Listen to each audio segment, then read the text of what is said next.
Chapter 1. Havisham Hall, Devonshire, Spring 1882. Killian St. John, Viscount Locksley, strode past the silent sentinel standing in the hallway without giving the oak-inlaid clock much thought. Had been 6 when he'd first learned that the hands were supposed to move, that the clock's purpose was to mark the passage of time. But with the death of Lox's mothers, for his father at least, time had come to an abrupt standstill. When a child doesn't know any differently, he accepts what he knows as the absolute truth for how things are done. He had believed the only rooms that servants of any household ever tidied were the ones in use. At Havisham Hall, they straightened the bedchamber in which he slept, the small dining room in which he ate, the chambers occupied by his father, and the library in which his father sometimes worked at his desk. The remaining rooms were mysteries shrouded behind locked doors, or they had been before the Duke of Ashbury and the Earl of Grayling, along with their wives, were killed in a horrific railway accident in 1858. Shortly afterward, their young sons had been brought to Havisham Hall to become the wards of his father. With their arrival so, too, had arrived all manner of knowledge, including the confirmation that his father was stark, raving mad. Now Locke entered the small dining room and came to an abrupt halt at the sight of his sire sitting at the head of the table, reading the newspaper that the butler dutifully ironed each morning. Normally, the older man took his meals in his chambers. More astonishing, his usually dishevelled white hair had been trimmed and brushed, his face shaven, and his clothes pressed. Locke couldn't recall another time when his father had taken such care with his appearance. On the rare occasion when he wandered out of his sanctuary, he more closely resembled a scraggly scarecrow. With Locke's arrival, the butler poured coffee into a delicate bone china cup before departing to retrieve his plate. As customarily, he was the only one to dine in this room. He kept his meals simple and small. No sideboards with assorted offerings from which to choose. Just a plate bearing whatever fair cook was of a mind to prepare brought up from the kitchens. His father had yet to notice him, but then the lord of the manor tended to spend much of his day and night absorbed in his own private world, where memories of happier times flourished. "Well, this is a pleasant surprise," Locke said as he took his seat, striving to shake off his lingering concerns over the estate's dwindling finances. His apprehensions had rousted him before dawn and resulted in his sequestering himself in the library for more than 2 hours, searching for an answer that continued to elude him. Had decided sustenance was needed to sharpen his mind. "What prompted your change in routine?" His father turned the inked page, rattled his newspaper, then straightened it with a snap of his wrist. "Thought it best to get up and moving about before my bride arrived." His cup halfway to his mouth, Locke slammed his eyes closed. His father's memories had become increasingly foggy of late, but surely he was not sitting there awaiting his mother's arrival. Surely he didn't believe it was his wedding day. Opening his eyes, returning the cup to its saucer, Locke studied this odd fellow, whom he loved in spite of all his eccentricities. He looked like any other lord beginning his day. Unlike any other lord, however, he believed his dead wife haunted the moors. The butler returned and set the plate heaped with eggs, ham, tomatoes and toast in front of Locke. Before he could return to his station at the wall, Locke looked up at him. "Gilbert, did you assist my father in dressing this morning?" "Yes, my lord. As he has no valet, I was more than honoured to handle the duties." He leaned down and whispered, "He insisted upon bathing as well, my lord, and it's not even Saturday." He raised his white, bushy eyebrows as though that was grand news indeed, then straightened his spine, seeming rather proud of the fact that he had bathed the Marquis midweek. "Do you know why he went to such bother?" "Yes, my lord. He's getting married this afternoon. Mrs. Dorset is preparing the wedding feast as we speak, and Mrs. Barnaby was up early cleaning the front parlour, since the vows are to be exchanged there. It's a splendid day indeed, to once again have a lady taking up residence within Havisham." Only there was no lady, except in his father's twisted and demented mind. "Has she a name?" "I'm rather certain she does, my lord. Most do." Locke had long ago learned that patience was required when dealing with the few staff members who had remained through the years. Positions were never replaced with newcomers, but as deaths or retirements occurred, so others had moved up in rank. Nevertheless, Perhaps it was time to consider hiring a younger butler, except it was difficult to envision Havisham Hall without Gilbert at the helm.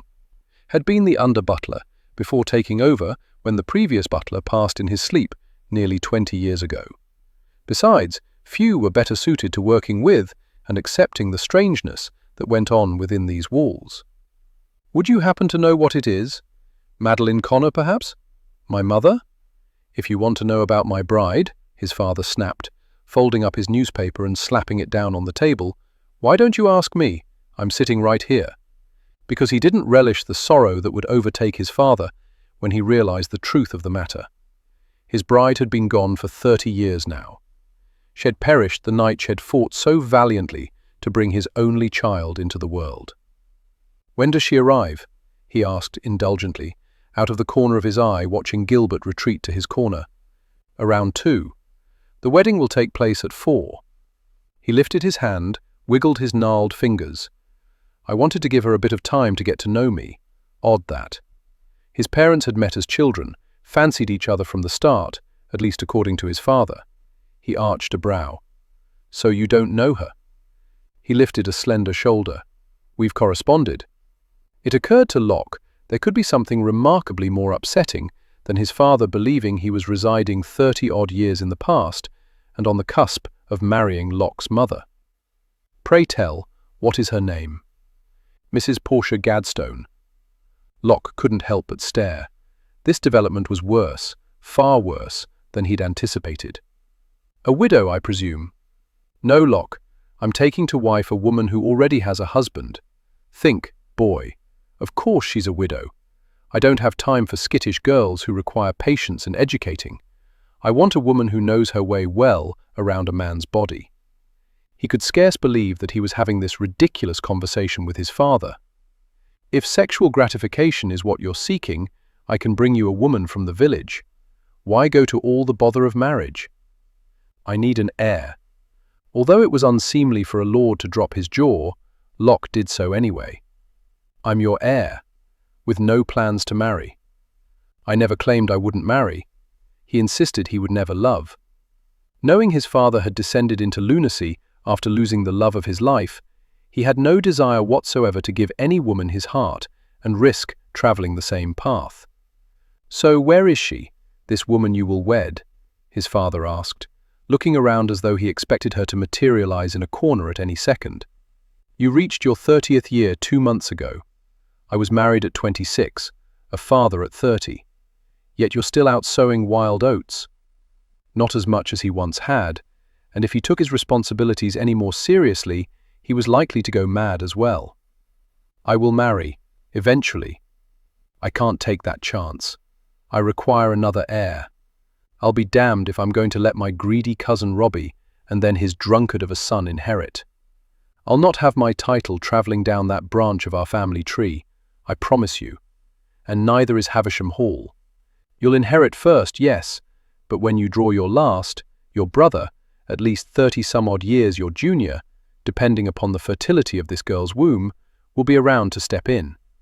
Hopefully, he won't have your aversion to marriage and will already have the next heir lined up. His father was breathing heavily, as though he'd run around the room while delivering his diatribe. Locke came to his feet. Father, are you ill? He waved his hand. I'm tired, Locke. I'm simply tired, but I must secure my legacy. I should have married before now, provided a spare. But I was encumbered by grief. He sank against the back of the chair, as though little strength remained to him. Your mother, bless her, should have gone on to her just reward, instead of waiting around here for me. Statements such as that one always tore at Locke, made dealing with his sire that much more challenging. His mother wasn't out on the moors waiting. His father simply refused to let her go. I will marry, father. I will provide an heir. I won't let your titles or your estates go to cousin Robbie. I simply have to find the right woman first.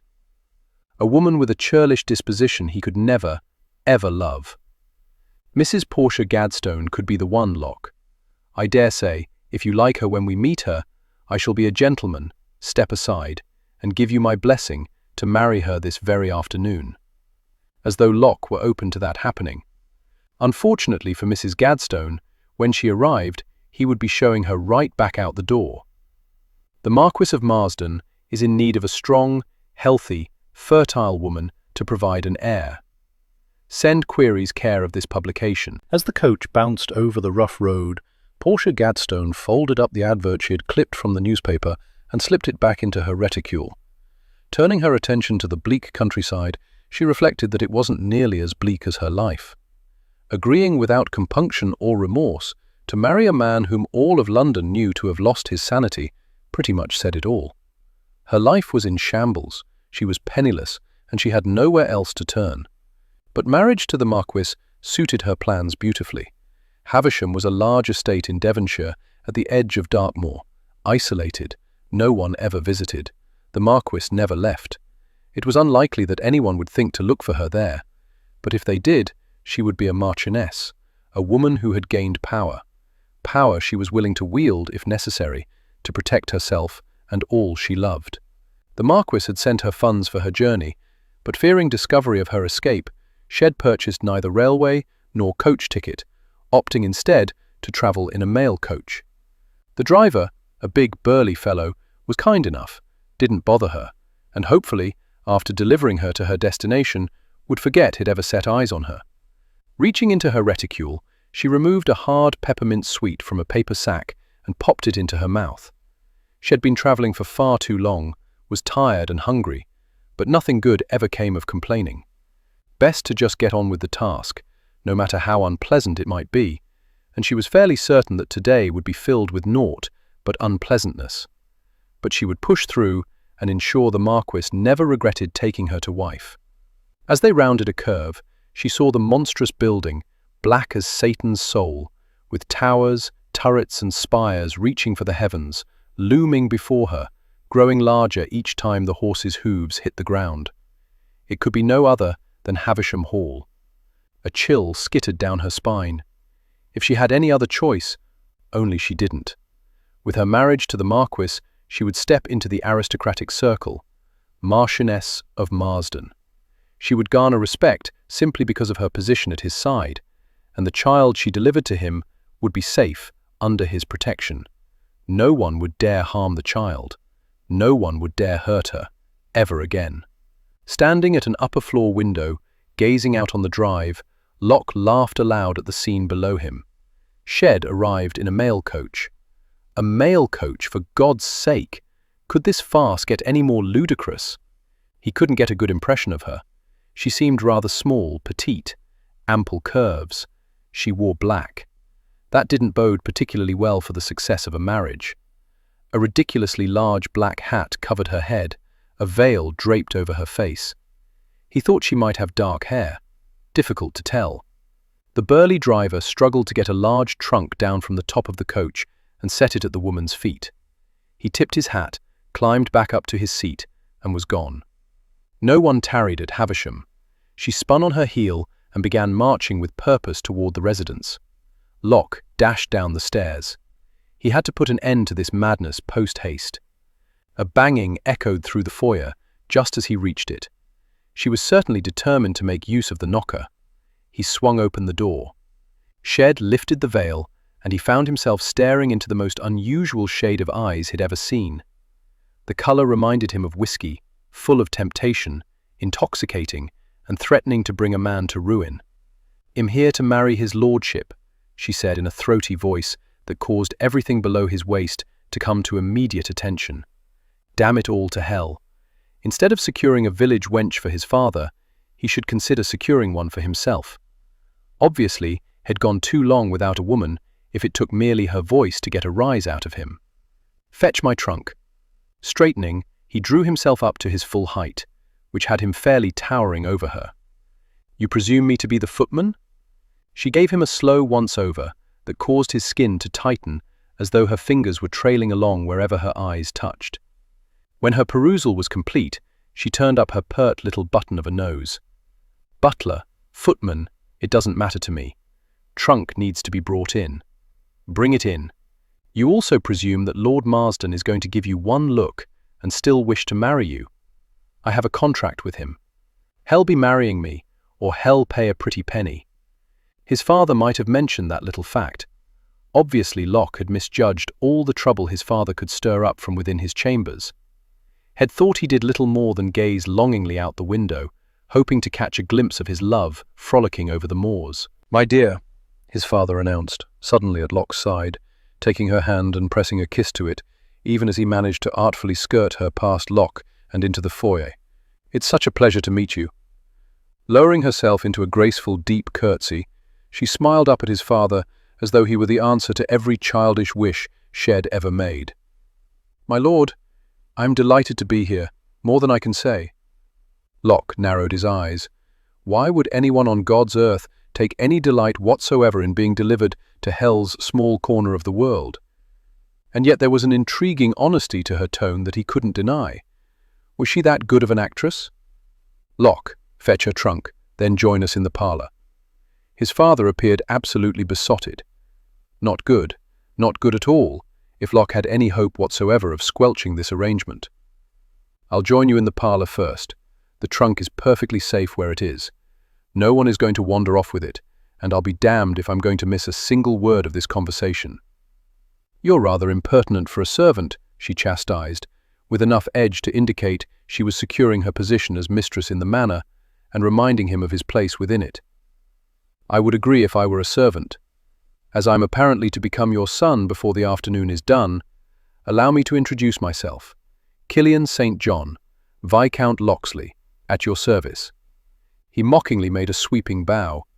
She had to be as mad as his father, or a woman intent on taking advantage of another's madness. He'd wager on the latter. There was a calculating sharpness in those eyes. He didn't trust them, more her one wit. Again she curtsied deeply, elegantly, but for him there was no smile, no emotion whatsoever. The swiftness with which she had donned her armor fascinated him, more so because she had accurately judged him a threat. She was no fool, this one. "It's a pleasure, my lord." Oh, he very much doubted it would turn out to be that. "This way, my dear. We have very little time to get acquainted before the nuptials." His father led her into the parlour, situated her in a plush chair near the fireplace. Dust rose up as she settled onto the plump cushion. So much for the housekeeper's cleaning abilities.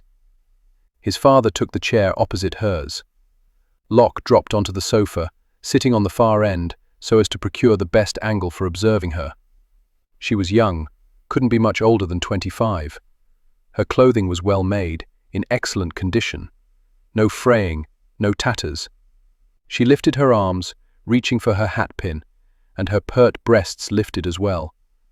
They were the perfect size to fill the palms of his hands. Those very same hands could span her waist, close around it, draw her up against him. Why the devil was he noticing things that had no bearing on his strategy? She swept the hat from her head, and his breath caught. Her hair was a fiery red that rivaled the flames in a hearth for brilliance. The strands appeared heavy, abundant, and in danger of tumbling down at any moment.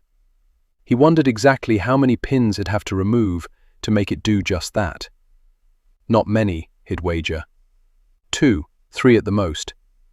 Shifting to ease the discomfort of his body, reacting as though he hadn't been near a woman since he'd left the classroom, he draped his arm along the back of the sofa, striving for a nonchalance he wasn't feeling. He didn't care about her hair, her eyes, or her figure, or those plump, full lips the shade of rubies. He cared about her motives. Why would a woman as young and enticing as she was be willing to marry a man as old and decrepit as his father? She had to have young bucks fawning over her. She drew attention. So what did she hope to gain here that she couldn't gain elsewhere? "Now, my dear," his father began, leaning forward. "Here we are, Lord." Mrs. Barnaby sang out as she bustled in, carrying a tea service. Her hair, more white than black, was pulled back in her usual tight bun, her black dress pressed to perfection. "Tea and cakes, just as you requested." After setting the tray on the small table that rested between the two chairs, she straightened, cocked her head to the side as she studied their guest, her brow furrowing. "She is rather young, Lord. An old woman isn't going to give me an heir now, is she, Mrs. Barnaby?" "I suppose there is that." She gave a little curtsy, her arthritic knees creaking as she did so. "Welcome to Havisham, Mrs. Gadstone. Shall I pour the tea?" "No, I'll see to it, thank you." "Oh."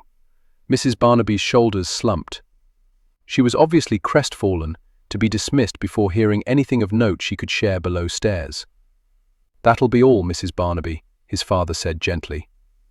Heaving a huge sigh, she turned to go. Locke held out his hand. "I'll have the keys, Mrs. Barnaby." She slapped her hand over the large ring dangling from her ample waist, as though he'd asked for the crown jewels and she was determined to guard them with her life. "They're my responsibility. I may have a need for them. He'll return them to you later." His need depended on how this conversation went. With a mulish expression, she reluctantly handed them over before marching from the room with righteous indignation shimmering off her in waves. He didn't know why she clung to them so tenaciously when they were more ornament than use. He supposed because they heralded her vaunted position in the household, one Shed acquired because Shed stuck around when many of the parlour maids had gone in search of greener pastures. Or ones less haunted. Returning his attention to Mrs. Gadsden, he watched in fascination as she slowly peeled off a black kidskin glove as though she revelled in exposing something forbidden. Quarter-inch by frustrating quarter-inch. Yet he seemed unable to look away as her smooth, unblemished hand was revealed. No scars, no calluses, no freckles. She took the same care with uncovering the other, and he fought against envisioning those small, perfect, silken-looking hands gliding leisurely over his bare chest. With care, she set the gloves primly in her lap, as though completely unaware of the effect her slow unveiling could have on a man. Although he would wager half his future fortune that she knew precisely what she was about. "Lord Marsden, how do you prefer your tea?" Her raspy voice shimmied down his spine, settled in his groin. Damn it all. She sounded like a recently sated woman. "An abundance of sugar, if you please."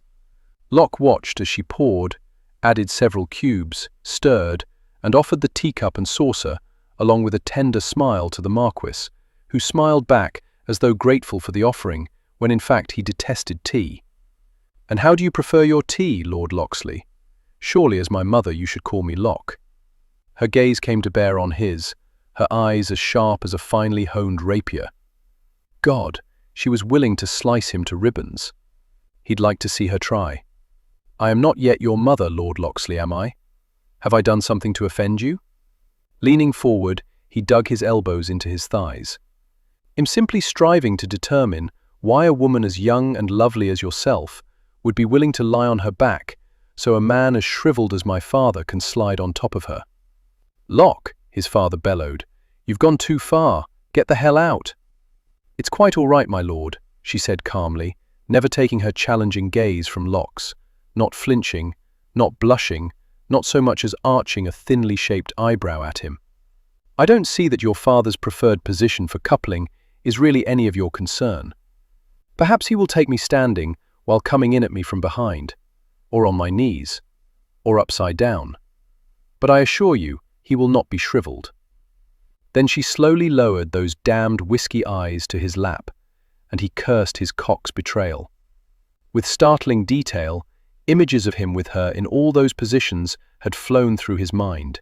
He'd grown so hard and aching that he couldn't have gotten up and walked out if he wanted.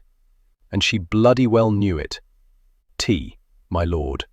No, the word came out strangled. It seemed every facet of his body was intent on betraying him. Her luscious lips turned up into a smug, triumphant smile.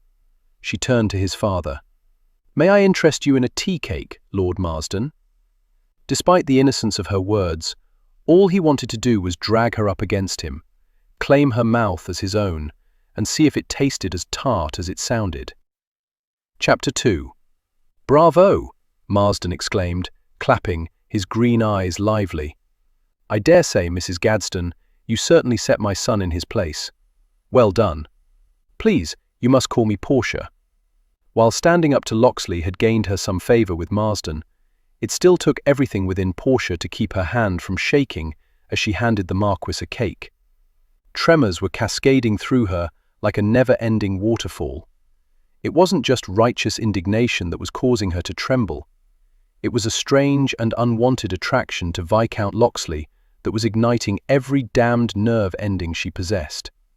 Although she had never met him, she'd heard enough stories about him, listened as women waxed on about his good looks, that she'd known who he was the moment he opened the door. She'd been unprepared for the magnetism that his incredible emerald eyes had sparked within her, or the desire that had hit her with such force that she'd nearly spun on her heel and gone racing after the coach. His hair, black as midnight, longer than was fashionable, served to make the brilliant hue of his eyes stand out all the more.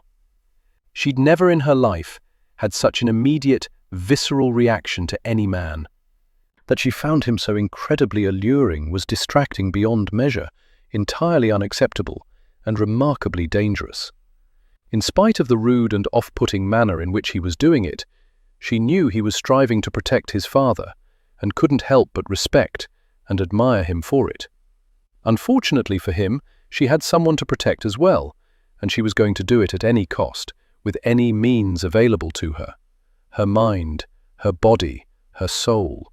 She would use them all, in any manner required, no matter how unpleasant or unsavory, to accomplish her goal. Out of the corner of her eye, she watched as he reached a large hand inside his jacket and withdrew something from a breast pocket. A newspaper clipping that he began to unfold. Based on its size, she knew exactly how it would read. It seemed he was preparing to fire the next volley in this silently declared clash of wills. She shored up her defences. "Do you find the countryside to your liking, Mrs. Gadstone?" the Marquis asked kindly. She would have liked to have known him when he was younger. She suspected he'd been quite the charmer. "Strong," Locksley declared before she could answer, unlike his son, who was sadly lacking in charm, although one wouldn't know it based upon all the tittering about him the females of London did. He'd swept half of them off their feet and into his bed, if stories were to be believed. Marsden sighed with obvious annoyance. "I shared my advert so you would know the qualifications I sought, not so you could use it against Mrs. Gadstone. She and I have already corresponded several times. I know she meets all the requirements I seek in a woman to provide me with an heir. Surely, then, there can be no objection to my reassuring myself." His narrowed gaze landed on her, like a weighty thing that could crush a weaker woman. "Strong," he repeated. "You must forgive my impudence, Mrs. Gadstone, but you don't look as though you have the strength to shove that chair from one side of the room to the other. I do, however, have the strength to call in a footman to do it for me.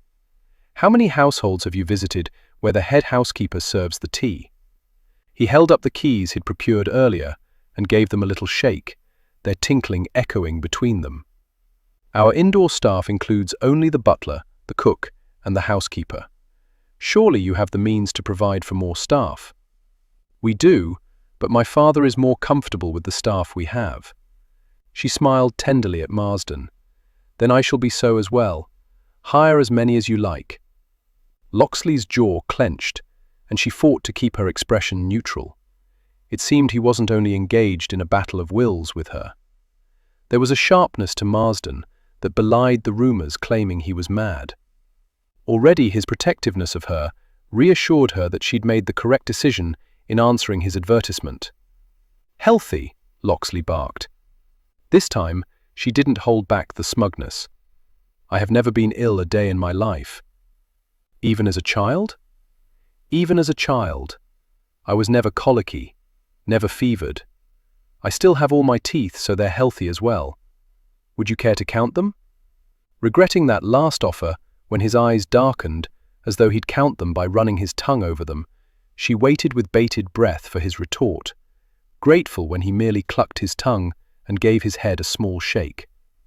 "I'll take your word for it." She was actually surprised that he would take her word for anything.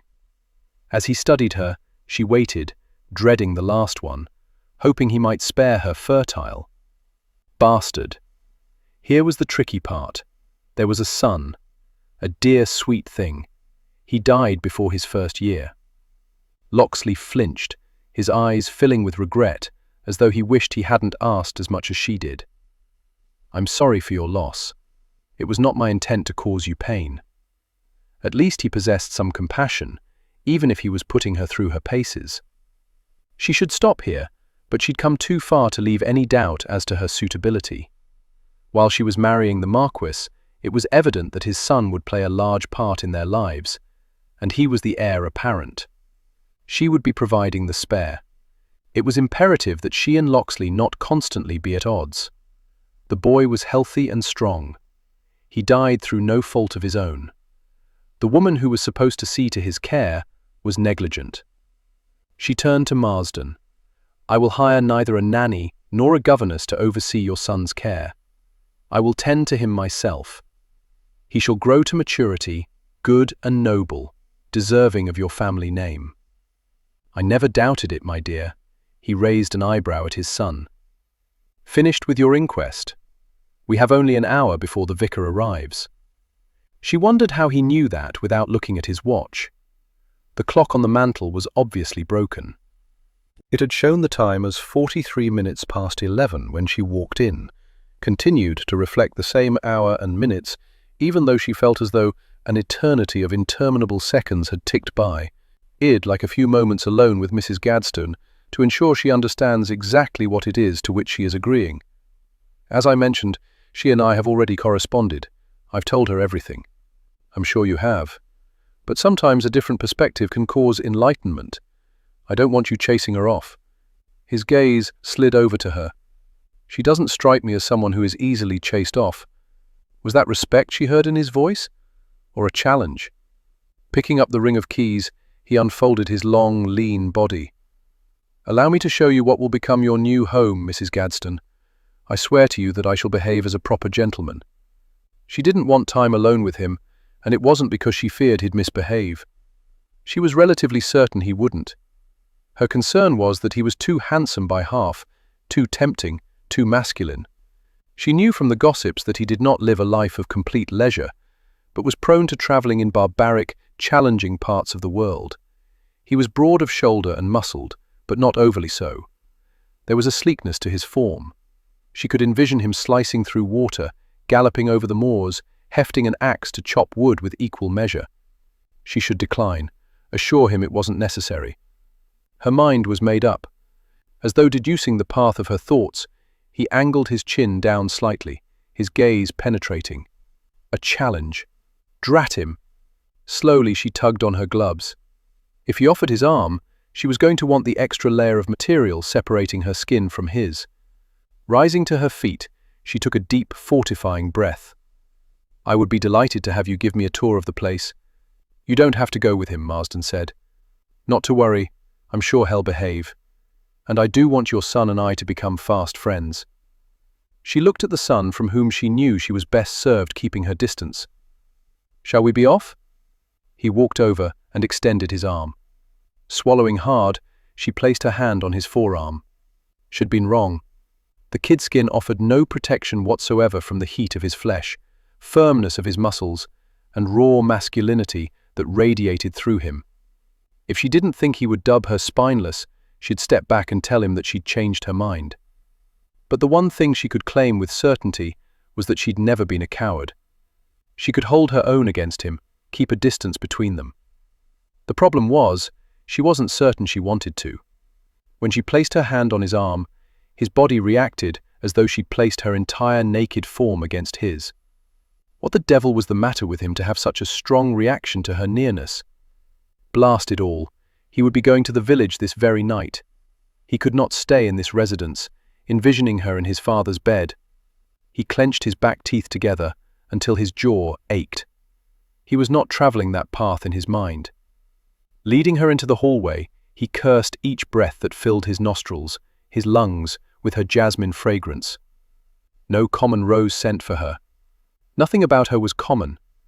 But still he couldn't fathom why she would marry an old man when she could have a young swain. "I wish to apologize for my insensitivity in questioning your fertility. I didn't mean to bring forth such devastating memories." The pain glazing over her eyes as she talked about her son had hit him like a punch to the gut. If he could have gone back and cut out his tongue before he began his asinine inquisition, he would have. "The boy is never far from my thoughts, Lord Locksley. His death haunts me and guides my actions. Which you see is to your benefit, as it makes me empathetic to your cause. I know you are striving to protect your father from someone who would take advantage of him. I assure you that I wish him no harm. Still, Mrs. Gladstone, I am flummoxed as to why you would not seek out love, but would be willing to marry a man who is at least 35 years your senior. I've known love, my lord. It provided little security. Now I am in want of security. How long were you married? We were together for 2 years. How did he die? She sighed. Illness. He took a fever. Again, my condolences. How long ago? 6 months. She peered up at him, a slight lifting to her lips. You should ask your father to let you read our correspondence. All your questions would be answered. He doubted that. He suspected a lifetime would not be long enough to get the answers to the myriad questions he had about her. Are all the clocks in the residence broken? She asked as they passed a tall one standing in the hallway. He began escorting her up a set of stairs. As far as I know, none of them are. They were all simply stopped at the hour of my birth and the moment of my mother's passing. Half an hour was all the time she had been given to hold him. All the time had been given to know her love. How did your mother die? I killed her. At the top of the stairs, he turned and faced her, surprised to see horror etched over her finely formed features. Apparently, his father's correspondence to her didn't answer all questions. During childbirth. Why do you think he named me Killian? Her eyes widened slightly. I'm sure it's only coincidence. He wouldn't be that deliberately cruel to a child to label him a killer. I'm not certain cruelty was his intent. He merely wanted to ensure that neither of us would ever forget. I believe it's important that you understand what life here at Havisham Hall entails. Let's begin here, shall we? Sorting through the keys on the ring, he found the one he required, slipped it into the lock, turned it, and swung open the door. He swept the cobwebs away before extending his arm toward the massive room with its mirrored walls that stood 2 floors tall. The grand salon. They hosted a magnificent ball here the Christmas before my mother died. Portia hesitated only a second before stepping over the threshold and onto the landing that led to the stairs, descending into the musty-scented room. Cautiously, expecting the dull floor to give way beneath her feet with each step, she walked to the railing. She wanted to wrap her hands around it, allow it to provide some sort of support, but it was covered in a thick layer of dust. As far as she could see, everything was adorned in powdery film, decorated with lacy cobwebs. At the grimy windows that lined one wall, the faded red draperies were drawn back, revealing dust motes waltzing in the afternoon sunlight that filtered in to touch the vases, filled with withered and dried stalks of flowers, their blooms long gone. On our way here, we passed several rooms with closed doors. Are they all neglected such as this one? She asked softly, almost reverently. The setting seemed to call for quiet. Yes. After my mother passed, my father ordered that nothing be touched, that everything in the residence be left just as it was when she died. Trying to fathom what sort of impact growing up in a house like this might have on a lad, she looked over her shoulder at him. He stood tall and erect, his face reflecting no sadness, no happiness, no joy, no sorrow. He was accustomed to this bizarre attempt to keep everything as it was. But nothing stays the same, nothing goes unchanged. No, it does not. You're grown now. I have the impression you're the one managing things. Why don't you have the rooms tidied up, restored to what they were? Because it would upset my father, just as hiring additional staff, having new faces walking through the residence, would unsettle him. So he lived in this dreary house filled with its empty memories. For his father. She couldn't help but believe that he was a man capable of great love, great compassion. She had a fleeting thought that if she confessed all to him, he would make it right. What a silly lass she was to think he would look at her with anything other than disgust. No, she was on her own in this matter, had to see to her own needs, protect what was hers. You can't compete with her, Mrs. Gadsden. My mother. I have no intention of trying. I know what your father requires, what he wants of me. I accept what the limitations of our relationship shall be. Why are you willing to settle for so little? because it was her only opportunity to gain so much. The son I give him will be a lord. He will be the spare. He will not inherit until I die. In truth, she doubted he would ever inherit. Locksley would marry, gain his own heir. Still, he will be Lord whatever we name him, St. John. He will move about in the right circles, have opportunities, marry well. As for myself, I will be a marchioness, also move about in the right circles, and be very well provided for. He has promised me a dower house. She looked over the railing. May we go down? If you like. It wasn't so much that she liked, it was more that she needed to distract herself from the doubts that had begun to surface. If there was another way to save herself, she couldn't see it. He offered his arm. She nearly refused it, except she was averse to using the dusty and cobwebby banister. As he began leading her down the stairs covered in the faded red carpeting, she didn't like noticing how sturdy he was, how strong, or that he smelled of sandalwood tinged with oranges.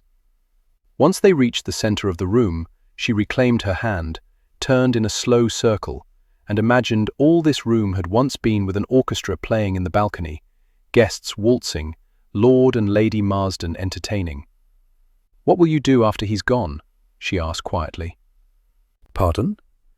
Twisting around to face him, she realized by his blank expression that while he might consider his father old and shriveled, he hadn't truly accepted that he was in the winter of his years, would not be here forever.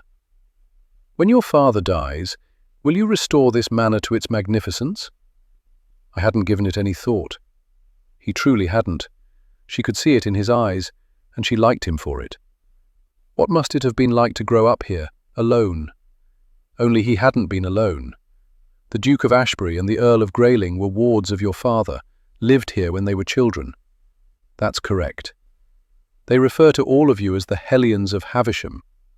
He arched a dark brow, his gaze intensified, as though he could see straight into her soul and read every story etched there.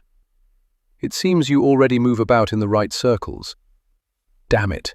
She wasn't being as cautious as she should be when speaking with him. I read the gossip sheets. Needing to distract him, she gave her full attention to the wall of windows, the glass doors that led outside. May we go out onto the terrace? I insist. It's part of the tour. He led the way, flicked a bolt, and swung open the door.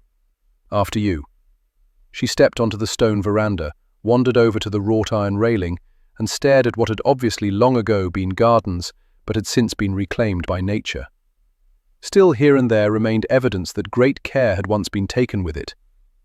No gardener? No. Our outside staff is comprised of a head groomsman who also serves as coachman, and a couple of stable lads. A pity. I so enjoy gardens and flowers. Does your father never leave the residence then? Was the answer not provided in his correspondence? She shifted her gaze over to him. I didn't think to ask. Crossing his arms over his chest, he leaned his hip against the railing, painting quite the picture of raw masculinity. I wonder what else you might not have thought to ask. I was striving to make conversation, my lord. I don't care whether he goes out. I obtained the answers to the questions that mattered to me. Perhaps I should read your correspondence. I'd like to know what questions mattered to you. I'm an open book, my lord. I very much doubt that. You are a suspicious sort. Am I wrong? No, he wasn't. She had secrets she would keep carefully guarded from him, from his father. She doubted the Marquis would mind, but she suspected his son would care a great deal. Marsden merely wanted an heir. Locksley wanted to understand her. I assume you go to London for the season. She would welcome the months he was away. Occasionally, not as often as I should. I don't like leaving my father alone. Although it appears he can get into as much mischief when I'm here as he can when I'm gone. With me about, you won't be leaving him alone. You can go to London as much as you like. I've also heard you enjoy travelling. Where do you plan to venture off to next? I haven't journeyed anywhere in a couple of years now. Have no plans to in the near future. But again, with me here, you're free to do whatever you wish, go wherever you want. Why am I left with the impression that you're striving to be rid of me? Because she was, and he was no fool. Still, She knew the value of a good bluff. "I'm simply trying to be a suitable mother to you. Give you some freedom. Lessen your burdens." Unfolding his arms, he stepped forward and touched his thumb to her lips, before very slowly outlining them. His gaze homed in on her mouth. Heat slammed into her. While he was only caressing the edges, it felt as though he was tracing his thumb along the very essence of her. "I have to confess, Mrs. Gadsden, that I'm going to have a very difficult time viewing you as my mother. You promised to behave." Sounding breathless, her voice raspy, every aspect of her body attuned to his, she cursed him for his ability to stir to life what she was striving so hard to keep banked. "So I did, but you are not yet wed. It seems like we should at least have a taste of each other before you are." He moved in. Her hand shot up to the center of his chest, his firm, hard chest. Beneath her fingers, she could feel the steady thudding of his heart, the tension riffling through him. "No." His eyes became heavy-lidded, slumberous. "Afraid you'll like it too much?" Terrified that she would indeed be enamored of it, although he was no doubt testing her loyalty. "I'm betrothed to your father." He angled his head slightly. "Betrothed is a bit of a stretch, isn't it? You answered an advert.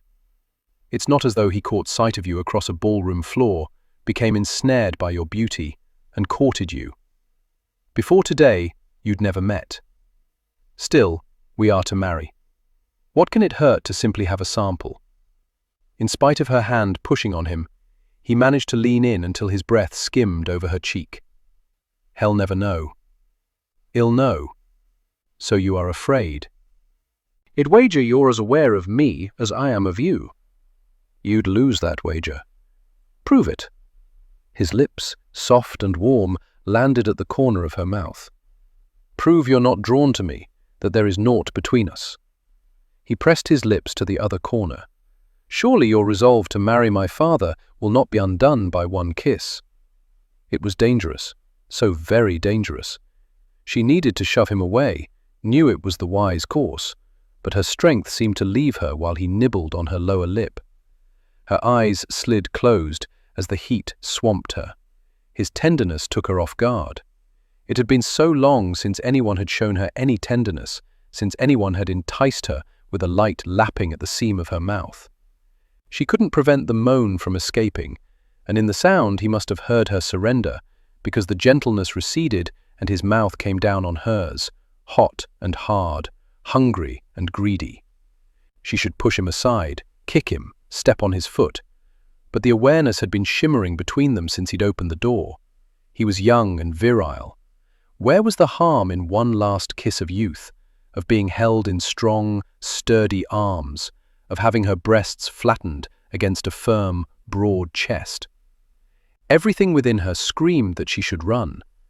But his mouth was working its delicious, glorious magic, and she melted against him. Chapter 3. It was the very worst mistake he'd made in his life. Worse than the time he'd angered a tribal warlord by flirting with his daughter, or gone swimming in the Nile and nearly become a crocodile's main course, or misjudged the weather and gotten caught in a snowstorm in the Himalayas. He knew he'd made a grave error in judgment, egging her on until she finally opened her mouth to him and welcomed his assault. If he'd thought for 1 minute that his father held sincere affection for this woman, if he thought he viewed her as anything other than a means to an end, he wouldn't have indulged. He would have kept his distance, would have been true to his word to remain a gentleman. But those luscious lips that spouted such tart rejoinders, that tipped up only slightly when she smiled, that promised pleasure would be found within her arms, was simply too tempting for any mortal man to resist. He'd merely wanted a taste, one little taste, and then he could move on to a tavern wench this evening. Only now he knew that was going to be nigh on impossible. She tasted of peppermint, and he suspected if he riffled through her reticule that he'd find a little stash of the hard sweets. She'd no doubt sucked on one just as she was now sucking on his tongue, driving him to distraction, causing him to clamp his arms around her all the tighter. She was bold, daring, as adventurous as he. His father wanted a woman who knew her way around a man's body. He had a feeling that Mrs. Portia Gadstone could turn a man inside out, wring him dry, and have him gratefully asking for more. Tearing his mouth from hers, he stared down at her. Her eyes were heated, her breaths shallow. Shoving on his shoulders, she stepped back, leaned against the railing, and met his gaze head-on, as though she'd done nothing of which to be ashamed. "I hope you enjoyed your taste, my lord. Once I'm wed to your father, there will be no more sampling of the goods." So cool, so calm, but the flush in her cheeks gave her away. She had not been as unaffected by the kiss as she was striving to appear. What had caused her to learn to shield her emotions like that?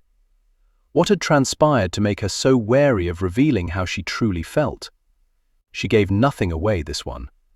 He doubted he'd learn anything about her by reading the correspondence, at least nothing that went below the surface. Every word she spoke was calculated to reveal only enough to satisfy. But then he too was a master at keeping his distance, giving little away. He wanted to know no one well, wanted them to know him even less. The heart was better protected that way. If no one mattered, no one could cause him to sink into despair. Protect his sanity at all costs, that was his mantra. "I assure you, you have nothing to worry over. I'd never cuckold my father, and married women have never been to my taste.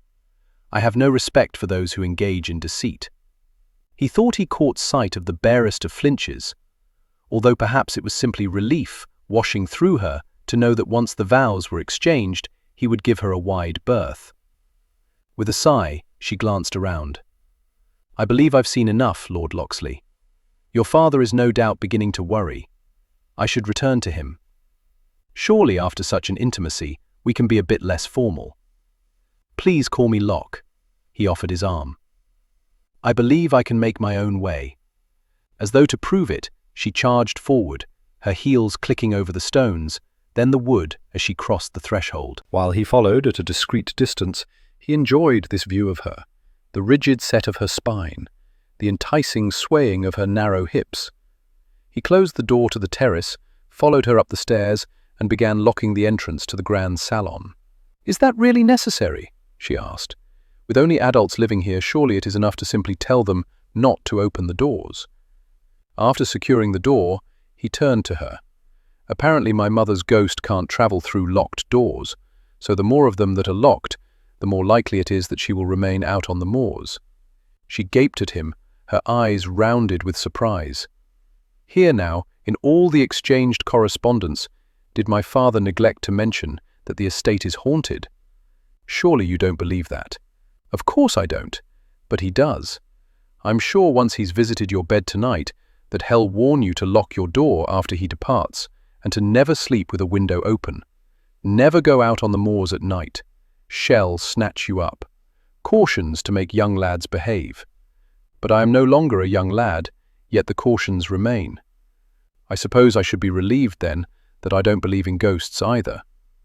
Pivoting on her heel, she headed down the stairs. He liked this view very much indeed, had to enjoy it while he could. He had told her true. He would not cuckold his father. Once they were married, he was going to avoid her as though she carried the plague. He caught up to her in the foyer, with only a few inches separating them as she strolled into the parlour. His father was slumped in the chair, eyes closed. Her hand went to her chest. My God! She turned to Locke, panic reflected in her eyes. Is he dead? She seemed genuinely concerned, but then, with his untimely death before the vows were exchanged, she would lose the dower house and anything else his sire had promised her. His father released a thundering snore. With a little screech, she hopped back. Chuckling, Locke moved past her. For someone who doesn't believe in ghosts, you're awfully skittish. I feared he was dead. Not yet. He's simply prone to falling asleep at odd times. He knelt beside the chair, curled his hand around his father's shoulder, and gave him a little shake. Father, wake up. His father's eyes fluttered open, unfocused, distant. Is Linny calling for me? His pet name for Locke's mother, Madeline, who apparently had detested being called Maddie. No. Good. I have time to get ready for dinner. She despises when I'm late for dinner. Mrs. Gadstone is dining with you this evening. Easier to bring him into the present than crush him by making him face the truth of his past. Mrs. Gadstone? I don't know a Mrs. Gadstone. Locke looked back over his shoulder and arched a brow at Portia. See what you're getting yourself into? She stepped in front of the Marquis. In Mrs. Gadstone, my lord. Portia Gadstone. His father's face lit up, and he snapped his fingers. Of course, of course. I remember now. Did you enjoy your tour of the residence, my dear? It was very enlightening. Tactfully put, Locke thought. Take a seat and tell me all about it. But first, where's the vicar? He should be here by now. I'm certain he's on his way, Locke assured him. If you did indeed inform him that he needed to be here. He was hoping he'd only done it in his mind. Portia returned to her chair. Locke sat on the end of the couch, nearer to her this time, although he couldn't comprehend why he wanted less distance between them. Father, it occurred to me that it might be best to wait a few days before proceeding with the wedding. Give Mrs. Gadstone an opportunity to become more accustomed to what her life here will entail. Neither frugal nor practical, Locke. I agreed to pay her £100 each day the wedding is delayed. I beg your pardon? I signed a contract. If she doesn't marry today, I have to pay her £100 every day until she is wed. If I call off the wedding completely, I have to pay her 10,000 quid. Locke bolted to his feet. Have you gone mad? Of course he had. He'd gone mad years ago. I had to give her some sort of reassurance that she wasn't making this trip for nothing, that my intentions were honourable, that I wasn't seeking to take advantage. But she was. Locke shifted his gaze to Portia, who was wearing a beguiling yet almost innocent smile, her eyes on him, screaming satisfaction, as though she had bested him. The little witch. She had mentioned the contract, had known when she walked through the door that no matter how much he might not wish it so, this marriage was going to take place, or he was going to pay her a hefty purse. She had said as much. He'd been so intrigued by her damned eyes that he hadn't thought to question it then. I want to see this damned contract. I thought you might, she said sweetly. Reaching into her reticule, she withdrew a small leatherette, untied the cord, and removed several folded sheaves of paper. He snatched them out of her hand and proceeded to scour the contents. Tearing them up won't help, she said blithely. My solicitor has a copy. I have a copy as well. Not helping, father. He read the words carefully. The Marquis of Marsden might be mad, but he wasn't an idiot. He'd have provided himself with some avenue of escape. And there it was, carefully hidden among a gibberish of words. Locke almost laughed aloud. The wily old bugger. He was clever. Locke slid his gaze over to Portia Gadstone, and for the first time clearly saw her for what she truly was. A mercenary, a title chaser, someone wanting to rise so badly above her station she would use any means necessary to accomplish her goal, including taking advantage of an aging gentleman. The sort of woman he could never grow to care for, could never love, could never give his heart to. She was bloody perfect. Ill marry her. Chapter 4. In horror, still reeling from Locksley's proclamation, Portia watched as he turned to Marsden. I assume you have no objections. The Marquis smiled. None whatsoever. I was rather hoping for this outcome when all was said and done. Locksley turned back to her. What say you, Portia? Much better to be my wife than my mother, don't you think? No. The word came out harsh, abrupt, but inside she was screaming, no, no, no, no, no. She could not marry the Viscount, absolutely could not. She was here to marry the Marquis, an old man who thought he needed an heir when he already had one. Not his strapping son, who caused her insides to flutter every time he looked at her body to warm when he touched her entire being to dissolve into a heated puddle when he kissed her. She could not, would not, marry him. No, she repeated, with the authority of her conviction. With a cluck of his tongue, he tossed the papers onto her lap and settled against the sofa in an insolent lounge, his arm resting along the back of it, his fingers tapping merrily. Then the contract is null and void, and we're done here. No, she looked imploringly at Marsden. You and I are to marry. That's what we agreed to. He gave her a sad smile, the wrinkles shifting over his face. That's what we discussed in our correspondence, but the contract is worded a bit differently. It states you must provide me with an heir. I can't provide you with an heir if I'm not married to you. You provide him with an heir by providing me with one, Locksley said, his voice teeming with arrogance. Jerking her attention to him, she wanted to snatch that smug, self-satisfied smile right off his gloriously handsome face. He thought he'd won, when he didn't even know what she was battling for, what was at stake. If she told him, God, if she told him he wouldn't be sympathetic, he wouldn't understand. He'd cast her out as brutally as her family had. The contract states that you marry and provide the Marquis of Marsden with an heir. It doesn't specify whom you marry. If you give me a son, you have in essence provided him with his heir. And actually much tidier. If you give my father a son, you've merely given him a spare, who may or may not inherit. Give me a son, and you've provided the next heir apparent. Honestly, Portia, I don't understand why you're not throwing yourself at me. That's what you want, isn't it? A son who will inherit titles, estates, power, wealth? Is it that you object to being merely a viscountess, rather than a marchioness? The marchioness title will come eventually, but perhaps not soon enough for your aspirations. She heard the disgust, revulsion in his voice. How could marriage to him be pleasant, when he hated her before the vows were even exchanged? But if she said no, where would she go? What would she do? How would she survive? She could not return to what her life had been. It would destroy her. He would destroy her. She rose to her feet and turned to the fireplace. Cold, so cold. She wished there was a fire, but she doubted even that would warm her, as she was chilled to the very marrow of her bones. She needed to find a reason for him to cast her aside, while ensuring that Marsden would still want her. But surely you want a noble woman, someone with a proud lineage to stand by your side.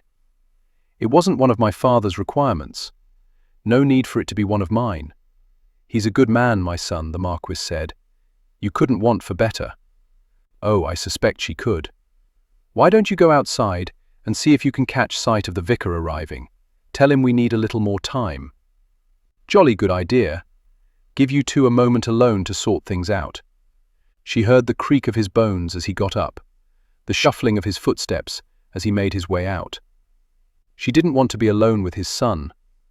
Never again did she want to be alone with him. She was acutely aware of Locksley suddenly standing beside her, the heat and power emanating from him, even though he wasn't touching her. Why did she have to be so blasted aware of him? You judged me correctly, Portia, when you said I wanted to protect my father.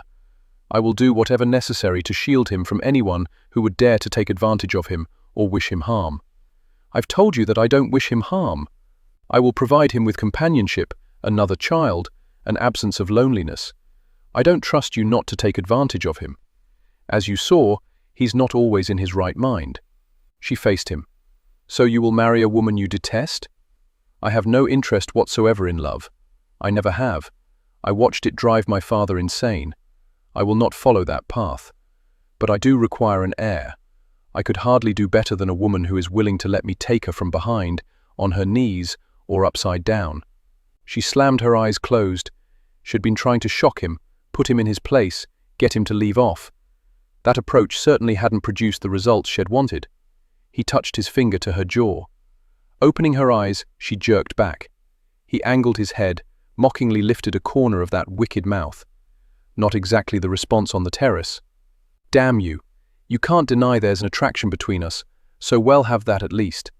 I can assure you that within my bed you will find pleasure. Not arrogant, are you? I've traveled the world. I've learned a good many things. You'll benefit from the knowledge.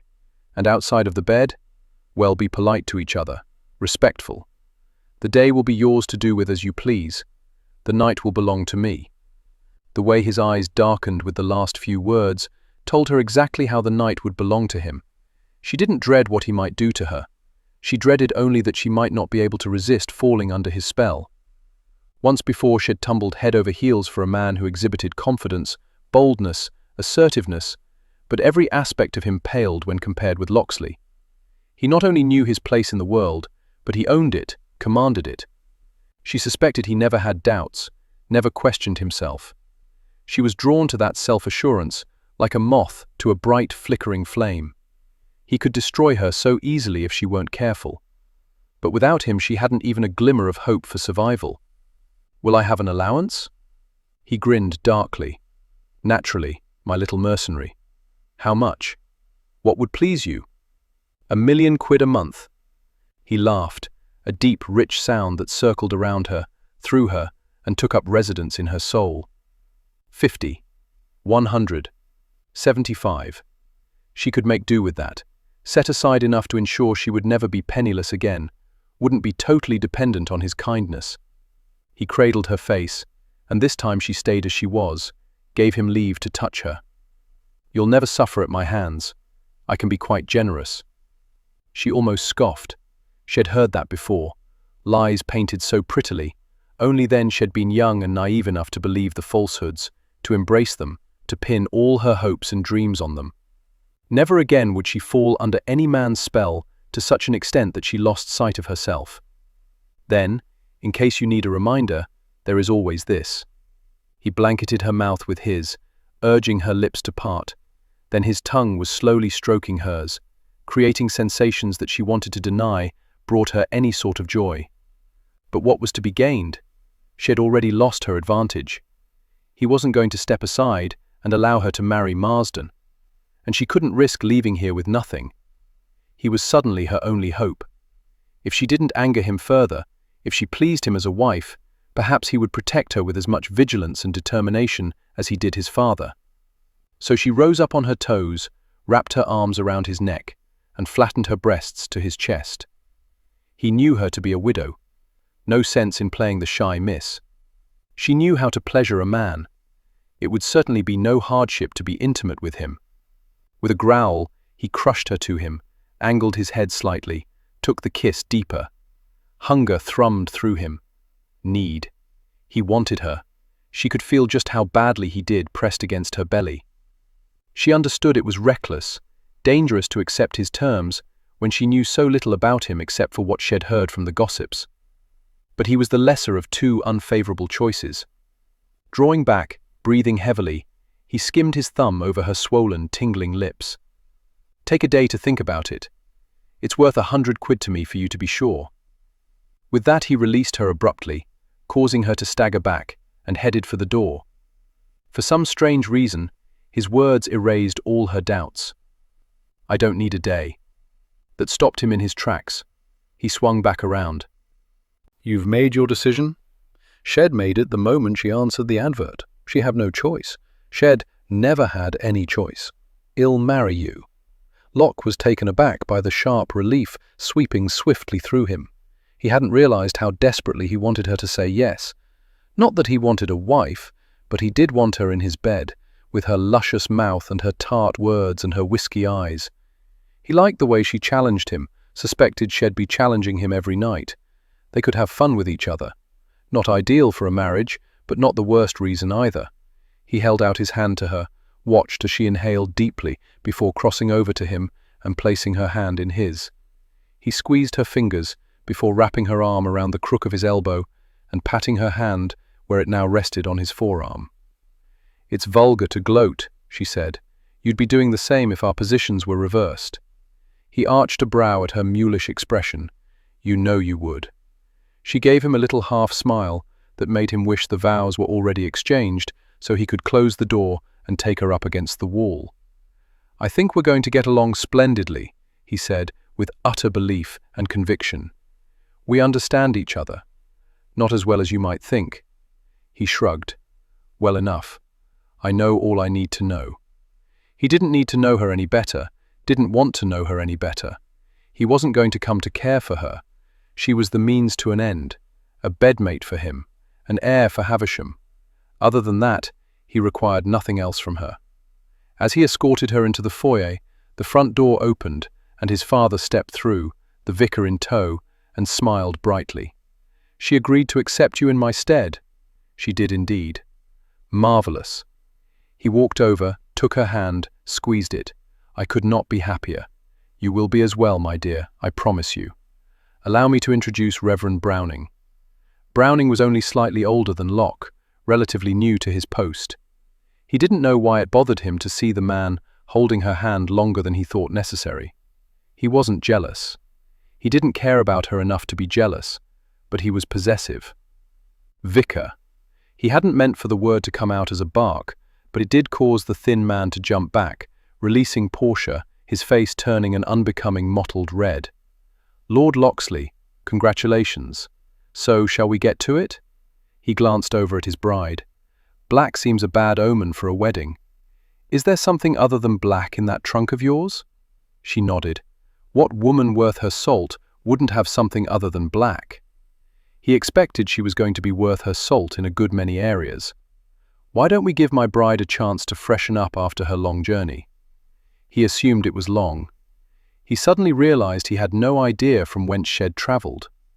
It didn't matter. She could have traveled from Timbuktu for all he cared. "I need to see about my lady's trunk. Then I'll meet you gents in the library for a nip before the vows are exchanged." Still reeling from the sudden change in plans, Portia watched her soon-to-be husband stride out the door. Marsden patted her shoulder. "I'm so pleased, my dear. I came here to marry you." He looked at her sadly. "It's better this way."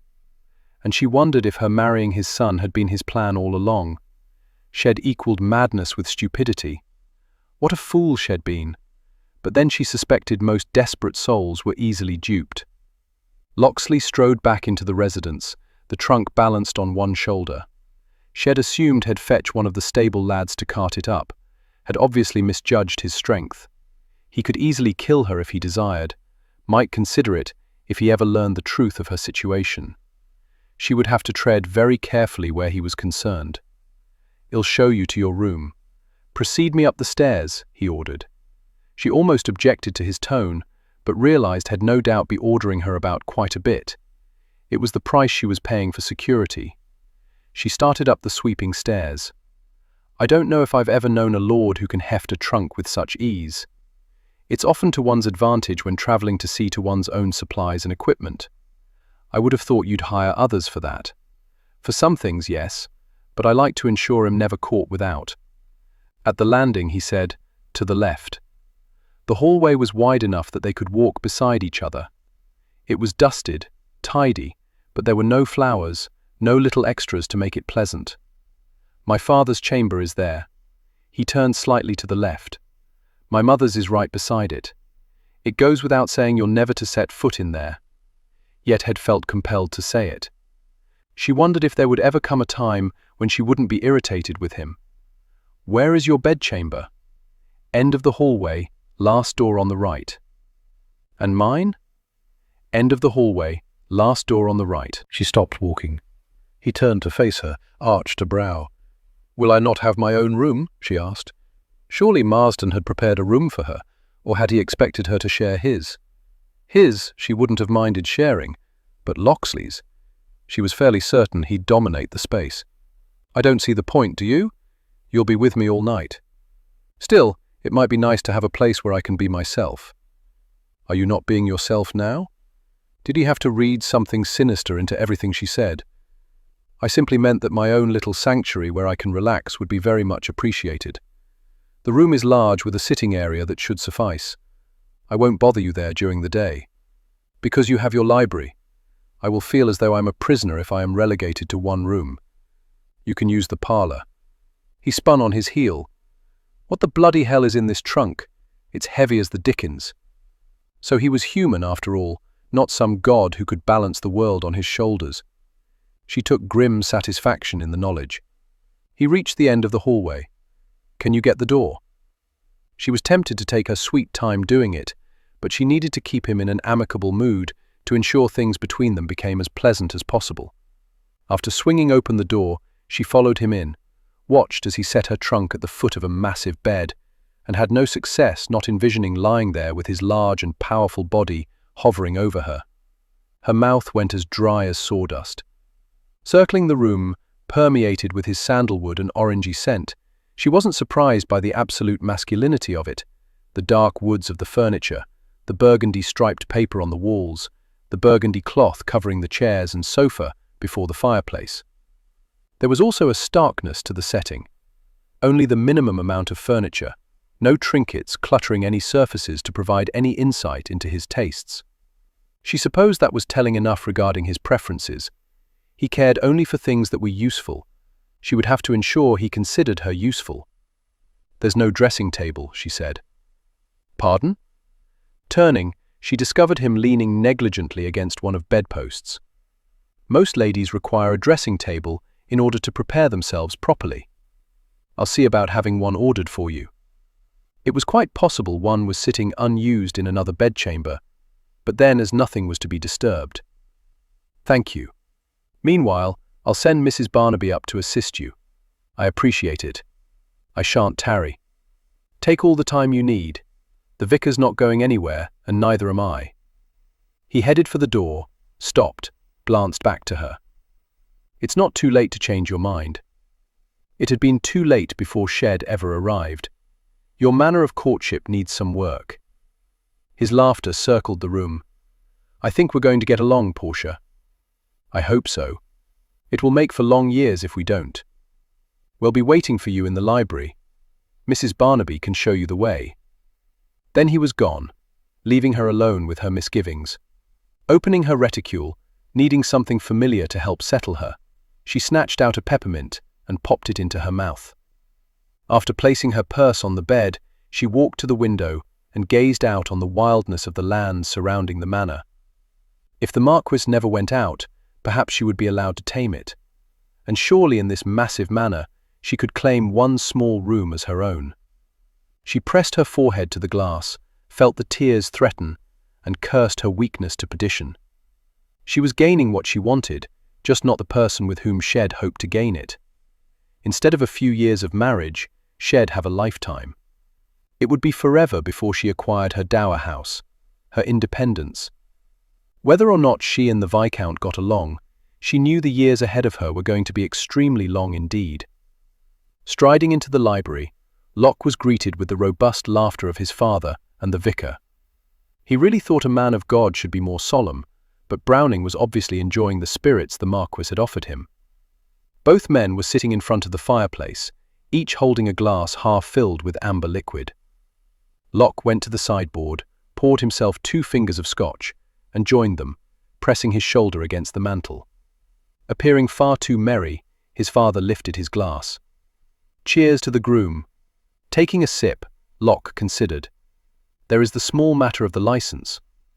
His father patted his chest. "Special license right here." Locke held out his hand. "May I?" His father reached inside the breast pocket of his jacket, pulled out the folded paper, and handed it to Locke, who gave it a brisk snap to open it. "My name is on it." The Marquis didn't even have the decency to appear contrite. "I've been after you for 2 years to marry." Can you blame me for nudging things along? And if I hadn't been quite so gullible? I have a license in my name. I wasn't going to break my promise to the girl that Shed marry today. Don't look so disgruntled. You're drawn to her, that much was obvious in the parlour. I'd wager you kissed her when you got her alone. Had never doubted his father's sharpness, only his ability to remain in reality. How much do you really know about her? She's strong, healthy, and fertile. That's all that's required for her to provide you with an heir. You've imprisoned your heart, Locke. I know that, so whether you could love her was never a consideration. Nor, apparently, was love a consideration for his little mercenary. How many women responded to your advertisement? She was the only one. He skewed up his face. Seems I have a reputation for being mad. Makes me a risky prospect. Your mother wouldn't have liked it anyway, my getting married. But she will be thrilled with the news that you've taken a wife. The vicar had begun shifting in his chair, as though just realizing that everything within this household might not be quite right. Locke couldn't recall him ever visiting. "You all right, Browning?" "Oh yes, just considering that all this is rather unconventional. Have you not heard that the St. John's are seldom conventional?" As though fearing he might have insulted them, he said, "The church does appreciate the new pews the Marquis is providing." So that was how he'd managed to get the vicar to agree to perform the marriage here. Should have known. Everyone had a price, including his lovely bride. He wouldn't resent it, but neither would he ever feel any warmth toward her. He would view her as little more than a high-priced. Every thought in his head scattered as she strolled in, wearing a gown of deep blue, sleeveless, revealing alabaster skin that the black had kept covered. Her neck was long, sloping down to delicate shoulders, and the barest hint of swells that indicated he might have misjudged how her breasts would fill his hands. They were likely to overflow. He wanted to peel off the white gloves that rode past her elbows as slowly as she had peeled off the black. She had tidied her hair in such a way that it demanded he mess it up. Before he crushed his glass, he placed it on the mantel. He wanted to sweep her up into his arms, cart her to his bedchamber, and have his way with her now, this very moment. The vows could be exchanged later. The sultry look she gave him told him that she knew the exact path his thoughts travelled. "Isn't she a vision of loveliness?" Mrs. Barnaby declared. She was a vision of raw sensuality, and she damned well knew it. Ah, the little vixen. She fully intended to make him suffer until he could get her into bed. Oh yes, they were going to get along splendidly. His long strides ate up the distance separating them. Taking her hand, he held her gaze as he pressed his lips to her gloved knuckles. "I approve." She blinked slowly as a corner of her luscious mouth lifted. "I thought you might." "Step aside, Locke," his father said, shoving on his shoulder. "You're not supposed to be this close to the bride until you're exchanging vows. My son is a savage. Allow me to escort you to the parlor." He certainly felt uncivilized, barbaric, as his father offered her his arm, and she placed her small, delicate hand on it. He consoled himself with the knowledge that as soon as the vows were exchanged, he was taking her to bed. Run, run, run! Her mind played the constant refrain as the Marquis escorted her to the parlor. Feeling as though she were traversing through a nightmare, Portia fought to tamp down the trembling that threatened to erupt at any moment. Never in her life had she seen such unbridled hunger in a man's eyes. When Locksley had taken her hand, pressed his lips against it, it didn't matter that she wore gloves. The heat emanating from him was such that she felt scorched. As they entered the foyer, she knew if she were smart, she'd head straight out the door. She was no novice to men when it came to what they were capable of, but she suspected nothing in her experiences had prepared her for what Locksley would deliver. She'd thought being provocative would give her the upper hand, and all it had done was cause her to realize that she might be completely out of her element with him. Even now, she felt his gaze boring into the nape of her neck, traveling across her bared shoulders, sliding down to her hips, back up. His hands would no doubt be taking the same journey after nightfall. Why hadn't she read the contract more carefully? Why hadn't her solicitor pointed out its flaws? Why did the Viscount have to be so protective of the Marquis? As they entered the parlor, Marsden held her back, while the vicar went to stand in front of the fireplace. Locksley joined him there. He dwarfed the other man. She didn't want to consider how later tonight he might dwarf her. Swallowing hard, she bucked up her resolve not to let his size or his demeanor intimidate her. Hearing the patter of feet, she turned to see 3 servants scurry into the room. All appeared to be only slightly younger than Marsden. "Allow me to introduce my staff," the Marquis said. "They'll serve as witnesses. Gilbert, our head butler, Mrs. Dorset, our cook, and of course, you've met Mrs. Barnaby." They bowed, curtsied, smiled brightly, seemed completely at ease, as though this were an everyday occurrence. "A pleasure," she muttered, striving to wrap her head around the fact that this was happening, while wondering if ever there had been a stranger assortment of guests for a wedding. "I brought you these." Mrs. Dorset extended a handful of wilted flowers, her smile bright with hope. "A bride ought to have flowers. I picked them myself from the meadow." "Thank you. They're lovely." The woman curtsied before stepping back into line. Marsden led Portia over to the vicar, waited while she mentally gauged her distance to the door, and had a final wild thought that she should make a dash for it. Browning cleared his throat. "Who gives this bride?" "I do," Marsden announced, placing her hand on Locksley's arm before stepping back once, and over, so he was now standing by his son, apparently serving as his best man. The vicar waxed on about the sanctity of marriage, as though neither she nor Locksley truly understood the significance of what they were doing, as though what was happening wasn't an utter and complete farce. Each word pounded into her as though delivered with a sledgehammer. If she were decent, she'd stop this outrageousness. But then, if she were decent, she wouldn't be here at all. She kept her gaze focused on Locksley's neckcloth, on how perfectly it was knotted. So much easier than looking into his eyes, seeing the accusation there, the disapproval because she'd sought to marry his father for gain. Only what he thought she wished to gain wasn't at all what she wanted to obtain. After the vicar recited the vows she was to repeat, she opened her mouth, only to find Locksley's finger beneath her chin, scorching her as he lifted her head until she met his gaze. Why the devil didn't the man have the decency to wear gloves for such a solemn occasion? "Don't make your vows to my neckcloth." I wasn't planning to. She took no comfort in it being one of the smallest lies she'd told this day. Why did he have to make the moment so much more difficult by insisting that they look at each other as they exchanged vows? "Repeat the words for her, Browning," he ordered. "I remember them," she shot back, hating the way he studied her, as though he expected her to engage in some nefarious behavior. Even knowing she should walk away, she couldn't seem to make her feet move from this spot. It was more than his fingers and his eyes holding her captive. It was the absolute authority he wielded. He would never yield to another. He would defend what was his. She knew it with absolutely certainty, and once they were married, she would be his. She should have negotiated better terms than an allowance and the daytime belonging to her. But it was too late now. After all her careful planning and scheming, when it had mattered the most, she had given in far too easily. But she wouldn't regret it, not when she was gaining her ultimate goal.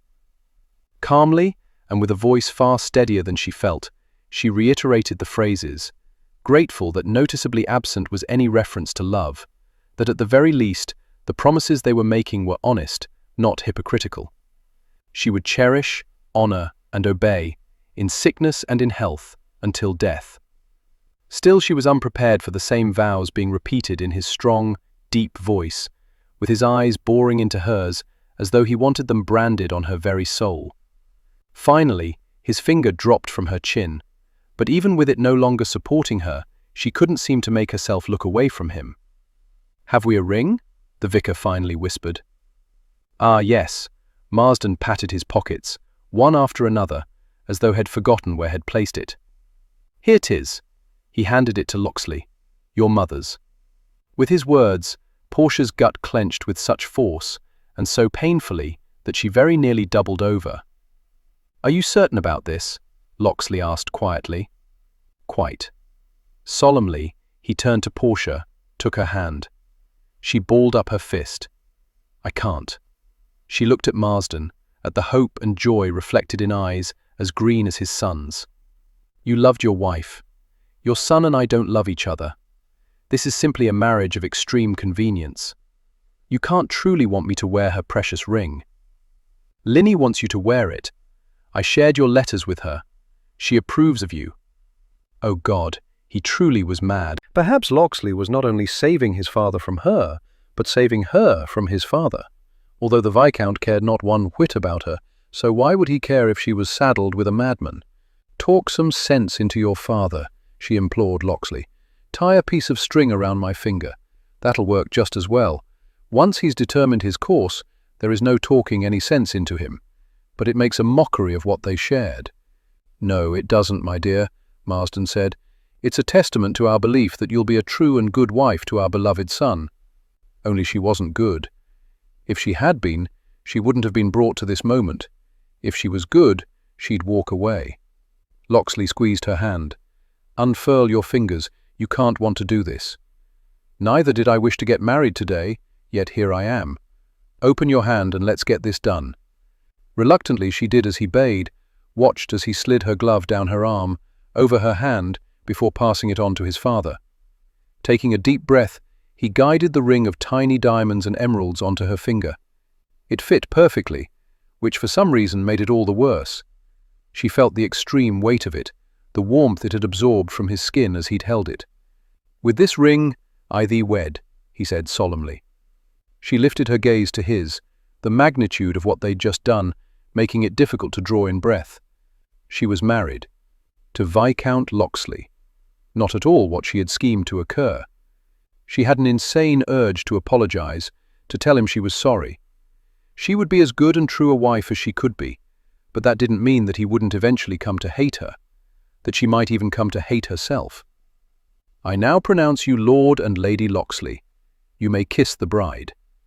Her husband lowered his head, giving her what she assumed would be the very last chaste kiss he would ever bestow on her. His mouth brushed lightly over hers, as though there had been no passion between them earlier. He'd barely stepped back before Marsden was bussing his lips over her cheek. "Welcome to the family. I can't tell you how happy you've made me this day." She wished she could claim happiness as well.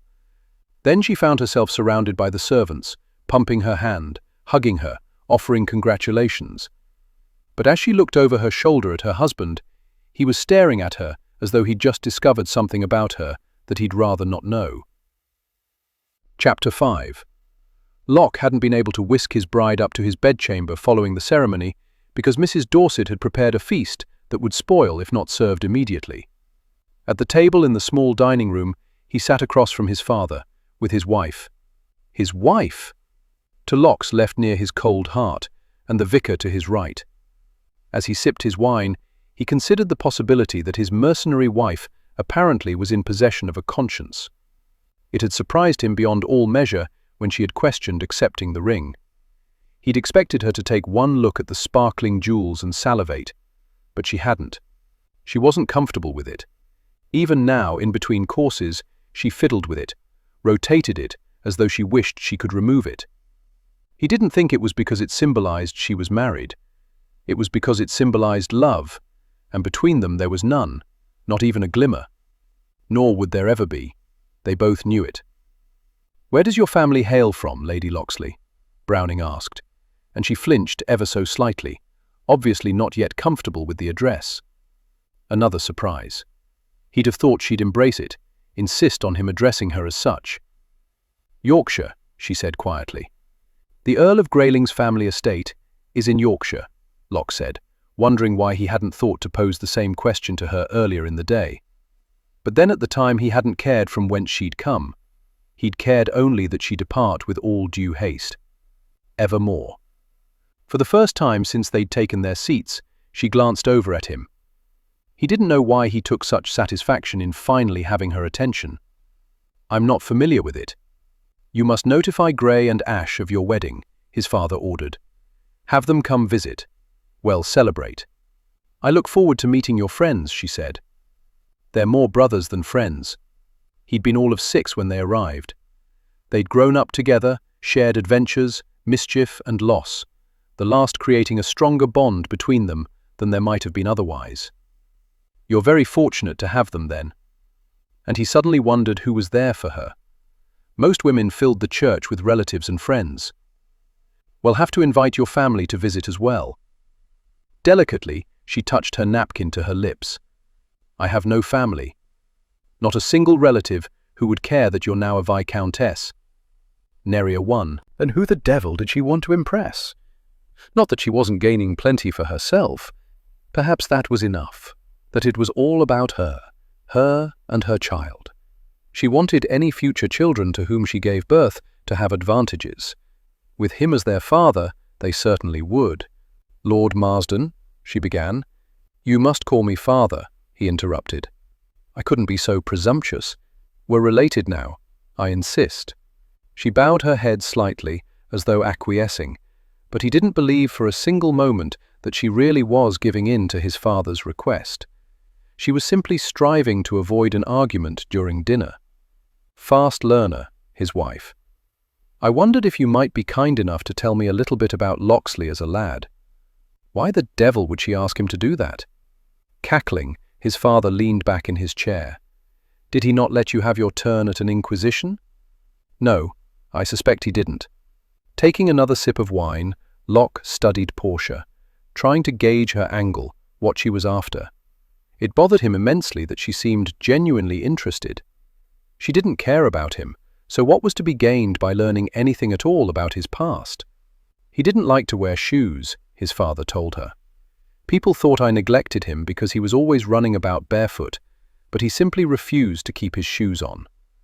I liked the feel of grass beneath my soles, he felt obligated to admit. Besides, it's easier to climb in bare feet. Ah, yes, he was a little monkey. Climbed everything. Trees, ladders. I once found him crouched near the ceiling in my library. Nearly gave me an apoplectic fit. He had somehow wedged himself in the corner and worked his way up. He was only about 3, if he'd fallen. I still break out in a sweat when I think about that horrendous outcome. Once I got him safely down, I thrashed him to within an inch of his life. I regretted it afterward, was afraid it'd put an end to his sense of adventure. A week later, he was clambering up the shelves. She scrutinized him with such intensity that he wanted to shift in his chair. Instead, he downed more wine. He didn't want her figuring him out, deciphering him, knowing the details of his upbringing. Nothing was to be gained. As far as he was concerned, they needed no words at all spoken between them. "Weren't you frightened to be up so high?" she asked. "I don't remember the incident at all. But you remember climbing? Trees, outer walls, wherever I could get a hand or a foothold. Do you still climb?" She sounded truly interested, which added to his guilt, as he was interested in only one thing from her. "On one of my journeys, I scaled a small mountain. Climbing has its uses. I'll be climbing over you before the night is done." She suddenly blushed, and he wondered if she'd read his thoughts. "Perhaps I'll take you climbing sometime. I'd like that. I climbed trees when I was a girl, enjoyed hiding out. I was a bit of a hoyden." "From whom were you hiding?" She laughed lightly. "Oh, you know, playing games, hide and seek, that sort of thing." Based on the way she didn't hold his gaze, he wasn't certain games were at all involved. What did it matter? Why were they discussing this? He didn't want to know about her childhood, her past, or anything else. He didn't want to see her as a little girl with braids, hiking up her skirts and clambering up a tree. What mattered now was that she was out for gain, and because of that, he'd begun his day a bachelor and ended it a husband who had yet to fully sample the wares. She turned her attention back to his father. "Did you climb trees, my lord?" "Linny was sitting in a tree when I met her. She was the climber. Coaxed me up. Dared me, actually. Called me a coward. I had to show her, I tell you. So up I went. From our perch we watched as the night fell. It was so beautiful. With her I saw it as I never had before, recognized the majesty of it. But then it was time to go home, and I froze. I was all right as long as I was looking up. Looking down made my gut churn." "How did you get down?" Portia asked. She took my hand. "Keep your eyes on me," she said. "I won't let you fall." I was 12, she all of 8. Never took my eyes off her. But still I fell anyway, hard and fast. "Were you badly hurt?" He winked at Portia, smiled with fond remembrance. "I fell for her." So Locke comes by his love of climbing naturally. He got it from his mother. He hadn't known that, had never heard the story, had known only that they'd become interested in each other at an early age. Not wanting to sadden his father, he'd avoided asking questions about his mother. Perhaps for himself as well, because he didn't want to know what he might have missed by not having both parents present in his life. "You loved her a long time," Portia said, her voice filled with a sense of wonder. "All my life. Well, except for the first 12 years, but they hardly count. When I met her, it was as though my life began anew." He slapped the table before raising his wineglass. "And speaking of life beginning anew, we are here to celebrate a wedding. To my favorite son and my new daughter. May you never take your eyes off each other." Portia lifted her glass but didn't look at Locke. He suspected it was because she didn't want him to see the tears that had gathered, but her profile revealed them glistening in the corner of her eye. It was a revelation. She was sentimental, with a soft heart that she didn't want him to see. Downing the wine that remained in his glass, He had an insane urge to tell her that he wouldn't let her fall, but he kept his thoughts to himself because he knew from experience that along that path lay madness. Following dinner, Portia and Locke retreated to the library, where he poured them each a glass of port while his father saw the vicar to his carriage. They sat before the fireplace in awkward silence, the only sound the crackling of the fire blazing in the hearth. Yet, for all the heat it generated, she couldn't seem to get warm. Her husband, dear God, a husband whose eyes never strayed from her, as though he expected her to try to make off with the family silver. He thought her a mercenary, when she knew damned good and well that money could not protect her nearly as effectively as he and his position in society could. It occurred to her that perhaps he was mentally disrobing her, but why bother with doing that when he could escort her to his bedchamber and tear off her clothes with as much haste as he desired? Based upon his earlier fervent kisses, she suspected their coupling was going to be rough and quick, and often. She couldn't recall ever meeting a man who could appear so virile and capable when doing nothing other than sitting, sipping port, and staring at her. "How long does it take to say goodbye to a vicar?" she finally asked, staring at the flames because it was easier than looking into his eyes and seeing the lust for her reflected there. Knowing how badly he wanted her was a sort of currency, if she could just determine how to spend it without angering him. "I suspect my father forgot that we were waiting for him, and he has retired to his chambers." She dared to look at him then, the way his long fingers were curled around the stem of the glass, and tried not to think about how they might close around her later. "Should you check on him? He's a grown man." Angling her head, she gave him a rueful smile. "Yet earlier today you thought him incapable of selecting a wife. There is a huge difference between deciding one should retire for the night and deciding one should marry." Well, there was that, she supposed. Swallowing hard, she forced herself to hold his gaze. "I assume we're going to consummate our marriage tonight." Never taking his eyes from her, he lowered his head slightly. "Once you've finished your port and are a bit more relaxed." Relaxed. He simply looked at her. She wasn't, damn it. But it was imperative that they consummate the marriage, that he not be able to claim her an improper wife, that he not have any justification for an annulment. Not that she wanted him to see the desperation in her or understand the importance of his place in her life. "Perhaps I should go on up, have Mrs. Barnaby help me prepare. I'll be doing all the preparing that needs to be done." I simply meant that she could undress me. "I'll undress you.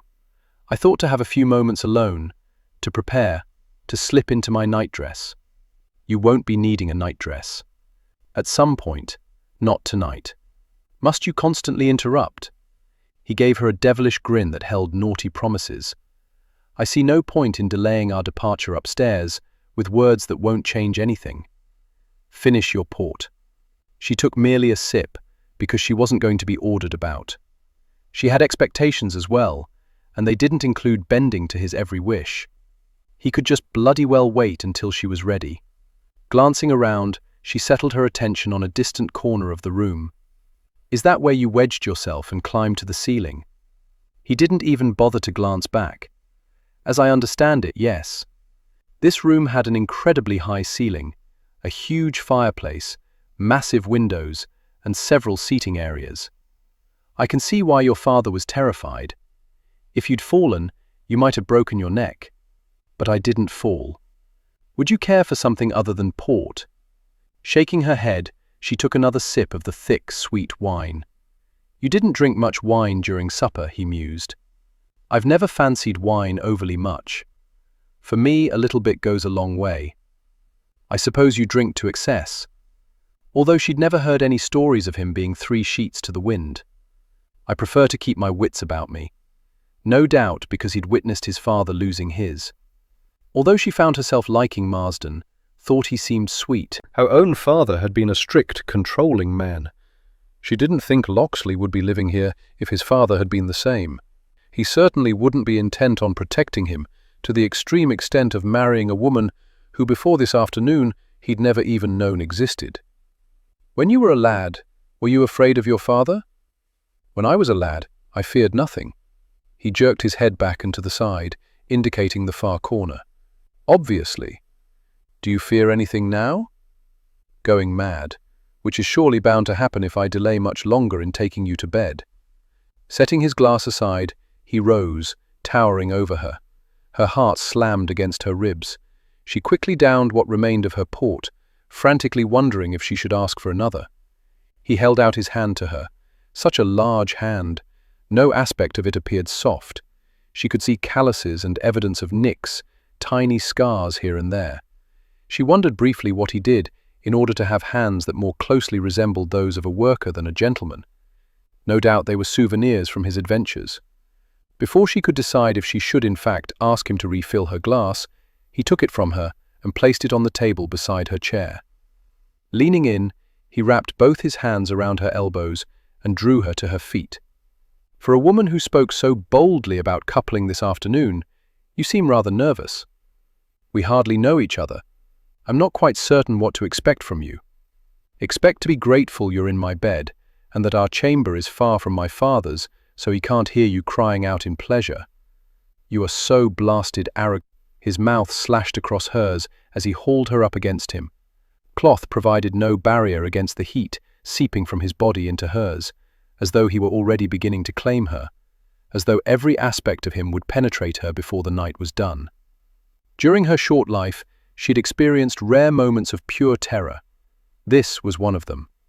The past few months had taught her to separate her mind from the physical, had tutored her in the wisdom of not caring, of dispensing with emotion, of holding herself apart from the reality of what was actually happening. It was the reason that she had known she could lie beneath a man more than 3 decades her senior, without nausea, without tears, without regrets. But Locksley knocked down her barriers as though she'd built them of twigs. He wasn't content to simply take. He wanted to possess. She felt it in the thrumming of his pulse at his throat, where she laid her fingers, in the vibration of his chest as he growled and took the kiss so deep that she felt as though he were mining for her soul. She was no stranger to the ways of men, and yet he seemed to defy everything she knew and understood. She'd never known a man to emit such a powerful hunger, to give the impression that the passion rising between them would consume not only her, but him as well, that he welcomed it. He braced his hands on either side of her head, angling her slightly to better position himself for the assault. Yet for all the voraciousness of his urgency, she never once felt as though she couldn't step away, as though she couldn't stop it. If she wanted. But she didn't want to step away. And that alone was what terrified her. That he somehow managed to call to the wantonness inside her, that he made her long for all the dreams she'd held when she was young and innocent. That he made her believe that perhaps they were attainable, that they did in fact exist. Tearing his mouth from hers, breathing heavily, he stared down at her. That's what I want. The fire and the vigor, not the frightened mouse. I want the lioness in my bed. A lioness? If only he knew the truth about Monty. He swept her up into his arms as though she weighed little more than a cloud in the sky. Never before had a man carried her. She didn't want to admit how safe and secure he made her feel as he strode from the room with purpose. But then, if she'd learned anything at all about him this day, it was that he did everything with determination. She knew beyond any doubt that she was on the verge of becoming his wife in truth. There would be no turning back once he claimed her. As he took the stairs, 2 steps at a time, guilt pricked her conscience. She should confess everything before it was too late. Their marriage could be annulled. She could slink away in shame and mortification, find a way to survive, to protect all that needed protecting, as though a miraculous answer would suddenly reveal itself when it hadn't before. They passed the closed door to the master's bedchamber. His strides quickly ate up the distance to the corner room at the far end of the hallway. He wanted her. She could sense it in the tension radiating through him. She could give him anything he fancied, all he desired. He could ask anything of her, and she'd not refuse his request. He could demand anything, and she wouldn't fight him. She could make him grateful to have her. She could ensure he never had regrets. As for her own regrets, she would find the strength to ignore them or to live with them. She was too close to having what she desired, what she required to survive, to let guilt win out over sensibleness. Starve or feast, cold or warmth, death or life. He opened the door, walked through, and slammed it shut with a kick. She expected to find herself tossed on the bed, her skirts thrown over her head, as with a powerful thrust he took what the law now gave him the right to possess. Instead, he lowered her feet to the floor, slowly, gently, in the center of the room. The bed loomed behind him, yet he suddenly seemed in no great hurry, as though whatever madness had urged him here with such haste had been tamed, tethered. But the fever in his eyes as he looked down on her told her that it was hovering dangerously close, that there was a primal quality to him that, once unleashed, could possibly destroy her. She should have been frightened, terrified even. Yet she couldn't seem to feel anything other than wonder and an urge to take him down to the bed and order him to have his way with her. He was no longer touching her, and yet tremors cascaded through her. Her nerve endings sizzled, and her skin seemed to ache for his touch. It had been so long since she had yearned for a man's touch, not since she'd lost her innocence, not since she'd known betrayal. Leisurely, following the décolletage of her gown, he lightly skimmed the blunt tip of one long, thick finger from one shoulder down, over the swell of one breast, then the other, before travelling up to the opposite shoulder, barely touching the cloth, mostly branding her skin with heat that fairly devastated her plan to remain aloof. His eyes never left hers, and she feared he could read the confusion and weakening in her gaze. She should have known that he wouldn't have been content with coldness in his bed. He guided his finger back along the path until it returned to the beginning of the trail that he had mapped out like the explorer he was. He glided his fingers down her arms, all the way to her fingertips, before going back up. "I like your arms bared," he said, his voice low, feral, deep. "Don't wear gloves in the future." Following dinner, she hadn't put them back on. As much as she wanted to, she couldn't quite regret it at that moment. It would be improper. A corner of his mouth hitched up, his eyes darkened. "Before this night is done, you'll learn that I enjoy a good many improper things. Turn around." She'd said he could take her from behind. She couldn't fault him now for wanting it. Hiking up her chin, calling forth her steely resolve, she whipped around, and only then dared to squeeze her eyes shut, waiting for the assault. "You've tensed up again," he said. "I've told you. I don't know you well enough to know what to expect. And I've told you to expect pleasure. You're taking your sweet time at delivering it." His heated mouth landed at the juncture where her shoulder met her neck. "We have all night, Lady Locksley." He nibbled his way to her ear. "I want you wet, hot, and begging me to take you." A shiver of anticipation skittered along her spine. "Perhaps it will be you who begs, my lord." His tongue outlined the shell of her ear. "I'm counting on it." She jerked her head around, her gaze slamming into his. "You want me to make you beg?" He grinned. "I want you to try." He pressed a kiss to her temple. "But not yet. Not until I've had the pleasure of removing your clothes." And her hairpins apparently, because he buried his fingers in her hair, removing them one after another, tossing them onto the floor without care. Facing forward, staring at the low fire burning in the hearth, she tried to make sense of this man. He wanted her. She had no doubt there, and yet he was drawing out the torment with a sweetness to it that she'd never before experienced. As her hair tumbled down, he growled with satisfaction and gathered some of it up in his hands. "It's been wanting to do that all day, and I've wanted to touch it. So thick and silky. It's unruly. I like unruly. Even in a wife? That I can't say, as I've only had one for a few hours, but I like unruly in my lovers." She hated the spark of jealousy that ripped through her, recognized the irony in her reaction. It wasn't as though she was coming to him a virgin. "How many of those have you had?" He slowly draped her hair over one shoulder and kissed the nape of her neck. "Enough to know how to bring you pleasure." Her eyes slid closed. It seemed his idea of pleasure involved a great deal of torment. His lips traveled across her shoulder, just before his fingers outlined her skin where it met cloth. How could so light a touch affect her so deeply, reach through her to the core of her womanhood? When Shed responded to the advert, Shed done so expecting a passionless coupling. She was hardly prepared for every sensation he was so effortlessly stirring to life. She felt a tug on the lacings of her gown, was acutely aware of him pulling them completely free, so the material began to separate and was soon gaping. The gown was heavy enough that it began to fall from her shoulders. She jerked her hands to the bodice to hold it in place. Why didn't he douse the lights? Aware of him brushing by her, she opened her eyes to find him standing in front of her. "Lower your arms," he said quietly. Not an order exactly, and yet she didn't think he'd brook any disobedience. She wanted an amicable marriage, no tempers flaring, no fists flying. Balling her hands, she lowered them to her sides. With only a single finger of each hand, he nudged the shoulders of her gown over until the silk slid down her body. His eyes drifted to the swells of her breasts, and she saw heat mirrored in the green, even though she was still covered with her corset and chemise. And once again, he traced that blasted finger along the line where cloth met skin.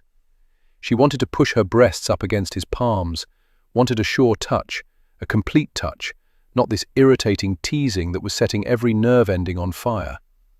"Turn around," he ordered, and she took perverse satisfaction in the fact that he sounded as though he might be strangling. At least he wasn't completely unaffected. When it was her turn to remove his clothing, she would go just as slowly, would insist upon it, make him suffer. Although now that she was facing the bed, staring at it, she didn't know if she could go slowly. Her body was yearning for sure caresses, the hardness of his form pressing into the softness of hers. A series of tugs as he loosened the lacings on her corset. Then it too fell away, leaving only the thin linen of her chemise. Once again he moved in front of her, his eyes darkened. "I misjudged the size of your breasts," he said.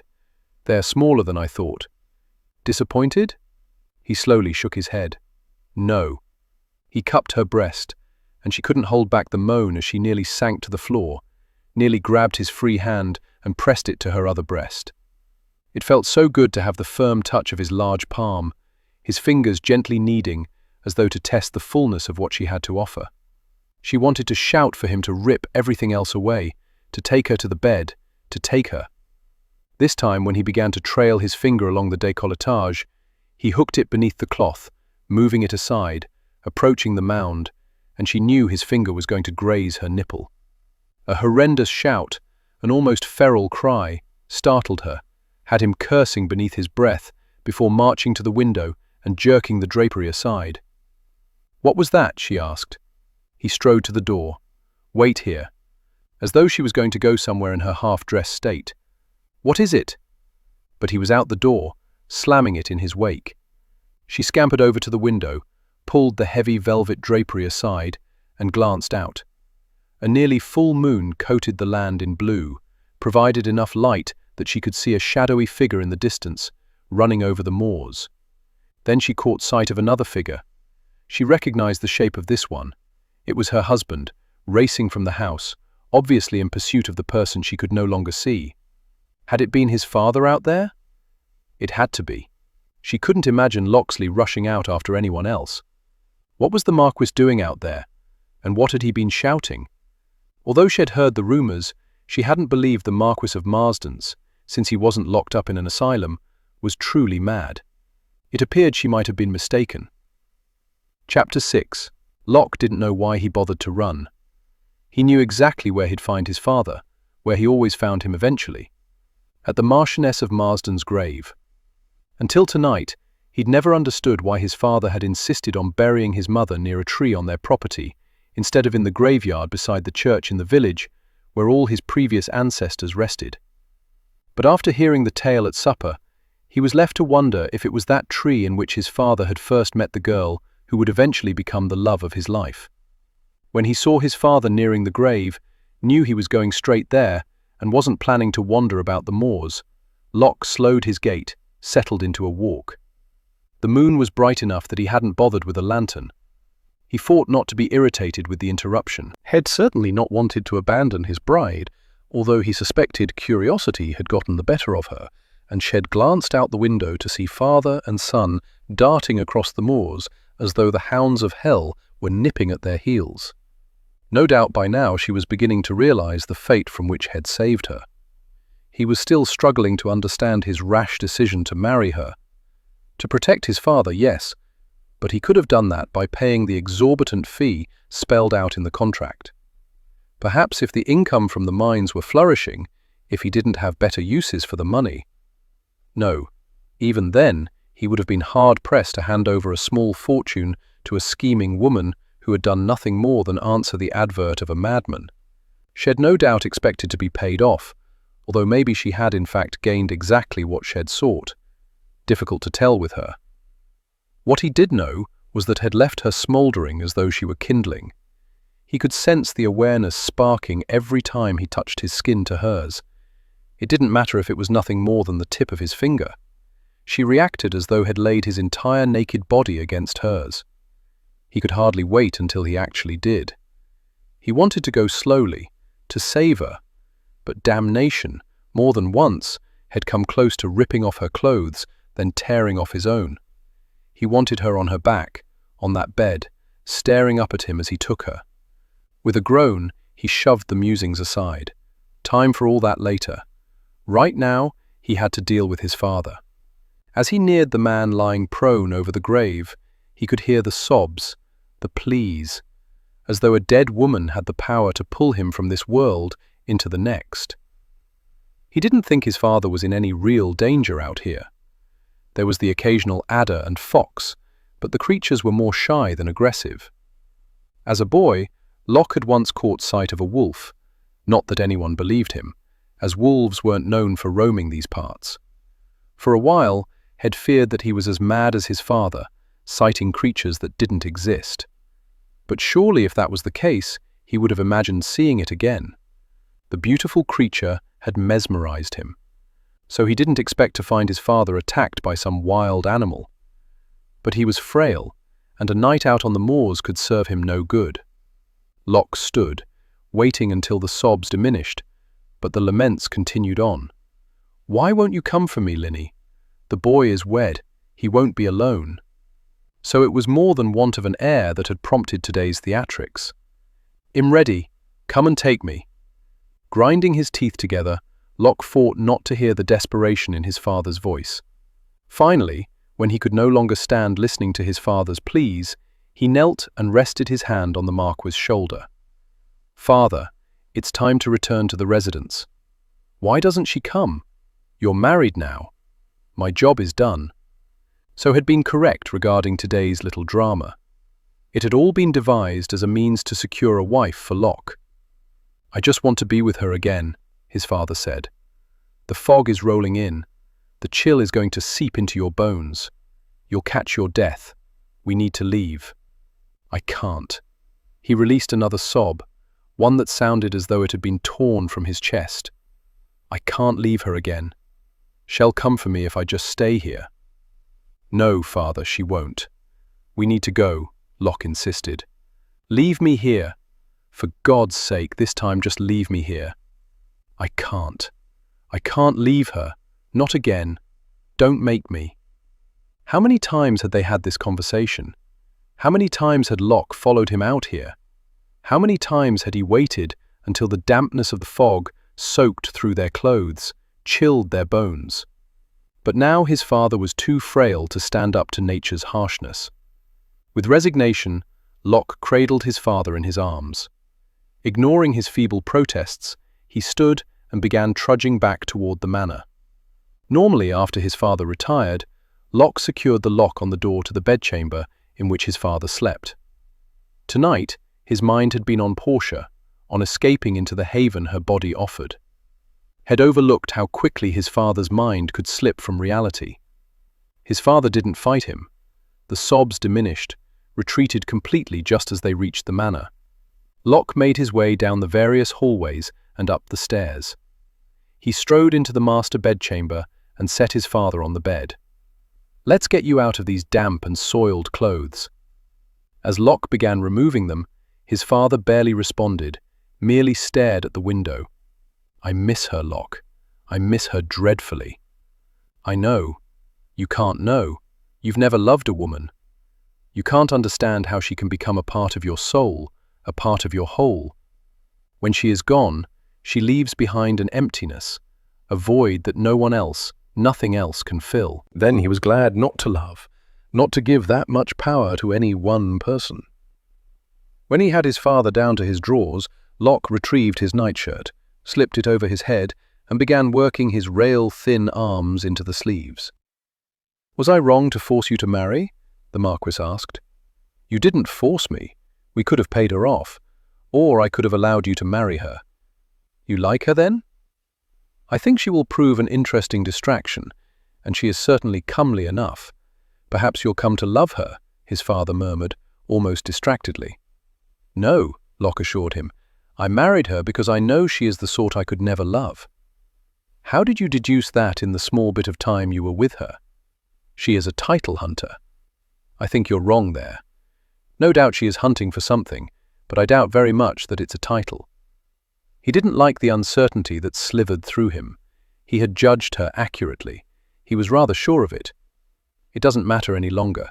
The deed is done. Finally, with the nightshirt in place, he lifted the covers. "Into bed with you. Lock the door." "I will, but open the window. Perhaps your mother will come visit with me later." No one was going to visit with him. Still, Locke went to the window, turned the latch, and swung it open. It was too small for his father to crawl through, and even if he did manage it, the drop to the ground was a deterrent. While the Marquis might pray for death, he wasn't one to take his own life.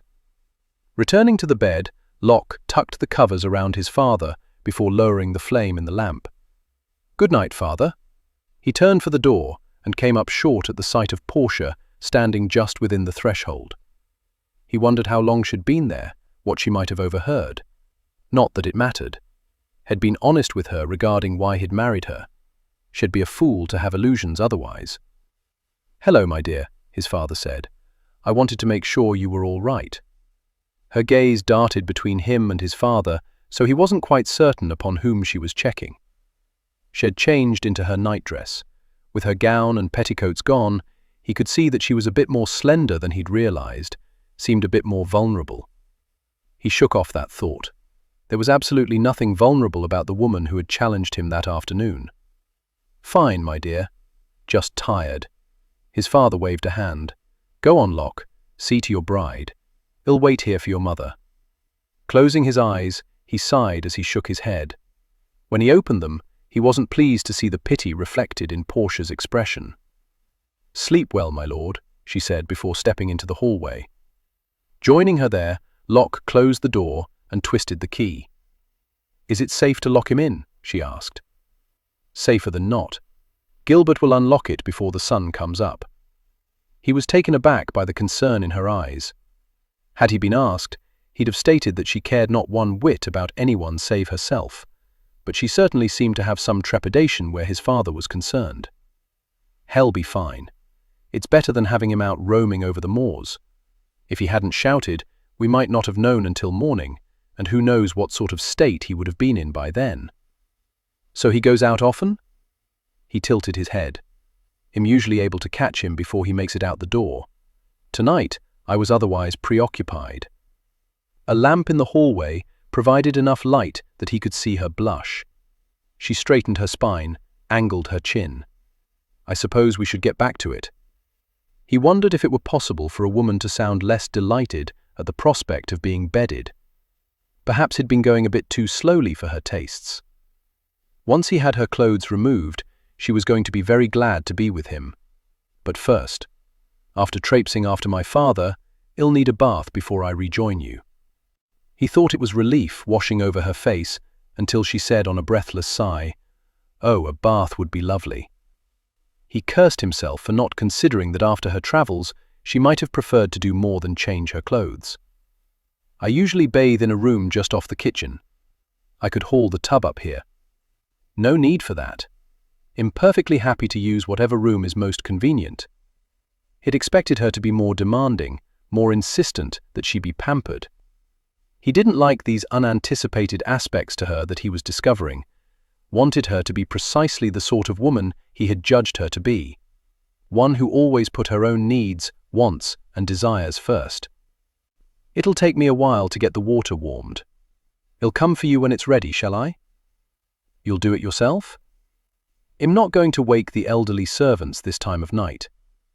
Truth be told, he always prepared his own bath, took care of most of his own needs. I don't want you to go to that trouble for me then. No trouble.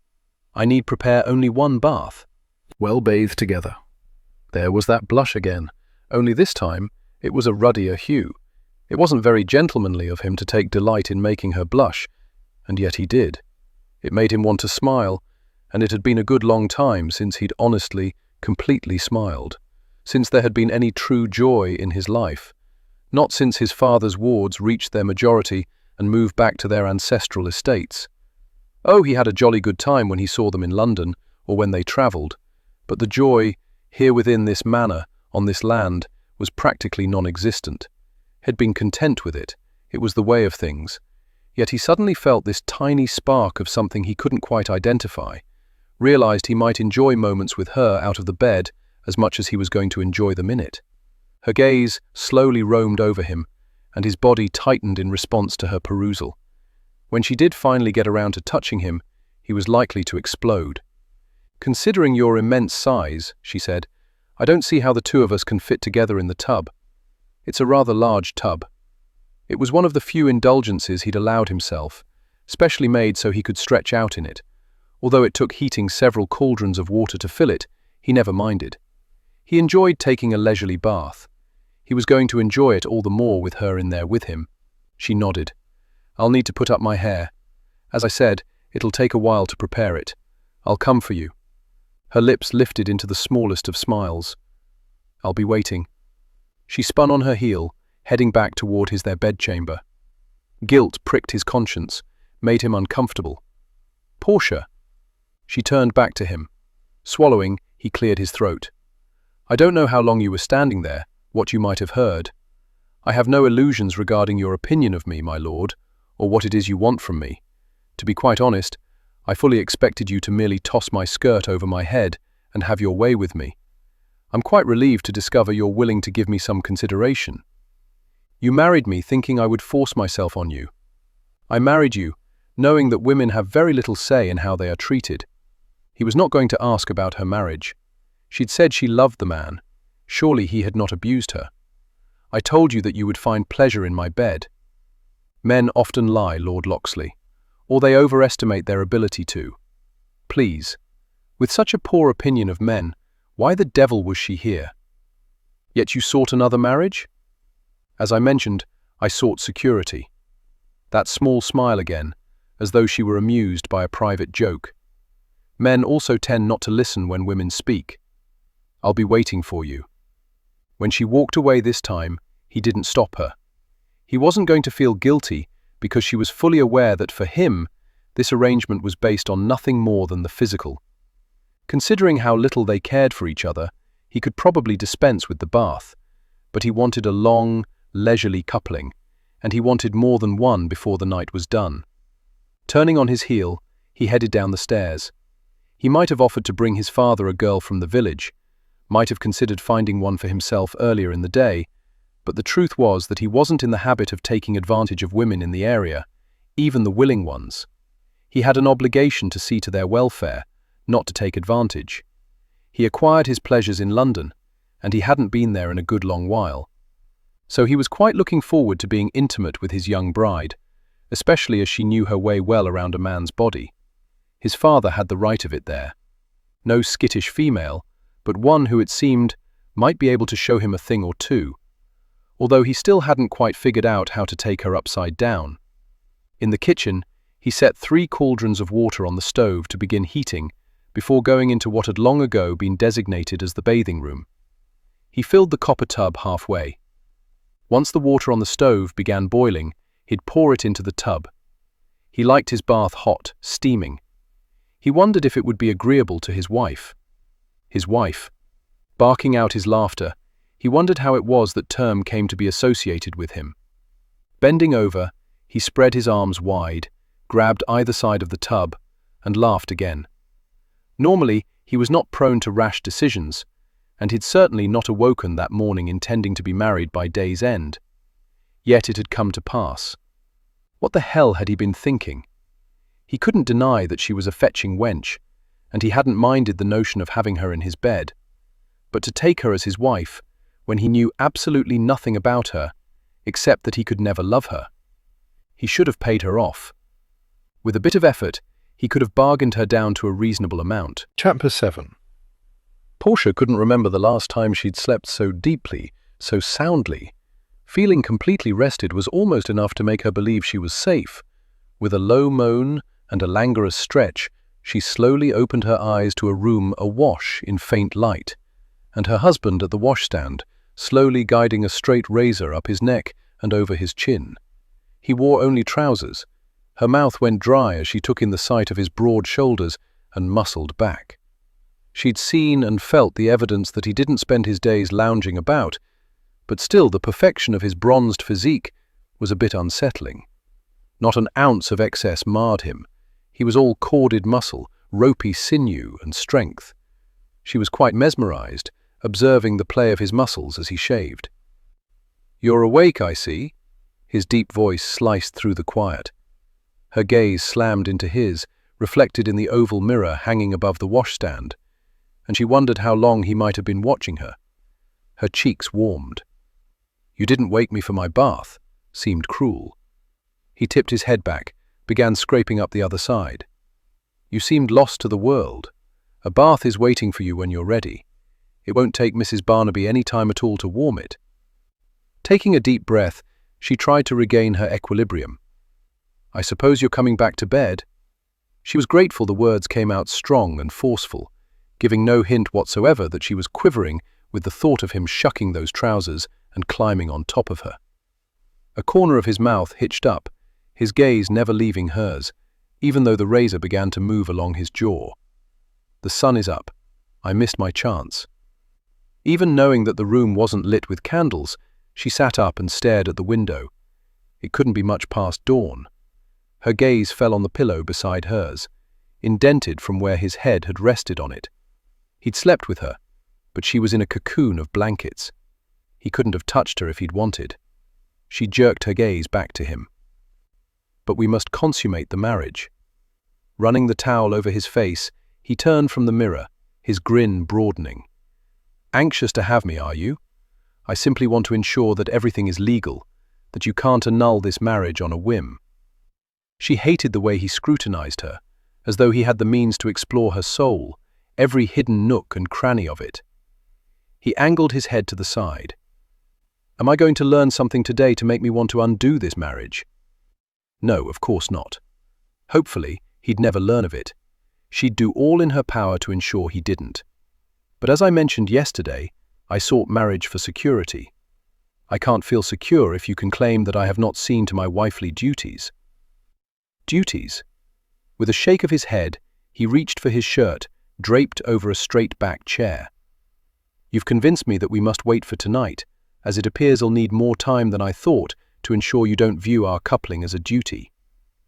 He shrugged into the shirt, began buttoning it. She scrambled out of bed. "You can take all the time you want now." "Alas, my dear wife, I have responsibilities that require I go to the mines today. This evening will be soon enough." It would be.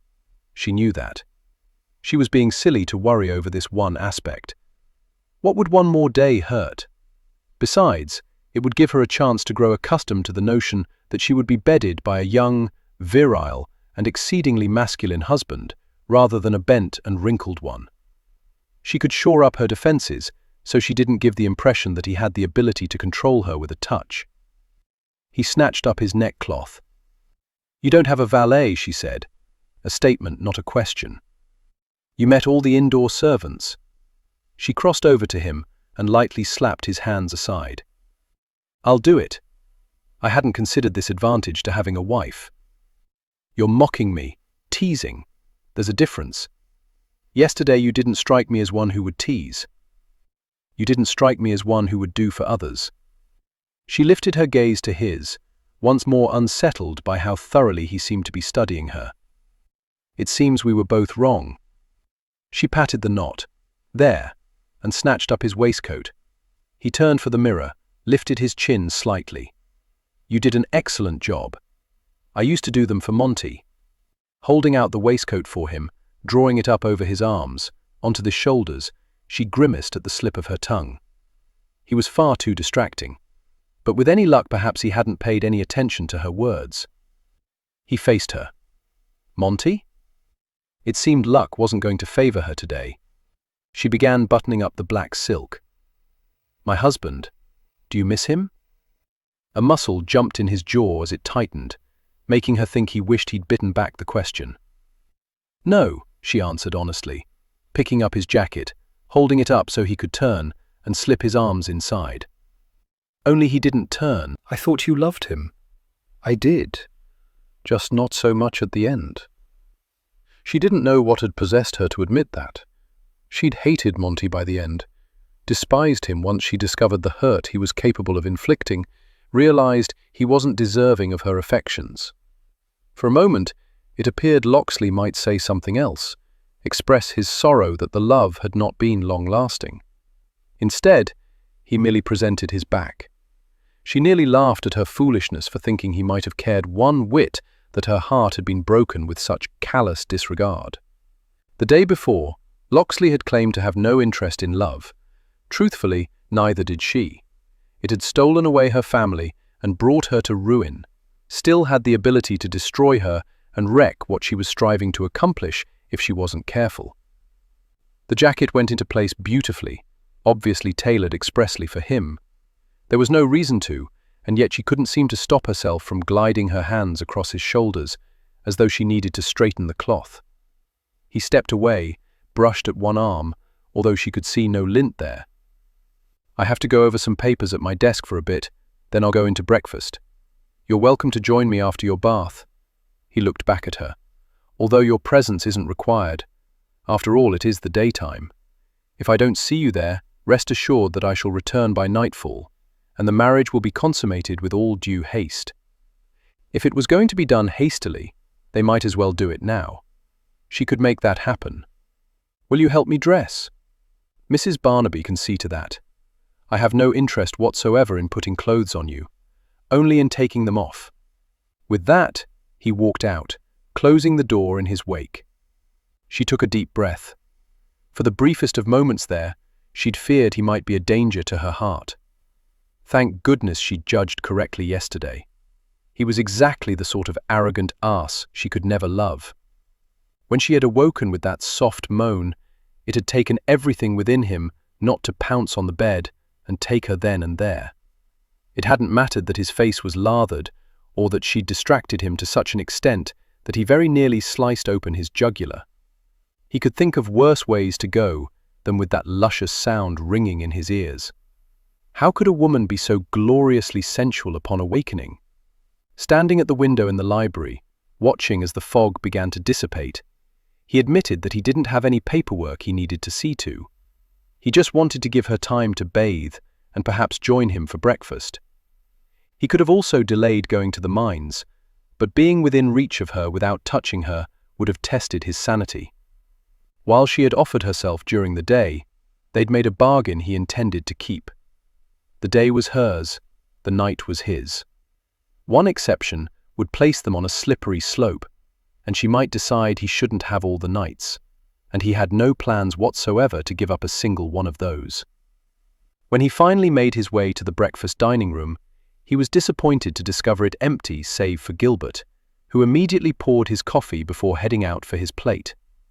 It pricked his temper that she could disappoint him. He didn't care for her, so it made no sense whatsoever that she should elicit any emotion at all in him. It irritated him that he was still thinking about her an hour after he'd left her. Obviously, she'd given him no further contemplation. She had her title, her allowance, a bath.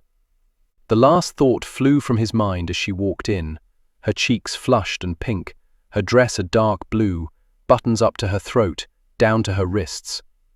At least it wasn't the ghastly black in which she'd arrived. At least she wasn't being a hypocrite and pretending to be in mourning after she'd wed another man. She was setting her grief aside, what little grief there may have been. He didn't know her husband, didn't want to know him, but still it bothered him that the man had managed to lose her love. To have had it and not appreciated it.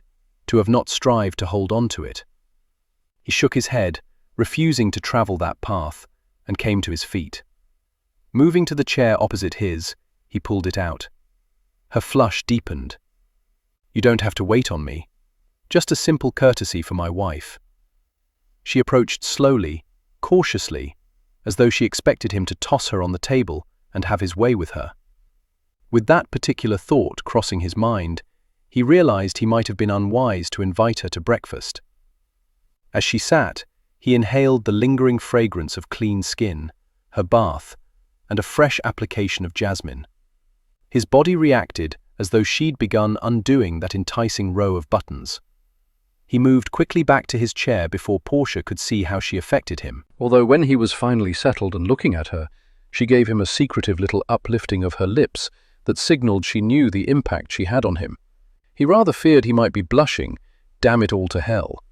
Thank God Gilbert chose that moment to walk in holding a plate.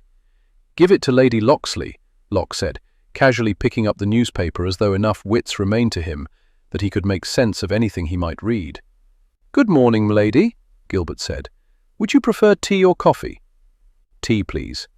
Gilbert saw to the task, while Locke read the first sentence of the main article 3 times. He couldn't concentrate with her at the table, in spite of his not wanting to be distracted by her. When the butler went to fetch another plate, she said, "Will your father be joining us?" Setting down his paper, Locke realized that she looked considerably younger today, less weary, less troubled, more beautiful. Yesterday had been an apparition, an aberration. He cleared his throat. He generally takes his meals in his room. Yesterday was an exception. "So you dine alone?" "I have wine to keep me company." "At breakfast?" He grinned. "No, then I have the paper. Don't let my presence stop you from reading it. You don't have to entertain me." I had no plans to. Could he sound any more like an ass? "Where did you travel from to get here?" She stopped halfway to reaching for her tea, seemed to ponder her answer, or perhaps it was merely the revealing of it that gave her pause. It struck him that for all the information about him that Shed gained last night, Shed revealed very little of herself. London. His father no doubt knew from whence she hailed, as he'd had to dispatch his correspondence to her. "You arrived in a mail coach. I would have thought my father would have sent you money so you could travel in more luxury." "He did." She lifted the cup, took a small sip, her lips teasing the rim, the heated brew. What was wrong with him to think he'd never seen anything more provocative in his life? She licked that lower lip, then the upper. "I thought to put the funds to better use. Enhancing my wardrobe, for example." "Surely your husband didn't leave you penniless?" "He left me nothing at all. His money was for gambling and pleasure. So I was quite destitute and desperate when I saw your father's advert." She lowered her head slightly. "Are you going to eat?" He looked down to see a plate had been set before him. Glancing over, he saw Gilbert standing at attention in his usual spot. How the devil had he made his delivery without Locke noticing? He wasn't the most fleet of foot or the quietest. It was her. She managed to somehow garner every last bit of attention he possessed. He should stop asking her questions now. He was not going to sympathize with her scheming, no matter how bad off her husband may have left her. "You said you were going to the mines today," she mused softly. "Yes, immediately after breakfast. Will you hand over my allowance for the month before you leave?" He almost laughed. How easy it was to forget that marriage to her had come with a price. "Of course, my little mercenary. As soon as we finished eating. Then we should get to it, shouldn't we?"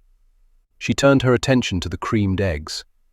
For the life of him, he couldn't determine why earlier had wanted her to join him, except for a while there, she made the room feel not quite so empty. Chapter 8. She had to take such care in answering his questions that it was trying beyond measure. There had never been a husband. She wasn't a widow. But there had been a love, what she had thought was a grand love.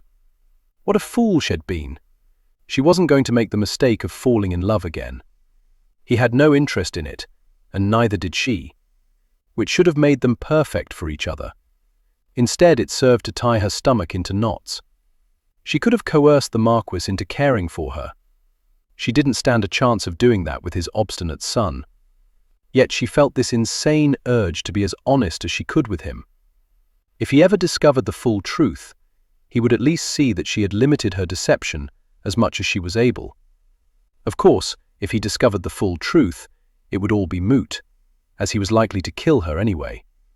Put those strong hands of his about her neck and choke the very life from her. But she couldn't worry about the future. She had to concentrate on the present. And presently he was leading her down the hallway to the library. He strode into what she was certain could easily become her favorite room. While it was tidy, it still had a musty scent to it that wasn't completely a result of all the books that lined the shelves.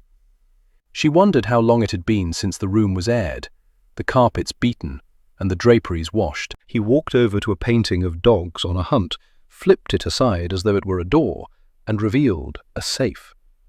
While she couldn't see exactly what he was doing, she heard a series of metal clicks. Then there was a clack, the clinking of coins, followed by more clanking before he swung the painting back into place. He returned to her side, held up his hand. She extended hers, palm up. He dropped a velvet pouch into its center. She was incredibly tempted to open it and count out the money, but it had the correct heft, and there should be some trust in their relationship. He gave her what she could only describe as a disappointing smile before heading for his desk. "Go ahead and count it," he said. "I trust you." He glanced back over his shoulder. "No, you don't." Had he been able to read her mind? That would be unfortunate. If I discover it short later, I know where to find you. He hoisted a hip onto the edge of the desk, crossed his arms over that wide chest. "Anything you require, I will purchase for you, so why do you need an allowance? For things that aren't required." "Such as?" She lifted a shoulder. "A frivolous bonnet, a residence, an extra pair of slippers, food, chocolates, a new life, safety, security. You are my wife, Portia. It is my duty to see after your care. The care of my person, yes, but the care of my heart. I dare say you no doubt draw the line there. I want you to find happiness here." He almost made her feel guilty for taking advantage. Almost. But too much was at stake. She held up the pouch. "I have." He shoved himself up off the desk. "I have to get to the mines. Enjoy your day, and be prepared for tonight. You won't get another reprieve." "I didn't ask for one," she reminded him sharply. "I was willing to have a go at it this morning, but you turned me down." He strode up to her, stopping within a hairbreadth of her. "You can't possibly imagine what that cost me." He cradled her face with one large, powerful hand. "This will probably cost me as well in torment for the remainder of the day, but damn if you don't have the most kissable-looking lips I've ever seen." Then his mouth was on hers, proving his point. And damn if his lips were just as kissable. They were full, his mouth broad, and his tongue so very skilled at stroking and exploring.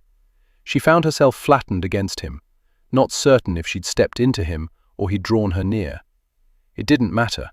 What mattered was the way his hands rubbed her back with sureness, with possession, the manner in which he angled his head to taste her more fully, providing access so she could taste him more intimately.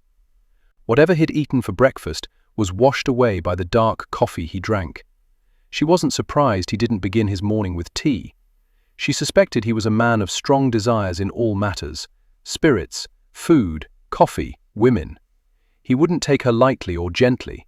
He might take her slowly, but when it came down to it, he would crush her, be as demanding as he was now, insist that she not hold back, that she give fully all she had. He might be the lord of the manor, her husband, the head of the house, but when it came to the mattress, she could hold her own. She'd been tutored by the best. She wouldn't retreat, wouldn't allow him to master her between the sheets. They would be equal, true partners. A day might come when he regretted having her for a wife, but she made a vow then and there that he would never regret having her for a bed partner. Tearing his mouth away, he stared down at her, his breaths coming swift and heavy. She slowly ran her tongue around her lips to have a final taste of him.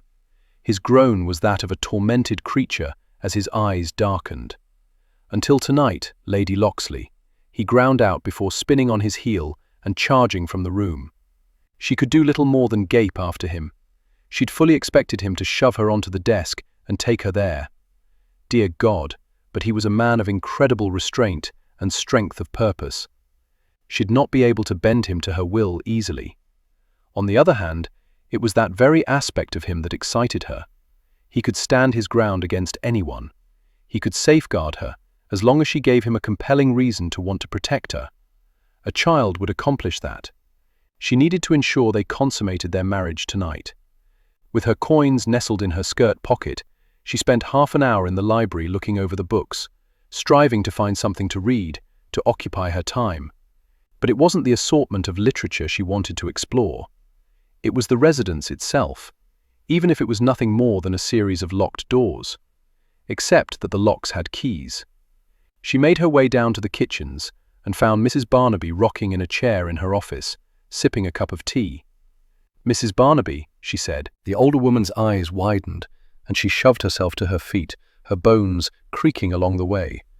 "M'lady, Mrs. Barnaby, I'd like to borrow your keys for a spell." Much as she had the day before, the housekeeper slapped her hand against the large ring. "They're my responsibility." "Yes, I know, and I will return them before the day is done." She shook her head. "I'm sorry, Lady Locksley, but I can't give them to you." "Oh, I believe you can." She shook her head more forcefully. "I can't." With a deep sigh, Portia held out her hand. "You can and you will. You can't command me. I'm the lady of the manor." "Well, see what his lordship has to say about that."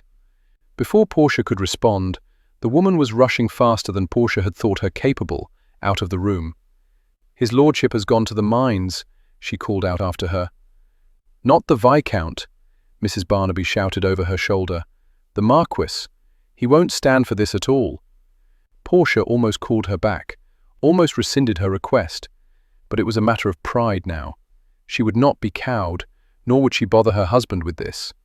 She was relatively certain he would agree with her position, but it was her hope to lessen his burdens, not add to them. Whether or not the Marquis was in agreement with her right to have the keys was another matter.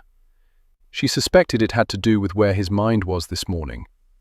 She followed Mrs. Barnaby up the stairs and waited outside the Marquis's bedchamber as the woman knocked briskly. "Come in," he called out. With a flourish, Mrs. Barnaby opened the door and marched in. Portia went in as well. The Marquis was sitting in a thick, cushioned chair near the window, looking out. "She wants me keys," Mrs. Barnaby announced sharply. Glancing over his shoulder, Marsden squinted. He seemed smaller today, more frail. "Who wants your keys?"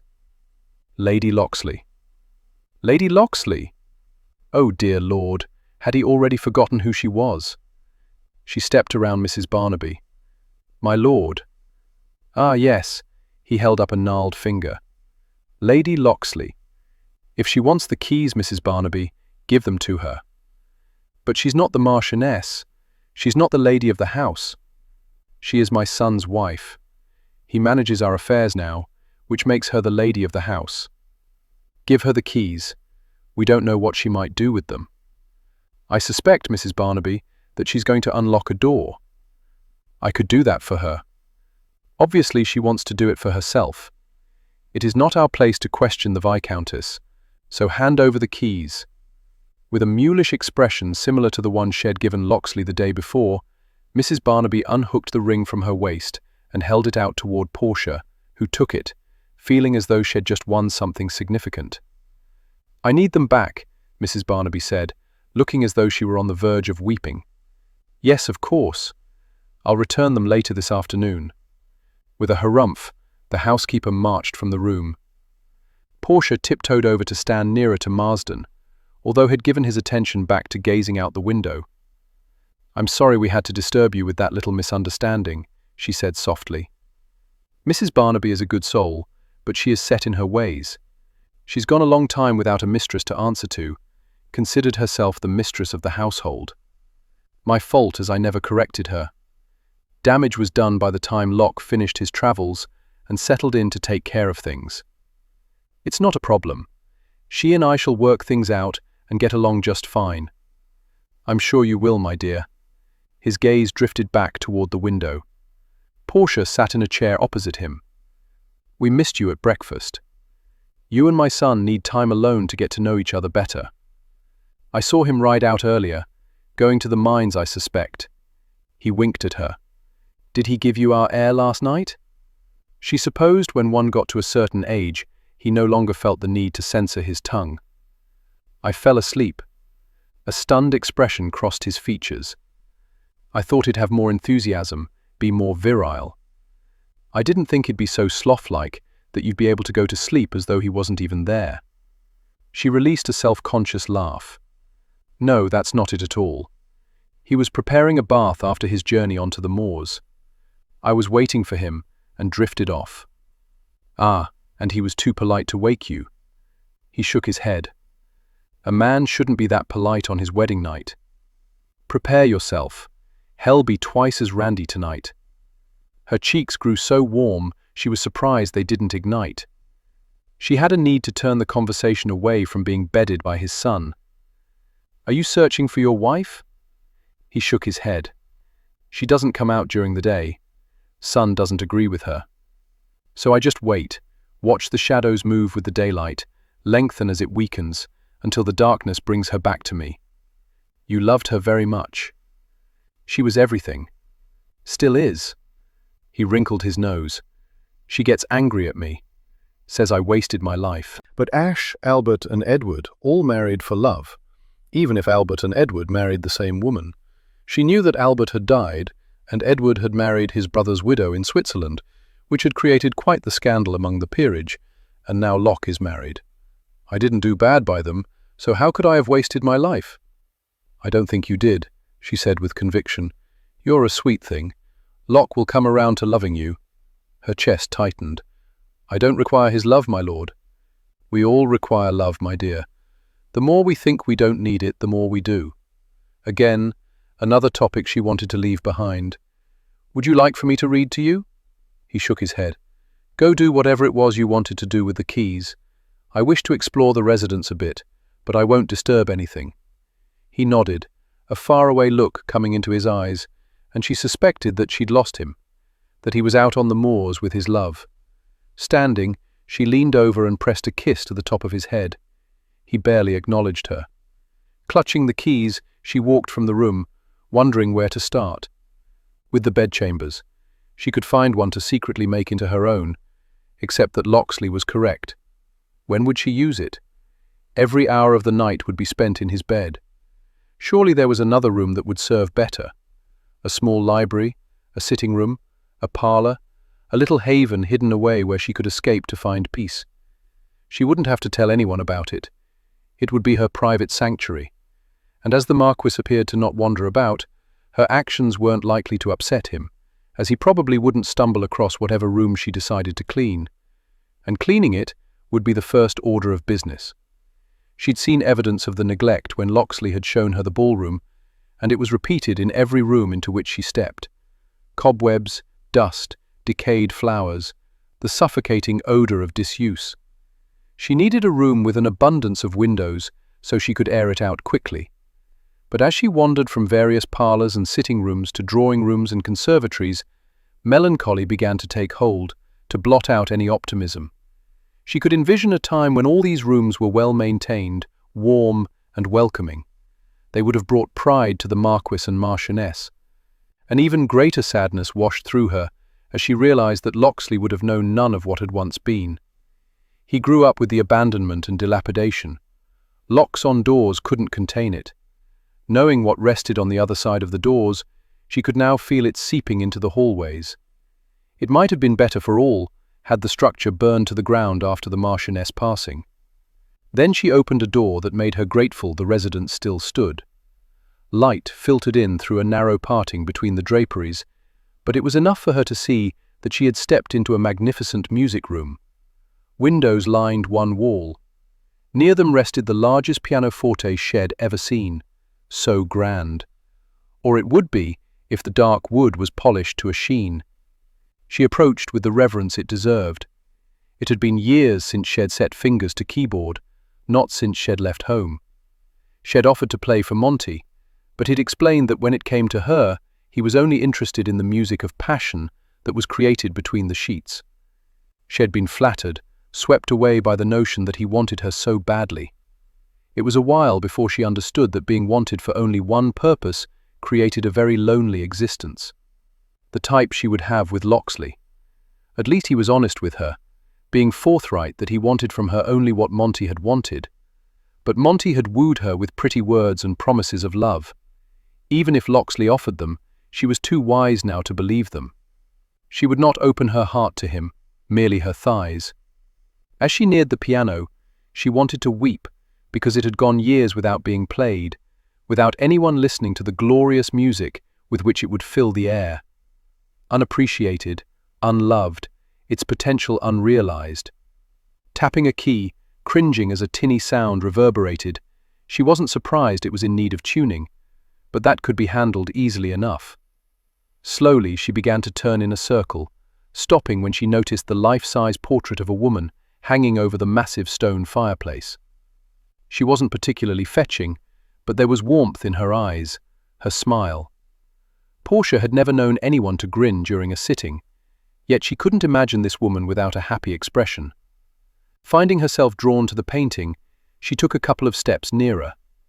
Based on the style of her royal blue gown, she had to be a recent marchioness, no doubt Marsden's dead wife. She was covered in dust and cobwebs, and yet there was an ethereal quality to her that seemed to glow when her surroundings should have dulled the painting. "How fortunate you were to be so loved," she whispered. Holding out her arms, Portia completed her circle, her joy burgeoning as she took in the various sitting areas, the shelves displaying books, statuettes and vases, and the various decorations arranged throughout, waiting to be released from their shroud of dust. Clapping her hands together, she released the smallest of squeals. She had found her room. It was late afternoon by the time Locke, covered in sweat and grime, strode into the kitchen. He didn't know why he believed that if he worked in the mines alongside the miners, that fortune was more likely to smile on them, and they discover a tin-rich vein after 2 years of nothing. It had made the men uncomfortable when he'd begun digging beside them. He was a lord. It had taken them a while to accept his help, his determination. But he enjoyed stretching his muscles, pushing himself to the limit of near physical exhaustion. It kept his mind from traveling the path of despair. Today, it had kept him from breaking his promise to his wife that the day belonged to her. He shouldn't have kissed her before he walked out, because her taste had stayed with him far too long, had kept his body tense and in need until he'd gone down into the pits, where there was always a danger that he wouldn't come out. So perhaps his father had the right of it. He really did need to get the next heir lined up. Robbie would no doubt let the mines go, sell the land, since it wasn't part of the entailment. He wouldn't appreciate his heritage or what the marquises who had come before him had built. "You're a bit early," Mrs. Dorset told him, a knowing smile on her face. "Although, to be honest, I was expecting you sooner, what with a new bride and all. Been warming your bathwater for some time now." He was in the habit of bathing after a day in the mines, which was the reason he'd established a room for bathing near the kitchen. For the convenience of procuring hot water and not tracking dirt through the residence. While he wasn't particularly pleased with how anxious he was to be with his wife, he had no wish for her to see him in this state, to know he engaged in back-breaking work to secure their future, or how much that 75 quid a month was really costing him. They were not truly a couple who shared joys and burdens. They were merely bedmates, or they would be by night's end. Still, when he was finished with his bath and shave, he did find himself missing her fingers knotting his neckcloth as he put on the clothes he'd changed out of that morning before leaving. For the mines, he needed sturdier material. When he stepped out of the bathing room, he nearly tripped over Mrs. Barnaby, who it seemed had been awaiting his appearance. "She took me keys," she announced, her hands clutched at her waist, her brow deeply furrowed. "She?" "Your wife. For what purpose?" She gave her eyes an exaggerated roll. "To open doors." He'd assumed as much. In hindsight, his question was rather pointless. He hadn't even bothered to consider how Portia would fill her day. Obviously, by wandering the hallways and sticking her nose where it didn't belong. She's yet to return them, and it's nearly dark. They're my responsibility. I warned his lordship. You spoke to my father about them? She nodded. I wanted his approval before handing them over to her. She's not the Marchioness. She is, however, the lady of the manor. Her eyes widened at his forceful tone, which he had not meant to come out so sharp, but regardless of how little he might personally care for Portia and her greedy little fingers, she was his wife, and as such would be accorded the respect she deserved. Mrs. Barnaby's mouth turned down. Your father said the same thing. Of course he had. Where will I find Lady Locksley? He asked. I don't know. I'm not her keeper. Wandering about somewhere, I suppose. He wasn't particularly pleased with her answer. He and his father before him had been rather lax with the servants. Perhaps it was time he prodded Mrs. Barnaby toward retirement. He'd consider it. Meanwhile, he had a wife to locate. She could be anywhere in this massive mausoleum. As he began trudging through it, he considered that she had probably gone in search of a bedchamber that she could claim without his knowing. Upstairs, then. He should have asked how long she'd been in possession of the keys. There were maybe 50 bedchambers. How long would it take her to go through them, to find one that suited her? Having her own bedchamber would be a waste. She had to understand that. Every moment of every night was going to be spent with him. He'd made that clear. He was halfway up the stairs when he stopped, considered. Perhaps she had merely wanted to explore. He and his father's wards had certainly done their share of micking the housekeeper's keys and sneaking into rooms at midnight. Perhaps he'd plan a little adventure for his wife, take her on a tour in the wee hours when everything creaked and moaned. He thought of her clinging to him. No, she wasn't one to cling. He knew that instinctively. She'd probably be leading the way. Night was falling. Soon she would be looking for him. He should simply settle in his library and wait. Only as he headed back down the stairs, he wasn't in the mood to wait for her. He wanted to find her, discover exactly what she was up to. It was possible that she was planning to collect small items that would fetch a pretty penny, things that she believed wouldn't be noticed missing. Although the truth was that he couldn't see her as a thief, no matter how much money seemed to matter to her. It had irritated him when she'd asked for her £75 that morning, had irritated him more when he could tell that she wanted to count it. Theirs was a business arrangement, security for an heir. It was silly of him to fault her now, when he'd known all along that she cared about only titles and coin. She wasn't going to steal anything, but he suspected she was taking inventory, striving to determine how much they were worth. She would no doubt be methodical about it. If she was unlocking every door, examining the contents of every room, he doubted that she'd have made it upstairs yet. No doubt she was still on the main level somewhere. He strode briskly down hallways, trying doors. Locked, locked, locked. But as he came to the end of one monstrously long and wide hallway, he could see a faint swath of light that could only come from an open doorway. Quieting his tread, he cautiously approached and peered inside, completely unprepared for the sight that greeted him. With a scarf covering her hair and her sleeves rolled up past her elbows, she was on her knees near a bookshelf, pulling items off the bottom shelf, wiping them, setting them aside. Suddenly, with a screech, she jumped up and back. He saw the huge spider scurrying out, racing past. She lifted her skirt slightly and stopped the creature's progress forever with a hard stomp. He stared at the foot, which had come down with unerring determination. "Are you wearing one of my hessians?" he asked incredulously. With a start, she faced him squarely, her eyes wide, that luscious, lovely mouth of hers slightly open. "You're home." He didn't like the way that her words seemed to pierce his armor, made him glad that he was in the residence. He was accustomed to having his bath, a drink, a quiet dinner, an evening reading. Alone. Always alone, until he looked in on his father before retiring. Solitude had been the order of the night. She was going to change all that, whether he wanted her to or not. "Indeed I am." "The boot?"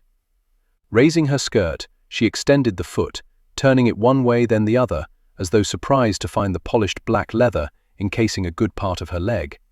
"Your feet are much larger than mine, which makes it easier to kill the spiders and provides a little distance from them as I do so."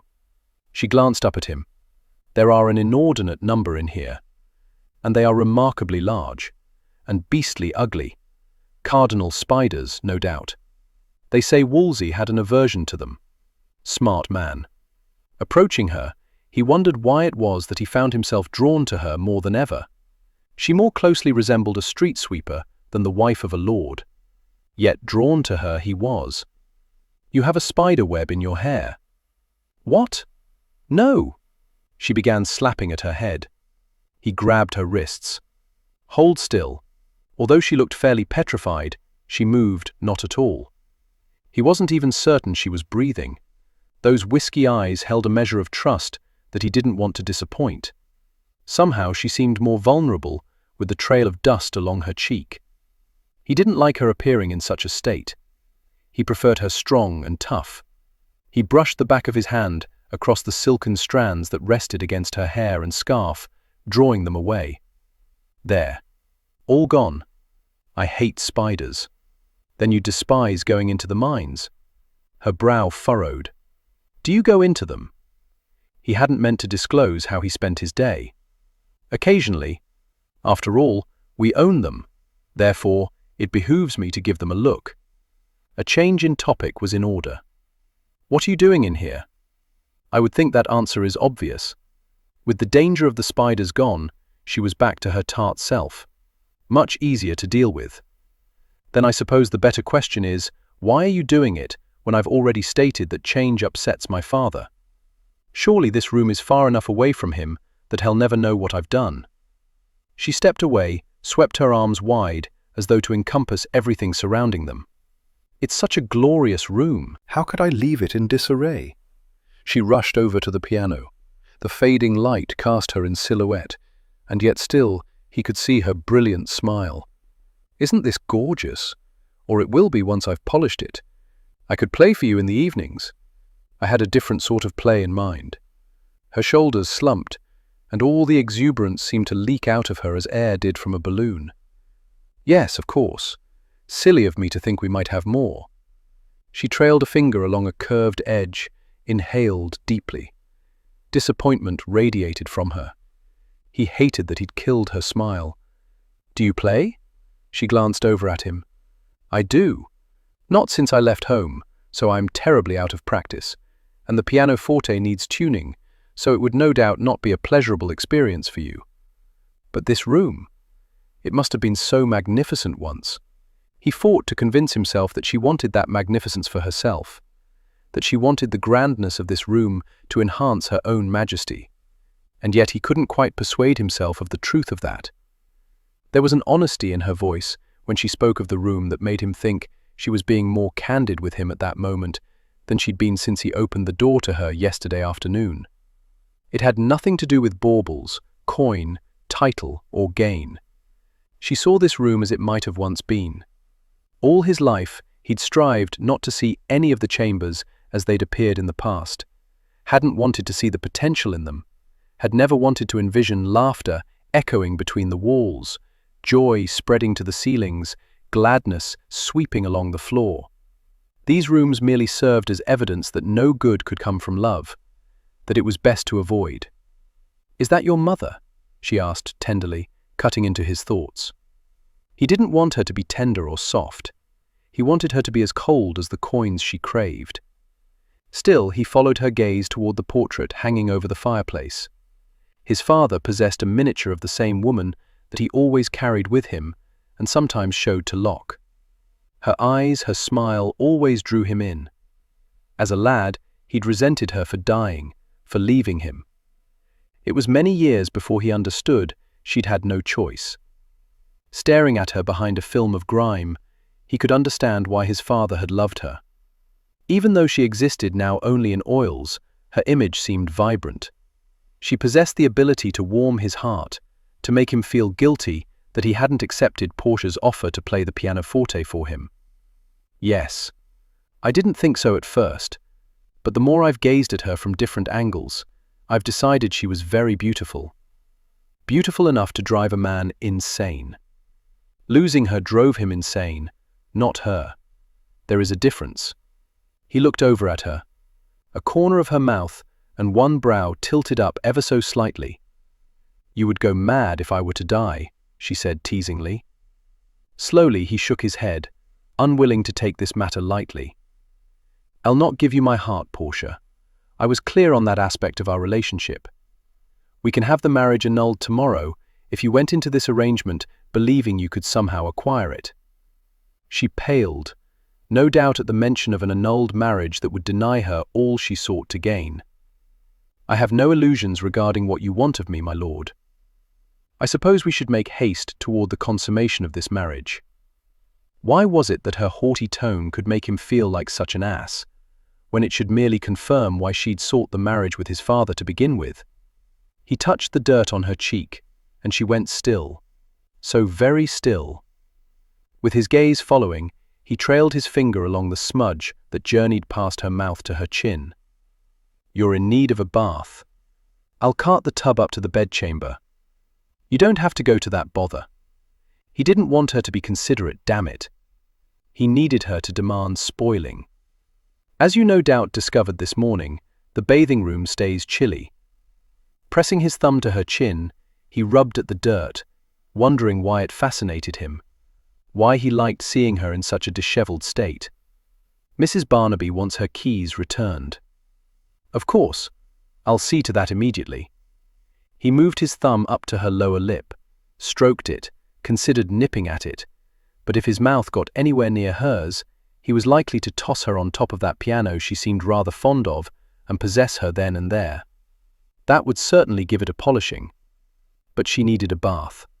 He needed food and drink.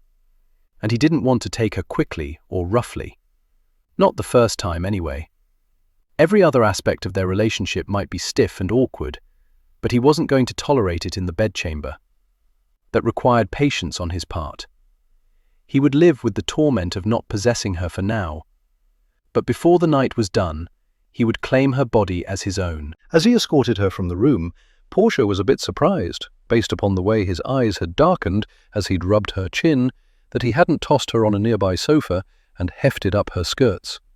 Once outside, she locked the door, already dreading the encounter she would have with Mrs. Barnaby regarding the keys in the morning. She was going to reclaim the room, whether Locksley liked it or not. When he wasn't around, she would entertain herself by playing the piano. She understood it was his house and his rules, but some were in need of breaking. Carrying on down the hallway, she became very aware of her uneven gait, her slipper whispering along the floor, his boot clomping. "How are you managing to keep my boot on?" he asked. "I stuffed newspaper into the toe and around the sides, filling up the space around my foot. A trick I learned from my mother, who always bought our shoes a bit large so we could grow into them and they'd last longer." "Our shoes? You had siblings?" She grimaced. The less he knew about her, the better things would be for her. While she'd been ghastly disappointed that he had no interest in her playing the pianoforte for him, she found some solace in his merely wanting her body. He wasn't likely to ask questions or delve into her past, but she wanted to limit her lies, because the truth was always easier to remember. "2 sisters and a brother. Last night, you said you had no family." "Because I don't." "Are they dead?" It would be so much simpler to say yes. "No, but they did not approve of Monty, so I had to choose him or them." "You chose him?" She nodded. "But surely after he died." "They want nothing to do with me. Even though you are now married to a peer? I could marry a Prince of England and they wouldn't forgive me." She could feel him studying her. She'd said too much. He was going to continue to question, and when he learned the truth, the annulment he'd suggested earlier would become a reality. What was she thinking to be so careless with what she revealed? "This way," he said, turning down a hallway. Confused by the direction, she stopped, pointed toward another corridor. "That way leads to the kitchens. I'm fairly certain of it. We're taking a detour." For what purpose?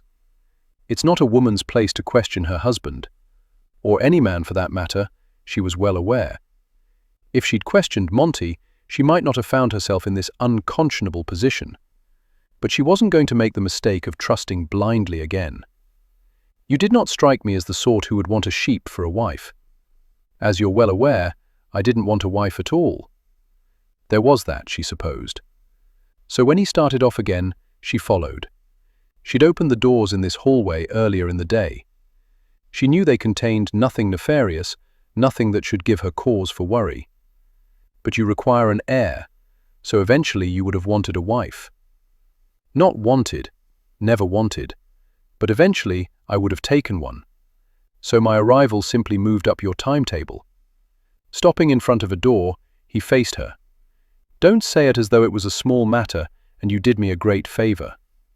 Before she could come up with some quip, he held out his hand. The keys. There's only a study beyond the door. I know. He snapped his fingers. Keys. She dropped the ring into his broad palm, and he began sorting through the iron. You didn't take a very close or detailed inventory of the rooms, he muttered. I didn't inventory them at all. For some reason, she was insulted by his belief that she would. Did you think I was searching for silver? I was merely hoping to find a room that would serve as a sanctuary. He held a key between his thumb and forefinger. So you merely peered inside and carried on? For the most part, yes. Until I discovered the music room. It was as though it spoke to me. He arched a thick, dark eyebrow over those penetrating green eyes. You do realize that makes you sound mad? She scoffed. The walls didn't literally speak to me, you ninny. I simply meant that I found the room to be welcoming. Even with the spiders? She twisted her lips. Not so much once I discovered them. She tapped his boot on the floor. But I was able to make short work of them. So you did. Before he turned, she almost thought she caught sight of admiration twinkling in his eyes. He unlocked the door, swung it open, and stepped inside. She followed. This was the Marchioness's study, he announced as he crossed over to a small secretary desk. She could see it now, with the daintier furniture, the lighter colors. It might have been a cheerful room had it more than one narrow window. On the desk, he lowered a door to reveal an assortment of nooks and crannies. Pulling open a drawer, he reached inside and withdrew a ring of keys, the metal circle much smaller than the one the housekeeper used. He held it out to her.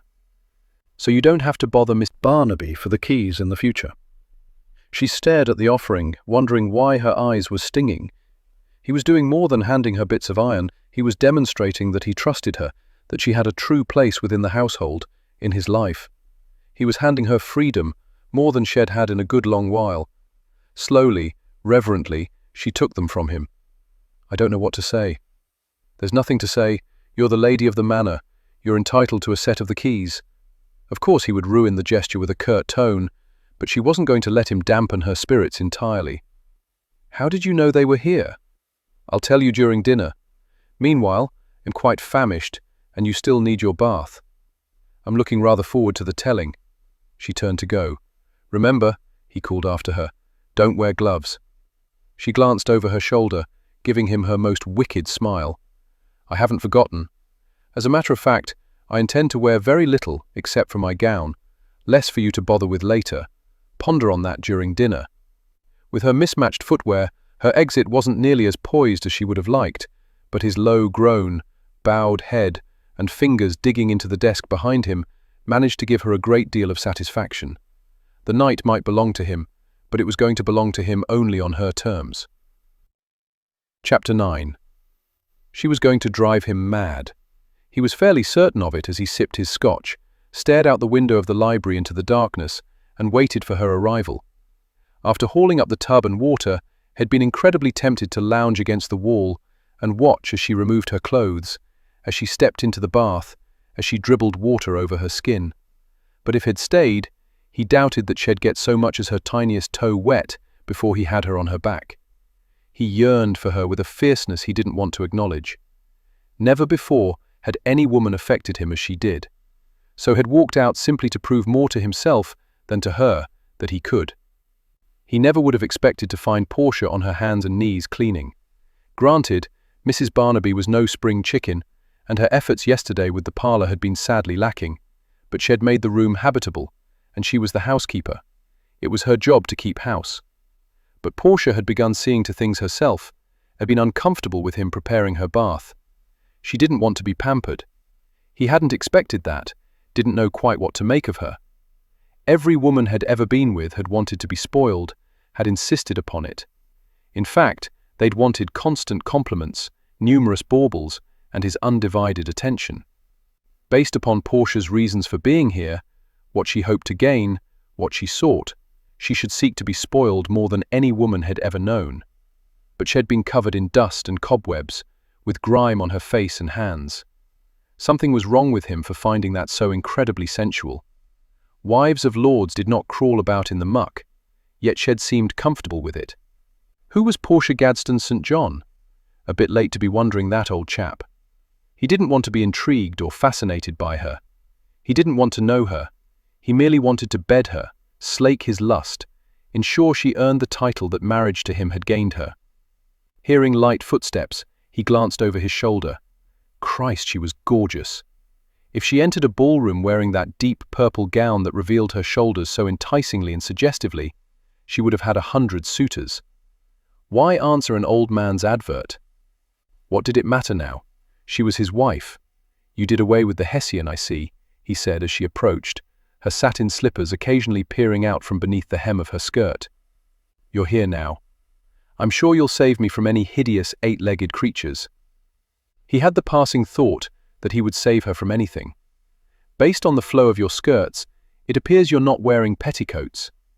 He hadn't truly expected her to honor her words about not wearing any undergarments. She had merely been attempting to taunt him. She angled her head, a wickedness in her smile. No petticoats, only a corset, otherwise my bodice would droop unbecomingly. His mouth went dry. Only a corset. Only a corset. Well, and stockings. They were needed for the shoes. But you don't have to remove the silk to have your way with me. Or the shoes, for that matter. He imagined her naked, except for the stockings and shoes, her legs in the air. Drawers? She shook her head, her teeth pressing into her lower lip. Chemise? Another teasing smile. Corset only. Jesus. As he downed what remained of his scotch, he didn't miss her look of satisfaction. His father was correct. There were definite advantages to taking to wife a woman with experience. He was beginning to wonder why men so highly coveted virginity in their brides. A drink before dinner? No, thank you. Well, he needed another. On his way to the sideboard, he passed the desk. It occurred to him that he could just take her there. Unencumbered by petticoats, ease those skirts up to her waist, unfasten his trousers, sink into her before they dined. But he had the impression that she would view it as a victory. He would resist for a while longer. "Dinner is served, my lord," Gilbert announced. A pity. The drink would wait. Walking over to Portia, he extended his arm. She placed her hand on it, squeezed. "I wouldn't have objected to the desk," she said sweetly, before releasing her hold and walking from the room, her hips swaying provocatively. Through gritted teeth, he released a feral curse. He'd been so focused on saving his father from Portia that he hadn't considered the need to save himself. Monty had been attracted to her, had wanted her, had made that clear the evening he introduced himself. But he'd never looked at her with the smouldering intensity that Locksley did. While he sat across from her, several feet away, she was acutely aware of the desire thrumming off him as the wine was poured, although desire seemed too tame a word. He'd wanted to spread her out on the desk and have his way with her. She had seen it in his eyes. She didn't know whether to be flattered or insulted that he managed to keep his urges under control. She would be wise not to taunt him so brazenly, not to give the impression that she was somewhat of a wanton, but she needed the marriage consummated before the sun next rose. It was the only way to ensure this arrangement couldn't be easily undone, was the only way to guarantee a measure of protection should Monty discover where she was hiding. She had been careful, never using her name during her travels, never using a main system of transportation. Hence the journey on the mail coach, where no questions had been asked, other than her destination. She felt relatively safe, and there was always a chance that Monty would welcome her absence when he discovered it. Still, a consummated marriage was essential to her strategy. She refused to feel guilty because her plan had gone awry, and she was now the wife of the Viscount rather than the Marquis. She wasn't going to reconsider her plan simply because Locksley had shown a momentary kindness and given her a set of keys, or because he truly seemed to care for his father, or because he seemed capable of destroying her with little more than a touch. And while she might tell herself that she wanted this marriage consummated for her own personal gain, she couldn't deny that the glimpse he'd given her of the passion that awaited her in his bed now had her own body thrumming with needs that made her wish he had indeed taken her on the blasted desk. Be done with it. Stop torturing her by being so strong-willed. Gilbert interrupted her thoughts as he set a bowl of turtle soup before her. Then he placed one before the Viscount. Locksley's brow furrowed. "You can bring out all the food, Gilbert. We've no guests tonight." So he took his dinner the same way as he did his breakfast, with ease for the servants and no fanfare. She couldn't imagine Monty being so considerate, knew beyond a doubt he wouldn't be. Servants served, and he lived to be served. He'd never been abusive, but he was extremely skilled at ensuring those around him understood their place. Her heart had shattered when she had finally come to understand hers. "Mrs. Dorset says we can't be serving everything on one plate anymore. Not now that there's a lady in the house," Gilbert explained, looking somewhat guilty. "So you're going to traipse back and forth all during dinner?" "Apparently so, m'lord." Locksley sighed. "Then for God's sake, at least put the wine on the table so I can serve myself." "Mrs. Dorset will never know." "Very good, sir." After seeing to the wine, he retreated to stand by the wall. Her husband appeared disgruntled, a man who didn't relish being waited on. She refused to let that discovery make her like him. Had ruined her carefully laid-out plans, 7 if his reasons were to be commended. She tasted the soup. Delicious. Little wonder no one argued with Mrs. Dorset regarding how the meal was to be served. "You were going to tell me how you knew about the keys," she said quietly. Amusement dancing in his eyes, he leaned back and lifted his wineglass. "So I was. My father's wards and I fancied ourselves intrepid adventurers.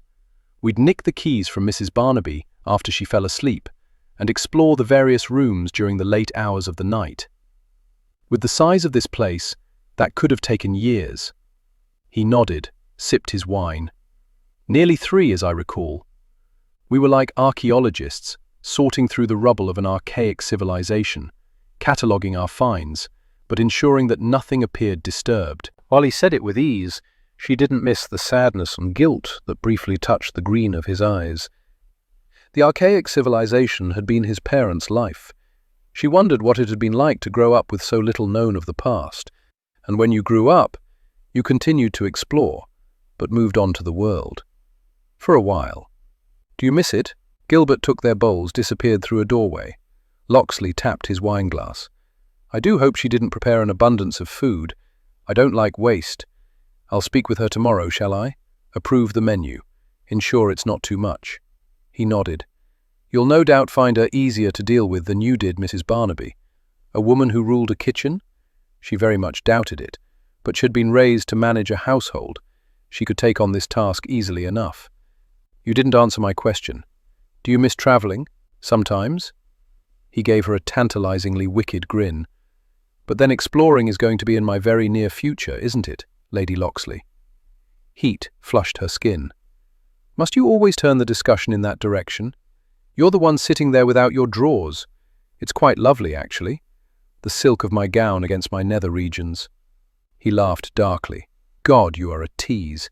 Most women are bashful about bedding. You like that I am not." He lifted his glass in a salute. "Damned if I don't." She didn't quite trust the smile he gave her. He let her win too easily. She had a feeling he was going to make her pay for it later, in screams of pleasure that might shatter the windows. She suspected what she knew of pleasure was going to pale beside whatever he delivered. She anticipated and dreaded it. Gilbert strode in and set a plate of broiled lamb and potatoes before her. She lifted her gaze to find Locksley studying her. She was beginning to wish she'd at least put on her drawers. "How was everything at the mines?" He narrowed his eyes, his face shifting into a cold resolve. "Don't worry, my little mercenary, your pin money is safe." "I wasn't."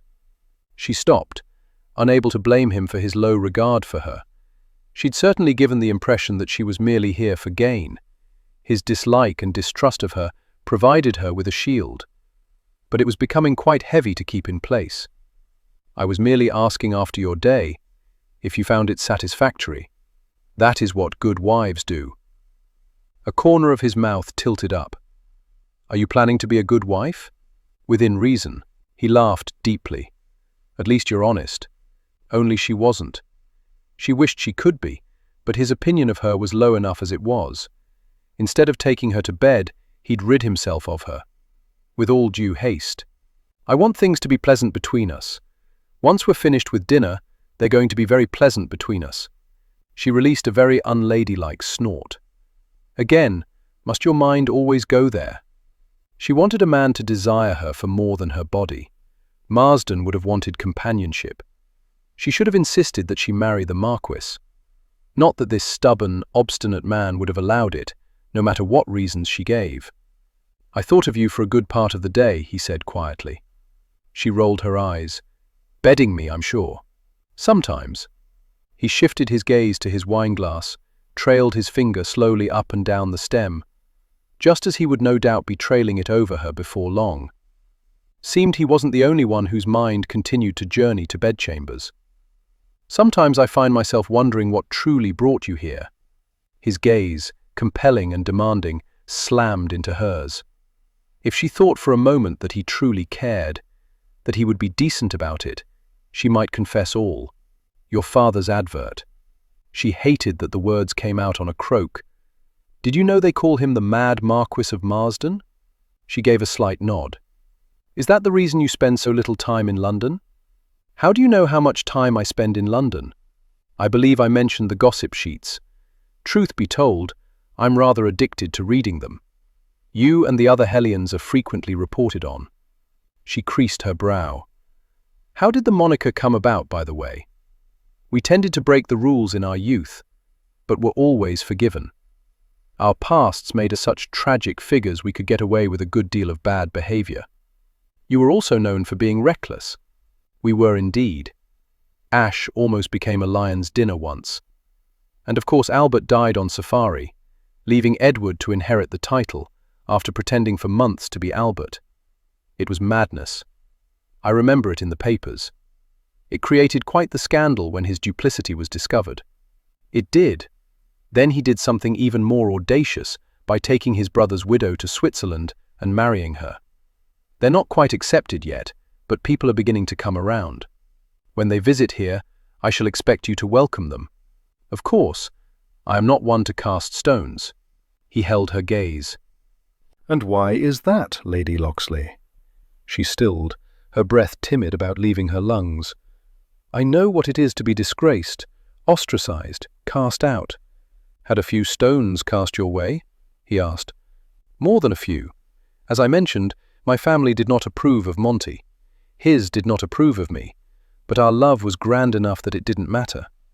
The last had turned out to be a lie, but her younger self had believed it with all her heart." "But you're not seeking love now?" "No, my lord. I've closed my heart to it. It's easier that way." Another lie, this one perpetuated by her cynical self because she knew he would never love her, and it was pointless to wish otherwise. On the other hand, neither would she ever love him. But life with Monty had taught her to hide her feelings, and she had become very good at it. She hoped only that she hadn't learned to hide them from herself. She licked the pudding from her spoon, slowly, provocatively, all the while making little moaning sounds that caused him to harden, his skin to tighten, his breath to hitch. He had no doubt that she knew precisely how much she was tormenting him and was taking delight in doing so. He wanted to throttle her. He wanted to kiss every inch of her. He wanted to laugh, a large, boisterous guffaw that would echo through every corner of the manor. He couldn't remember a time when he'd enjoyed a woman so much, and he had yet to enjoy her fully. His own pudding remained untouched. "Perhaps you'd care to partake of my dessert," he offered, when she finally set her spoon aside. "Don't you like pudding?" she asked. "I haven't much fondness for sweets, which must be why I like you. You're so tart." Surprise washed over her features. "You like me?" Had he said that? Damn it all to hell, he had. Without thinking of the repercussions or how she might interpret the words, that she might find hope in them for something more between them. "You challenge me, Portia. I can't deny that I enjoy that aspect of our relationship. I've never much cared for mewling misses." She gave him a lascivious look. "How about purring ones?" Oh yes, he definitely wanted her purring. "Is there anything else to be brought out, Gilbert?" "No, my lord. The pudding was the last bit." Thank God. He shoved back his chair, stood. He considered for half a heartbeat, inviting her to the library for an after-dinner cognac. But he was weary of delaying the inevitable, of pretending to be a gentleman when she managed so easily to turn him into a barbarian who wanted only to ravish her from head to toe. He felt rather predatory, walking to her end of the table, and some of his thoughts must have shown, because quite suddenly she appeared a trifle wary of him. Good. She might have the upper hand out of the bed, keeping him hard and ready for her. But by God, he would have the advantage once they landed on the mattress. He pulled out her chair, waited as she rose with such elegance, stepped away from the table. He swept her up into his arms, taking satisfaction in her small squeak. Her face level with his, she stared at him. "Surely you plan to enjoy a drink after dinner?" All he wanted was to drink in the whiskey of her eyes. Not that he was fool enough to state such drivel. "I think we've delayed matters long enough." He watched the delicate movements of her throat as she swallowed. He was going to nibble on those fragile tendons quite soon. Then he became incredibly aware of the outline of her legs, their warmth seeping into his arms. No damn petticoats. He rather liked it. He thought he detected a tremor traveling through her, before that rounded little chin of hers jutted out a fraction, and she gave a barely imperceptible nod. As she licked her lips, she placed her hand just below his jaw, her fingers coming to rest against his neck, where his pulse was pounding in an erratic rhythm. She lowered her eyelashes slightly, invitingly. "I'm anxious to discover if you're as good as you claim." If he'd known wives taunted and teased more provocatively than the highest-paid light skirt he'd ever experienced, he might have taken one sooner. He may have growled, or perhaps he sounded as though he was strangling, because as he began striding from the room with urgency, she laughed lightly, running a hand over a portion of his chest and shoulder, whatever she could reach. Leaning in, she nipped at his ear. "Keep that up, you little minx, and I won't be able to walk up the stairs. I like that you want me." Want was too tame a word, but he had no wish to frighten her by revealing the full extent of how desperately he desired her. Nor did he wish to give her quite that much power over him. She was going to be the one unable to walk before the night was done. He already knew once wouldn't be enough for him. Hell, a dozen times might not be enough. As he reached the stairs, she settled her head on his shoulder, and a fierce protectiveness swept through him that nearly caused him to stumble back. Something about the trusting gesture made him regret that he wanted her for only one purpose, to warm his bed. From the moment he'd opened the door to her, he'd had an insane desire to possess her, to claim her, to win. He didn't trust her, or her motives for agreeing to marry his father. That hadn't changed. He'd been determined to best her at her own game. In hindsight, it occurred to him that he might have walked right into her trap, yet he couldn't seem to regret it, not when it guaranteed she would be writhing beneath him. And writhe she would. She might tempt him and play the naughty flirt, but he was the master of the night. At the top of the stairs, he turned down the hallway toward his bedchamber, was acutely aware of her breaths shortening, of the anticipation thrumming through her. She incited his own desires with so little effort. He was mad to want her this desperately. He strode past his father's room, stopped, cursed. He wanted no disturbances this night, no interruptions. Once he had her in his bedchamber with the door closed, he didn't want it opened until dawn. "We should check in on your father," she said softly. He didn't like the tightness in his chest because she sounded as though she truly cared about his sire. It didn't matter how she felt about the Marquis. Locke wasn't going to care about her, refused to allow himself to soften toward her, to be wrapped around her finger. Theirs was a relationship defined by emotional distance. It suited them both. Still, he lowered her feet to the floor. "I won't be but a moment. Wait here." He was leaning in to give her a quick peck on the lips, when the anger rushed over her features and stilled him. "I'm not a dog to be commanded about," she said. "I wish to say good night to the Marquis, and so I shall, with or without your approval." He considered reminding her of a woman's place to obey her husband in all matters, but that would no doubt result in a quarrel, as she wasn't the sort to obey anyone. It was one of the aspects to her that drew him in. Besides, he liked that she wasn't a withering violet, that she stood toe to toe against him, would even stomp on his toe if need be. But he required some sort of victory, so he darted in for a quick kiss before turning to the door and giving it a sharp rap. "Come in," his father announced. Opening the door, he indicated for her to precede him. She waltzed in with a victorious flourish. She was in need of taming, but he didn't have it within him to kill her spirit. Standing behind her, he fought not to estimate how many seconds it would take him to undo the lacings of her gown. 12, his father announced. Locke looked over her shoulder to where his father sat by the window. "Pardon? It'll take you 12 seconds to get those lacings undone." His jaw tautened. He didn't like being so easy to read. 8.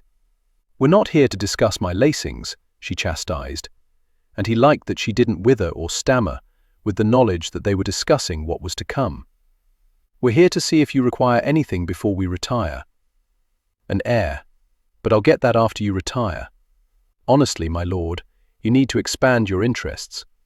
Perhaps you'd like for me to read to you for a bit." "No," Locke growled. She glanced back innocently, and he knew there was no innocence in her. Wicked woman was only seeking to torment him further. "We are not reading to him tonight," he ground out. "As you wish." She turned back to his father. "We missed you during dinner. I prefer to dine here." "Solitude does not become you, my lord." "I'm never alone, my dear, and you must call me father." She did blush then. She really wasn't comfortable with it, and he briefly wondered why. "Well, if there's nothing you need, well, be off to bed," he said. "Bit early for bed." Locke fought not to stare.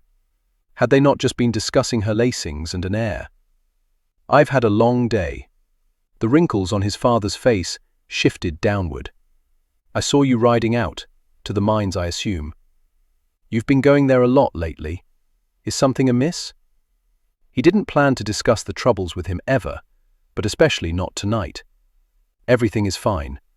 Portia gave him a speculative look that he didn't want to interpret. "I'll be locking the door now," he told the Marquis gently. "I just wanted you to know." His father waved a hand, as though bothered by a fly. "Go ahead. Your mother will be here soon." Locke didn't want to feel guilty about this. It was for his father's protection as much as anything. "Are you certain you have everything you need?" "I haven't had everything I need since your mother died. But no matter. You don't need to listen to an old man's grumblings. Go bed your wife. Give me my heir." With those words, his guilt eased, and he noticed that the top of Portia's ears turned red. Maybe she blushed more than he thought, just not always on her face. Interesting. He'd have to explore the possibility further.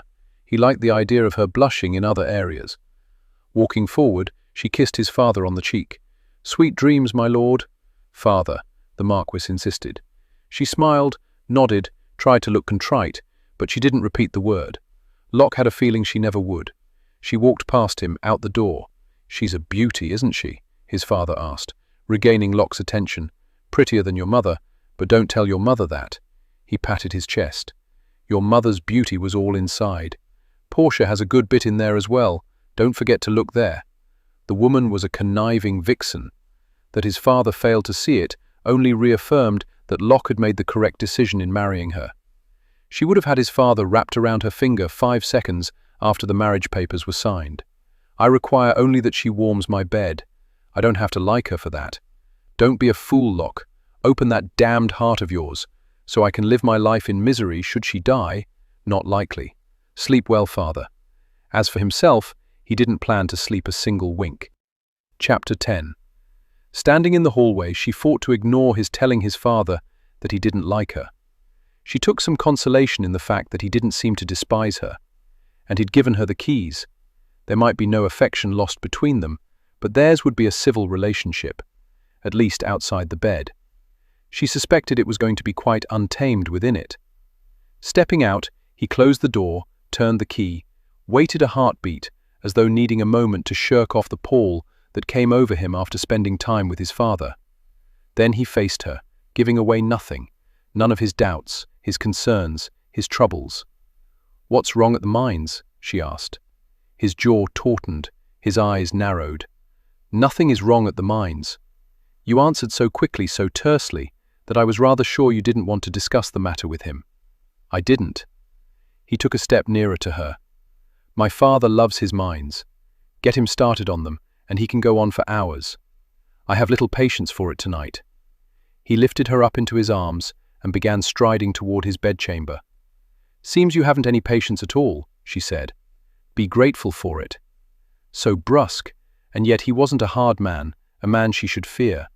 A hard man would have seen his father placed in a mental asylum. A hard man wouldn't make allowances for idiosyncratic servants. A hard man would have taken her already. He crossed the threshold, kicking the door closed in his wake. This time, he set her down nearer to the bed, within tossing distance of the mattress. "Turn around," he ordered. Shoving back any trepidation, any desire to know him better before he had his way with her, she spun around, her gaze falling on the thick comforter, wondering if she should move it aside, but she suspected nothing about what was to follow would be very tidy. 7 seconds was all it took for him to have the lacings of her gown undone. His calloused finger skimmed the lower edge of her corset, just below the small of her back, over the curve of her buttocks. Then his mouth, hot and damp, was following the same path, causing heated dew to gather between her legs. The sweet torture was almost more than she could stand. Finally, he straightened and began working on the laces of her corset. Thank God, because she could barely breathe as anticipation coursed through her. Shed wanted to tease him with what she wasn't wearing, but the thought had flitted at the edge of her mind that he would be able to claim her so easily. So little separated her skin, her womanhood from him. 6 seconds on the corset. She pressed her hand against her stomach to keep her clothes from falling. He was definitely moving faster tonight. In less than a minute, she was going to be on her back. He trailed his finger along her spine, down, up. He flattened his palms against her shoulder blades and slowly moved his hands around her shoulders, easing her gown aside until it fell to the floor. The corset followed it down. Who would have thought that someone with such a delicate back would have such backbone? He asked, and she could have sworn she heard admiration in his voice. Step out of the clothes. She did as he bade, then swung around. Are you just going to command me all night? Died on her lips. She didn't know if anyone had ever looked at her with such hunger, a starving beast willing to do anything to satiate his desires. Christ, you're beautiful. He cupped his hands beneath her breasts, his thumb and forefinger pinching her nipples, not too hard, not too softly, as though he knew exactly what she required. Swallowing hard, she resisted the urge to snatch up her gown and cover herself. His perusal, so heated, so intense, made her feel exposed. Hell, she was exposed, at a disadvantage. Remove your jacket. He grinned darkly. Only my jacket? She angled her chin, striving to appear bolder than she felt. Everything. That smile grew, so wicked, so taunting, so full of promise. As my lady commands.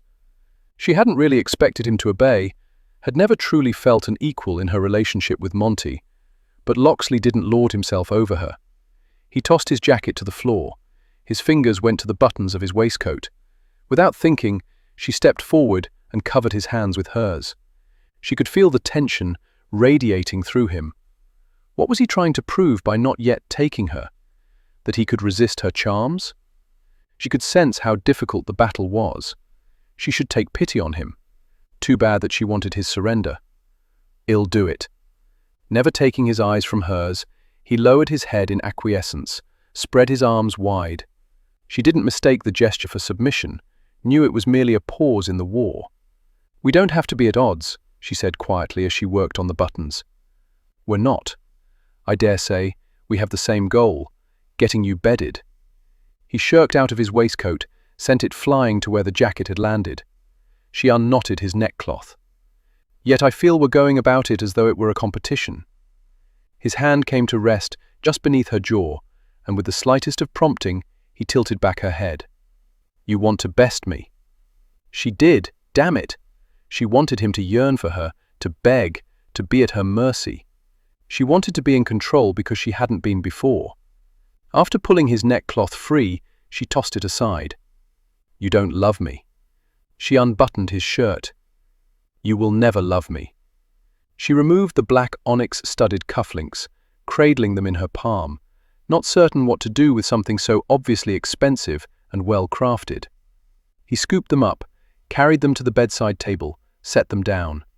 He dragged his shirt over his head, tossed it to the floor before facing her. She had seen his magnificent form when she had awoken that morning, and yet still it took her breath. The sinew and muscle, the way his skin was stretched taut over a form molded to perfection. His eyes never leaving her, he dropped into a nearby chair and began removing his boots. "You don't like me," she continued, hating that she sounded so breathless, that her voice had gone so raspy and deep at the mere thought of flicking her tongue over his nipple, along his ribs, going lower until she tasted his very essence. "I mentioned liking you earlier, comparing me to pudding, which is so very flattering. Then you told your father that you don't have to like me to bed me." He narrowed his eyes. "You weren't supposed to hear that." "Yet I did. But I'm not bothered by it. Much. I don't fancy you either." A small lie. It was difficult not to fancy a man who exuded such sensual awareness, who moved about like some predatory animal. "However, I at least want to ensure you desire me." His task completed, he stood and ambled over to her, his gaze roaming over every inch visible to him, and she wished she had thought to take off her stockings and slippers while he removed his boots. She felt rather silly with them still in place. Stopping, he cradled one of her breasts, flicked his thumb over her pearled nipple. "I've never desired anyone more." His mouth came down on hers, hard, demanding. His arms closed around her, flattening her breasts to his chest, as his hands bracketed either side of her spine and journeyed up. Torrid heat swamped her, her legs went weak, and she scraped her fingers over his broad back so she had something solid to hold on to. He dragged his lips down her throat, along her collarbone, nipping and licking as he went, leaving behind the promise of devouring her when all was said and done. She had little doubt that she would awaken in the morning to discover herself covered in tiny love bruises. Love. She very nearly scoffed. There would never be any love between them. Even what was passing between them now resembled love, not in the least. It was all about possession, claiming what he had gained through marriage, taking ownership of what was now rightfully his. She should have resented it, how easily he made her want to surrender, how simply he flamed the fires of her own desires. She had never clamored for a man to take full possession of her, the way she did for him to join his body with hers. Not even Monty. Regardless of her love for him, she had never felt this intense need, this fear that if he suddenly released her and walked away, she might very well die. He moved his mouth lower, and she arched back, her breasts an offering as though to a god. His mouth latched onto her nipple, and he suckled with purpose. Crying out with unguarded pleasure ripping through her, she lifted her leg to his hip, pressing her feminine core against the firm, rigid length of him. Even through the cloth, she could feel the scalding heat. Groaning low, one hand fingers splayed supporting her back, he moved to her other breast and took, while his free hand cupped the round backside of her raised leg and journeyed along it to her knee. Back down, back up, as he undulated against her, causing her to grow wet, to crave a deeper intimacy. Where had her breath gone? Why could her heart not slow? Quite suddenly, she found herself in his arms once again, and before she could fully appreciate her position, he tossed her onto the bed, followed her down with a feral growl, once more taking her mouth, his tongue delving deeply, as though he feared leaving bits of it unexplored. And yet, how could he, when he gave it such a thorough mapping? She had never been so affected by a kiss, But then he'd stirred sparks within her to life the first time that he'd plastered his mouth to hers. She hated admitting that she could spend a lifetime kissing him and never have enough. He was reluctant to admit that he might never have enough of simply kissing her. The way her luscious mouth moved beneath his, welcomed him, had him anticipating her notch, welcoming and closing around his cock. Because he wanted her so desperately, he fought to curb his body's aching needs, refusing to give in too quickly to the temptation of her. But before the night was done, he planned to know her in every way possible. She was remarkably beautiful, every inch of her flawless. She could bring any man she wanted to his knees. He vowed then and there to never go to his knees for her. Breathing harshly, he tore his mouth from hers, ploughed his fingers into the thick, silken strands of her hair, and began removing pins. Gasping for breath, she said, "It would have been easier if you'd done that whilst standing. I didn't want anything to obstruct my view." He combed her hair out over the pillows, the glorious red in stark contrast to the pristine white. All the while her hands glided over his chest, his shoulders, his back, as though she couldn't get enough of touching him. The satisfaction in knowing that she wanted him as much as he did her was unlike anything he'd ever known. Leaning up, she stroked her tongue around his nipple. Placing his hand beneath the back of her head, he braced her and relished the torment of her scraping her teeth over the sensitive skin before taking a quick bite that caused his bollocks to tighten. He'd never been with a woman he considered his equal when it came to pleasuring. Her boldness inflamed him. If he hadn't kept his trousers on, he'd already be buried deeply inside her, which was the very reason he had yet to remove them. He didn't know why, but when it came to her, he wanted more than slaking his lust. If this was all they'd ever have, he wanted it worth the price of his freedom that he'd paid for it. He might not love her, might not be particularly fond of her, might not trust her completely, but he would honor the vows he'd given her. He would remain faithful, he would respect her, he would honor her as a wife was to be honored. But behind a closed door, he wanted her untamed and wild, brazen and bold, a vixen of the first order. She nipped at him, dug her fingernails into his buttocks. Pulling back on her hair, gentle but forceful, he scraped his teeth along the lengthy column of her throat. Her eyes shuttered closed, her lips parted slightly. At least she didn't try to feign an immunity to his charms. He'd worried that she'd take the tack of being cold and brittle, of striving to hold back what he wanted most from her. But here at least there were no games between them. There was only raw need that threatened to destroy his sanity. Abruptly he released her, his mouth left her, and Portia flopped back on the mound of soft pillows. She was accustomed to being taken swiftly, to having very little play beforehand. She thought she might die if he didn't unfasten his trousers and get down to business. He was between her thighs, sitting back on his heels. It would be easy enough for him to loosen the buttons and set himself free to plunder. She was wet enough. He'd slide right in. His gaze grazed over her, and she felt it almost as clearly as she'd felt his teeth a moment earlier. He began slowly trailing his fingers along the inside of her thighs, from the top of her stockings to her auburn curls. Up, down, up. She grabbed his wrists. "Stop torturing me." His eyes darkened, his grin was sensual. "I've only just begun." He moved nearer to her feet. "I thought you wanted me." She hated the petulant tone, and yet she seemed unable to keep herself from revealing her disappointment that he wasn't already going at her like a man possessed. "Oh, I do. I'm just not convinced you want me." How could she not want him? He was all firm muscle and corded sinew, broad chest and flat stomach. She watched those muscles bunch and stretch as he peeled off her slipper, tossed it aside, then did the same with the other. He folded his large, powerful hands around her left foot. He began kneading the ball of her foot, her arch, her heel, all the while studying her foot as though it were the most interesting aspect to her. Shed never had her feet treated to such wondrous care. It felt so lovely that she wanted to close her eyes and sink into the sensations. But she couldn't seem to take her gaze off him, didn't want to miss out on seeing his movements, of the way his lips parted as he lifted her foot to his mouth and pressed a kiss to her toes, her instep, her ankle, before shifting his gaze to her, a dare in the green depths as he placed her stocking-covered foot against the fall of his trousers, against the hard ridge. Accepting the challenge, she began rubbing her foot along the marvelous, somewhat startling, length of him. She wanted to see him, all of him, as bared as she was. Leaning forward slightly, he began untying the ribbon that held her stocking in place above her knee. When it was loose, he gathered the stocking up, revealing an inch of skin, before rolling it back up to cover half an inch. Down an inch, up a half, the tips of his fingers playing along her skin, creating delicious little tremors that bubbled through her. She very nearly went insane before the stocking was completely removed, leaving her bare foot against his trousers.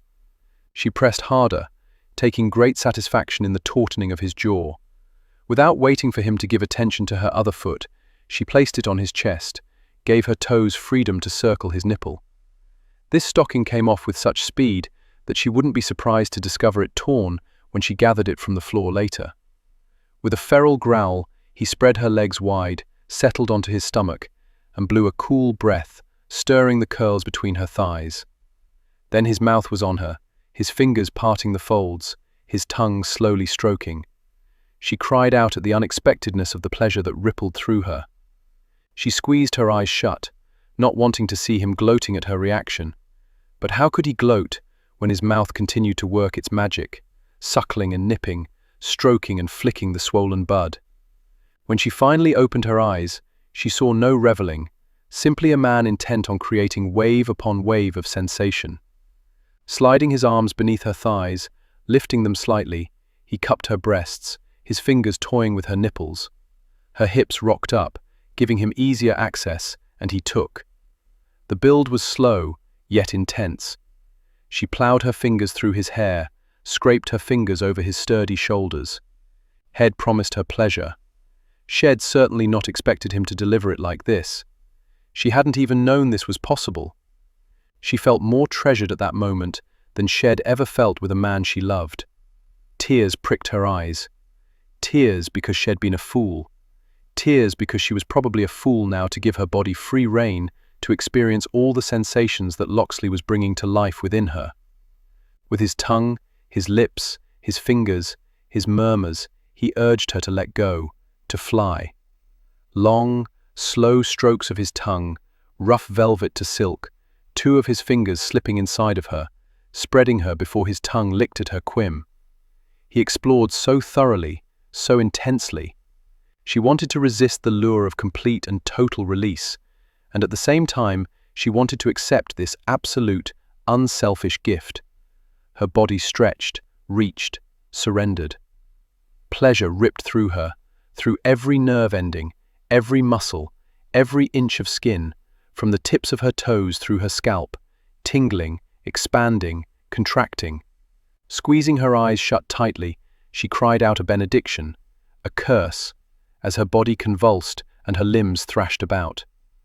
His hands cradling her ribs were the only things keeping her anchored to the bed. She fought for breath, for equilibrium, even as her lips spread into a smile of satisfaction. He released his hold on her, moved away. The bed shifted with his movements, but she was too lethargic to care. When she could finally gather up the strength to open her eyes, he was raised above her, his trousers gone, his thick cock jutting out proudly, the sight of it taking what little breath remained to her.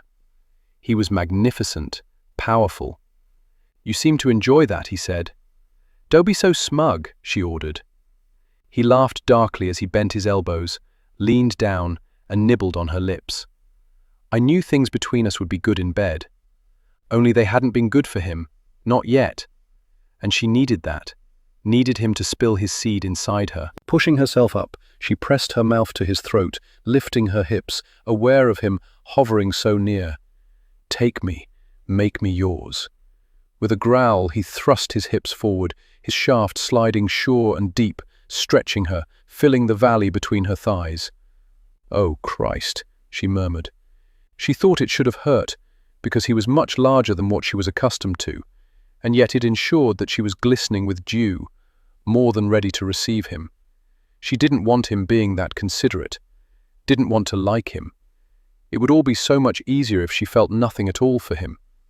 But as he rocked against her, She feared she might have misjudged the power of the intimacy they would share. Even now he wasn't mindlessly rutting, striving to acquire his own release. He fondled her breast, closed his mouth around the tip, suckled. He skimmed his hand along her back, over her hip, adjusted the position so he could delve more deeply. It was marvelous, each thrust delivered with purpose, with a goal. She could feel him tensing beneath her fingertips, knew he was hovering at the cusp, that the next thrust might be his last, might fill her with his seed. The thought of him climaxing inflamed her. She couldn't take her eyes off him. Even his black hair was involved, flapping against his brow with his efforts. Her own pleasure began mounting again, the pressure building. She didn't want these sensations, didn't want the way they made her body curl around him, cling to him as though he were her only hope for salvation. Yet, he refused to be denied. He continued to torment her with his mouth, hands, and cockle, working in tandem to ensure she became lost in the whirlwind of pleasure. Bucking beneath him, she was once again crying out as an orgasm tore through her and stars exploded within her. He gave one last mighty thrust that nearly lifted her off the bed, his own throaty groan echoing around her as his muscles spasmed beneath her fingers. He buried his face in the curve of her shoulder, his mouth coating her neck in dew as he fought to regain his breath. He kept his weight off her, but as reason began to return to her, she realized his arms were trembling with the strain. She folded her hands around them. "Relax," she urged. "I'll crush you. I'm stronger than I look." He laughed, and for the first time, she thought the sound might have been laced with a bit of joy. He rose up on his elbows, placed his hands on either side of her face, and skimmed his knuckles along her cheeks. "I'm thinking now that perhaps you could move that chair across the parlor." "Not now. I can barely lift a finger at the moment. In the morning, perhaps." He grinned as though they were sharing a private joke, and she realized that grin could be devastating to her heart. She liked it far too much, liked how approachable it made him. He rolled off her, rolled off the bed, and began striding away from her. Sitting up, she swung her legs over the side. "Wait there," he said, as he reached the washstand and dipped a cloth into the water. "I'll clean you." She stilled, not because of his words, but because Monty had never extended such a courtesy to her. She was the one who saw to matters when they were finished. "You don't have to." He glanced over his shoulder. "I want to." With a wicked gleam in his eye, he started back. "If I'm lucky and do it properly, it'll lead to another round." Chapter 11. He did it properly. It led to another round, one that went a little quicker than the first, but was no less intense. She was so blasted tight that at first he'd thought she was a virgin. But there had been no blood to clean up, and she was far too comfortable with a man's body not to have been around one before. Still, if he didn't know better, he'd think the pleasure shed experienced had taken her by surprise. They'd finally gotten around to moving the bedding aside. She was lying on her back, one arm raised, her hand toying with strands of his hair, while he rested up on an elbow and trailed his fingers over her sternum, along her ribs. He tried going down her side to her hips, only to discover she was a bit ticklish. "Who'd have thought?" "I've never done this," she said quietly. He stilled, his hand a quarter of an inch away from cupping her breast. "You were a virgin? But you were married." There was no blood. She laughed lightly, running her fingers up over his scalp. "No, just lay here afterward, just." "I don't know. It's as though the pleasure hasn't quite dissipated completely, and we're keeping it alive by still touching." "Your husband didn't touch you afterward?"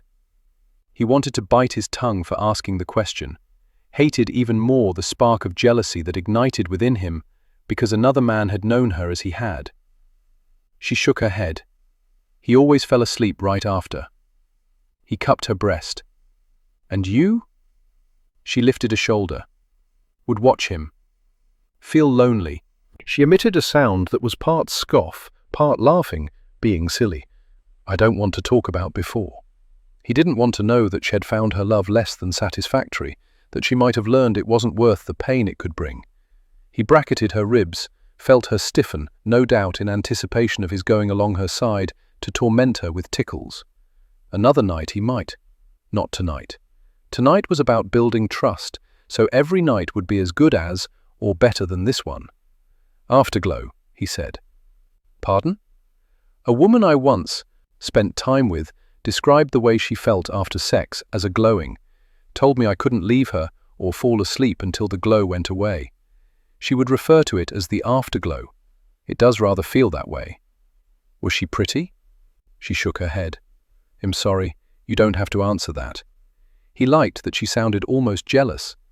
Can you imagine me with an ugly woman? She studied him until he became uncomfortable with her perusal and was considering that it was time to plow into her again before this conversation went someplace he didn't want it to go. Yes, she finally said, but you would be with her out of kindness. I'm not a saint. I like beauty in my women. Leaning down, he laved his tongue over her nipple, took satisfaction in her soft sigh, before lifting his head to look at her again. But there is all kinds of beauty in the world, some of it not always clearly visible. Even those spiders you hate have it within them to create the most intricate and beautiful webs. You look below the surface of things. I recognize that not all things should be judged by their appearance. Would you have married me if I were a toad? If those whiskey eyes of hers had still held the challenge that they did? Probably, although I am quite grateful that you're not a toad. Her lips quirked up slightly as she moved her hand around to the nape of his neck and began kneading. Well, you have the toad's voice anyway. Pardon? Her cheeks flushed a pale pink. My voice. It's deep. Like a toad's. It's one of the most sensual things about you. She seemed genuinely surprised. Did you not know that? He asked. Slowly, she shook her head. I've been told it's rather unbecoming. By your husband? Her response was nothing more than her blush deepening. He couldn't help himself. Forgive me for asking, but why the devil did you marry him? He sounds like a complete ass. Laughing, she rolled onto her side and buried her face against his chest. He didn't want to admit how much he enjoyed having her there, her breaths skimming along his skin, the feel of her smile broadening. He was. I simply didn't realize it until it was too late. Her slender, delicate shoulders were shaking with her laughter as he closed his arms around her and held her close. Dear God, but love never did anyone any favors. It had caused his father to go mad, had caused Portia to marry a man undeserving of her. He should leave it there.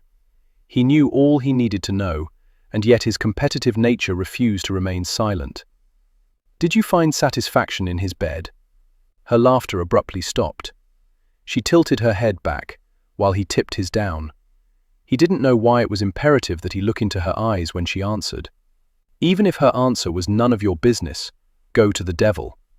Sometimes, she whispered, but not like I did in yours tonight. His mouth came down on hers, hard and demanding. She was going to find satisfaction in his bed at least once more before she went to sleep. Locke woke her up before dawn, so he could have her before sunlight stole into the room. Then, even though she invited him to stay, to prove to himself he still possessed enough willpower to resist her charms, he dressed and went to the library to study his ledgers. Instead, he kept seeing her sitting in the chair before the fireplace that first night.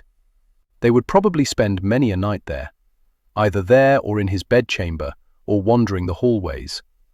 It wasn't as though he was providing her with an abundance of options. Not that she needed any options.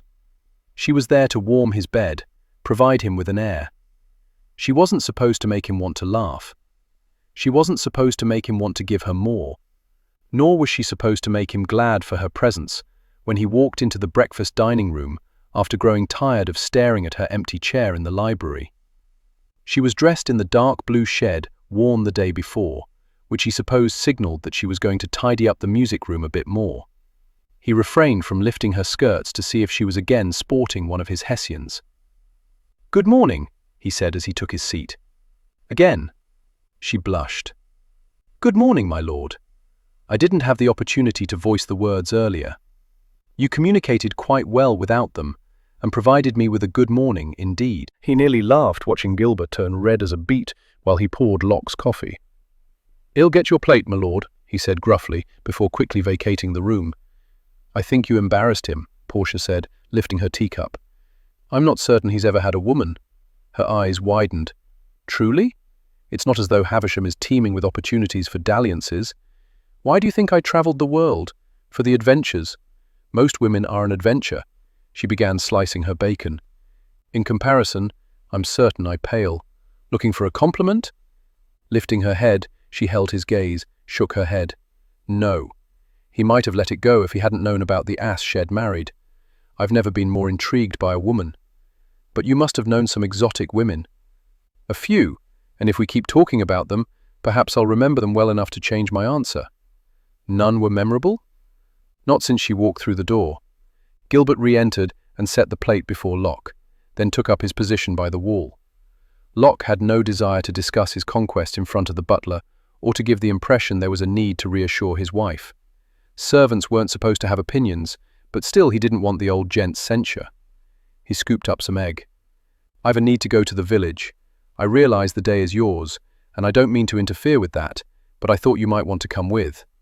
He tried to sneak a glance at her face, to judge her reaction, then gave up the pretense of caring about the food on his plate, and looked at her directly. He didn't care for finding her surprise so rewarding. "I'd like that very much," she said. He cared even less for the relief that went through him with her answer. "Good. I thought to place an advert in the village crier, the local newspaper, letting it be known that we're seeking a couple of maids of all work and some lads to haul things around, until you can get in touch with the servant registry office in London in order to hire some proper footmen." "You're hiring servants? I can't have my wife messing around in the muck. If you're intent on cleaning the music room, you need someone on hand to do it. And you'll want to hire a lady's maid. Mrs. Barnaby shouldn't be traipsing up and down the stairs with her creaking knees." The smile she bestowed upon him made his chest tighten uncomfortably. It was as though she thought he'd bestowed upon her the grandest gift in the world. "I don't need to send to London for proper footmen or any servants. I like the notion of hiring locally. I can teach the girls what they need to know, with Mrs. Barnaby's help, of course. Smart girl to make certain the housekeeper felt useful. And Gilbert could teach the lads how a footman behaves." "Couldn't you, Gilbert?" she asked. In his entire life, Locke had never seen the butler stand so straight. He nodded. "Starting out as a footman here myself, I welcome the opportunity to keep a couple of lads out of the mines. Lost 2 brothers to them. They were just boys at the time." Sadness touched her eyes. "I'm so sorry for your loss." "I appreciate it, milady, but it was nearly 40 years ago now." "Mining is safer these days," Locke said. "It's never safe when you're going beneath the ground," Gilbert grumbled. "Not contradicting the man who pays your salary, are you, Gilbert?" Locke asked. "No, my lord." He stared straight ahead. "Are the mines safer?" Portia asked Locke. "They are, and I don't allow children to work in them." She leaned back, as though she discovered something important about him. "You care for children?" "I care that work is done properly, and children are sometimes careless." He didn't know why he didn't tell her that he'd once seen a lifeless child carried from the mines, and didn't want to be responsible for the death of another body that small. "They are better suited to play than work. You can sound as gruff as you like. I think you care about them." "Think what you want. It was a business decision. I always think what I want. Therefore, I am more convinced than ever that sending to London for servants is not the way to go. We can educate staff here, provide other opportunities for employment. We're not opening a school for servants. 2 maids of all work and 2 footmen." "And a lady's maid," she reminded him. He nodded. "And a valet," she said. "I don't need a valet. You're a lord. I don't need a valet." She twisted her lips into a show of disapproval, no doubt at his stubbornness, rather than his lack of a man to dress him. "Perhaps your father should have one. He seldom leaves his room." "What would the chap do?" "I suppose you have a point." Of course he did. He wasn't one to argue simply for the sake of arguing, although he had to admit that he'd never enjoyed pitting himself against anyone as much as he did against her. He liked that she challenged him, wasn't afraid to let her position be known. He returned his attention to his eggs. "Do you have a riding habit?" I don't like horses. They're so large, with such enormous teeth. I'd rather go in a carriage. Her words surprised him as he pictured her as someone who would relish galloping over the moors, with her hair coming loose and blowing wildly behind her. I thought you fearless. Not when it comes to horses. An incident as a child forever scarred me. I didn't notice any scars on you, and I gave you quite a thorough examination. She gave him a pointed glare and patted her chest. In here. It had to have been quite horrific to leave her with a fear of riding. He almost asked her for the details, but he didn't want to know of anything unhappy that might have happened during her childhood. Didn't want to feel any sympathy for her. A carriage it is then, for today. Although we may have to work on your aversion to horses. I enjoy riding. I suspect you would as well. At night? Over the moors? That's the only time left to us, as I promise you that I would never ride a horse during an hour that belongs to me. I often ride over the moors at night. It can be quite invigorating. I thought you were warned not to go out at night unless you absolutely had to. Do I strike you as one who heeds warnings? No. She gave him a wicked little smile. When did you first break that rule? When I was 15. There was the largest moon in the sky, a blood moon. I wanted to be beneath its light, so I snuck out, saddled up a horse, and rode until dawn. During all that time, you never saw your mother's ghost?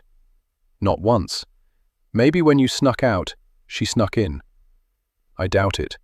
A sadness coming into her eyes, she gazed toward the windows. There's a part of me that wishes your father did indeed see her. Perhaps it's enough that he believes he does. She gave her attention back to him, a slight crease between her brows. I can't imagine a love that grand. Wasn't yours? Slowly she shook her head, melancholy washing off her in waves. No, not even in the beginning, when our love was new and untried. What of your parents? Did they not love each other? In their own way, I suppose they did. She stood, signaling the end to that topic. He wasn't even certain why he'd asked. I should get ready for our outing. She walked from the room, and he had the oddest realization. He rather wished the love that had cost her so much had been a grand one. Chapter 12. The open buggy contained a single bench, so Portia sat beside Locksley while he expertly handled the two horses. She wasn't surprised by his skill or the fact that he hadn't chosen a vehicle that required a driver. He was accustomed to doing for himself. He didn't seem to mind it or consider being pampered as his due. She knew she needed to stop comparing him to other men she'd known, and yet she couldn't quite seem to help herself. He possessed not only a physical strength, but an inner one as well. She couldn't imagine him succumbing to madness, doubting himself, questioning his abilities. Couldn't imagine him ever being anything except confident in his beliefs and actions. She was rather glad he'd asked her to join him. While she welcomed time to herself, she wanted to be more than simply his bedmate. She wanted to mean something to him, which was a silly thing to wish, and yet she did. Although they didn't speak, there was a comfortableness to the quiet. She found it pleasant being with him in the silence, because he wasn't striving to figure her out. Sometimes, when he asked his questions, her guard would shoot up, and shed worry that he might uncover something she didn't wish him to know. He was too smart, too discerning by half. If he weren't, she'd now be married to his father. She wouldn't be taking a ride with her husband. The village came into view, sooner than she'd expected. "We could have walked," she murmured. "I haven't the time. I need to get to the mines." "Do you not have a foreman to oversee matters?" she asked. "I like to keep my eye on things. Including me, I suppose. Especially you." She was taken aback by the pang his words brought. "I'm not going to run off with the silver. I didn't think you would. You're smart enough to know that I would find you and make you pay." She suspected he'd make her pay in the most pleasant of ways. He didn't strike her as a man who would ever harm a woman. Slowing the carriage, he brought the horses to a halt in front of a shop with a sign that read Village Crier. In the window was what looked to be the front page of a recent edition. It proclaimed, "Lord Locksley takes wife." "It seems the vicar's been a busy fellow, spreading the word of our marriage," Locksley groused. She didn't know whether to be flattered or alarmed. How far a reach does this newspaper have? The window there, is it? But I'm sure we could have another printed, if you wish to put it in the post to your family." She looked over, not surprised to find him studying her, gauging her reaction. They wouldn't care. It wouldn't give you a sense of satisfaction to let them know you haven't done too badly for yourself. I am not so petty as to take delight in boasting my good fortune. Do you think the vicar reported our marriage to the Times? I doubt that it occurred to him that London would care.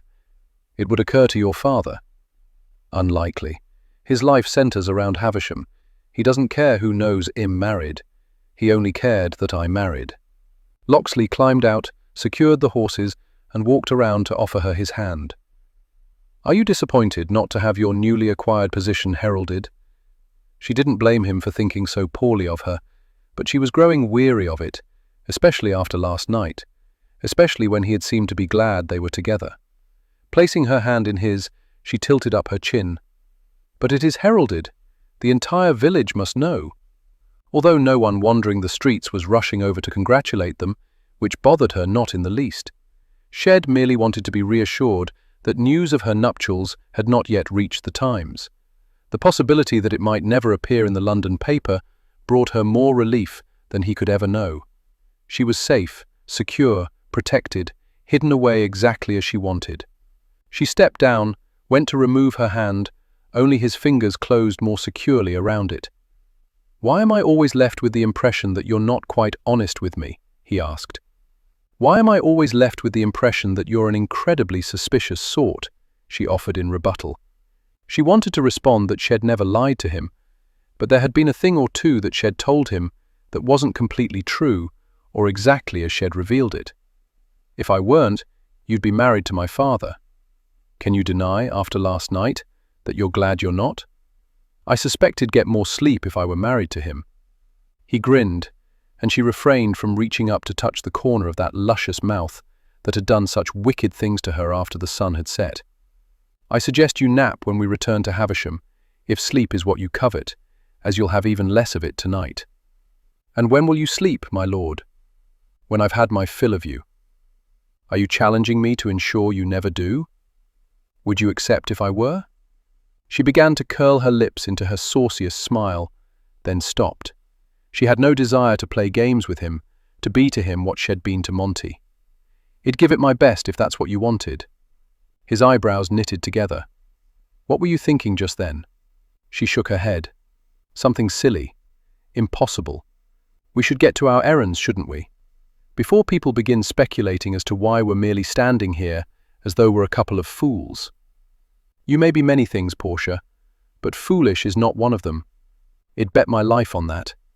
And here I was just getting accustomed to having you around. Are you admitting I'd lose that bet? We are all foolish at one time or another, my lord. It is the only way in which we can become wise. Perhaps someday you'll tell me about those foolish lessons. Don't hold your breath. Wouldn't dream of it. Let's get you some servants, shall we?" His fingers loosened their hold, and he took her hand, placing it on his forearm, before leading her into the newspaper office. The smell of ink was sharp, the printing press taking up a good portion of the small space. Lord Locksley, a man with salt and pepper hair sitting behind a desk, exclaimed as he jumped to his feet. "Congratulations are in order, I hear. I dare say, Mr. Moore, that you wrote as much." The man's face turned a mottled red, the blush creeping up until it disappeared in his receding hairline. "The vicar said nuptials had taken place, and as it is my job to report the news, I did so immediately." "Did I offend?" "Not at all. Lady Locksley, allow me to introduce Mr. Moore, our intrepid newspaper owner and reporter." His fingers were ink-stained, the lenses of his spectacles thick, and she imagined him working late into the night, striving to determine the best words to herald whatever news he needed to announce. "It's a pleasure, Mr. Moore," she said. He bestowed upon her a sweeping bow. "The pleasure is mine, m'lady. Reverend Browning claimed you were a beaut. Good to know a man of the cloth doesn't lie." She was aware of the heat fanning her cheeks, and Locksley giving his throat a harsh clearing, as though warning the man had been entirely inappropriate with his praise. Moore jumped, stepped back, and darted his gaze between her and the Viscount. "How may I be of service?" he asked. "The Viscountess is in need of some servants," Locksley said, emphasizing her title. "We wish to place an advertisement in the crier." Moore perked up even more, and she wondered if it was the idea of a lord making use of his beloved newspaper or the notion of coins in his pockets. "Very good, m'lord. We are also in need of someone to tune a piano." Her husband's words startled her, as she had thought the notion of tuning the piano forbidden, and the discussion closed. "Is there anyone local, or must we send to London?" "Mr. Holt would be your man there. He keeps the organ going at the church. Send word to him then that he's needed at Havisham." "Yes, my lord. How would you like your advert to read?" "I shall leave that to Lady Locksley." He walked over to the window and gazed out, while she followed Moore back to his cluttered desk. She thought perhaps her husband was disgusted with himself for inquiring about the tuner, for indicating that she had his permission to play the piano. Or perhaps it was simply that he wasn't comfortable with the changes she wanted to make. And yet the joy spiraling through her was sharp and unmistakable. He might grumble, but he wasn't going to deny her what she wanted. She didn't want him to be extraordinarily kind, didn't want to like him, because it only added weight to her guilt. She would do all she could to make his home a pleasant place in which to dwell. How odd that when she had run away from home, she had believed she was gaining freedom, and now in marriage she was finding more than she had ever known. When the advert was written to her satisfaction, she strolled over to join her husband at the window. "We're finished." "Very good." He offered his arm and she took it. "Thank you, Mr. Moore," he said before escorting her out. Once they were on the boardwalk, she said, "The advert will be in tomorrow's paper, so I suppose I shall begin interviewing then." "I suspect you'll begin interviewing today. The newsprint is merely a formality. Moore is the biggest gossip in the village." She laughed lightly. "Truly?" He gave her a laconic smile. "He is rather good at not spreading false tales, but he is more the crier than his paper. You didn't like that he finds me beautiful. I didn't like that his words were inappropriate. You're a lady, not a doxy, but as it's been a little over 30 years since there was a lady about, I suppose the villagers may have become lax in their manners. It's the only reason I didn't plough my fist into his nose." She blinked, stared, taken aback by his words. "You would have struck him?" "You are my wife, Portia. You will be given the respect you deserve as such, or I shall know the reason why." And if she didn't deserve the respect? She wouldn't think about that, would put the past behind her, would become a woman who did deserve his respect, who was worthy of being his wife. "Do you respect me?" she asked. "How I perceive you is not the point. Now I have another matter to see to. Shall we walk? I would enjoy getting a sense of the village. I suppose I shall spend some time here." "Divesting yourself of your monthly allowance?" he asked as they began strolling north. She wasn't going to spend a penny. She was going to hoard it all away in case a time came when she found herself again on her own. "I thought you were going to purchase everything I require. Nothing frivolous. Like the tuning of a piano." She truly didn't know what to make of this man. Who will decide if it's frivolous? I shall, of course. I can't quite figure you out, Locksley. On the one hand, you appear to be incredibly domineering, and yet on the other hand, you're incredibly kind. He scowled, the furrows in his brow deep, his eyes as hard as the gems their shade mirrored. "I am not kind. You gave me the keys, because I did not want to have to deal with an upset Mrs. Barnaby every day. Never confuse practicality with kindness. I shall keep that in mind." She wondered why he was so intent on not gaining her affection. She supposed it had to do with his aversion to love. Perhaps he feared that if she came to care for him, he might reciprocate. It was obvious, as they wandered the streets, that many of the villagers knew Locksley, but there was a deference to their greetings, a doff of the hat, a quick curtsy, a quietly spoken "m'lord," "m'lady." A very different approach from their encounter with Mr. Moore. She'd no doubt provide some sort of gift to the villagers at Christmas. The village in which she'd been raised had been near an earl's estate, and the countess had always delivered a basket of food to Portia's family on Christmas. Portia had considered the woman so elegant, so refined, so well dressed, but it had been equally obvious that duty alone had brought her to their home. Portia did not intend to give the impression that she considered herself above these people, that she considered the task her duty. For her, it would be a pleasure to be able to do something for those less fortunate, no matter how small or trivial the contribution might be. As they walked, she counted 5 taverns. She suspected her husband had frequented them all. Locksley turned them onto another street. They passed a hostelry and a blacksmith. At the end of the road stood a large building with huge doors that hung open. The sign above them read, "Cabinetry and such." Locksley began guiding her toward it. She was rather certain why they were here, and quite suddenly she didn't want him to give her another gift. Digging in her heels, she resisted until he stopped and looked at her. She shook her head. "I don't need a dressing table. You told me that ladies require them." "I was being difficult." He arched a brow. "As opposed to now when you are being so accommodating. You're allowing me to have servants. You're arranging for the piano to be tuned. I can go without a dressing table. Or I can find one in an abandoned bedchamber. I've already stated that's not an option." She couldn't explain why she wasn't comfortable with it. She just wasn't. "I didn't expect you to be so generous. I told you that I would be. Did you think me a liar?" "No, it's all too much too soon." Although it was reassuring to know that he wasn't striving to be kind, but was merely honoring his word. "I don't have time to argue, Portia. I need to get to the mines. We're here, and if we don't see to it now, I'll have to come to the village another day. So let's get to it, shall we?"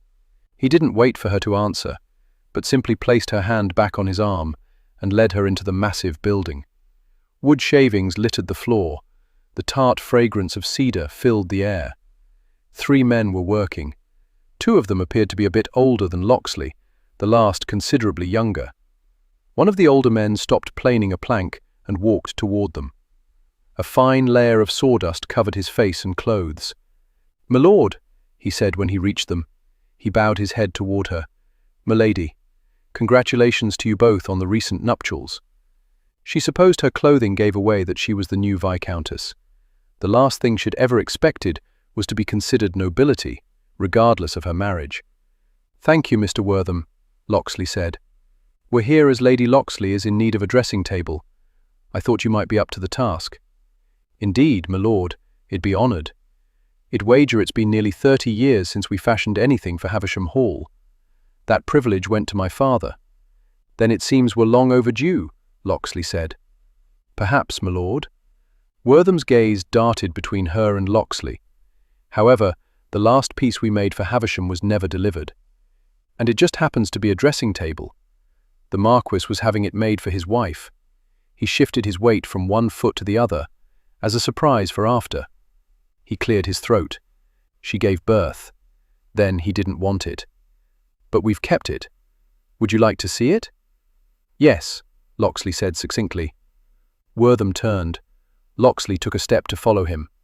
Portia grabbed his arm. He stopped, stared at her. "You can't be thinking of taking it," she told him. Locksley held her gaze. "Why not? It was to be a gift from your father to your mother, which he never collected, so it's merely been sitting here for 30 years. She wanted to grab onto his shoulders and shake some sense into him. "Haven't you a sentimental bone in your body?" He sighed deeply, as though reaching the end of the tether of his patience with her. "Mr. Wortham, has it been paid for?" he called out. "Yes, my lord." Locksley gave her a pointed look. "It's impractical to have another one made when we have a perfectly good one sitting here unused. And if your father should happen to see it, that's not going to happen. There is no reason for him to come into our bedchamber. But should he see it being carted down the hallway to said bedchamber? I doubt he remembers it, Portia. He seldom remembers what day of the week it is. But it was his gift for her." Breath rushed out of him on a quick huff. "At least look at it. If it's hideous, well, have another crafted." Only it wasn't hideous. It was quite simply the most beautiful piece of furniture she'd ever seen. It had 6 side drawers, 3 on each side of the large oval mirror. The mirror's frame was a circlet of carved roses. The table's legs were thick and curved, with whittled ribbons of flowers winding around them. "It's gorgeous," The rosewood gives it an elegant look, Wortham said. It was more than the wood. It was all the intricate detailing. Do you think Lady Marsden knew that something so fine was being made for her? I don't think so, milady. How very sad. We didn't know what to do with it since his lordship paid for it. We've been keeping it polished and well cared for all these years. A shame for it not to be used. She glanced over at Locksley. He was studying the dressing table as though it were merely a block of wood, not something that had been created with a great deal of care. Your father was very skilled, Mr. Wortham. Aye, milady, he was. He would be right pleased to know that it was being appreciated and put to use. I suspect my mother would as well, Locksley said quietly. Portia jerked her gaze to him. He merely shrugged. From what I understand, she was a very generous woman. She would hate seeing this piece wasted. Portia nodded. I suppose it makes sense to take it. When can you deliver it, Mr. Wortham? Locksley asked. Tomorrow, my lord. Very good. I shall be sending you a payment double your usual rate for delivery, and I'll be providing a bonus for the care you've given this piece over the years. No need for that, my lord. There might not be a need for it, but it's definitely warranted. It's best not to argue with him, Portia told Mr. Wortham. Once he's set his mind to something, he can be quite stubborn. She caught the sight of Locksley's mouth curling up as he turned away from her. She didn't know why it always pleased her to make him smile, or why her comment to Wortham made her feel so wifely. Coming to know her husband filled her with a sense of satisfaction as well as a measure of dread, because she feared he had the power to shatter what remained of her fragile heart. So she thought she knew him, did she? Well enough to speak of him to a labourer as though they were friends. He didn't like that she might actually be figuring him out, liked even less the things that he was coming to anticipate about her. He'd known her eyes would widen in surprise and pleasure when he asked about the blasted tuner for the piano. He'd known she wouldn't be entirely comfortable taking the dressing table, but it was ridiculous to spend coin to have another made when his father had already purchased one that had gone unused for more than a quarter of a century. He didn't take any satisfaction in his ability to predict her reactions, took far less in her ability to predict his. Therefore, he had decided to do something entirely unpredictable and bring her to Lydia's teas and cakes before they returned to Havisham. As they'd entered, those whiskey-shaded eyes of hers had glowed with absolute delight, and he'd cursed his stupidity. He was being far too accommodating. It didn't help matters that it always caused this odd sense of swelling in his chest that made it difficult to breathe for a few seconds whenever she flashed him a quick smile. He did not want her smiles. He did not want her eyes sparkling. He did not want her to express gratitude to him. As they sat at a table by the window, she began slowly peeling off her gloves. He'd not objected when she'd worn them for the journey. It was proper after all, and he needed his wife to be proper. But did she have to remove them in such a salacious manner that made him want to carry her to an upper room in the tavern across the street and strip away every piece of clothing she wore? Clearing his throat, he turned his attention to the activity beyond the window, to the people wandering by, carrying on with their business. He spent very little time in the village, something that should no doubt be remedied now that he had a wife. They should have more presence in the future, ensure they were respected rather than feared for being mad. It was very kind of you to double the amount you'll be paying for the delivery, she said. Practical, Portia. It'll make it easier for Wortham to find someone willing to cart the dressing table out there and haul it inside. He could feel her gaze boring into him. He shifted his attention back to her. Just as well be paying your servants double the going rate. No one likes to spend time at haunted Havisham Hall. With whom did you play? She asked. Before your father's wards arrived? No one. Her expression reflected sorrow. Don't look so sad, Portia. I knew no different, so it wasn't as though I were lonely. Her brow knitted, and he refrained from reaching across to smooth out the delicate folds with his thumb. You can't recall climbing to the ceiling in your father's library, but you recall that you weren't lonely? I should think, had I been lonely, that it would have made an impression, and I would remember it. I don't, just as I wasn't lonely before your arrival. Am content with my own company. Not entirely true. He'd begun to have a sense of something missing, of a need for something more, but he wasn't going to share that with her and give her any sort of power. She was a pleasant enough distraction, but he didn't need her in his life. A young woman brought over a teapot and a plate of cakes. After she left, Portia poured tea into Locke's cup and then her own. "Your father doesn't enjoy tea, does he?" "He detests it." "What gave him away?" Her lips curled up into the barest hint of a smile. "The abundance of sugar he requested, followed by the fact that he failed to take so much as a sip." "You're keenly observant." "I try to be. Leads to less heartache." Watching as she nibbled delicately on a cake, he told himself that her heartache was none of his concern. He certainly wouldn't be causing her any, as that would require she care for him, and he wasn't going to give her cause to follow that route. Still, it nagged at him. "Did you learn that the hard way?" She took a sip of her tea, seemed to be contemplating her answer. "In my youth, I tended to view things as I wanted them to be, rather than as they were. I was apt to misjudge people and their intentions." He leaned forward. "What did he do to lose your love, Portia? Your husband? Have an affair?" She looked down at her cup, circled her finger along the rim. "He did have a penchant for unmarried ladies," she said, so softly that he almost didn't hear her. "You need never worry that I shall be unfaithful. I take the vows we made quite seriously." She peered up at him through lowered lashes. "And if you fall in love with someone else?"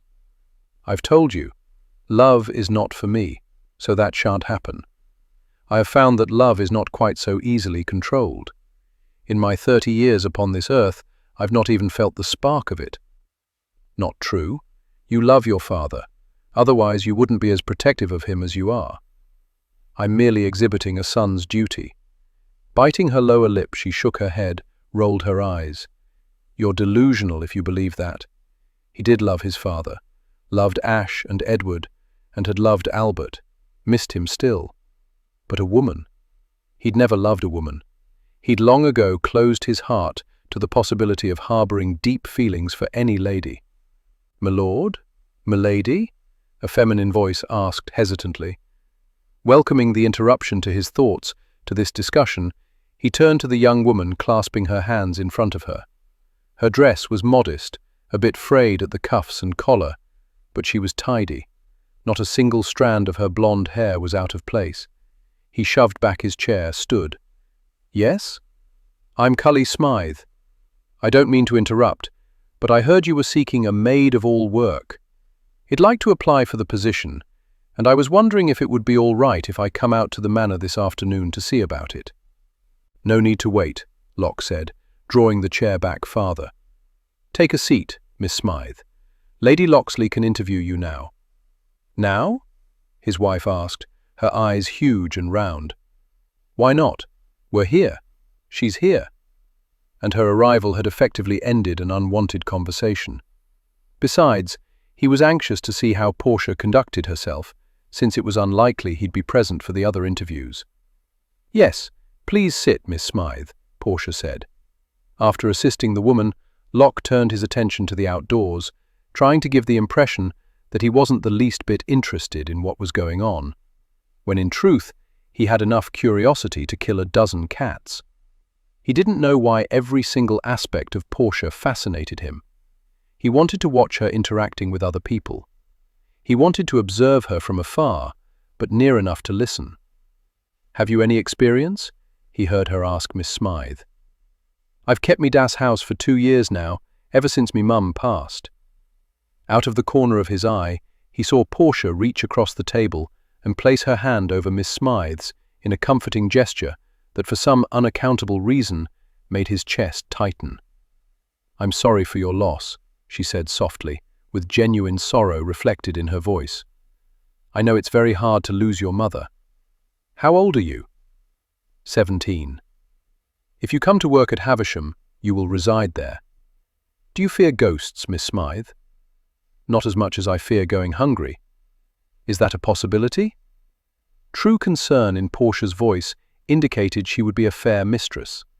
Locke didn't want her abusing the servants, but neither did he want her to care so deeply.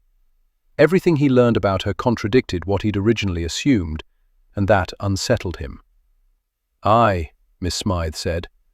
"I've been thinking of going to London in hopes of securing a position, but working at Havisham would allow me to stay closer to home, which would be a godsend, as I've no desire to leave, not really. Who would care for your father's house? Again, her concern for something that shouldn't weigh into her decision at all. It was not their place to worry over why people did what they did.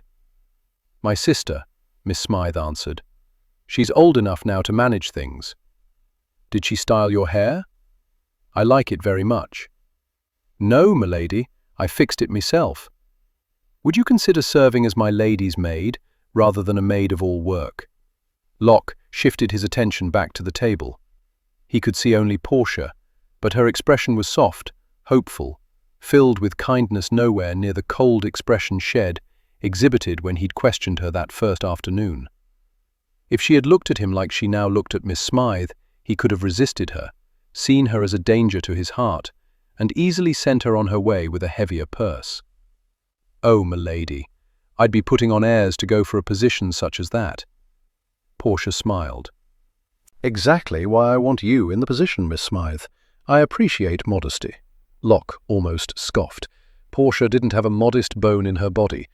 But then he was hit with the startling realization that perhaps she once had, that maybe she had been as eager and innocent as Miss Smythe before her husband had betrayed her love and trust in him. He had an unsettling image of her young and naive, giving her heart to a scoundrel who didn't deserve it. For an insane moment, he wished he'd known her then, only long enough for a passing glance. He would have kept his distance, wouldn't have wanted to be ensnared by her guileless charms. Not that he would have been. Such had never appealed to him, and he almost regretted that. I don't know what to say, m'lady. Say yes. But I don't know how to be a lady's maid. I'll teach you. Caw. Well, it'd be a fool to say no then, I suppose, wouldn't I? You don't strike me as a fool, Miss Smythe. Then I'd be pleased to take the position, and I'll give it my best. I would expect no less. Could you move in tomorrow? I can move in this afternoon. Portia smiled sublimely. I shall look forward to welcoming you to Havisham Hall. Her words were like a kick to Locke's gut.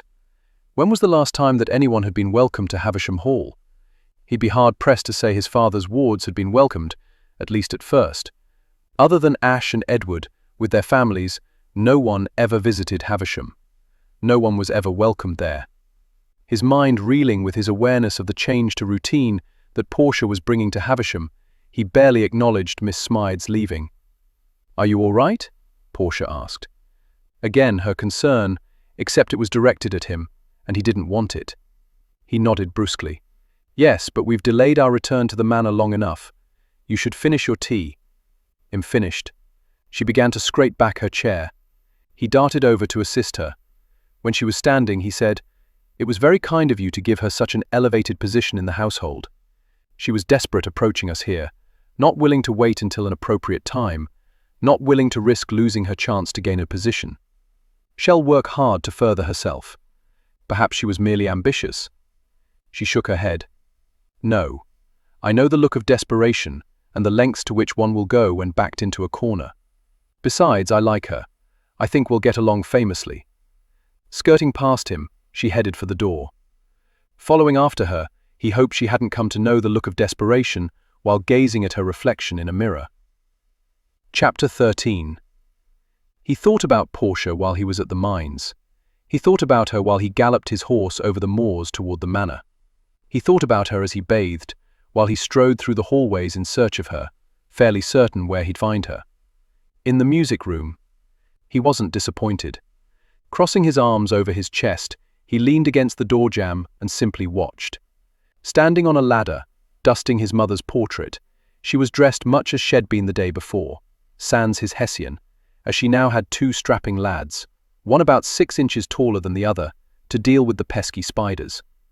The new footmen were moving furniture, so 2 young women, one of them Cully, could roll up the various carpets. He suspected they'd be getting a beating in the morning, along with the draperies that had already been removed. Another young woman was using a long-handled broom to sweep away the dust and cobwebs from the walls. White sheeting had been placed over the piano to protect it from any dust swirling about. So much activity in this room, yet everyone seemed to know what they were to do. What he didn't understand was why Portia, a title hunter, a woman seeking prestige and position, was in the thick of things rather than standing off to the side, merely ordering her new servants about. If a stranger strode in, he was going to mistake her for a maid. Why wasn't she lauding her position over these people? Although he couldn't deny that he enjoyed watching her movements, her hips swaying as she dusted, the way the cloth of her bodice tautened along the side as she reached for the intricately carved corner of the gilded frame. Hearing a short, high-pitched squeal, he was about to turn in the direction of the sound, no doubt the maid at the window, when he saw Portia doing the same. Only her perch was precarious. She moved too quickly, too sharply. Suddenly she gasped, her arms flailing.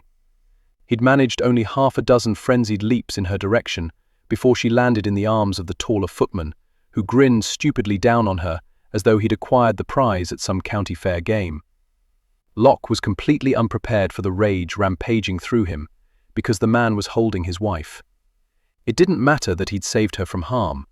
It only mattered that he grinned like a buffoon. Portia smiled at him, patted his shoulder. "You can release me now, George." He did so, slowly lowering her feet to the floor. Stepping away, she brushed at her skirts before looking up and spying Locke. The only thing that prevented him from permanently removing the grin from the lad's face was the fact that the smile she gave Locke was brighter and more welcoming than the one she had given the footman. "You've returned," she said. What the devil was the matter with him? What did he care if she was glad to see him? Why should he be angry that a muscled labourer saved his wife from a crack on the head? He should be grateful for it. Instead, he was ready to sack the man. "Why are you working when we have hired servants to see to things?" he demanded to know. He jerked his head toward the ladder. "You could have broken your neck." "Unlikely. It wasn't that far a drop. At the most, it'd have bruised my backside. Although I am grateful to George for rescuing me." She patted George's arm before glancing toward the windows. "Sylvie, why did you squeak? Is everything all right?" Sylvie, of the black hair and blue eyes that were far too round, curtsied. "I saw his lordship standing there in the doorway. His presence took me by surprise." "I've told you that you don't have to curtsy every time you're addressed." The girl curtsied. "Yes, m'lady." With a patient shake of her head, Portia turned back to Locke. "How long were you standing there?" "Not long, but again, Portia, why are you climbing ladders and dusting? There's so much to be done. I didn't see the harm in helping. I don't want you scaling ladders and falling into the arms of well-built young men and putting my heir at risk should you already be with child." She paled to such an extent that he was surprised she didn't swoon. "Yes, of course. I wasn't thinking." She shook her head. "You're quite right. I shan't ascend ladders anymore. I'll find another way to help." He didn't know why he didn't feel victorious with her acquiescence. Why did the woman have to constantly confound him? He determined her character before he married her. She had no right not to be as he knew her to be. "I'll have your bath prepared," he said, far more curtly than he'd intended. "No need.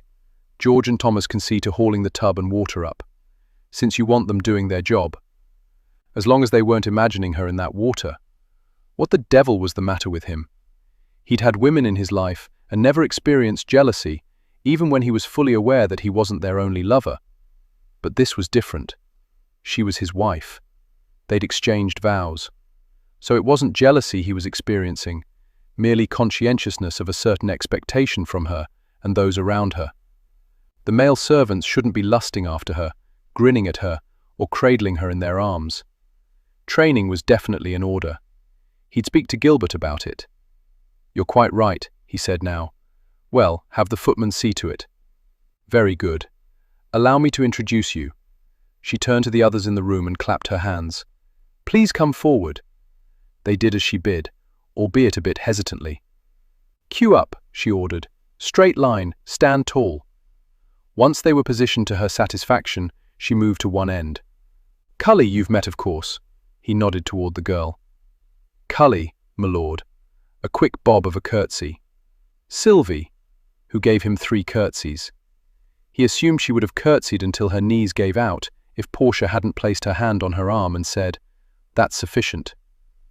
Marta was the final housemaid. One very nice curtsy from her. The lads, George and Thomas, followed with bows. "It's a pleasure to have you all at Havisham Hall," Locke said. "Is it really haunted?" Marta asked. Sylvie jabbed her elbow into Marta's side. "You're not supposed to ask questions of his lordship." "It's quite all right," Locke said.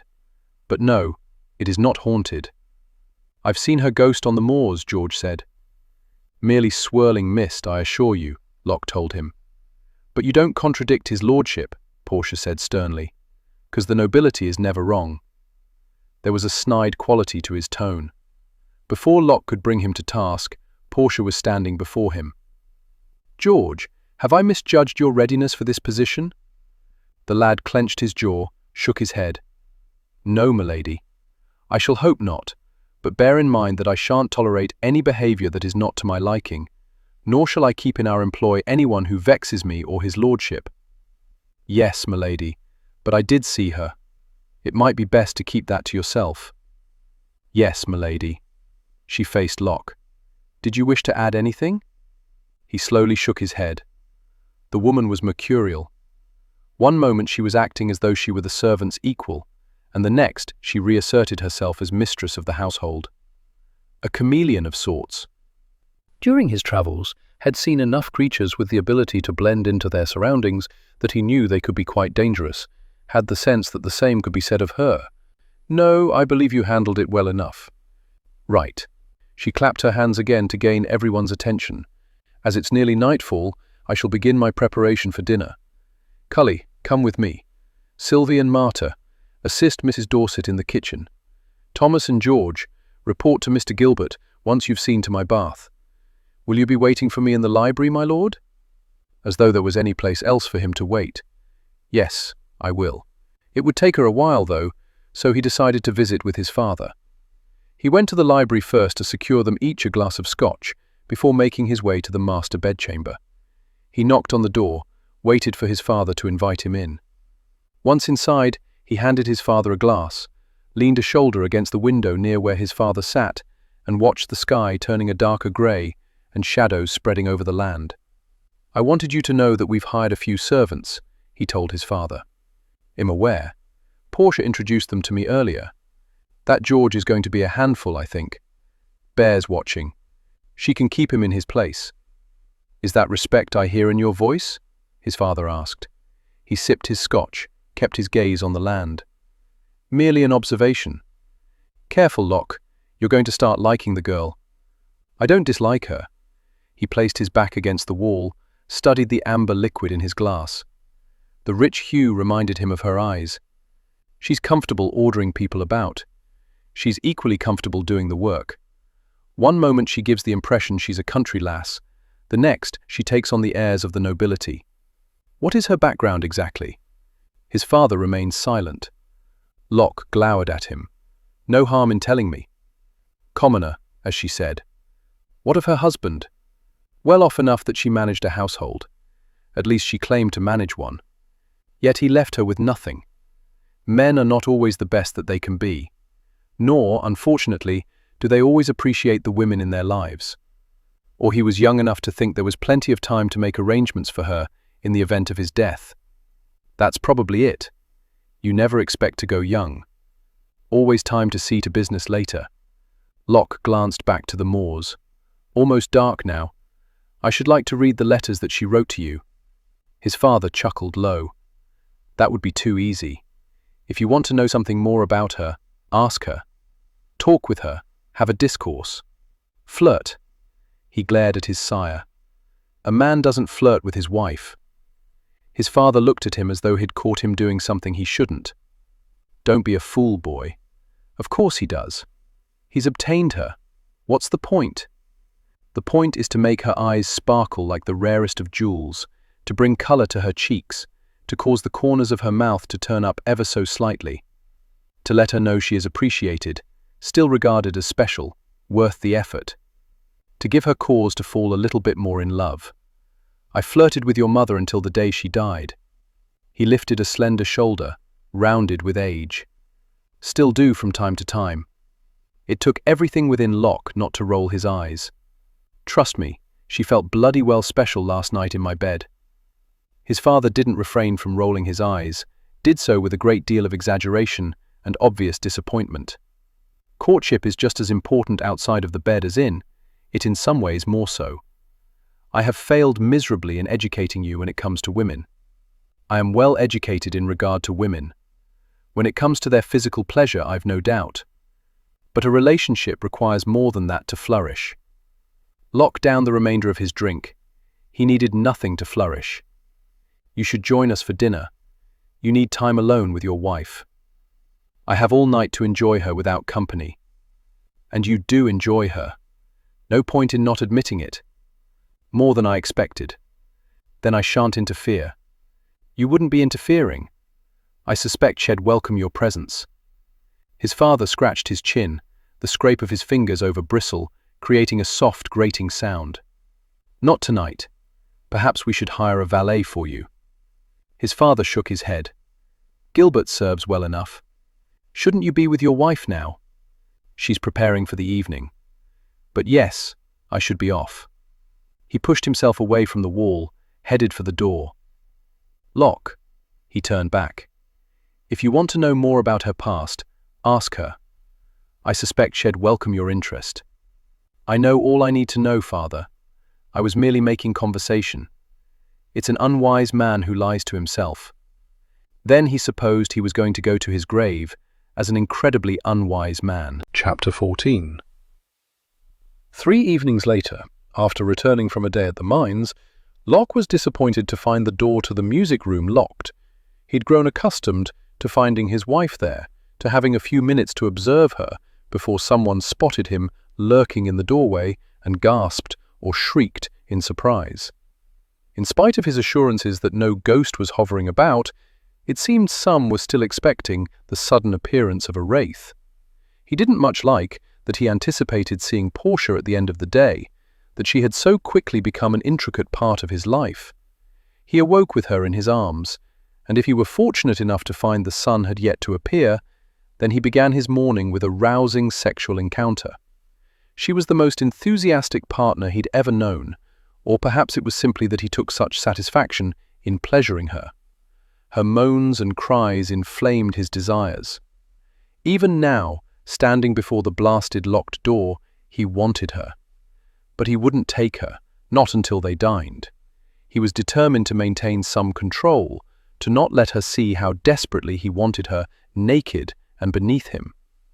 He pressed his ear to the door, listening intently to ensure she and the servants weren't inside, hadn't locked him out, unintentionally, or intentionally for that matter. He considered fetching the keys from Mrs. Barnaby in order to make certain that no one was within the room, but it was so quiet on the other side that it seemed highly unlikely that anyone was hidden away in there. So where was she? And why did it irritate the devil out of him that it had been half an hour since his bath, and he had yet to see her? He nearly pounded a fist on the damned door, was glad he hadn't, when he spun around to find her standing in the hallway, her head half-cocked, as though she'd been studying him for a while. She was already dressed for the evening in her blue gown, with her hair piled up in that intriguing style that called for his fingers to muss it up. Now that she had her servants, she was no longer dependent upon him for her bath. He was not going to be jealous of a couple of footmen because they could see to her needs. They were lugging water, for God's sake, not bringing her pleasure. "Were you looking for me?" she asked, her smile one of immense satisfaction, as though she already knew the answer, which of course she did. "It is almost night." "So it is." She offered him a sultry look, half lowering her lashes. "Damn it!" He began silently uttering the refrain. "Dinner first. Dinner first. Dinner first." "I wasn't expecting to find the door locked," he said, wondering why he sounded so disgruntled. Because he wanted her now, and he was denying himself. "We finished tidying the room this afternoon.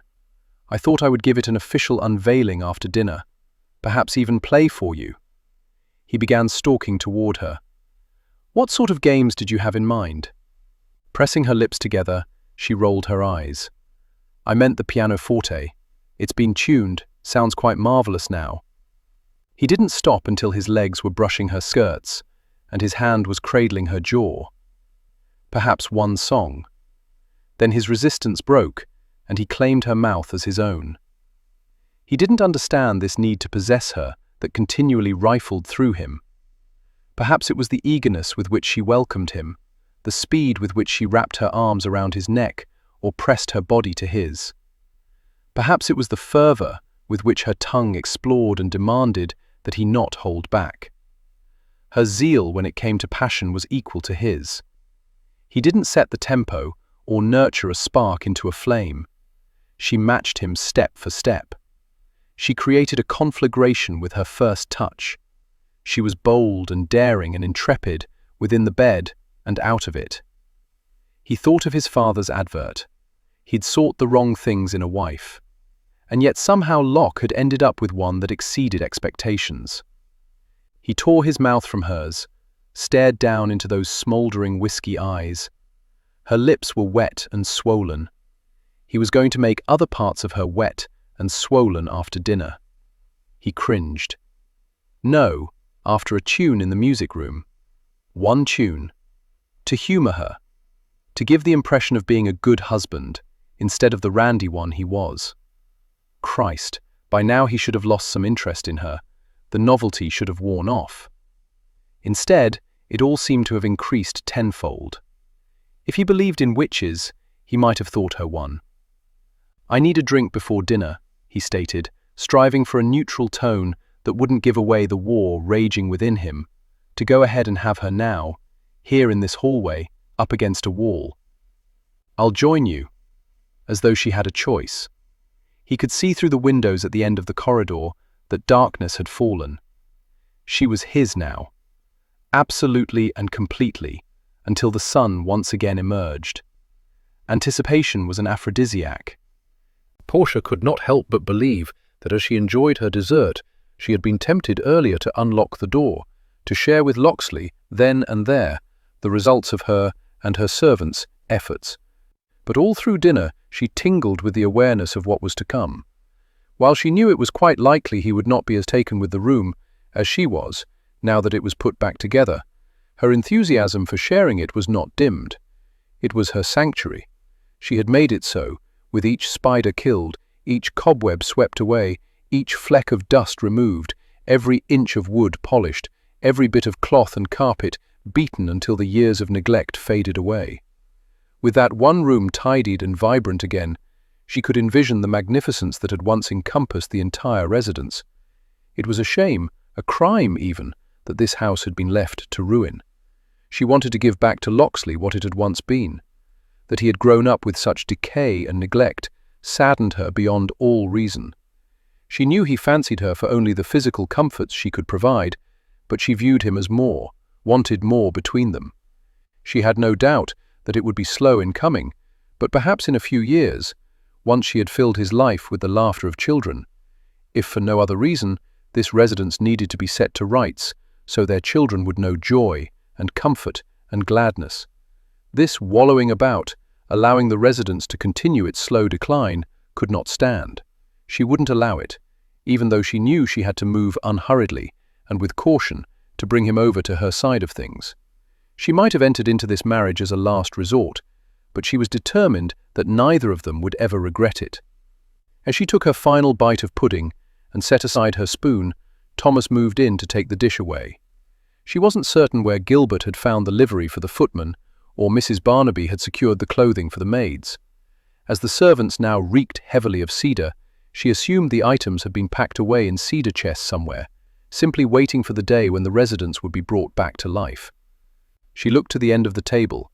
Her husband had finished off his wine and was lounging back, his elbow resting on the arm of the chair, his chin supported by his hand, his finger stroking just below his lower lip. That finger would be stroking her later.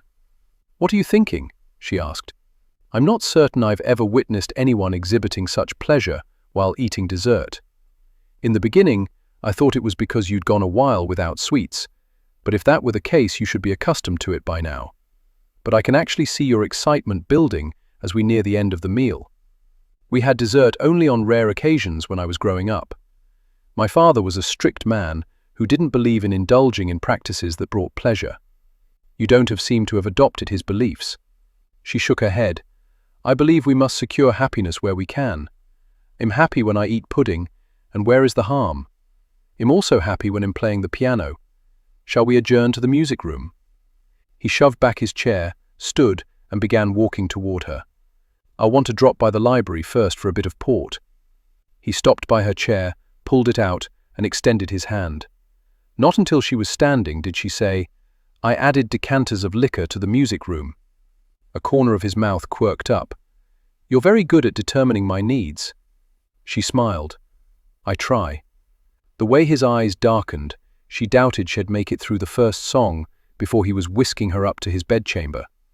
She supposed there were worse things than being madly desired by one's husband. She placed her hand on his proffered arm and fought back the nerves that suddenly made an appearance, causing her to doubt that he would take any pleasure at all in her efforts, that he would care about the room, that he would ever care about her. She did not need love, but quite suddenly she found herself wanting it, which made her a very silly girl indeed, as he was not a man to love, but perhaps with time he would feel some affection toward her. For tonight, she merely wanted him to favor the room half as much as she did. When they reached their destination, she removed the key from a small hidden pocket in her gown and extended it to him. "You may do the honors."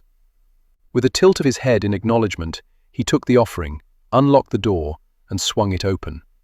She glided over the threshold, then turned quickly to gauge his reaction as he followed her inside.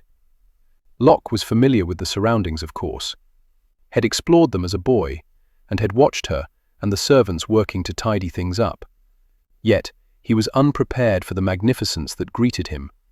Every wooden, glass, and marble surface gleamed. Fresh flowers in vases scented the air. The draperies over the windows were drawn back to reveal the night. "You changed the furniture." It seemed an insignificant thing to say, but he was having difficulty reconciling this room with what he'd always known. "Moths did quite a bit of feasting in here. I kept what was salvageable. Mr. Wortham reupholstered several pieces. A few are still with him, but I was too impatient to share the room. I'm very pleased with how it all came together." And she was nervous as well. He could hear it in the tinny pitch of her voice, usually so raspy and sultry. His opinion mattered to her.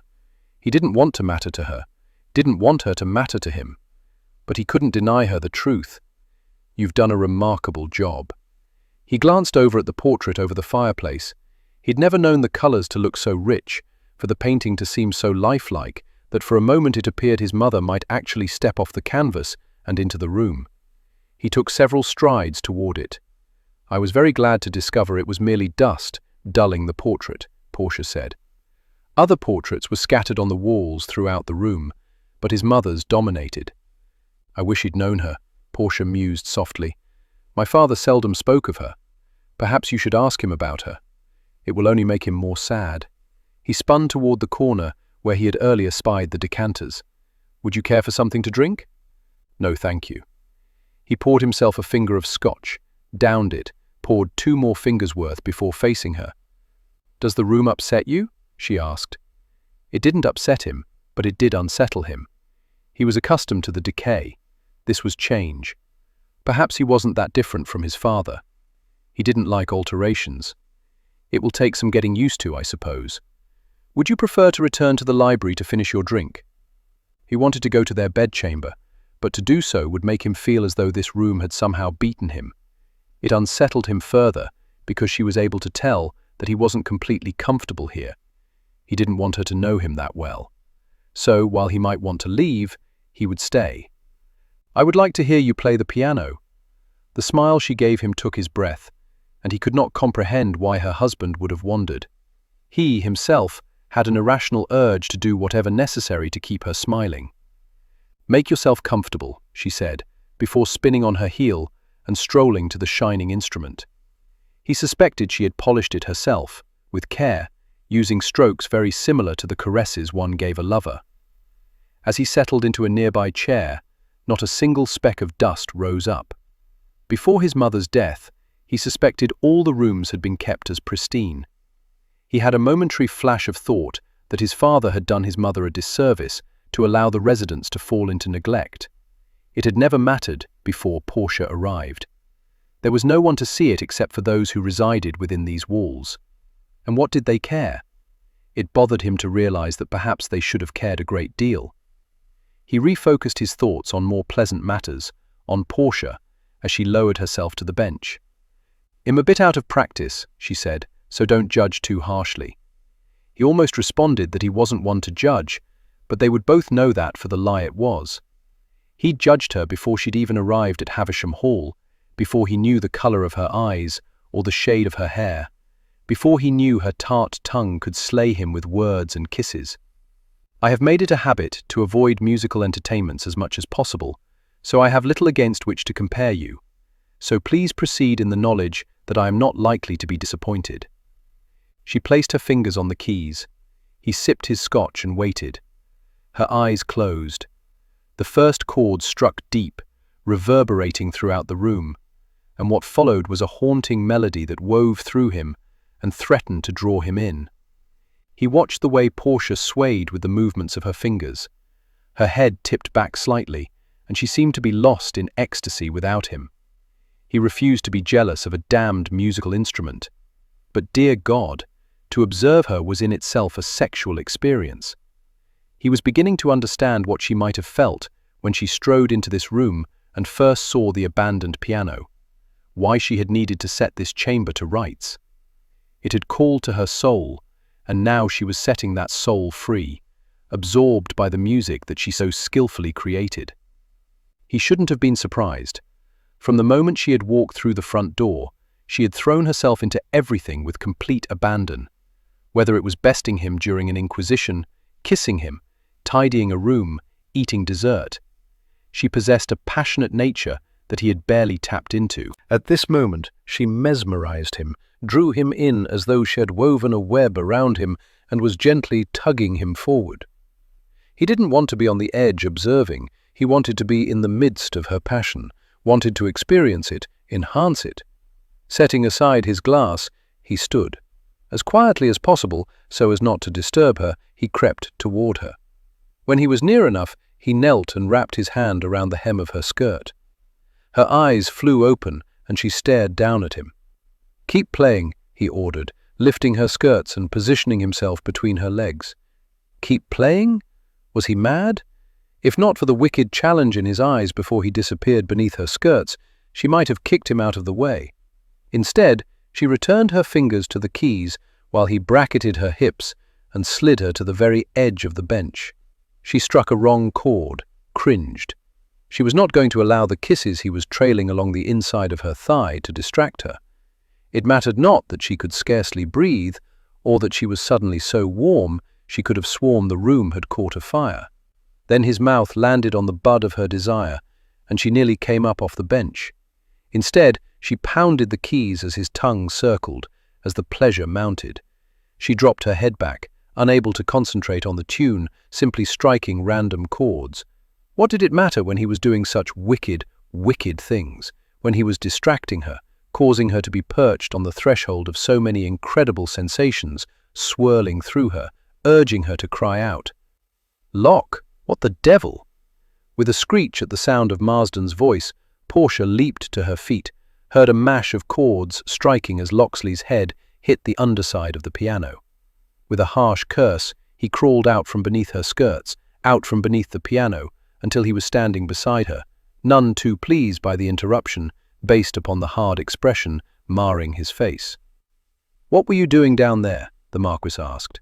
Her husband's cheeks burned a bright red that at any other time she would have taken satisfaction from and teased him about, listening for any chords that needed to be tuned. "It seems as though you could have done that just as well, if not better, from over here." The absurdity of it all. She couldn't help it. She began laughing so hard that tears formed and her legs weakened. Covering her mouth with her hand, she dropped back down onto the bench. "It's not funny, Portia," Locksley stated succinctly, clearly as irritated with her now as he was with his father. "I'm sorry," but she couldn't seem to stop the peals of laughter from rolling out. She was mortified to have been caught with her husband's head nestled between her thighs.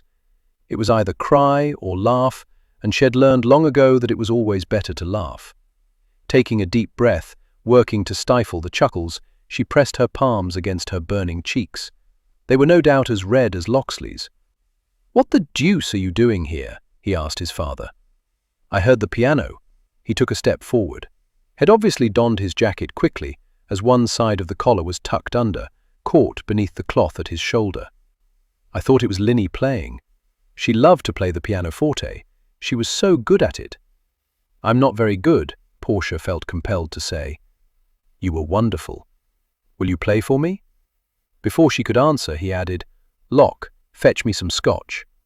Then he dropped down into the chair that Locksley had vacated. With a sigh, Locksley strode toward the corner, stopping to pick up his glass along the way. She watched as he added scotch to his glass before pouring some for his father. She turned toward Marsden. I feared you might be upset that I had tidied this room. He glanced around as though only just noticing. I haven't been in here since I lost her. It was her favorite place to be. Other than in my bed, of course. The heat that had been fading from Portia's cheeks returned. She was grateful that he hadn't seen what had become of this room, was even gladder that she had set it to rights. Your inappropriate mention of your bed is making my wife blush, Locksley said, as he handed his father a glass. Why is it that lovemaking, which can be so glorious, is only whispered about as though it's something tawdry? The Marquis asked. Or done beneath a piano? She could have sworn that she heard Locksley growl. I told you, I was striving to hear the chords more clearly. Going deaf, are you? Locksley sat in a chair near his father. I would be grateful not to hear you talking. You never were one for being teased. Besides, I fully understand how this room and the music can seduce. I think you were conceived on top of that piano. Oh, dear God, Locksley muttered. There are some things I'd rather not know. And too many things that you should, but I have failed to tell you. She's watching us now, you know, your mother. I think it pleases her to peek through the parted draperies and see us sitting here.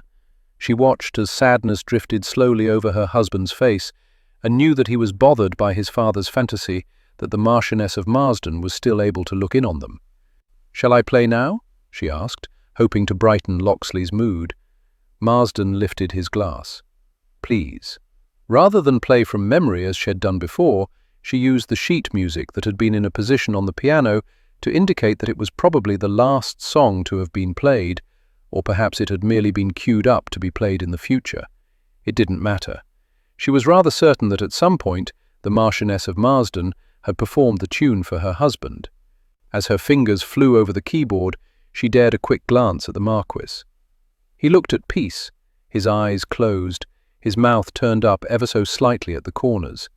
She did hope he was recalling pleasant memories, and she wondered if a time would ever come when her own husband would recall pleasant memories about her. Chapter 15. A week later, Portia unlocked a door and led her newest staff members into a room that she was fairly certain had been at least one Marchioness morning room.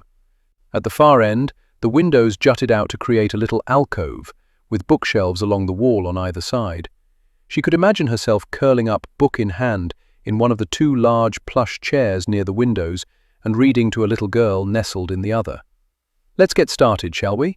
She ordered as she whipped the draperies open, coughing as the dust floated around her. Since the Marquis hadn't seemed disturbed by the tidying of the music room, in fact he seemed to relish it, since he joined them there each evening shortly after she began to play, she had attacked the Marchioness' study with gusto. Now she had a place where she could write letters, if she had had anyone who would welcome receiving a letter from her. The cook met her there each morning to go over the menu for the evening meal. She kept the midday fare simple: bread, cheese, sometimes soup.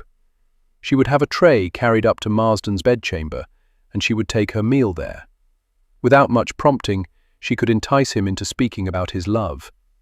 She thought it the most wonderful thing in the world that after so many years he could still love his Linny so deeply. She wished she had an opportunity to know the woman, although through her afternoon visits with the Marquis, Portia was beginning to have a sense of his wife's personality and temperament. Of course, over the years, had no doubt idealized her, for surely no woman could be that perfect.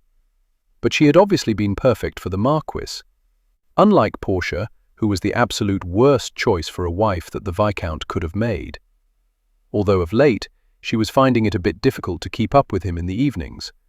She had begun taking a short nap following her time with the Marquis, so she wouldn't be completely exhausted when her husband wasn't content with one session of lovemaking, but was in the mood for 2 or 3, usually keeping them going until long past midnight. Not that she minded. He was incredibly thorough and was never satisfied unless her pleasure equaled or exceeded his. She wasn't accustomed to such considerations. Sometimes guilt nagged at her because he was a far better husband than she was a wife. As she began examining each piece of furniture to determine which might need to be taken to Mr. Wortham for a bit of repair, she supposed she'd have more energy for the evenings if she stopped helping the staff as they worked to make each room habitable. But being involved made the days pass more quickly. She'd had 2 years of being little more than an ornament, waiting to be taken off the shelf. She delighted in all the activity during the day, although she had begun finishing up an hour earlier so she could be bathed and dressed by the time Locksley returned from the mines. He was rather punctual, always arriving home just before the sun set. Once the furniture was sorted, moved about, rugs rolled up and draperies pulled down so they could all receive a good beating, Portia began on a set of shelves, removing the books one by one and carefully wiping the years of collected dust from them. She didn't know why Locksley insisted on going to the mines every day. She thought he would be better served to hire a capable foreman to see to matters. After all, Locksley was born to be a lord, not a labourer. But whenever she tried to speak to him of the mines, of why he needed to keep such a close watch on things, he'd merely say, "Not to worry, Portia. I have the means to provide you with your allowance." His tone was always so blasted snide that she sometimes wanted to reach across the table and tweak his nose. It was the one aspect of their arrangement that disappointed her, that he found fault with her for wanting financial security. If she had insisted Monty provide her with an allowance, and if she had the foresight to save it, he would have had options. She wouldn't have been forced to choose a route that left her sick to her stomach. But she had loved him, and trusted him, and believed him when he'd promised to always take care of her. Was there a greater fool in all of England than she? She would not be so foolish this time around. "There's his lordship, returning from the mines," Cully announced. Blinking, Portia looked up from the stack of books she'd been sorting. She wanted them returned to the shelves according to Authora, and gazed out the windows. The afternoon had gotten away from her. She'd learned to judge the hour by the shadows, as she couldn't quite bring herself to start the clocks keeping time again. That, she had decided, might indeed upset the Marquis. She shoved herself to her feet and walked into the alcove to get a better view of the rider. He seemed to be the same size as Locksley, but his clothing was wrong. Instead of the well-tailored clothes the Viscount wore, the man's attire was coarse and didn't mould itself to the shape of his body. "When this room is ready," Cully said, "you can sit here in the afternoons and await his lordship's return." Only that's not his lord. The man was nearer now. His worn hat was pulled low over his brow, shadowing much of his face, but she could see the strong, square cut of his jaw. She shook her head. Why is he wearing such drab clothing? Well, he don't want to wear his finery down into the mines. They'd get ruined right quick while he was working, Cully said. Portia's brow was furrowing so deeply that she thought she might give herself a megrim. He doesn't actually labour in the mines. When Cully remained silent, Portia turned to her. The girl looked as though she feared getting sacked. "Cully? He doesn't labour in the mines." Cully's gaze darted around the room, landing on each servant in turn as though she expected one of them to speak. Finally, she settled her eyes back on Portia, licked her lips, took a deep breath. "Yes, m'lady, he does. No, he goes in occasionally to check on things. He told her as much. That's the extent of his involvement." Cully shook her head. "No, m'lady. He works in the mines." "You mean digging for ore?" "Yes, m'lady, and it took some time for the miners to get used to him being beside them. But since the tin played out, he's been trying to help them find more." "Played out?" She swung back around, but she could no longer see Locksley. He always came to her smelling of a recent bath. Part of the reason that she'd begun readying herself earlier was so the tub would be back in the bathing room when he returned home. She'd thought he was simply meticulous about being clean. Instead, he'd been working to rid himself of any evidence of his efforts. "We're finished in here for the day," she called out as she began marching from the room. "Will you be wanting a bath before dinner?" Cully asked. "Later." First, she needed a word with her husband. Locke poured the steaming water into the tub in the bathing room. Mrs. Dorset didn't understand why he didn't have one of the footmen prepare his bath, but the servants were Portia's, not his. He didn't need to take them away from whatever chores his wife had them doing. Besides, the fewer people who saw him in this ragtag state, the better. After setting down the pail, he arched his back and looked up at the ceiling. Christ, he was tired. But he knew once he saw Portia, the weariness would fade away. Her smile of greeting always seemed to revitalize him. He'd even begun to enjoy her evening recitals, no longer viewing them as an irritating delay to his possessing her, but rather embracing them as a slow, sensual building of awareness. She found a bit of ecstasy in gliding her fingers over the ivory, and he became enthralled watching her. She was a siren, luring his father out of his reclusiveness.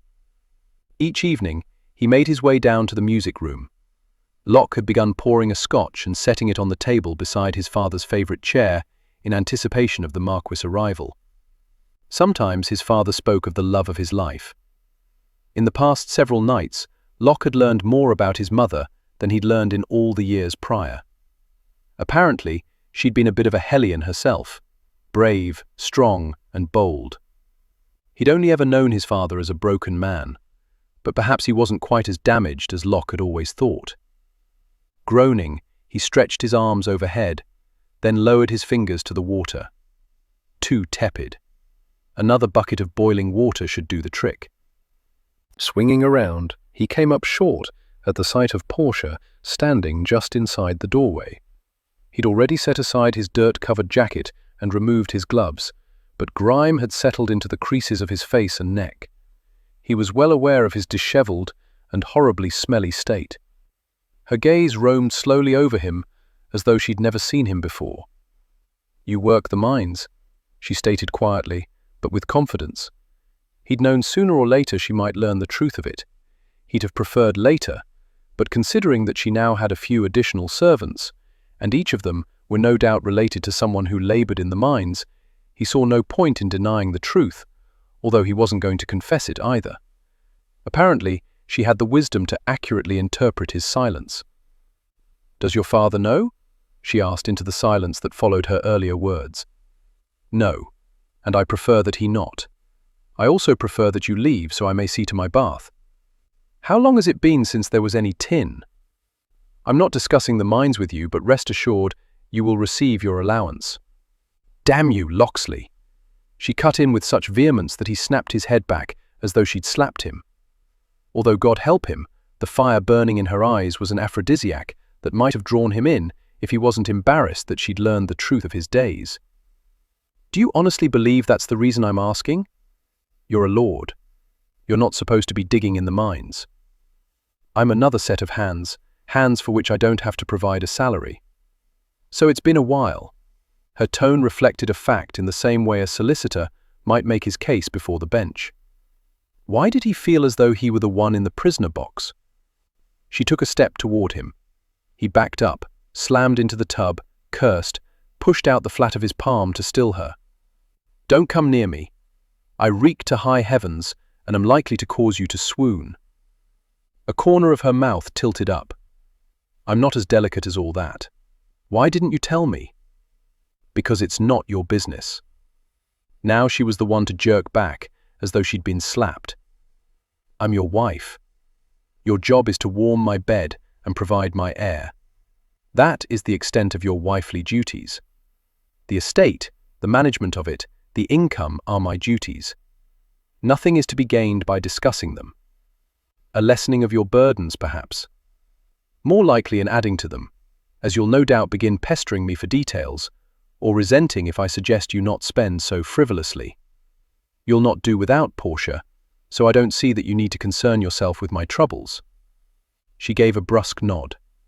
"Sometimes, Locksley, you are an utter ass." With that, she spun on her heel and quit the room. For reasons he couldn't fathom, he laughed. Long, loud, and hard. Then he did something even more confounding. He moved to the side of the tub, grabbed the edge, and heaved with all his might until he upended it and sent water cascading over the floor. Bowing his head, he clenched his fists. Damn! Damn! Damn! He had never wanted her to learn the truth of how he spent his days, frantically tunneling at the earth, desperate to find even the tiniest vein of ore, to uncover some evidence that more tin existed, that their financial future wasn't completely and utterly hopeless. Nearly an hour and a half later, he stood at the window in the library, downing scotch.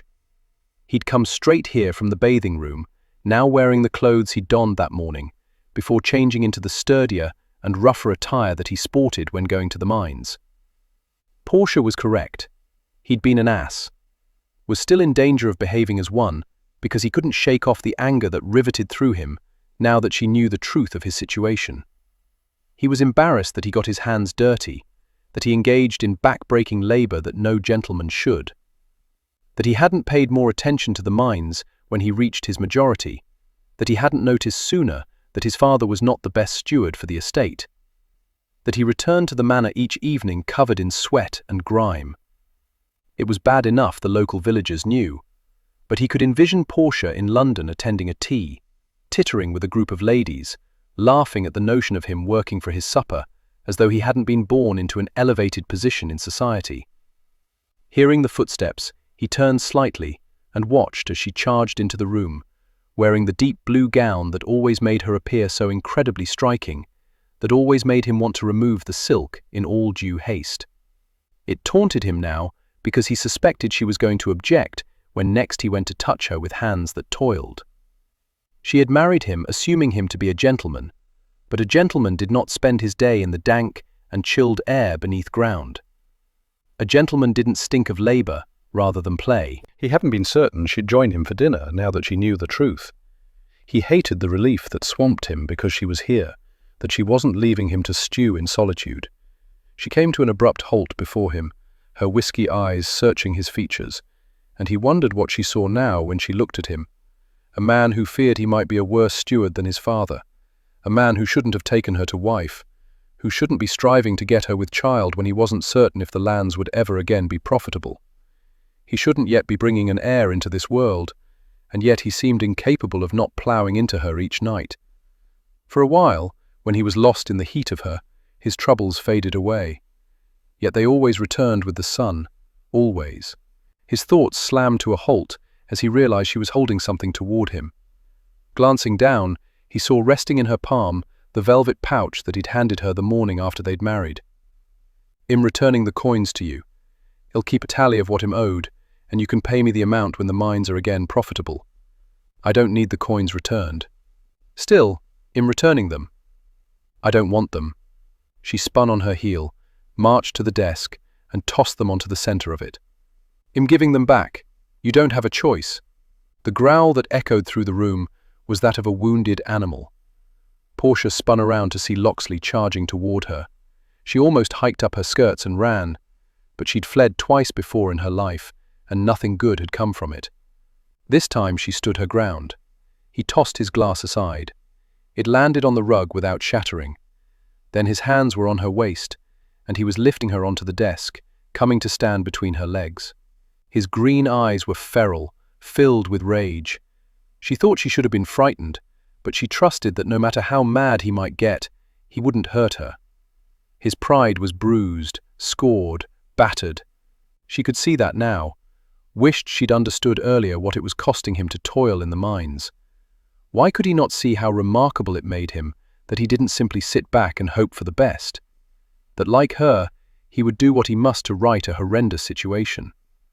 "I don't want the bloody money," he ground out. "I don't want you to be kind or generous or understanding." She tossed her chin. "Never mistake practicality for kindness. You need the funds now to ensure we have more in the future." His dark laughter echoing around them, he shook his head. "I don't want you to be practical. I don't want you bringing music and sunshine and smiles into this house. I want you for one thing, and one thing only." With those large, strong hands that had brought her so much pleasure, he grabbed her bodice, corset, chemise, and ripped them all asunder with one mighty tug that caused her breasts to spill out. "This is all I want of you," he growled before taking one nipple in his mouth and sucking hard. She dropped her head back as pleasure tore through her. "I know. I don't want you making me anticipate the end of the day." He moved to the other breast, closing his mouth around the turgid pearl and tugging. "I know," she barely managed as sensations coursed through her. "I'm not going to like you. I'm not going to care for you. I'm not going to love you." He bracketed her face, his gaze boring into hers. "I'm not going to give you my heart. Ever." She nodded jerkily. "I know. I don't want you in my life. I want you only in my bed." "I know," she repeated, for what else could she say? She did know. He buried his face against her breasts, closed his arms tightly around her. "I will not love you," he emphasized slowly, ardently, and she couldn't help but wonder if he was striving to convince himself more than her that the words he spoke were true. She also wondered if it would be enough for them, if she loved him. Combing her fingers gently through his hair, she repeated softly, "I know." He pressed his lips to the inside of one breast, needing only to turn his head slightly to kiss the other. "I don't want you to taste so damn good, to feel so damned good." Raising her legs, she wrapped them around him as securely as she could, considering all the inconvenient petticoats she wore. Perhaps she should apply his rule regarding gloves to her undergarments, never to be worn in the residence. She scraped her fingers through his hair, brought her hands around until she was cupping his face between her palms, tilting his head up so she could hold his gaze. "I know precisely what you don't want." "What do you want, my lord?" His harsh curse just before he swooped in to claim her mouth should not have delighted her, but the raw intensity of it had pleasure and satisfaction spiraling through her. She thought he might very well devour her with the feverishness with which he took possession of her lips, her tongue. Always there was a wildness between them, but at that moment it was more untamed, more uncivilized than it had ever been. She knew he had been battered and bruised by her discovery, but the truth of it was that it only made her want him more. They were more alike than he'd ever realize, willing to do whatever was necessary to protect those who needed protecting, to ensure a safe future for those they loved. Although he would claim to love no one, she was well aware that he cared deeply for his father, for the estates, for the land. She was reckless to hope that some of his caring would be directed her way. Yet, when his heated mouth branded her throat with a series of kisses and bites, she couldn't help but feel that within the realm of pleasure, she belonged to him as he did to her. Here, they communicated more honestly than they did at any other time. Here, there were no barriers, no lies, no deceptions. Here at least there was raw need, primitive desires, and bared wants. With an arm around her hips, he dragged her to the very edge of the desk, shoved up her skirts, unfastened his trousers, and plunged deep and sure. Her cry of pleasure mingled with his groan of satisfaction. "You feel so damned good," he growled, before again capturing her mouth, his tongue thrusting in a rhythm that matched the movements of his hips, his arm at her back supporting her. Clinging to him, she tightened her arms around his shoulders. She was a wanton to enjoy this inappropriate coupling so much, with the cool air wafting over her breasts, her straining nipples tingling as his jacket rubbed over them. Here in the library, on the desk, he pumped into her hard and fast. His mouth left hers to taste her elsewhere, her chin, her throat, the sensitive skin just below her ear where her pulse thrummed wildly.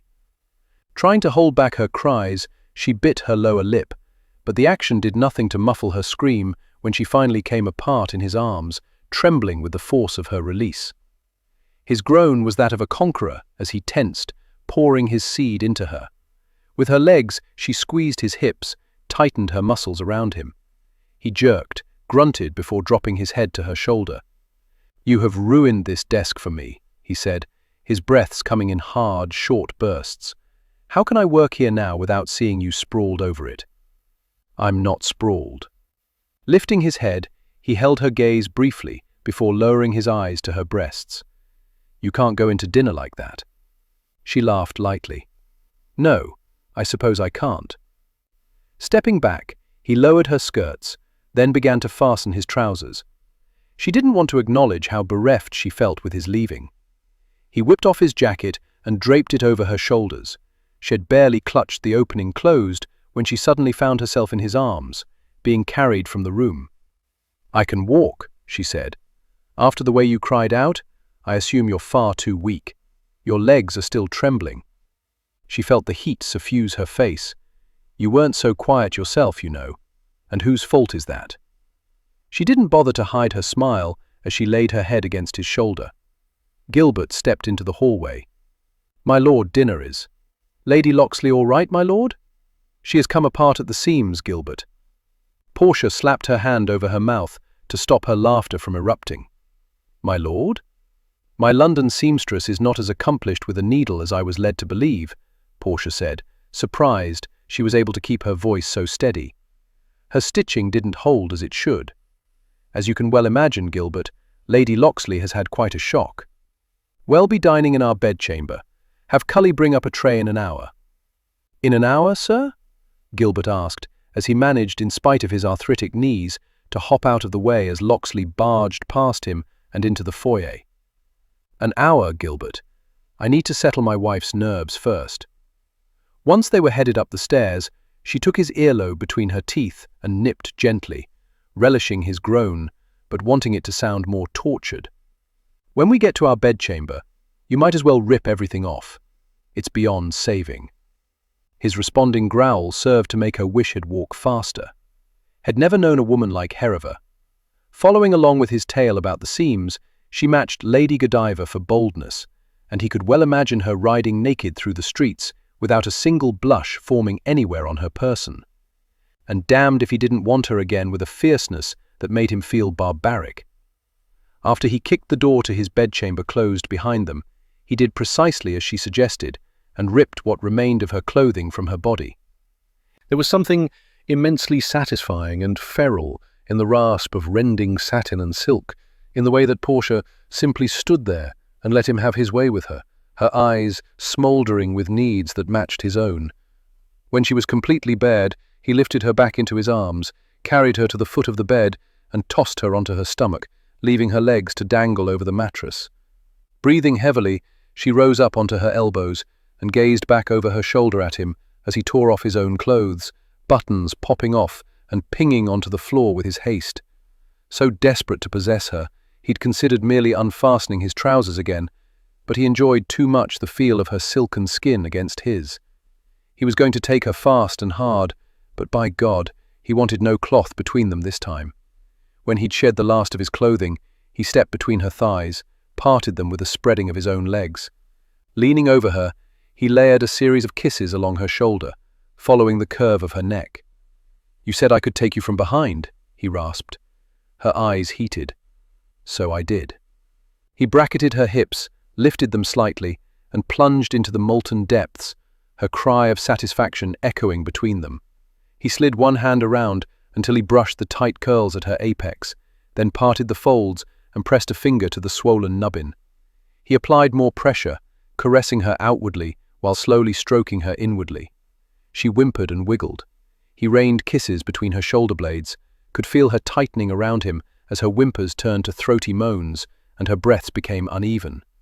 "Fly, Portia," he rasped near her ear, before swirling his tongue along the delicate shell. "Fly." Her cry came as she bucked against him, and her muscles closed tightly around him. He grabbed her hips and pounded into her a mere handful of times before his own release tore through him, darkening the edges of his vision until all he could see was her profile, with lashes half lowered, lips parted in wonder. Sinking down, he pressed his cheek to hers, placing his arm so he bore his weight, and his chest barely skimmed her back. But it was enough to tame the beast that raged within him, the one that wanted her to be different than she was, to be the fortune-hunting title chaser that he'd thought he married. She shifted her arm slightly, and her hand was suddenly in his hair, holding him near, and he realized with unerring accuracy that he had made many mistakes in his life, but when it came to her, he may have made the greatest one of all, because it was quite possible that he could come to care for her a great deal. And that was the very last thing he wanted. Unfortunately, he feared it might be too late to worry over what he wanted. Chapter 16. Portia leaned forward from her comfy pillows, snagged a grate from the tray that rested near her knees, and popped the dark red fruit into her mouth. Lounging at the foot of the bed, where a short time ago he'd taken her with such unbridled enthusiasm, her husband sipped his burgundy wine. His gaze drifted to her chest. Perhaps because she hadn't pulled her dressing gown as tightly around her as she might have, and shed left a good bit of flesh visible. She didn't know why she took such delight in teasing him with flashes of skin. "Be sure to send word to your London seamstress that you're in need of another blue gown," he said. She shook her head. "I have enough gowns." His jaw tautened for a heartbeat before relaxing, and she knew he was taking exception to her frugality, that he was insulted by the notion that he couldn't properly provide for her. "Not in that shade of blue. It's my favorite, as it brings out the red in your hair." She laughed lightly. "As though I need anything to bring out the red in my hair. The devil's doing," my father often said. When his eyes narrowed, she wished she'd bit back the words, better yet bitten off her tongue. "Why would he say that?" Locksley asked. Sighing, she popped another grape into her mouth, chewed slowly.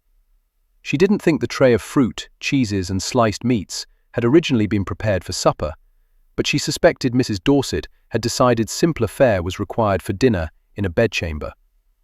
Portia swallowed. "Because neither my father nor my mother has red hair.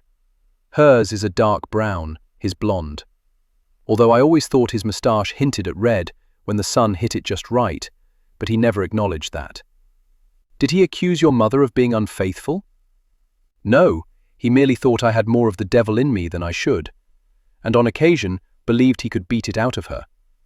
But she didn't want to travel down that path, and as Locksley had asked a personal question, "How long has it been since the mines produced tin?" He reached for the bottle of wine on the tray and poured more into his glass. "Close to 2 years. That's the reason you stopped travelling."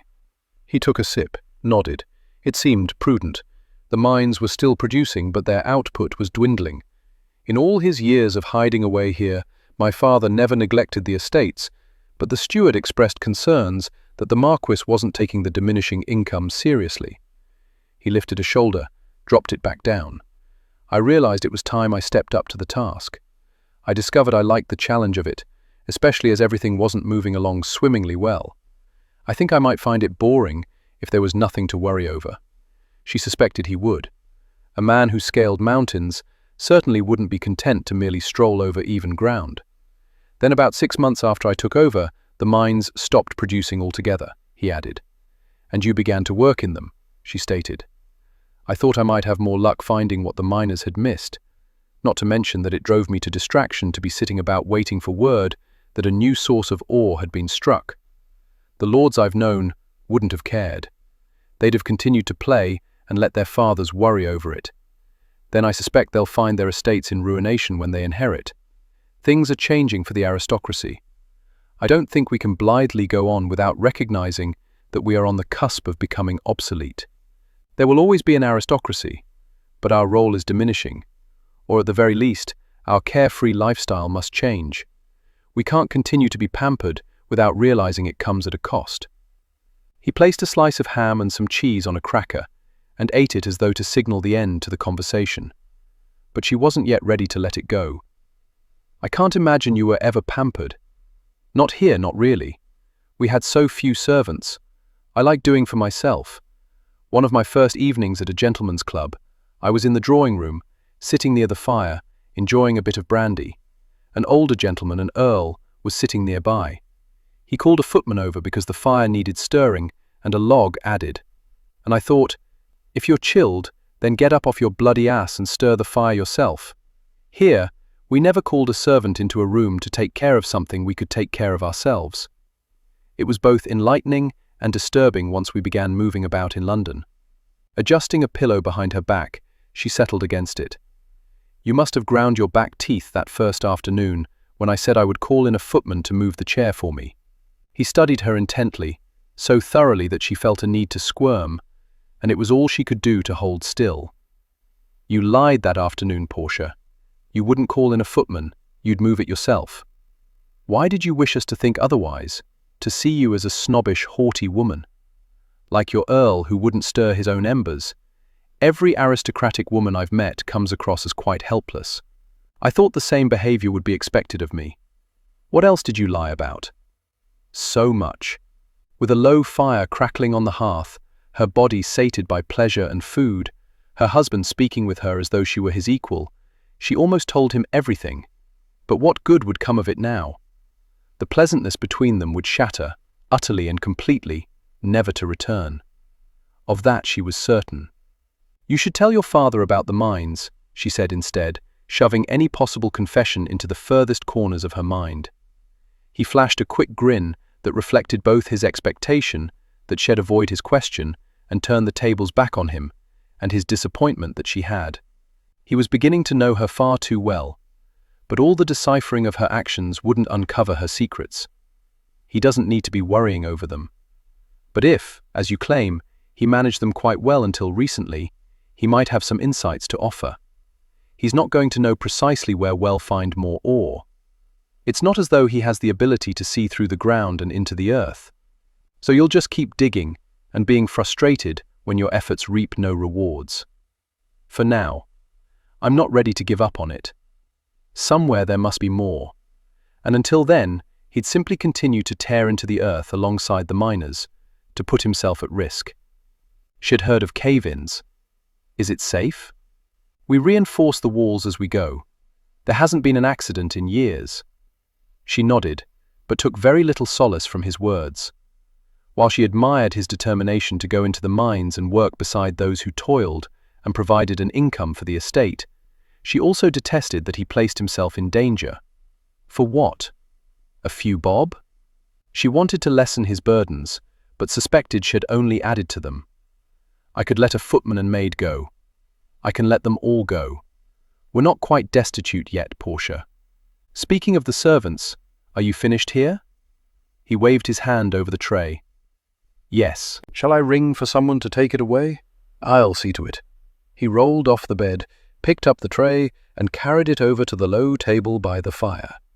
When he returned, he stretched out beside her, resting on an elbow, and trailed the fingers of his free hand along her collarbone. What I said earlier, when we were in the library, is inexcusable. You were upset that I uncovered your secret, perhaps even a bit embarrassed to be caught working when nobility did not labour. Although she wasn't going to point that out to him. Besides, Locksley, I have no illusions regarding your feelings toward me. He slid his hand up her neck, stopping just short of her jaw, his thumb stroking the delicate skin where her pulse thrummed. I like you, Portia, a great deal more than is wise. I've never much cared for wise men.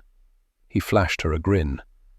I do so love your rejoinders, your tendency to speak your mind. I like having you out of the bed as much as I do having you in it. She wondered if he noticed the jump in her pulse at his words. It would be so much simpler for them both if he wanted only sex. Why did she have to feel so glad that he enjoyed more? He could so easily break her heart. She might even bruise his. Better if their hearts weren't involved, but God help her, she wanted something deep, lasting, and true with him. She wanted to be worthy of the ring he'd placed on her finger, a gorgeous gold band of emeralds and diamonds that symbolized an undying love. Not that she expected to ever have his love, but whatever he felt for her would surely die if he ever learned the truth. Tilting her head down slightly, he brushed his lips lightly over hers, as softly as a butterfly landing on a petal. Tenderness was so much more devastating than the rapid possession had exhibited earlier. Gentleness could undo her, could fill her with so many regrets. Portia, he whispered, pressing a kiss to the corner of her mouth. Portia. His lips touched the corner near her eye. Portia. His breath skimmed over her temple.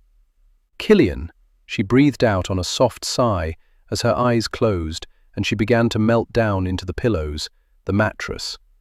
His mouth returned to hers, a bit more demanding. She parted her lips, welcomed the slow, sure stroke of his tongue over hers. Threading her fingers through his hair, she pressed. The rapid tapping on the door startled her. "My lord?" "Damnation," Locksley growled. "Gilbert has the worst timing in the world. At least I'm still decently covered. He'll remedy that as soon as I've chased him off." He shoved himself from the bed. When he returned, she had removed the shirt and trousers had donned before Cully had arrived with their tray of food. He swung open the door. "What is it, Gilbert?"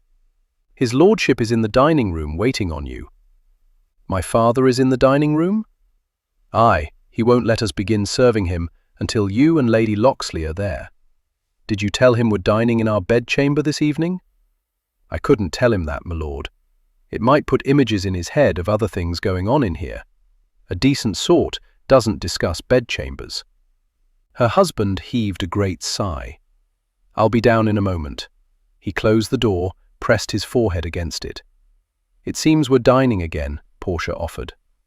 Turning, he started buttoning his shirt. "No need for you to go down. I'll keep him company." "Don't be ridiculous. I'll ring for Cully. It'll take me a while, but you go ahead and join your father." He dropped into a chair and began tugging on his boots. "I've no idea why he decided to dine with us tonight. Lonely, I suspect. Maybe he wanted your company for more than an hour as I play music. If anything, it's your company he craves. I think you remind him of how things were before my mother died." "And how is that? Full of life." As Locke made his way toward the dining room, he had never been more grateful for an interruption in his life. Had been on the verge of confessing that he more than liked Portia. He held genuine affection for her.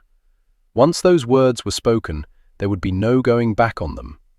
In the library, had voiced all the things he didn't want, as though that would stop her from delivering them, as though it were within her nature not to care, not to give. She returned the blasted allowance, offered to reduce her staff, was concerned with his welfare. Of course she was, he chastised himself.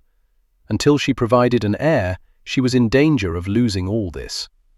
But the argument ran hollow and untrue. She had shown herself that first day, but not her complete self. She was comprised of myriad facets, complex and intriguing. He could spend a lifetime striving to unravel the mysteries of Portia Gadstone St. John. Damn it all to hell if he didn't want that lifetime with her. He wanted her in his life until his hair turned silver and his sight faded. He wanted her when his body was stiff and bent. Had married her, expecting to want no more from her than the nights. More the fool was he, because now he wanted every second of every day. He strode into the dining room. His father, sitting at the head of table, leaned over slightly as though he wished to see around Locke. "Portia is still readying herself," he told his father as he drew out the chair at the foot of the table. "Forgive our tardiness. We weren't expecting you to dine with us. I decided I wanted conversation as much as listening to music.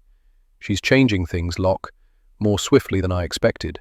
Locke turned to the butler. "For God's sake, Gilbert, pour us some wine." "Yes, my lord."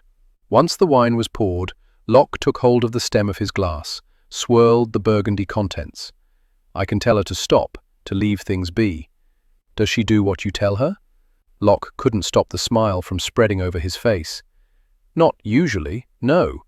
You married her because you thought she'd run roughshod over me. I deduced she might take advantage, yes. I assumed it'd be better able to keep her in line. Odd thing is, I like that she's fiercely independent." His father nodded with satisfaction. "I knew you would. You garnered her nature from her letters." The Marquis shrugged. "I believed so, yes. So far, she is very much as I expected, taking the bull by the horns, making this place hers. Do you know when I leave my bedchamber and walk into the hallway, I smell jasmine rather than oranges? Your mother always smelled of oranges. I thought if I allowed nothing to change, my memories of her would remain strong. Odd thing is, since Portia arrived, my memories of your mother are stronger than ever. And speaking of the angel," his father shoved back his chair and stood. Locke glanced back halfway, expecting to see his mother standing there, but it was his wife in a pale green gown. He did wish he'd taken more care with the blue, and he wondered if his father would consider her an angel if he knew how Portia enticed Locke into doing the most wicked things with her, if his father knew that she could hold her own in a bedchamber. If she'd married his father, the Marquis of Marsden would have been dead by dawn of his first night with his new wife. Truly, Locke had saved his father by stepping in. "Sorry, I'm a bit late," Portia said, as she took the chair Locke held out for her. "Nonsense, my dear," his father sat.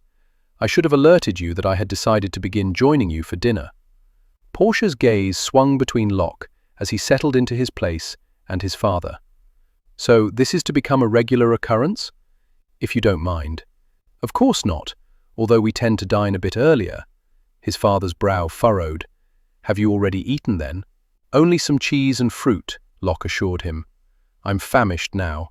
He signaled to Gilbert, who immediately left to no doubt order the footman about. "So tell me, my dear," his father began, "which room are you tidying now?" "I believe it's a morning room, or perhaps a Marchioness library. It has some bookshelves. The sofas and chairs are covered in yellow fabric, with flowers embroidered into it." "Ah, yes, my Linny liked to read in that room in the afternoons. Looking through the windows, she could see me returning from the mines. Once I walked into that room to discover her stark naked and waiting for me. God, how she laughed at the look on my face. She had a contagious laugh. I couldn't hear it without laughing back." Locke cleared his throat. "Portia, I believe we need to have all the furniture in the residence reupholstered, if not completely replaced." "Don't be a prude, Locke," his father said. "I think it's wonderful that you enjoyed each other so much," Portia said. Good God, had neither of them any shame? He'd considered himself to be a libertine, but his exploits were tame compared to his father's. "If I'd known our time together would be so short, I'd have never spent a moment away from her." "You might not have enjoyed your time as much, because you'd have been distracted by the thought of losing her," Portia said. "There is that. I suppose not knowing is a gift. Thank God the servants arrived with the first course." Surely now his father would go on to more appropriate conversation. "By the by," his father said, "Ash and Edward will be arriving in a fortnight with their families. Might want to tidy up the billiards room." "Do not tell us you took my mother on the billiards table," Locke stated succinctly. His father winked at Portia. "As you wish. I won't tell you." She had the audacity to laugh. A cold chill skittered through Locke, with the realization that if she were no longer here, he would still hear her laughter echoing within the rooms. Chapter 17. As Portia stared at her reflection in the mirror of her dressing table, she was somewhat nervous about the arrival of the Marquis Wards this afternoon. It was one thing to be paraded about the village as the Viscount's wife. It was quite another to socialize with respectable ladies who were well above her not only in station, but in reproach when it came to behavior. After all, one was married to a duke, the other to her second earl. While the Countess's second marriage and the early arrival of her son had created quite the scandal, it didn't change the fact that she had noble blood coursing through her veins. "If I didn't know better, I'd think you were dreading today," Locke said. She glanced over to where he'd sat to tug on his boots. Finished with the task, he leaned forward, his elbows resting on his thighs. So remarkably handsome, so self-assured. He had no plans to go to the mines today. She suspected he wouldn't frequent them until after their guests left. Him simply trying to decide which gown to wear. Swinging around on the bench, she faced him squarely. "I don't want to embarrass you or behave in a manner I ought not." Narrowing his eyes, he scrutinized her. "Surely when you answered my father's advert, you expected to entertain nobility?" "To be quite honest, no. I knew him to be a recluse and rather thought that my time would be spent with him and him alone." She waved a hand. "Oh, I thought you might be here on occasion, but I suspected you wouldn't want to have anything to do with me. If you never expected to entertain, why the devil are you tidying the rooms?" The billiards room had not been high on her list to be set to rights, although in hindsight she supposed it should have been. It would bring pleasure to her husband. When she'd first walked through it, she'd seen evidence of footprints left by young boys. Over the years, the dust had covered them, but it hadn't filled them in. She could well imagine the excitement that had thrummed through them when they'd discovered the contents of that room on one of their midnight excursions. Because it seemed a shame for a residence as magnificent as this one to be uncared for. Surely you want your children to treasure their heritage. How can they, if we leave it all to rot? She'd also cleaned up the nursery. The Marquis had sat in the chamber and watched, while she and the servants saw to that task. He wore a soft smile, as though envisioning his grandchildren sleeping and playing in there. The guilt had taken hold, and she'd been unable to shake it off completely. Women were so much more intuitive than men. Perhaps that was what she feared, that the ladies would see right through her, would recognize the reasons behind her desperation, would figure her out. As for the rooms for their guests, she discovered that Ashbury and Grayling both had bedchambers down the hall. They'd merely needed to be tidied. She didn't like that her husband held his tongue and continued to study her, as though he was beginning to realize the truth about her. "I'm a commoner, Locksley," she felt compelled to remind him. "So is Minerva, the Duke of Ashbury's wife. Her mother is nobility, so she has some blue blood in her veins. Regardless, she grew up among the aristocracy. Her father is wealthy enough that a king would have asked for her hand. Read that in the gossip sheets, did you? Gossip shared by a couple of women she knew. Silly women like her, who had thought they were headed for better things, only to find themselves in a far worse predicament. I'm afraid I might set a foot wrong, and they'll think you a fool for taking me as your wife." After unfolding that tall, lean body of his that only an hour earlier had her screaming his name, he walked over to her, crouched, and brushed stray strands of her hair back from her face. "You may have been born a commoner, Portia, but you are now a lady. As such, you will be afforded respect, and nothing you do will be questioned, least of all by those who are arriving today. The Marquis of Marsden is the closest thing to a father that Ash and Edward have had for nearly a quarter of a century now. From the moment they arrived, they became my brothers. Think of them as family. As for their wives, they're extraordinary women. I assure you that they'll not sit in judgment. But if they do, they'll find you remarkable." Her lips parting slightly, she stared at him, surprised by his compliment. So rarely did he offer her praise. As though embarrassed, he shot to his feet and headed for the door. Wear the lavender gown. With that, he was gone. Things between them were changing, slowly, irrevocably. He was coming to truly care for her. She was rather certain of it. She wouldn't feel guilty about it, would not wish that she wasn't coming to care for him as well. Instead, she would merely pray that he never learned the truth. Having spotted the coaches from an upstairs window, Locke had escorted Portia outside so they could welcome their guests. He wasn't surprised that the 4 coaches arrived at the same time, 2 bearing the Ashbury crest and the others bearing the Grayling crest. Head assumed that his friends would meet up so they could arrive together in order to receive the same first impression of his wife. He didn't know why Portia's nervousness called to his protective nature. Perhaps because since she had come to Havisham Hall, she had been so fiercely independent, stood toe-to-toe with him, that had assumed she never doubted, never wavered, never had second thoughts. He didn't like her appearing vulnerable, susceptible to hurt. Had he opened his door to see the worry in her eyes and the number of times she licked her lips while waiting for the coaches to draw to a halt, he might have taken more pity on her that first day. He still wouldn't have allowed her to marry his father, but things between them might have started out on a different foot. "You have nothing to prove to them," he said quietly, and she snapped her head around to stare at him. He disliked the moments when she appeared so young, so vulnerable. "They didn't ask me to approve their selection in wives. I'm not going to ask them to approve mine. Do they know how our marriage came about? I'm not sure what my father may have told them. I merely wrote that he'd taken a wife.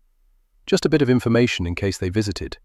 Show them the backbone you showed me that first day, and you'll do fine. It was easier then, as I didn't care whether or not you liked me." He laughed. "I didn't care if you liked me either. I didn't. I thought you a pompous ass." He grinned. "Imagine them the same way then. I'd prefer they fancy me a bit." They were going to adore her. He stiffened with the thought that had sprung forth so easily, with such surety. If they felt that way toward her, how could he not? Except he refused to allow anything other than his head to rule him and his emotions. It was merely practical to like her, as it made things between them more pleasant and enjoyable. He wasn't going to confuse practicality with love. Thank goodness the coaches finally drew to a halt. He needed to turn his attention to matters other than striving to explain his ludicrous thoughts. Before he even realized what he was doing, his hand was on Portia's waist, giving a gentle squeeze. Let's introduce them to Lady Locksley. Portia was determined to be a good hostess. Her parents had entertained frequently enough that she had learned early on how to make someone feel comfortable. On occasion, they'd even welcomed nobility into their home. But none of their guests had been as important on a personal level as those who were pouring out of the coaches were to Locksley. She not only wanted to make him proud, she wanted him to be pleased with her efforts. Remaining where she was, she watched as servants and children spilled out of the last two coaches, while her husband greeted with a handshake and a clap on a shoulder the man who agilely leaped out of the first coach bearing a ducal crest, the Duke of Ashbury. They were of equal height, the Duke's hair not quite as black as Locksley's. Beside Ashbury, her husband appeared darker, more dangerous, more forbidden. He looked to be the sort her mother would have warned her against. Yet, he was the one who'd saved her. She shook off that thought as the Duke turned back and assisted from the coach, a woman with hair that appeared at once both dark and red, depending on how the sun played over it. The former Miss Minerva Dodger, now the Duchess of Ashbury. Her smile was bright as she gave Locksley a hug. Portia was taken aback by the sharp stab of jealousy that pierced her chest. The woman was married to a dashing duke. She wasn't going to seek a dalliance with the Viscount, although her easy manner told Portia that she would be as comfortable greeting a prince or a king. But then, according to the gossip sheets, Minerva's dowry had equaled the treasury of some small countries. Portia assumed when one was graced with so much money, one was relaxed around a good many people. A wheat-haired gentleman and dark-haired lady had exited the Earl's coach and now approached Locksley. He hugged the woman, pressed a kiss to her cheek.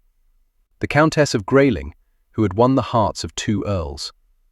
Then Locksley was shaking hands with Grayling. They exchanged a few words, a grin, a chuckle. Watching the camaraderie shared between the group, Portia had never felt so isolated or alone. Instinctually, she knew they'd never abandon each other, regardless of foolish mistakes or errors in judgment. She'd have traded her soul for such loyalty in friends or family. Locksley turned to her and held out his hand. Taking a deep, shuddering breath, she walked to him, placed her palm against his, and welcomed his fingers closing firmly around hers. "Allow me the honor of introducing my wife, Portia." "According to your letter, I expected her to be a toad," Ashbury said, pleasantly surprised to discover she's not. "I didn't describe her in my letter." "Exactly." "Don't speak of her in the third person as though she's not here," Minerva said, slapping her husband playfully on the arm before turning to Portia. "Ash is a photographer. He spends a great deal of time noticing how things appear and trying to capture the truth about them through the lens of his camera." Then Portia was determined to never sit for him, because she didn't need him uncovering her truth. "It's a pleasure to meet you, your graces." "Oh, please, let's not be quite so formal. I'm Minerva. This is Julia." She indicated the dark-haired woman. "And Grey." "I prefer Edward," Grayling said, taking Portia's hand and pressing a kiss to her knuckles. "He's not yet quite comfortable with the title," Julia said, moving in and bussing a light kiss over Portia's cheek. "Welcome to the family." "Thank you. I hope you'll find the accommodations to your liking, but if there is anything—" "What are you up to, sweetheart?" Edward asked, and Portia looked over to see him reaching down to a small girl less than 3, who was holding onto his trouser leg and peering around it. He hefted her up into his arms. "Say hello, Lady Ally." She buried her face against his shoulder. "My brother's daughter is a bit shy among strangers. A hellion, though, once she gets used to you," Ash assured Portia. She received only a quick introduction to the Ashbury and Grayling heirs, held by their nannies, before Locksley was whisking them all to the terrace where the Marquis was waiting for them. The affection that both couples and their children felt for Marsden was obvious and heartwarming. It was also apparent that he adored the children, no doubt part of the reason that he'd taken matters into his own hands to acquire an heir. Tears threatened to well up as she imagined the love he would shower upon her child. All of London might think him mad, but she thought when it came to love, he could very well prove to be the sanest person she'd ever met. "That wasn't so bad, was it?" Locksley asked near her ear, standing slightly behind her. She shook her head. "I rather like them. Your father is wonderful with the children." She watched as the Marquis took Lady Ally's hand and began walking with her through the weeds. Portia sighed. "I need to get to work on the garden." "Not today," he groused. She laughed. "Not today, but soon, if Marsden didn't object. Perhaps she'd plant his wife's favourite flowers." Watching him, watching his wards and their wives, watching the children, all made her long for the warmth of family she'd never had, for the love she knew her husband would never shower upon her. "So how did you meet her?" Edward asked. "She's not familiar." He, Ash and Locke were sitting in chairs near the fireplace in the library, glasses of scotch in hand. Portia had taken the women to the morning room for a spot of tea. His father had claimed to be in need of a nap, although Locke suspected he was playing with the children in the nursery. He would not feel guilty because his father seemed to take such delight in the little ones, and Locke had yet to provide him with an heir. "Know every woman in London, do you?" "Quite a few, yes." As a bachelor, Edward had been the most promiscuous among them, but as the second in line to the title, he'd never expected to marry. Then he'd fallen in love with his brother's widow, and that was that. "So she's from London?" Ash asked. "She travelled from London. Her family lives in Yorkshire." He gave Edward a pointed look. "Gadstone? Not familiar with the name." Locke grimaced. "Actually, Gadstone is her married name. I don't know her family name." "Bit odd that," Ash mused. "My father arranged to marry her. Until she arrived for the wedding, I'd never met her." Ash and Edward exchanged glances before Ash said, "I beg your pardon?" "It's a long story, but my father took out an advert for a wife. She answered it, except I didn't trust her." "So you married her?" Edward asked incredulously. "Better me than my father." The whole thing sounded ludicrous and made him come across as a fool. He signed a damned contract stating that the girl would marry when she arrived. It was either him or me. Edward burst out laughing. "The clever bugger. I'd wager that all along he planned for it to be you." "You'd win that wager. I figured it out a bit late. Not that I have any complaints. She's comely enough, and quite talented in areas where I appreciate talent." "Good in bed, then?" Ash asked boldly. "Marvellous in bed. Your father had been after you to take a wife," Edward pointed out. "He never much liked us not obeying him, did he?" "He seems—" Ash's voice trailed off as he studied his scotch. "Happier, I suppose, is the word I'm looking for. More at ease. Portia has changed things around here a bit. They're not quite so gloomy." Understatement. Not all the changes she'd made were visible. He expected at any minute for the clocks to simply start ticking on their own. "It's been a while since my father was out chasing wraiths over the moors. You don't suppose he's upstairs filling the children's heads with tales of ghosts, snatching them in the night, do you?" Edward asked, clear concern in his voice. "They're too young to fully comprehend what he may be spouting," Ash assured him. "Ally's not. She's sharp as a whip, that one. Took after her father. If I don't finish with a bedtime story, she'll remind me the next night exactly where I left off. Uncanny, the things she comprehends and recalls." "Is it difficult raising your brother's daughter?" Locke asked. Edward shook his head. "Not a day goes by that I don't wish Albert was still here, but having Ally in my life is no hardship, even if I'm not the one who sired her. I see a good deal of Albert in her." Which meant he saw a good deal of himself. Although Locke had never had difficulty telling the twins apart, some people had. "Do you suppose we have time before dinner for a quick ride over the moors?" Ash asked. "Thought you'd never ask," Locke said. "I could stay in this room all day," Minerva mused on a soft sigh. Portia had brought them to the morning room to enjoy their tea and biscuits.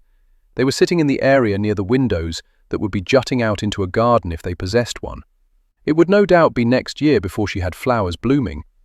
"Whenever we visited," Julia began, "I was curious about the rooms hidden behind closed doors, but was always afraid I'd find a ghost lurking about." "No, only spiders," Portia assured her. Julia visibly shuddered. "You are courageous." "Hardly. It just made me sad to think of everything being left to ruin. This house has needed a woman's touch for a good many years, Julia said. I'm glad you're here. It feels different already, more welcoming, less frightening. And the Marquis seems quite content. He's anticipating an heir. Are you with child? Minerva asked. Portia quickly shook her head. It's too soon. Minerva smiled. Not really. It can happen the first time as easily as any other time. Of course, I am assuming that Locksley has exercised his husbandly rights. Portia wondered if she'd suddenly landed in the middle of summer. Her skin was clammy and warm. Fervently and rather often, she said, her voice low. She'd discussed men quite frankly and openly with a couple of other women when she lived in London. She didn't know why she was uncomfortable with these two. Perhaps because they were ladies, and she'd always assumed the upper-crust females never carried on conversations about what went on behind closed doors. Honestly, Minerva, leave off, Julia said, making Portia grateful for the rebuke. Poor Portia is turning as red as an apple. Not everyone is as comfortable as you discussing such intimate topics. But we should be. There should be no shame in our bodies or the way they function. It's part of life, to be celebrated really. Would you care for more tea? Portia asked, ready to move on to something less personal.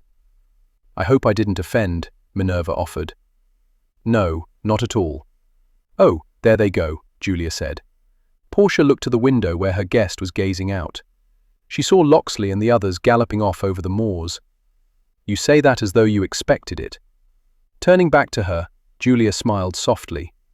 They usually ride out shortly after we arrive. I think it reminds them of when they were young and wild, although I suspect back then they were hoping to sight a ghost. Julia knows them better than anyone, Minerva said. Well, I know my husband better than she does, of course, but she's known them longer. I've been in the family longer, Julia conceded. Although they may not be related by blood, they are a family. Albert and Edward were only 7 when their parents died. Ash was 8. Locke was 6 when they moved here.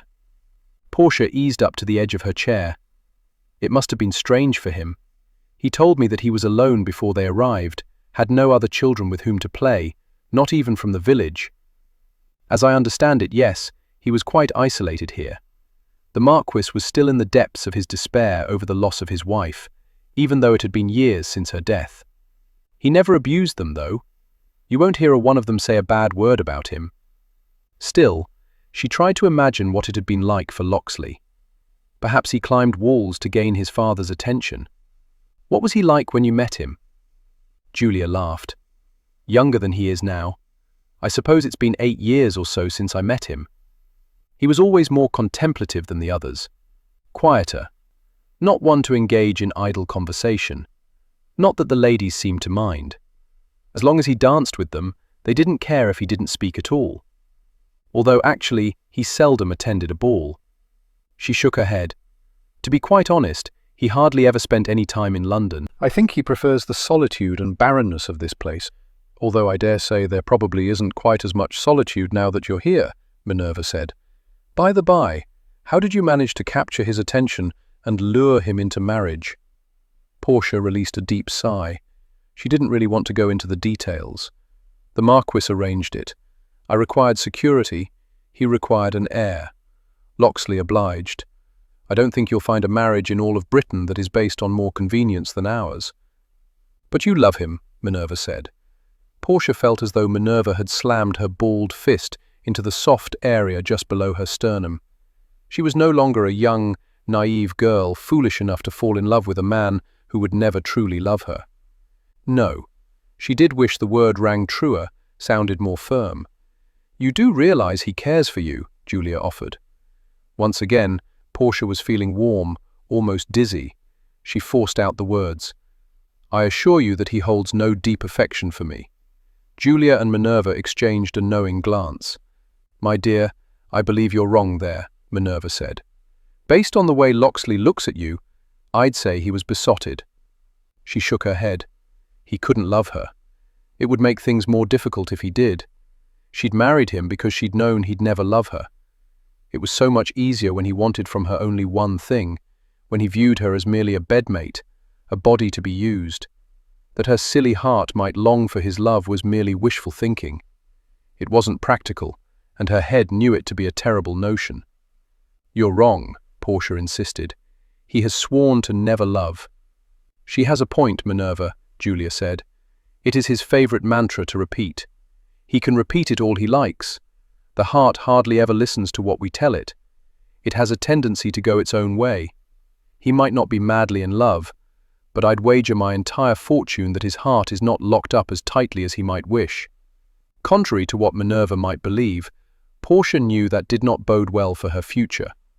Locke couldn't remember ever being with a woman who made his chest swell with pride. He'd certainly not expected it of Portia when he'd married her. But then nothing about his marriage to her was as he'd predicted. Well, except for what passed in the bedchamber. He judged her abilities correctly there, but he hadn't anticipated that she'd be an outstanding hostess. During dinner, the fare had been splendid, the wine excellent, the conversation pleasant. It didn't matter who was discussed. Portia was familiar with them, not personally, but based on their exploits captured in the gossip sheets. She'd mentioned before that she read them, but now he was beginning to think the woman devoured them. He made a mental note to begin having some delivered to Havisham Hall from London. He also needed to order some more recent music sheets. The ones his wife now used to entertain them in the music room were remnants from his mother. Portia seemed perfectly content with them, but he did wonder what sort of music she would prefer to play. He found himself pondering a good deal about her, even as he cautioned himself against the curiosity. Ash and Edward seemed to like her. The women obviously did. Although she was a commoner, she fit in nicely with the aristocracy, could hold her own. A chameleon, which gave him pause. Where had she learned to be comfortable around all walks of life? Ash leaned over. "She's delightful, deserving of better than a man who claims to have no heart." "Her performance is deserving of silence," Locke shot back quietly. Ash had the audacity to merely chuckle. The Marquis had joined them for dinner, and now he sat with his eyes closed, his face relaxed. Locke imagined he was travelling back to a time when another woman played the piano for him. He'd spent a good deal of his life not asking questions about his mother, not wanting to bring forth memories that might upset his father. Only now was he beginning to realize that by curtailing his inquisitiveness, he may have been allowing his father to remain lost in his grief. Although, to be honest, neither had he wanted to know what his mother's death had denied him. A ruffling of his hair at bedtime, a soft smile when his lessons were completed satisfactorily, a gentle laugh when he presented her with a handful of plucked wild flowers. His life would have been different had his mother not died. He'd never truly wanted to acknowledge that fact. He'd opted for pragmatism and accepted life as it was. Portia made him long for more. She made him want to embrace life with unyielding passion. For all her claims to be a commoner, there was nothing common about her. The final chords she'd struck lingered, like memories reluctant to fade away. Everyone clapped. She ducked her head, blushed. It always amazed him that a woman as bold as she would blush. It made her all the more endearing, which wasn't what he particularly wanted, and yet, Ash was correct. She deserved a man willing to open his heart to her. "Would anyone else care to play?" she asked. "I never mastered the piano," Minerva said, "which is odd, considering how nimble your fingers are when it comes to cheating at cards," Ash responded, with far too much pride reflected in his voice. "You cheat at cards?" Portia repeated. "On occasion, if I need to win. It depends on the stakes. I can teach you if you like." "I don't think that will be necessary," Locke said, although he couldn't recall a single time when his wife had followed his edicts. If she wanted to learn to cheat, she'd find a way. Just as she tidied rooms, he'd forbidden to be tidied, showed him the possibilities so he couldn't object. She was clever that way, never asking for permission, but risking his wrath and managing to avoid it when all was said and done. "To be quite honest, I'm rather exhausted," Julia said. "It's been a long day, with the travelling and all. I believe I'm going to have to turn in." "We both shall we?" Edward asked, coming to his feet and assisting his wife. Locke didn't know if he'd ever grow accustomed to Edward being so solicitous to her. For years, Edward had claimed to abhor the woman, and she despised him. How odd it was now to see them so deeply in love. His father shoved himself up out of the chair, walked to the window, and gazed out. "Linny appreciated seeing you all here tonight." Locke exchanged glances with Ash and Edward. In spite of all the changes that Portia had heralded, some things remained untouched. "It is rather late," Locke admitted. "We should no doubt all retire." His father turned. "When the time comes, you're to bury me beside her." As though Locke would ever consider anything else. "Yes, well, the time isn't going to come for a good long while yet." "I suppose you're right. Still much to be done, although you're the one who needs to be doing it. An heir, Locke. You need an heir." "Working on it, father. Every night." Not that he found the task daunting or unpleasant. Characterizing it as work was inaccurate. "Then we should all get to bed and let you get back to it," his father said. Locke couldn't stifle his groan. Honestly, the man didn't think before he spoke. He'd have a time of it if he ever decided to return to London and polite society. His father began ushering them out, as though they were children again. Perhaps in his mind they were. It was difficult to tell sometimes when his father slipped into the past. In the hallway of bedchambers, Locke bade their guests good night, while Portia offered them sweet dreams. Only after they closed their doors, leaving Locke, Portia, and his father in the corridor, did he turn to the Marquis. "Sometimes you say the most inappropriate things. I'm old enough not to care. Time is short. I must be direct." He winked at Portia. "You were a marvelous hostess, my dear. I knew you would be. It's easy when our company is so pleasant. You look tired. It's been a long day." His father studied her as though searching for something before finally nodding. "I suppose it has. I'll see you both in the morning." He wandered into his room. Locke turned the key in the door. "I do wish you didn't have to do that," she said. He wished it as well. A lot of memories stirred up today. Hell be wandering the moors if I don't. He seemed so content tonight. Locke almost turned the key the other way. "Because he believes my mother was gazing in through the window. Don't make me feel guilty about my desire to keep him safe." "You're right, of course. I'm sorry." He offered his arm, led her into their bedchamber, fighting to ignore the stirrings he heard in the chambers they passed. It seemed his friends were a randy lot. Not that he blamed them. Something about the isolation out here called to one's baser instincts. In London, during any of his travels, he'd never been as desperate to possess a woman as he was to have Portia. If he wasn't striving to maintain a bit of decorum and distance, he'd have taken her hand and dashed to their room. Closing the door behind them, he pivoted around to find her waiting in the center of the room, her back to him. His unlacing her gown had become a nightly ritual. After shrugging out of his jacket, he tossed it onto a nearby chair. His waistcoat and neckcloth joined it before he approached her. He pressed his lips to the nape of her neck. On a soft sigh, she dropped back her head. Father was correct. You are an exceptional hostess. The additional servants helped. Why was she always so reluctant to take credit for her achievements? That first day, modesty was not something he'd expected of her. He went to work unlacing her gown. "You'll have to hire more as you continue cleaning out the residence. I thought I would cease with those efforts until the mines are paying off again." His fingers stilled at the small of her back. He wished she didn't know the truth of the mines. No need. "We're not beggars, Portia. Not yet, anyway." He eased her gown down to floor. After she stepped out of it, she faced him. "Will you discuss the mining situation with Ashbury and Grayling?" she asked. "No. They know naught about mining." He cradled her cheek. "You are an incredible lady of the manor. Let me pamper you." Once he had all her clothes removed and her hair unpinned, he lifted her into his arms and carried her to the bed. Another ritual. He didn't know why he enjoyed it so much, when she could just as easily walk those remaining few feet. But he liked that he dictated the pace, that he determined if they went slowly or quickly.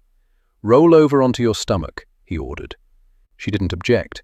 She never did, and for the first time, he wondered if she would tell him if there was something she didn't like. Ash and Edward were more in tune with their wives. It had been evident all night. They would have no doubt known if their wife was exhausted long before they retired to the bedchamber. It wasn't that he didn't pay attention. He simply didn't know Portia as well as his friends knew their wives. But then, they'd known their wives a good deal longer than he'd known his. However, even as he sought the excuse, he knew the truth was that he'd had no desire to truly know her. Opening a drawer in the table beside the bed, he reached in and removed a vial. "What's that?" she asked. "A musk-scented oil I purchased during one of my travels. The seller assured me it would bring heightened pleasure. I thought to test it on you. If the pleasure you bring me is heightened any further, I'm likely to expire on the spot." It was a good thing he'd removed his waistcoat. The buttons might have popped off with the swelling of his pride. He'd never doubted that he brought her pleasure. He couldn't explain why he wanted to bring her so much more. Nor did he know why a shiver of foreboding went through him at the thought of her dying. "Let's give it a try, shall we?" he asked, brushing her hair aside until it all pooled on her pillow. She came up on her elbows. "With company about?" "I don't need to be screaming tonight." Bite down on the sheet. He rolled up the sleeves on his shirt, loosened the buttons at his throat. He removed the stopper from the vial, poured some cool oil into his palm, and rubbed his hands briskly together to warm the liquid. He pressed his hands to the small of her back. With a moan, she flattened herself against the mattress and closed her eyes. He took long, leisurely strokes up and down either side of her spine, well aware of her going limpid beneath his touch. "What is your father's name?" The tightness instantaneously returned. "Why are you asking?" "When I was talking with Ash and Edward earlier, in the library, they had questions to which I had no answers. It made me curious. He's no longer in my life, so his name is of no concern." He moved his fingers in circles over her shoulders. Shed told him that before, but it suddenly seemed important that he know, if not that, at least something about her. "Share with me a memory from your childhood." She sighed long and softly. "I'm too tired." So her defenses were down, and he was the worst sort of scoundrel to take advantage. But then, a hellion must live up to his reputation. "You're very good at entertaining. Did you learn that skill at home?" "Yes, we often had visitors and were expected to put on a good show." Furrowing his brow, he caressed the length of her back, kneaded her enticing bottom. "What sort of show?" "That we were a happy family. That my father was a good man. Wasn't he?" She rolled onto her back. He gave her a devilish smile. "Are you ready for me to massage your front?" "I'm ready for you to cease with the questions. Who I was, how things were, they don't affect now. Us, what is or is not between us. I left all that behind." "All what?" She shook her head. "It doesn't matter. You married me without it mattering. It can't matter now." "Did he hurt you?" With a grimace, she closed her eyes. He didn't believe in sparing the rod, he'll say that much. He wondered if memories of the bite of the rod had caused her grimace. She had no scars, but one could inflict pain without breaking skin. She opened her eyes. "Please leave the past in the past." Words he'd often muttered in connection with his father. If he'd heeded them, perhaps Locke would have held a different attitude toward love. Perhaps he wouldn't now be married to Portia, or dribbling fragrant oil on her chest, watching it pool in the hollow between her breasts. Setting the vial aside, he splayed his fingers wide, gathered up some of the oil on his thumbs, and began spreading it over her skin, up to her collarbone, down to her hips. He shouldn't be concerned by the fact that Ash and Edward knew the smallest of details about their wives, while he knew not the largest one about his. He knew what mattered. She wasn't averse to working. She considered herself superior to no one. She was an excellent hostess, kind to his father, and worried about the mines, not because of what their failure might deny her, but what it might deny the estate. Reaching up, she combed her fingers through his hair, cradling her palm around the back of his head, and drawing him down until his lips met hers. She never only took. He should have known she wouldn't tonight, no matter how exhausted she claimed to be. He took her slowly, gently, with no rush, no blistering needs, no fury. When the passion rose and she was on the cusp, he covered her mouth, swallowed her screams, relished her body tightening around him, unleashing sensations that threatened to tear him apart, even as they made him feel more powerful, invincible. Panting, still trembling in the aftermath of the explosive release, he rolled to his side, drew her in close, flicked the sheets over them both. She was correct. The past didn't matter. But damned if he didn't wish he'd met her when she was a young girl, so now he would know everything about her. Chapter 18. Since they had guests, apparently Portia had instructed Mrs. Dorset to prepare a variety of breakfast offerings to be set on the sideboard so everyone could take whatever they fancied. Locke couldn't fault the variety, finding it rather nice not to be saddled with the cook's plated offering based on her mood. Everyone was here, including his father. Everyone except Portia. Her absence surprised him, because he'd expected her to be the first at the table to ensure everything met her expectations and to greet their guests. On the other hand, he hadn't been able to resist having her again this morning before preparing for the day. After assisting him with dressing, she'd returned to the bed, as she always did, for just a few more minutes. He'd no doubt worn her out. As a husband, he was a cad. Not that she seemed to mind. "How long are you all staying?" he asked now, trying not to think of the mines and how he was anxious to get back to them. "Only until tomorrow," Ash said. "We wanted to welcome your wife into the family, but can't tarry. Will you be coming to London for the season?" "I'm considering it."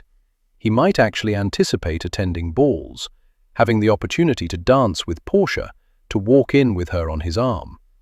Only he wanted people to see that she was more than grace and beauty.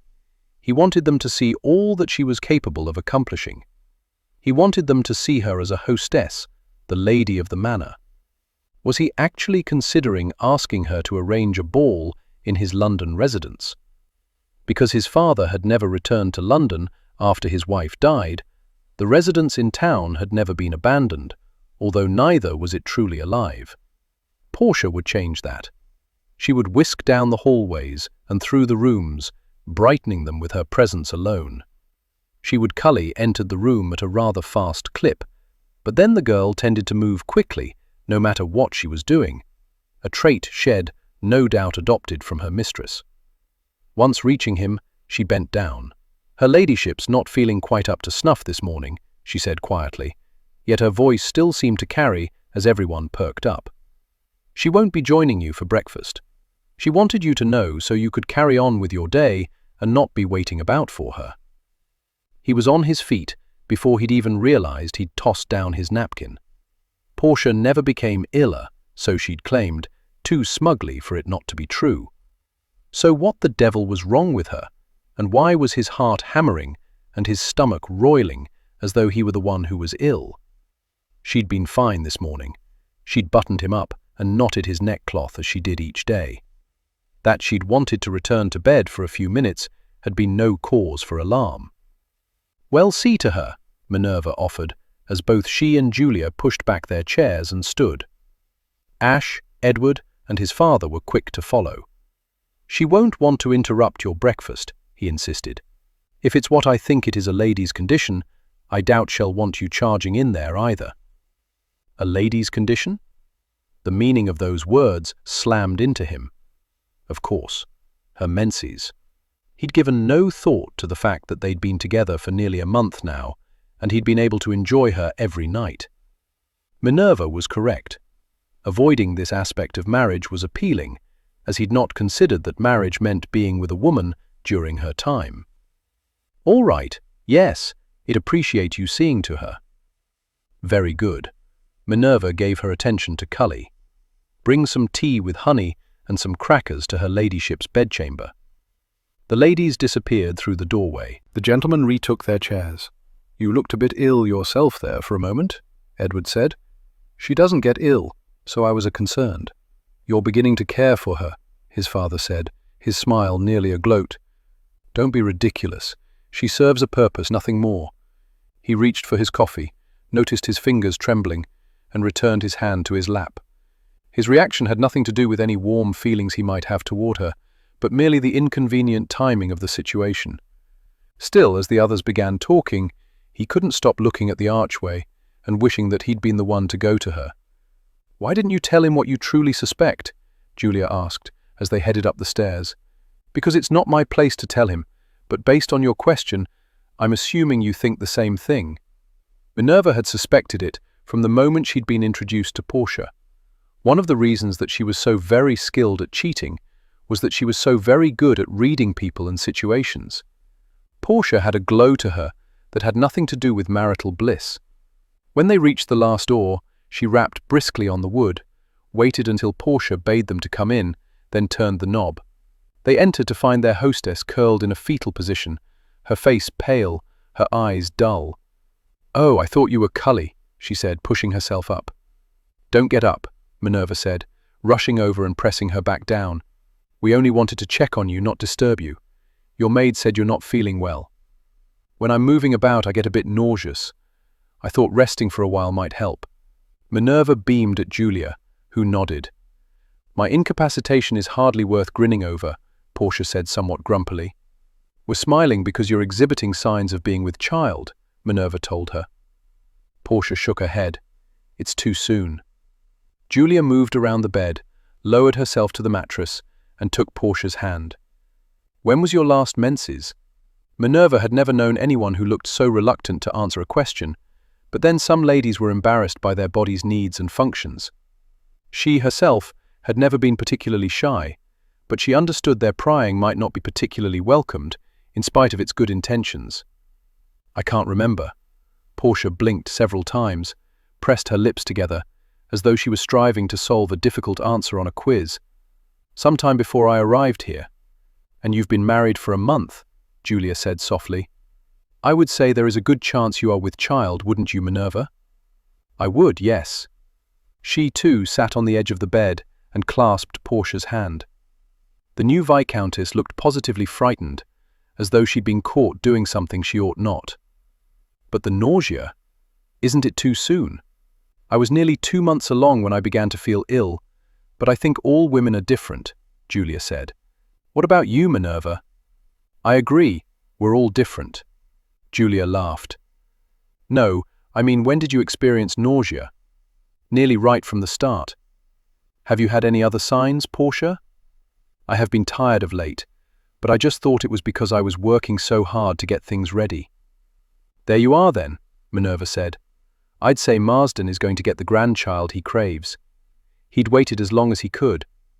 When the ladies didn't return straight away to inform him that all was well, he headed upstairs and barged into his bedchamber without bothering to knock.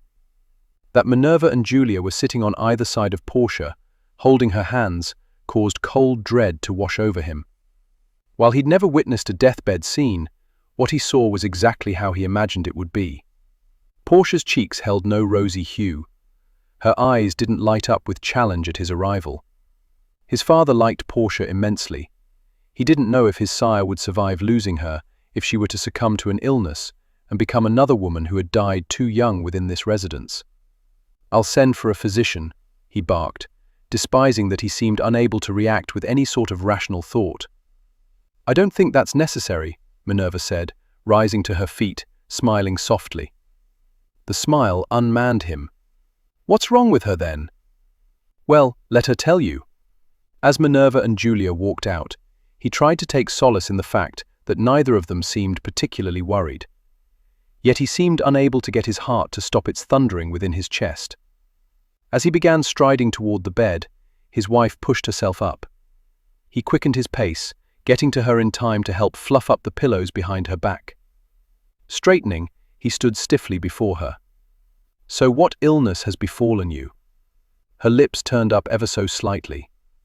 "I'm not certain I'm ill. Rather, there may be a chance that I'm with child." If he hadn't braced his legs, locked his knees, he might have stumbled back. Instead, he merely stared at her, wondering why there was suddenly no air to draw into his lungs.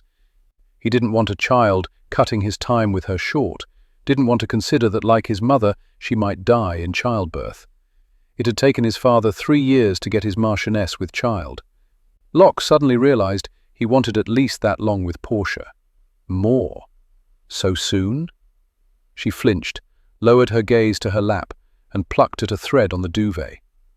I thought the same thing, but it has been pointed out to me, by you yourself, come to think of it, that it could have happened as early as the first time we came together. She lifted her eyes to his. I did admit to being fertile, after all. The tartness in her tone set his world back to rights. She wasn't his mother, and she had already survived bringing one child into the world. He leaned against the post at the foot of the bed, crossed his arms over his chest, wishing the damn tremors cascading through him would cease. So you did. But still he hadn't thought she'd be this fertile. She tilted up her chin. I do hope your father is happier about it than you seem to be. He will be, he grimaced. It's not that I'm not happy, it's just sooner than I expected, which is quite stupid on your part considering how many times you've spilled your seed into me. He couldn't help grinning. He hadn't liked seeing her so vulnerable, but she was returning to herself, and as she did, so the tightness in his chest eased. He was no doubt worrying for nothing. I don't recall your objecting. Arrogant. Suddenly she blanched, tossed back the covers, scrambled out of the bed, and made a mad dash across the room. Alarmed, he shoved himself away from the bedstead. Portia? She came to a stop at the washstand and bent her head over the bowl. Cautiously he approached, well aware of her not moving, but breathing in short gasps. Portia? Shaking her head, she held up a hand. He placed his on her back and began moving it in slow circles. Relax. It'll be all right. My stomach keeps lurching, but nothing comes. This is how you know you're with child? That, and I haven't had my menses. He was well aware of that fact, as he'd been able to have his way with her every night. Damn!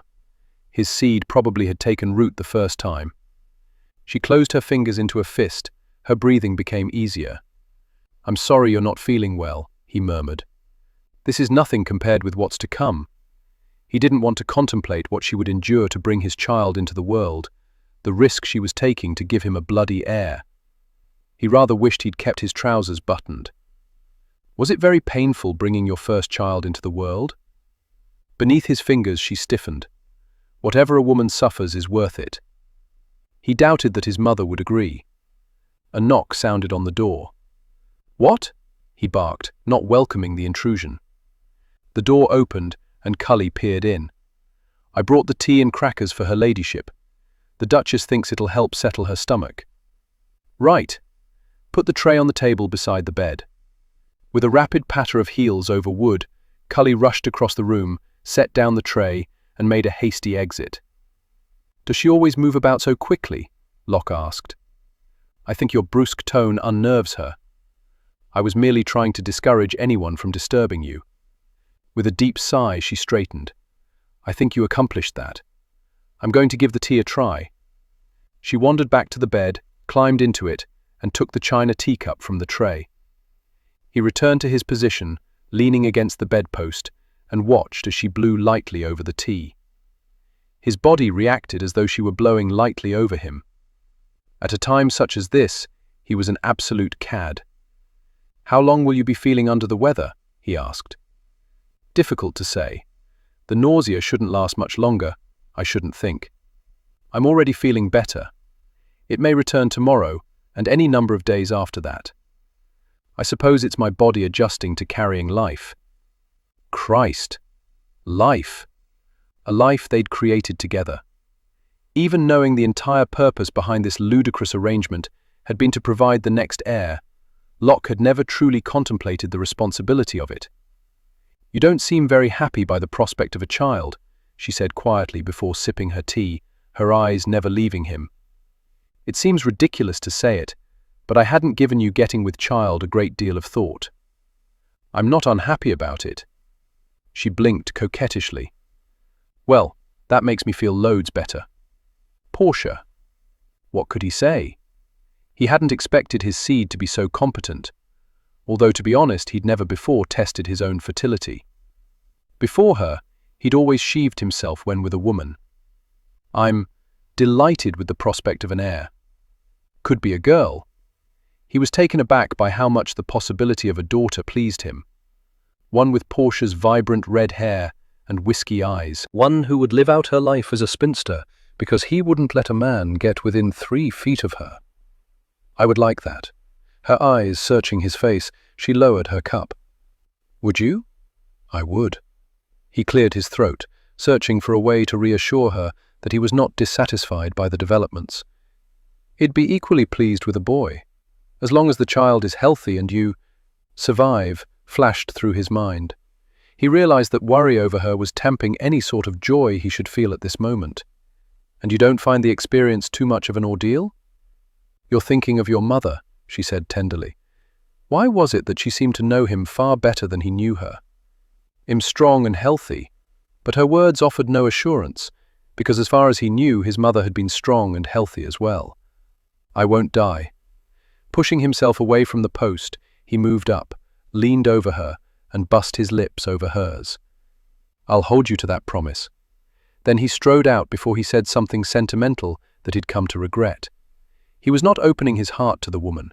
He just wished he wasn't filled with a sense of foreboding that threatened to remove any ray of sunshine from his life.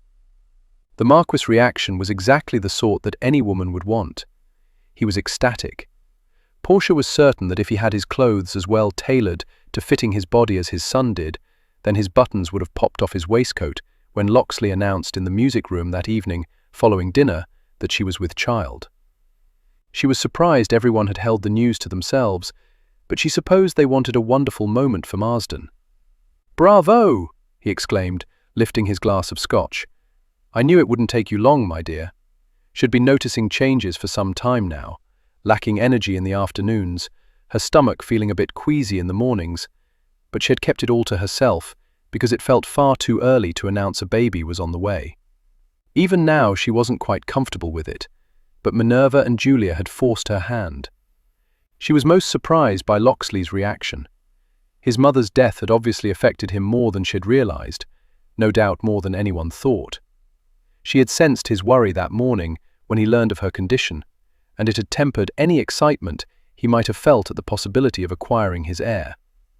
Although she truly wanted this child to be a girl, a sweet little girl whom she could shower with the love and affection that had been denied her. "We'll have our heir here before the year is out," Marsden said, grinning broadly. "It might be a girl," she told him. "Maybe." He tapped 2 fingers to his chest. "But in here, I know it to be a boy." "Regardless, father, you'll welcome the child," Locksley said. "Naturally." He gave her a secretive wink, as though he had no doubts at all that she was carrying a boy. "Shall I play something on the pianoforte?" she asked, hoping to move the discussion away from her pregnancy. "You should rest this evening," Locksley said. "It's not as though I'm incapacitated. I feel perfectly fine now, and I'm not planning to just sit around for, well, however many months are left." His brow furrowed. 8, I should think. Sometimes babies come early. I did. Several weeks early, as a matter of fact. All of my siblings came early. "So did Locke," Marsden said. Her husband snapped his attention to his father. "I did?" Marsden nodded, studying the scotch remaining in his glass, as though he wished he hadn't spoken. 2 weeks, I think. Or perhaps the physician miscalculated. It's not as though it's an exact science. One can only guess as to when conception truly took place. "Speaking of physicians, we'll want to bring a new one to the village," Locksley said. "But Findley's been here forever. He was here when I was born, wasn't he?" "Yes. Then we want a different one." A wealth of sadness in his eyes, Marsden studied his son. "He couldn't have saved your mother." He shot up out of his chair and strode to the table of decanters. If she didn't know better, she'd think he was agitated, concerned for her health. "He's going to say that, isn't he? Or perhaps we'll go to London as Portia's time nears." She didn't want to be anywhere near London. The babe should be born here, at the estate. "She's right," Marsden said. "We'll find a new physician." Locksley filled his glass and returned to his chair, hardly appearing appeased. "Good. I'll place an advert in the Times. Announce your marriage while you're at it." Portia's stomach knotted up at that command, but she could hardly object without raising suspicions. Besides, realistically, her marriage to Locksley couldn't remain a secret forever. Best to just get it done and hope for the best. "I know there is precedent for your concern," Edward said quietly, but both Julia and Minerva have delivered babes and survived. And doctors know so much more now, don't they? Julia added. I dare say medicine as a whole is vastly improving. Not to mention that Portia gave birth before with no ill effects, the Marquis said. The eyes of their guests landed on her with an almost audible thud. You had a child? Minerva asked, sadness and sorrow clearly reflected in her voice. He died. She shook her head. My present condition is supposed to be a cause for celebration and joy, not melancholy. I believe I shall play. Before anyone could object, she rose to her feet, walked quickly to the pianoforte, sat, and struck a hard, deep chord. Moving into a lighter, face-paced tune, she allowed the music to wash over her, through her, calming her nerves. She wouldn't contemplate that she might not live to see this child grow up. The Earl was correct. Women survived all the time. She wasn't going to spend the next few months worrying. All would be well. It had to be. After everything she'd done, it had to be. With the first whisper of dawn easing in through the windows, Locke watched as his wife slept. Normally, he would have slowly awoken her with kisses on her bared shoulder and gentle nudges, but he couldn't quite bring himself to disturb her slumber this morning. Not when it might hasten the roiling of her stomach. Last night he'd taken her 3 times before she'd contentedly drifted off to sleep, while he'd spent much of the time staring into the darkness, listening to her rhythmic breathing, inhaling her jasmine fragrance. He was hoarding the most insignificant of memories, as though she would be snatched away from him. It was ludicrous that he should worry so much when other matters were pressing in on him. Ensuring his heir inherited an estate that was worthy of him, with an income that would sustain him. In a single day, everything had changed. Everything seemed more urgent. He needed to spend more time at the mines, needed the men to work with more perseverance.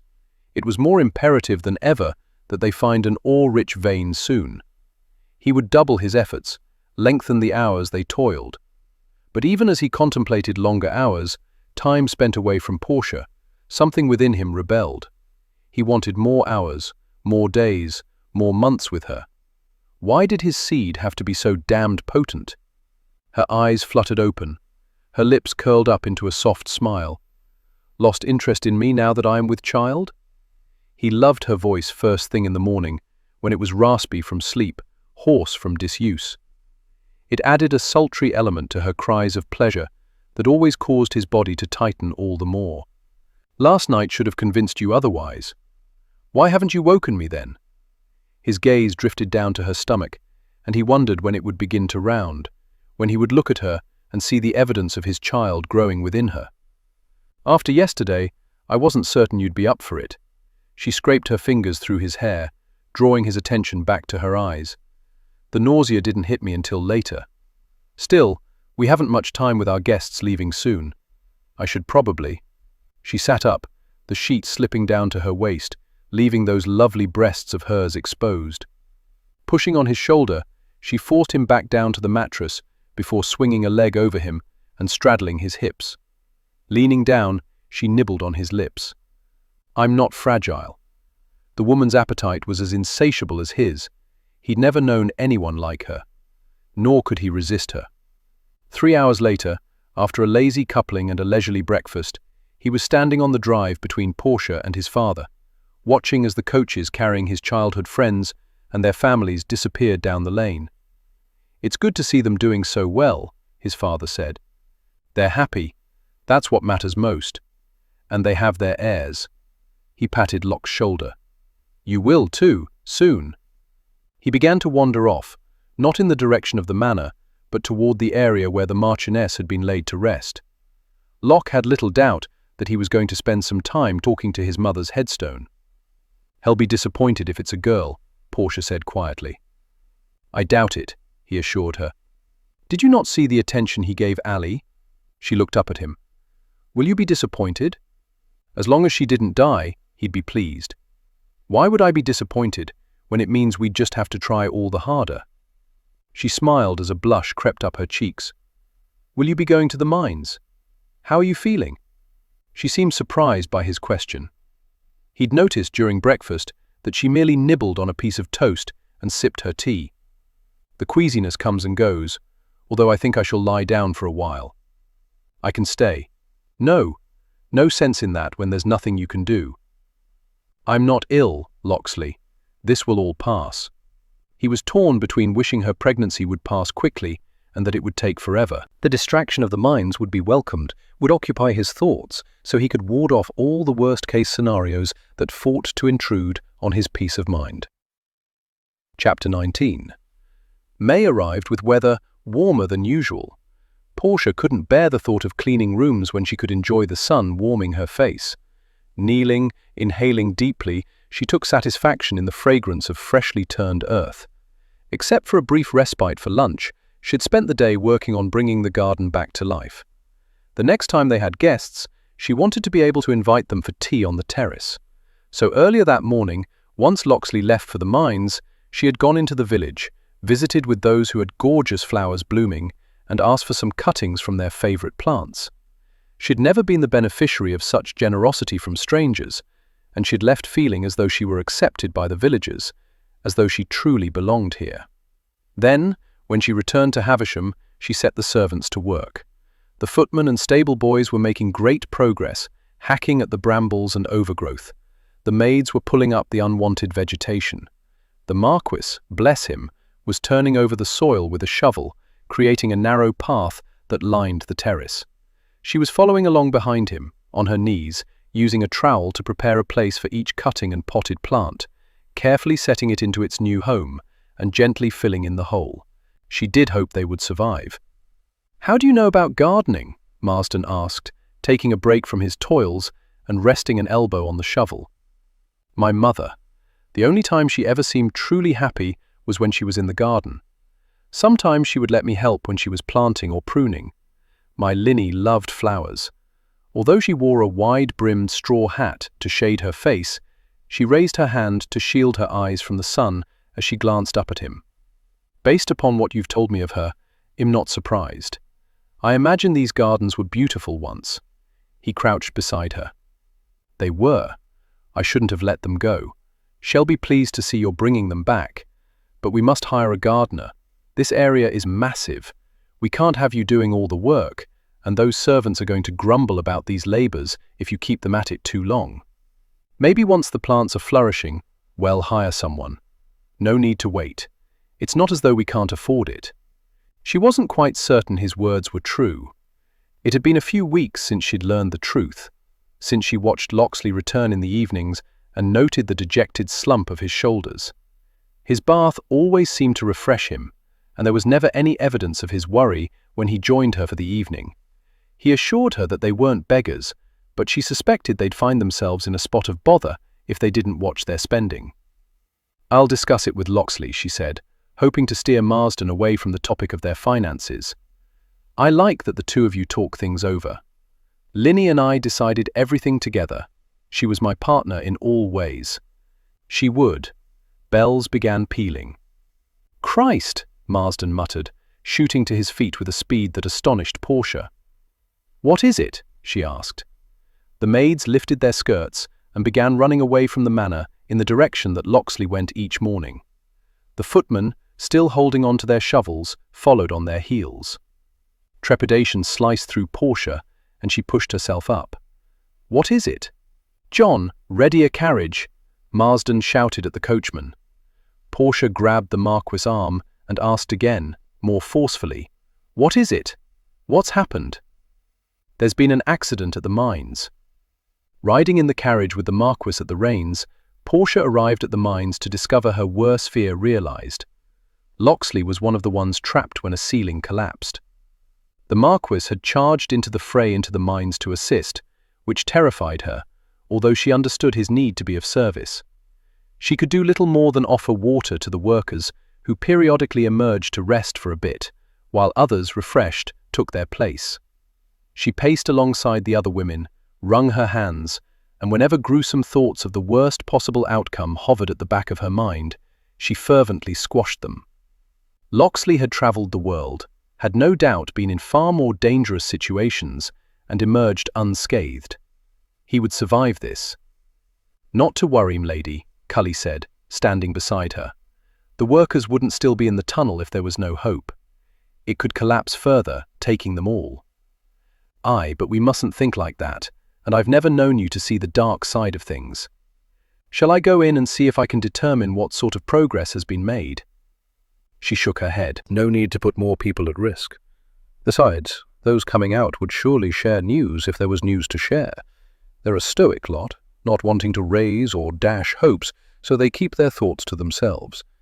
But if I was to prod them, no, let them concentrate on their tasks. This waiting drives me blooming crazy, though. Portia released a small laugh. Me as well. You shouldn't be here, milady, not in your condition. I'm not doing anything other than standing around. At the residence, I'd merely pace and wear a hole in the carpeting, and worry all the more. She didn't know why she felt that being here would somehow alter the outcome. Perhaps that was the reason Locksley worked in the mines. It was much easier to be present and involved than merely waiting at a distance for word of success. A commotion at the mouth of the tunnel caught her attention. A group of men, covered in filth and grime, barely identifiable, staggered out. Yet she recognized one of them by the breadth of his shoulders, the way he held himself. He might be shoveling dirt with the best of them, but every pore of his body screamed noble birth. Before she'd given it any thought, she was racing to him. He turned, and those green eyes landed on her. Then he grinned, his smile white and bright in that dirt-covered face. He held out his arms and she leaped at him. He caught her and spun her around. "You're alive! You're safe!" she cried. "We found more tin, Portia! More tin!" Then his mouth was on hers, hungry and greedy, passionate and so full of life. He smelled of the earth, rich and dark. When he pulled back, she ploughed her hands through his hair, watching as dirt scattered on the wind. "I thought there was an accident." "There was, but we found the vein just before the collapse. We know it's there now. Well, know where to go after it. Isn't that dangerous?" "Well, buttress it better." Then he was kissing her again. Locke sank down into the hot water. Trapped inside the mine, surrounded by darkness, thoughts of Portia had provided a light for his soul, as he'd encouraged the other 5 men entombed with him to work to dig themselves out. He'd never contemplated not finding freedom, never considered death as an avenue for escape, because it would have kept him from her. When he'd come out of the mine and seen her rushing toward him, the joy that had spiraled through him had been unsettling.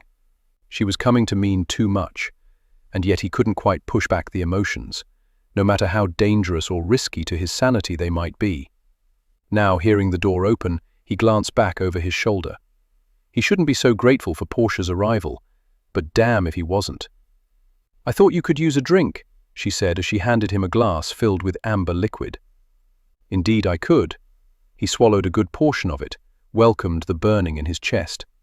Kneeling beside him, she took a cloth, dipped it in the water, rubbed soap over it. "Are you going to wash me?" he asked. She gave him a saucy smile. "I thought I might." "Were you scared?" Terrified. Her eyes widened, and all he wanted was to drink them in. "Were you really?" she asked. Sighing, he wasn't certain how to explain it. "I wasn't afraid. To be honest, I was more disappointed in myself, because I realized that if I didn't make it out, it'd be leaving a great deal undone. I would have been so frightened." "No, you wouldn't have." He trailed his finger around her face. "You would have been encouraging the others, leading them toward digging you out. You give me too much credit." She began wiping the cloth over his chest. "I want to take you to London." Her hand stilled, near his heart, and he wondered if she could hear it pounding. "Why?" "To introduce you into society." "That's not necessary. You're my wife. Surely you understood that we would go to London for the season. You haven't gone in years. Which is the reason we need to go. To re-establish ourselves, especially now that a child is on the way." She began scrubbing his shoulders, his neck. "Can't we wait until next year?" Most women adored London and the season. He didn't understand her reluctance. "What's wrong with this year?" "I don't know all the etiquette. I need to learn it." "I'm certain you know enough to get by." His friend's visit had shown him that. "You have far more faith in me than I have in myself." He did have an inordinate amount of confidence in her ability to handle herself among the upper crust. "I want to show you off," he admitted. Leaning up, he kissed the corner of her mouth. "Now remove your clothes and join me in the tub." Chapter 20. A month later, as the coach rolled into London, Portia fought to keep her apprehension hidden. Long, slow, deep breaths had been the order of the journey, as well as a mantra commanding herself to relax. It was highly unlikely that she would cross paths with Monty, that he would discover she'd returned. And if he did, it was possible that he wouldn't care after all these months. He'd no doubt forgotten all about her, moved on to someone else. He'd never been one to do without, and he liked nothing more than a woman's company. In order not to forego pleasure, he'd have replaced Portia quickly enough. She was rather certain of that fact, as she no longer had any delusions regarding what she'd meant to him. Nothing particularly special. In truth, Locksley made her feel more treasured than Monty ever had. "Where did you live?" At the unexpected question disturbing the quiet, she jerked her attention to her husband, who sat across from her. They'd spoken very little during the journey, which had suited her, as she'd used her time to mentally prepare for what awaited her here in the city. "Pardon? When you were in London, where did you live?" "I never said I lived in London." "But you travelled from London." She'd forgotten how guarded she'd been with him when they first met, weighing every word, fearful she'd give too much away. It felt wrong now to revert to old habits. "Yes, but I didn't live in London proper. I resided in a house on the outskirts. The lease ran out just before I moved to Havisham. Would you like us to drive by it?" "I have no desire to revisit old memories, to risk being spotted by anyone who might know or recognize her." "Did you keep nothing from the residence?" "Not a thing. Nothing had been hers to keep. It's all in the past, Locksley, which is where I prefer for it to remain. Naught is to be gained hashing over the situation, or my silliness in taking a husband who would not see to my welfare in case of his death." He sighed, glanced out the window. "After all this time, Portia, it seems you should call me Lock. It would imply an intimacy we do not share." His gaze came to bear on her. "I put a child in your belly. A couple doesn't get much more intimate than that." She folded her hands over that belly, which was rounding. The new physician who had moved to the village speculated, based on her size, that twins were a possibility. "We might be physically intimate, but we are not emotionally so. I think we can both agree to that." Calling him Lock would make her feel closer to him, and she was striving to protect her heart. "People will find it odd," he said. "When have you ever cared what people think?" He grinned. "Is that something you read in your gossip sheets?" She smiled at him. "I'm fairly certain I did." "Will we see many people?" "I suspect so. Once word gets round that we're in town, we're certain to receive all manner of invitations. People will be anxious to meet my wife." They would be. Everyone had a perverse curiosity regarding the Hellions, and the fact that Locksley hadn't been to London in a good long while made people all the more inquisitive about him. "They're certain to ask how we met." "What will we say?" "That my father arranged the introduction, and I couldn't resist marrying you." She laughed. "Clever. Not quite a lie." "Not a lie at all. You tempted me the moment I opened the door." He'd enticed her as well. As London shops passed by the window, she considered that she really should have gone after the mail coach. She wouldn't be back in London if she had. Marsden never would have brought her here. She'd have remained safe at Havisham. "And how could I resist the charms of your set-downs?" he asked. How quickly the months had passed since that day. Had she known then how much she would come to care for him, she'd have never married him. While her stomach tightened each time she thought of being in London, she wanted to make him proud, glad to have her at his side. Even as she prayed that being in the city wouldn't provide the opportunity for him to discover the facts surrounding her, to come to despise her with every fibre of his being. Learning the truth would destroy him and the fragile bond between them. It would devastate her as well, because she'd done the unthinkable. She'd come to love him. As the coach pulled through the gates and onto the drive that circled in front of a large residence, Portia realised she'd walked past the manor when she'd first come to London. She'd taken a tour of the nicer areas because she'd expected to be living in one of them shortly after her arrival in the city. What a silly young girl she'd been then. And how odd that her hopes had come to pass, just not in the manner or during the time in which she'd expected. The lawn was beautifully manicured. Colourful flowers edged the pebbled drive lined by towering elms. The manor itself was tall and wide, lacking the turrets and spires that characterised Havisham. "It looks well maintained," she said. "More so than Havisham. I don't usually open all the rooms when I'm here, but they've not been left to fall into disrepair. You'll find the staff is small, only enough servants to see after the most minimal needs, whether I'm away or here. You may, of course, hire additional staff. Well, make do with a small staff." Portia. She gave him a pointed look, cutting him off. "A small staff suits just fine. I don't see the need to open everything up if we're not going to be entertaining." "We might." Her stomach felt as though it had tumbled to the ground, but it was only the coach swaying to a stop. "What sort of entertaining?" "Well, decide later, but for the babe's sake, we need to ensure you are accepted by all of London." Her world could not seem to stop spinning. "It seems a bit soon to be worrying about what we must do for the babe's sake." The irony of her words didn't escape her, as it was something she worried about constantly, ever since she'd realized she was with child. It's never too early to put one's best foot forward. He was correct, of course. She pushed the overwhelming thoughts bombarding her aside. She'd won over his friends. What were a few hundred more? The door opened, and a footman she didn't recognize offered his hand to her while saying to Locksley, "Welcome home, my lord." He handed her down. Locksley disembarked, extended his arm toward her. She closed her fingers around his sturdiness, grateful for it, knowing she'd be relying on it in the days and nights ahead. Oh, she should have given more thought to the fact that marriage to a younger man would mean returning to London and being part of society. "At some point, you'll be introduced to the Queen," he said casually. She halted, her stomach roiling as it hadn't in weeks now. "Why?" He studied her as though she'd sprouted wings and was on the verge of taking flight. "Because you're a viscountess. I'm a commoner. By birth, but by marriage you are now a lady. My lady." For how long? For how long would she be his lady if everything unraveled? She had married him because of the protection he would provide. He didn't have to offer it himself.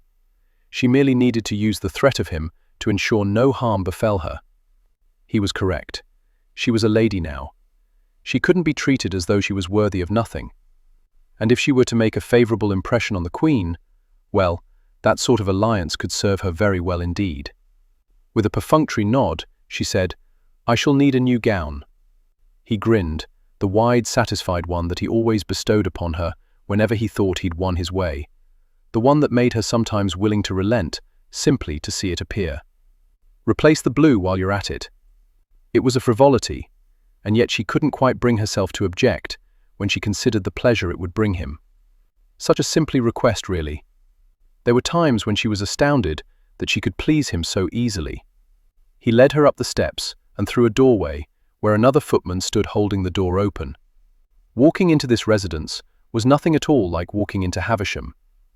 It smelled of roses and lilies, as an assortment was arranged in various vases throughout the grand entryway.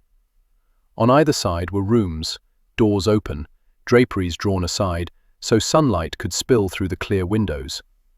She doubted she'd find a single cobweb or spider in the place.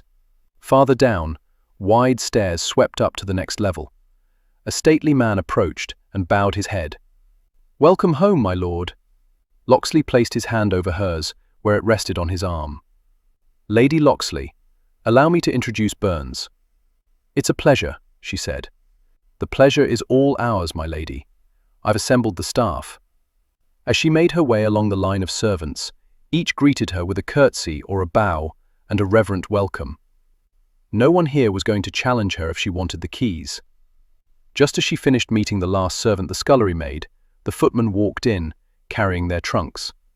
Cully followed them, her eyes growing wide as she took in her surroundings. After Portia introduced her to Burns, who ordered another servant to show Cully to the bedchambers so she could unpack her ladyship's trunk, Locksley took Portia on a tour of the residence. The rooms not in use were shrouded in white, but they didn't carry the scent of disuse or musty dust. With very little effort, merely the yanking away of sheets, the rooms would be ready for guests. When they reached the library, she wasn't at all surprised to find the furniture uncovered, fresh flowers on a credenza by the window, and books filling shelves. Nor was she astonished when her husband separated himself from her and strode over to a table housing an assortment of crystal decanters. While he poured himself some scotch, she wandered over to a window that looked out onto a gorgeous garden. "Do you think the gardener would let me take some cuttings back to Havisham?" "The gardener will let you do anything you desire." Locksley pressed a shoulder to the window casing, glanced out, took a swallow of his scotch. "What do you think of the place?" "It's not too shabby." He chuckled low, his eyes glittering when they met hers. "I wouldn't be surprised to discover you'd scouted it out before you responded to my father's advertisement." It would have been the wise thing to do, but she hadn't cared about any London holdings. She had been concerned only with moving away from the city as quickly and secretly as possible. Still, his suspicions caused a heaviness to settle in her chest. After all this time, why did he still think she was after the wealth, the power, the prestige? Would he ever see her character as it truly was? Although with her past it was nothing to brag about. "To be quite honest, I was under the impression your father never came to London, so I assumed there was no residence." He lifted his glass so the sun could shine through it. "Quite right. He hasn't been to London since my mother died." "Is this your residence then?" "No, it's his. Ill-inherited, of course, but since he never came here, there was never an edict that nothing be touched." She glanced toward the mantel. "The clock isn't ticking, but the hour doesn't match the one at Havisham. My father didn't stop them. I did. They drove me mad the first night I stayed here." "So you stopped it." She narrowed her eyes, focusing on the hands at 2:15. "In the morning, I presume?" Charged through the entire blasted place like a madman, shouting at the servants to get up and stop the infernal ticking. I swore I could hear the tick-tock in distant corners of the residence, even though my rational self knows that can't be the case. Once you get accustomed to the sound, you don't really notice it. I hear the absence of clocks more than their presence, which I suppose makes no sense either. Maybe with you here, I won't notice the echoing so much." He turned his attention back to the garden, swallowed more scotch. He could live here with the beautiful gardens and fresh fragrances, and rooms readied in the blink of an eye. Instead, he'd opted to live at gloomy Havisham because his father and the mines needed him. "Do you like London?" she asked. "I've never come to know it very well. I don't stay long. Compared to Havisham, it's ungodly noisy and crowded." She smiled. "It is that. I always enjoyed the hustle and the bustle. Yet you made the decision to marry a man who would keep you from it. I discovered other aspects of the city weren't to my taste." She really wished they hadn't come to town, that he hadn't faced her squarely, hadn't begun to slowly run his gaze over her, as though he sought out the flawed facets of her existence. His eyes narrowed. "You were running from something."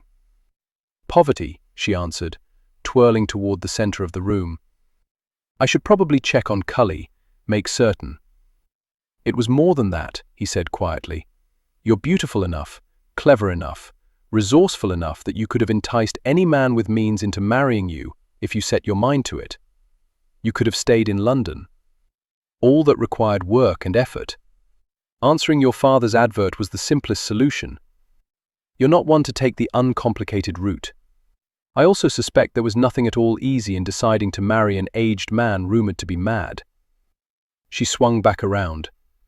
She should deny it, or, better yet, press her body against his and distract him from this line of reasoning. But she was so weary of constantly raising her guard. "Not all my memories here are pleasant. Even now I'm struggling to keep at bay my reasons for leaving." He set aside his glass, approached her, and cradled her face between his strong hands. Hands that wielded pick and shovel, hands that caressed to command pleasure. "Why did you leave, Portia? Why did you come to Havisham?" She should tell him now, not risk his finding out through some accidental or careless word. Yet she'd come so far, worked so hard to put everything behind her. We agreed to leave the past in the past. I don't think it was the power, the money, or the prestige. I've seen you on your hands and knees, cleaning. You don't shower yourself with gifts or clothing. You don't flaunt your position. You speak to people as though they are your equals. All the things you gained by marrying a peer, you haven't embraced. So why marry a peer? Security. I told you that. Why marry an aging one? It was expedient. Honestly, Locksley, I don't know why we're discussing this. I want to understand you, Portia. There is nothing to understand. She considered breaking away, pulling back, but he held her with such insistence, not so much with his hands as with his eyes. When I married you, I cared about only knowing you in bed. Now, much to my consternation, I want to know everything about you. No, you don't, not really. Finally, he released his hold on her, turned away. She balled up her fists to stop herself from reaching for him, apologizing, begging him to forgive her. I thought about going to the club tonight, he said, as he perched himself on the corner of his desk. But that's not exactly the place where I want to introduce my wife to society. If he was thinking of taking her with him, then he was referring to the Twin Dragons, an exclusive club for men and women. She had never been inside, although she had once seen it from the outside. Monty had never been one for taking her places, but she knew he frequented the establishment. She had no desire to run into him there. I agree that a gambling den won't make the best impression. You should go without me. Leaving you alone our first night in London hardly seems gentlemanly. To be quite honest, I am rather weary from the journey and was considering retiring early. Stepping forward, she trailed her hands up his chest, over his shoulders. Perhaps you'd be willing to undress me before you go. Grinning, he drew her in close. Delighted to do so, but you know I won't stop there. She nipped playfully at his chin. I'm counting on it. Locke had always enjoyed spending time at the Twin Dragons, especially after the owner, Drake Darling, opened the place up to women. The establishment offered gambling, a ballroom, a dining room, a gathering room for all members, and an assortment of areas designated for only men or only women. So one could mix with the fairer sex if one was of a mind, or seek less exciting company. Had opted for the less exciting company. More than that, had opted for a less exciting activity, sitting in the gentleman's room and indulging in scotch. He could have done the same in his library, had given a game of cards a go, but had quickly become bored with the task. Generally, he relished pitting his skills against others' talents, but he found himself constantly wishing that Portia was sitting beside him. With her ability not to give anything away, he suspected she had come away with a good portion of the winnings. It was the fact that she was so good at not revealing herself that made him know something was amiss in London. Had felt the tension begin radiating off her as they'd neared the city. It had been so prevalent that had have not been surprised if she had suddenly leaped out of the coach and begun a mad dash back to Havisham. London made her anxious. Because her husband had died here? Because had broken her heart? He could not help but believe there was more to it than that. The woman who had boldly come to Havisham, not backed out of marriage when offered an alternative spouse, was not one to get unsettled. And yet, evening, Locksley. Locke glanced up at the slender man who had interrupted his musings. Had always thought him far too handsome and charming for his own good. Women tended to flock around him. Beaumont. Mind if I join you? The Earl of Beaumont, only a couple of years older and a couple of inches shorter than Locke, had inherited his title a few months shy of reaching his majority. Their paths crossed from time to time, mostly here at the Dragons. They were more acquaintances than friends, but he might offer some interesting conversation that would prevent Locke from returning home a mere 2 hours after leaving. He didn't want Portia thinking he couldn't abide being away from her. Not at all. While waving 2 fingers at a passing footman, Beaumont dropped into the chair across from Locke. He still had a boyish look to his features, as though had secured an elixir that would prevent him from aging. I understand congratulations on a marriage are in order, he said to Locke, as a footman set a tumbler of whiskey on the table. Footman memorized the member's drinking preference. Beaumont raised his glass. "I wish you well." Locke lifted his own glass. "Thank you." The sip didn't satisfy as much as it might if Portia were here with him. He seemed to enjoy everything more when she was about. "I'm trying to recall her name. It was in the paper. Peony? Portia. Unusual name. She's an unusual woman. I look forward to meeting her." He glanced around as though he might spy her in a room reserved for only gentlemen. "Did you bring her here tonight?" "No, she's at the residence resting. The journey tired her out." "I can well imagine. Quite a trek from Havisham." Although no one other than Ash and Edward visited Havisham, most were familiar with it, if for no other reason than to spread the tales that it was haunted. "How did you make her acquaintance?" "Through my father." Beaumont's brown eyes widened. "I was under the impression he never left the estate. Living as a recluse doesn't mean one is isolated from the world. He has his ways." He chuckled low. "No doubt. My father always spoke fondly of him, regretted that had stopped coming to London or visiting our estate for the annual ball my mother so enjoyed putting on."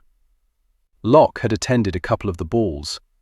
The Countess of Beaumont's affairs were legendary, although with her passing the country parties ceased. Everything changed with the death of the matriarch. As a bachelor, Beaumont certainly wasn't going to be arranging parties at his estate or here in London. "What of you, Beaumont? You should be looking to marry soon, I should think." Dear God, could he sound any more established and old? He felt ancient. Where he'd once embraced gambling, drinking, and seeking out women, at the moment he wanted nothing more than to be at home sitting before a lazy fire, listening as Portia enthralled him with tales of her day. It didn't matter how mundane or unexciting her adventures, he still took pleasure in them, in the way her eyes would light up when she reported on the progress made in readying a room.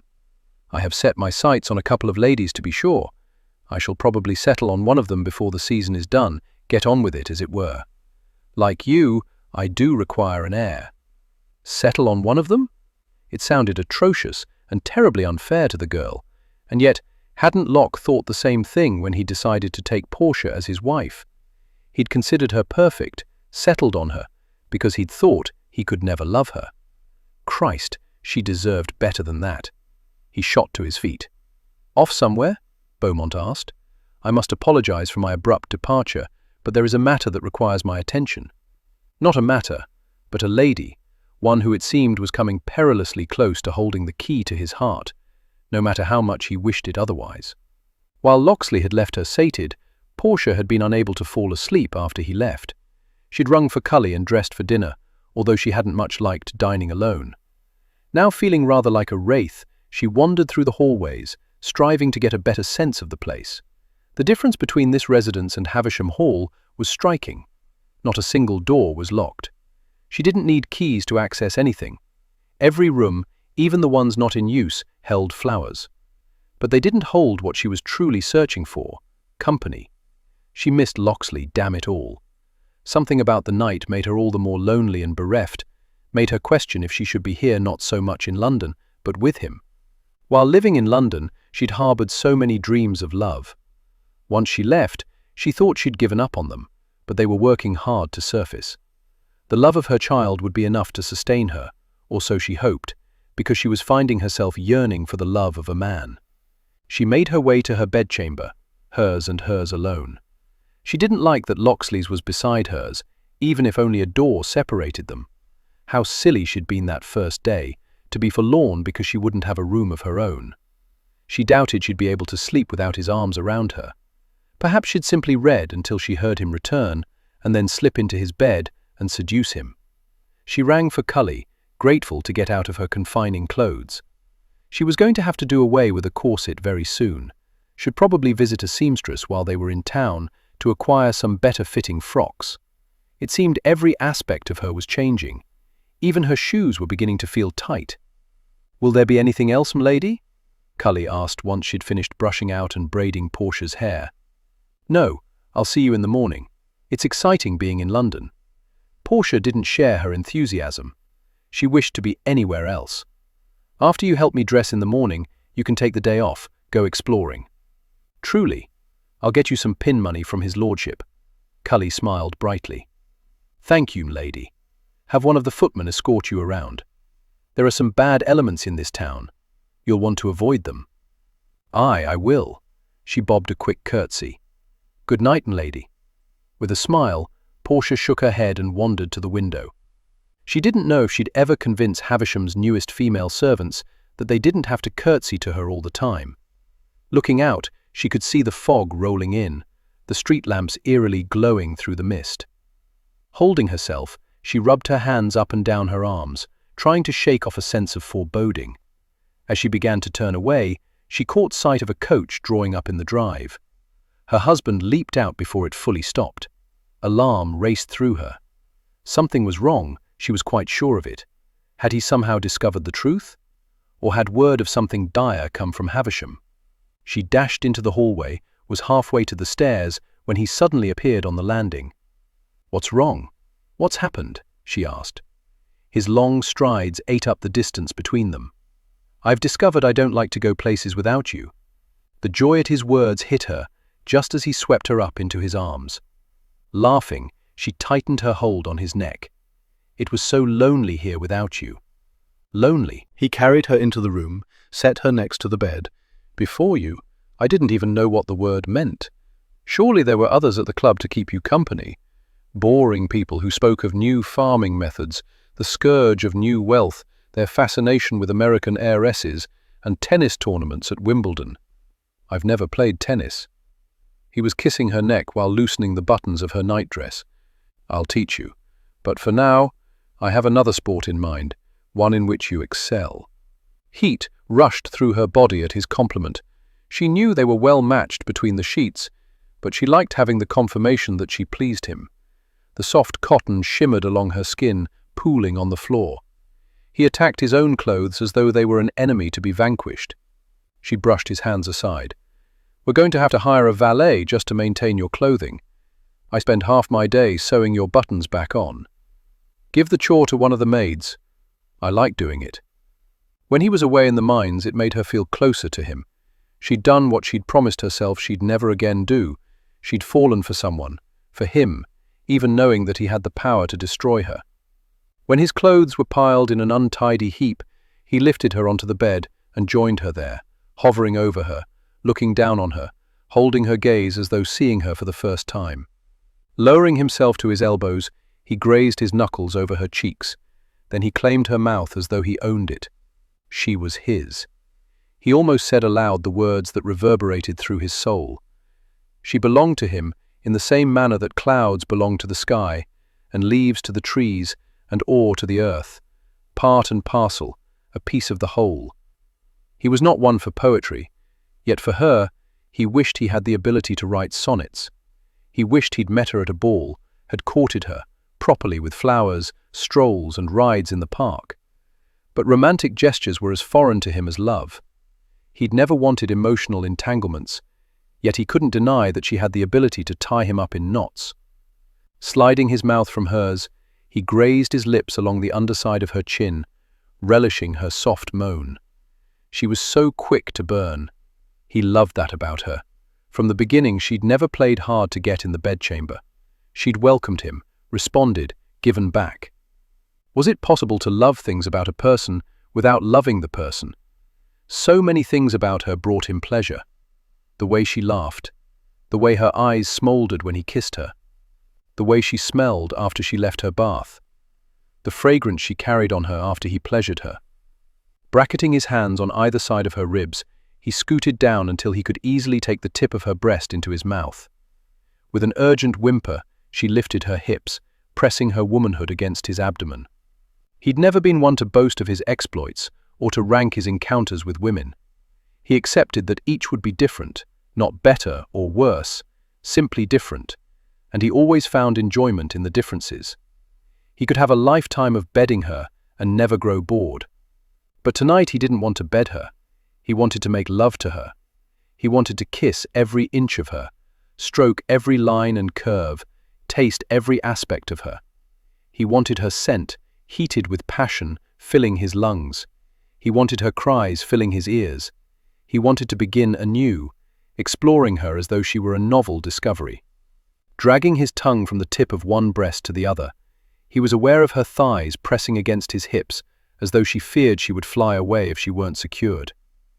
"You're so beautiful," he rasped, easing himself lower, planting light kisses along each of her ribs. "You make me feel beautiful."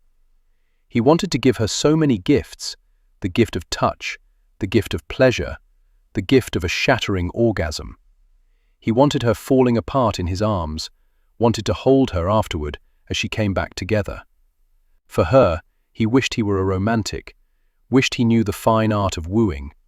But he'd never planned to court any woman, had always planned to be practical about his selection of a wife. That first day, he'd been practical about her.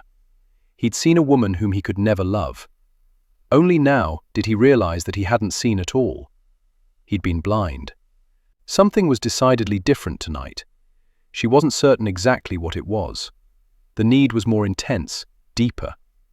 He kissed and licked his way down to her toes, so slowly, so provocatively, almost as though he were worshipping her, as though she were a goddess deserving of his adoration. He moved back up, lingering at her thigh, teasing her with a promise that he wouldn't stop there, that he had no intention of halting until she was writhing and begging. "Don't torment me." He licked her, nipped her. I like how hoarse your voice gets when you're on the brink of pleasure. What else do you like? His mouth stayed on her thigh, but he lifted his smouldering gaze to her. She didn't know if it ever looked more dangerous or more appealing.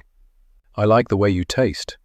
Then he was tasting, the honeyed spot between her thighs, and she was no longer on the brink of pleasure, but had fallen into its vortex, arching her back, clutching the sheets, feeling as though every nerve ending had come alive. He made her feel things she'd never felt before, experience sensations that had only hovered, had never been fully realized. He carried her to levels she'd not known existed. He caused her to soar. Her cries echoed around her as she took flight. She was still ascending when he plunged into her deep and sure. Wrapping her legs around him, she scraped her fingernails along his buttocks, relishing his growl as he arched his back and pumped into her, faster, harder. His deep groan, his shuddering body told her that he, too, was soaring. She couldn't help it. She laughed, a quick burst of pure, unadulterated joy. His responding laughter was quieter, lower, as he pressed his forehead to hers. "Don't let this go to your head, but I have never enjoyed being with a woman so much. It's a sin how much I enjoy what we do. Don't be ridiculous. We're married, which makes it all legal in heaven and on earth. But we do such wicked things." All the better. Rolling off her, he brought her up against his side and slowly trailed his fingers along her arm. With her head nestled in the nook of his shoulder, she relished the beat of his heart, wondering if it were possible that he might unlock it just a little bit. Chapter 21. Portia should have made an excuse so she could have avoided coming to London. But the truth was that sooner or later she'd have to return and confront her demons. Sooner was better, get it behind her. She'd had the coachman take her to a dressmaker's, one of the more posh establishments that catered to ladies of nobility, according to the gossip rags, and told him to return for her in 4 hours. Once she'd been fitted for a lilac ball gown and another blue gown, she'd walked out and hired a hansom to bring her to the outskirts of London.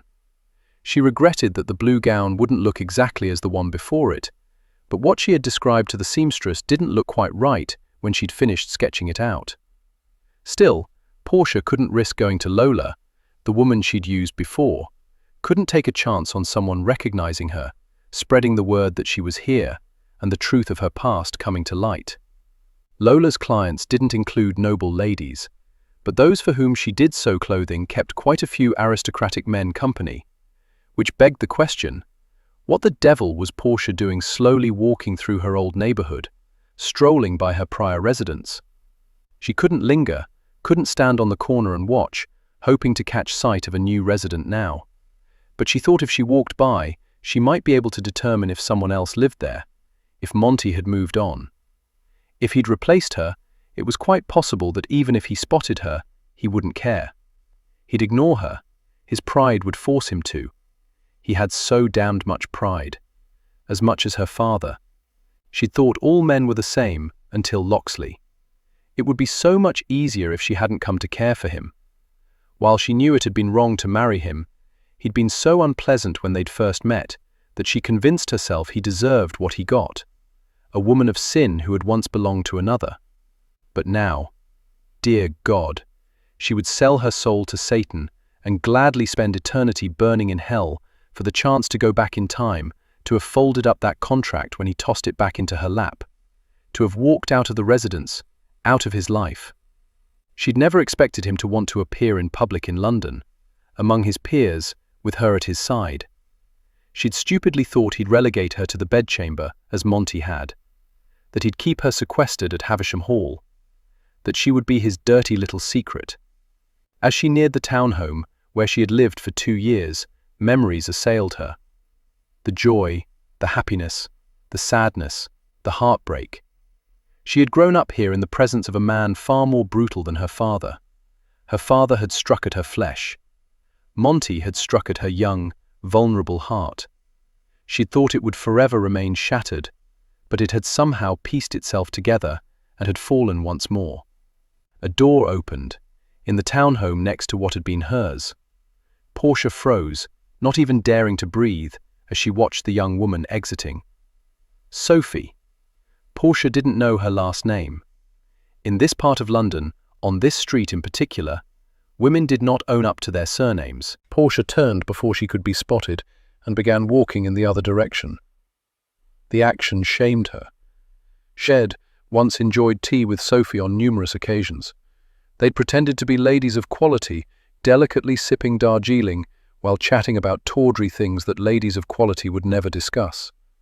Through Sophie, who had a reputation for being incredibly knowledgeable in the ways of men, Portia had learned the skills necessary to please a man, to act coy, to hold his interest. Although, in hindsight, she had to admit Shed learned a great deal more from Locksley, yearned to please him more than Shed ever wanted to please Monty. It was a strange path Shed travelled to get where she was today. Sophie had been instrumental in helping her escape, and here Portia was running away from the only person Shed been able to call friend since the day she learned that her family refused to acknowledge her. And here she was, secretly snubbing that person, for fear that Shed again be judged, that the one person she had trusted might betray her. She was stronger than this, better than this. Abruptly, she spun around. But Sophie was nowhere to be seen. She hated the relief that swamped her. She was safe. Her secret was safe. For now. She wanted to wait here and see if anyone emerged from her former dwelling, but her curiosity, her possible peace of mind, wasn't worth the risk. Besides, Monty's possibly moving on didn't guarantee that he would leave her alone. All she could do was hope that her plans weren't on the verge of coming unraveled. "I like your new blue gown." Tugging on her gloves at her dressing table, Portia glanced over to her husband, standing in the doorway that joined the 2 bedchambers. Dressed in his evening finery that included a black swallow-tailed coat and waistcoat, pristine white shirt, and a light grey cravat, he was no doubt the most handsome man Shed ever laid eyes on. "It's not exactly like the one before it," she said, wondering how it was that after all these months he managed to take away her breath. "Close enough. A shame your previous seamstress closed up shop." A small lie Shed told to explain why she was going to a different dressmaker. "I like the new one I found." "Good." His stride was slow, lazy, as he approached. "Also a shame you must wear gloves. It's a proper ball. A proper lady wears proper gloves to a proper ball." As though to demonstrate, she gave a gentle tug on the end of each glove, where it rested just above her elbow. They'd been in London for a little over a week, not attending any social functions, because he didn't deem any of them grand enough for the unveiling of his wife. But tonight's ball hosted by the Duke and Duchess of Lovingdon was certain to be well attended, as they were one of the most beloved couples in all of London. Thanks to the gossip sheets, Portia knew all about them. The affair would be a mad crush of people. While she might be introduced to everyone who was anyone, it was also possible that she might be able to avoid running into anyone she didn't wish to encounter. She rose. "Let me just get my wrap." She was in the process of taking a step and turning when he placed a hand on her bared shoulder. Wait. He had yet to put on his gloves, and the warmth of his skin on hers caused her to melt just a little. How was she going to make it through the evening without giving away how badly she wanted him whenever he touched her? "Do we really need to go out?" she asked, offering her most sultry look and placing a gloved hand so it rested part way on his waistcoat, part way on his shirt. "Introducing you to society was one of the reasons we came to London." "I thought you came here because you had matters to see to." "I did, and one of those matters involves tonight. I've been fending off questions about you since we arrived. At the Lovingdon ball, the curious will be appeased. I worry that it'll embarrass you. Good God, Portia. Where's the woman to whom I opened the door? The one who mistook me for a footman?" That woman hadn't cared about him, hadn't wanted to make him proud, had cared only about her own needs. She angled her chin. "I was under the impression that you weren't too keen on me that day." He trailed his finger along her collarbone. "Still, you managed to win me over, didn't you?" Her heart slammed against her ribs. As much as she craved his love, she could think of nothing worse than obtaining it. "Here, a little something to commemorate the night." Glancing down, she saw the black velvet box he extended toward her. Where had that come from? A jacket pocket, obviously. Her emotions were already raw, her nerves frayed. A gift from him would only fill her with more regrets. She shook her head. "You've given me enough. A new gown, a dressing table, the piano tuned. Let's not argue about this. But it's jewelry, isn't it? It's too much, too personal. You're my wife." Not because you wanted me to be. I want you to be tonight. With his free hand, he cradled her cheek. "Tonight you'll be the most beautiful woman there, the most generous, the most mysterious, the cleverest, the boldest, and the only one without a piece of jewelry." Her stomach loosened. "So this is for you, so your wife doesn't appear to be a pauper." Well, say that's the case if it'll allow you to take it. Which meant it wasn't the case. "Was it your mother's?" "No. I purchased it this week. It occurred to me that I've never seen you wear jewelry." "I wear a ring." "Then wear this as well." He took her hand and closed it around the velvet. "One is always supposed to be grateful for a gift. I've never known one not to come without strings." "No strings, Portia. You're the wife of a lord, and as such, you should wear jewelry." So it was his pride. Easier to accept knowing that. But when she opened the case, when she saw the beautiful pearl necklace and matching bracelet, she couldn't refrain from releasing a sigh of pleasure.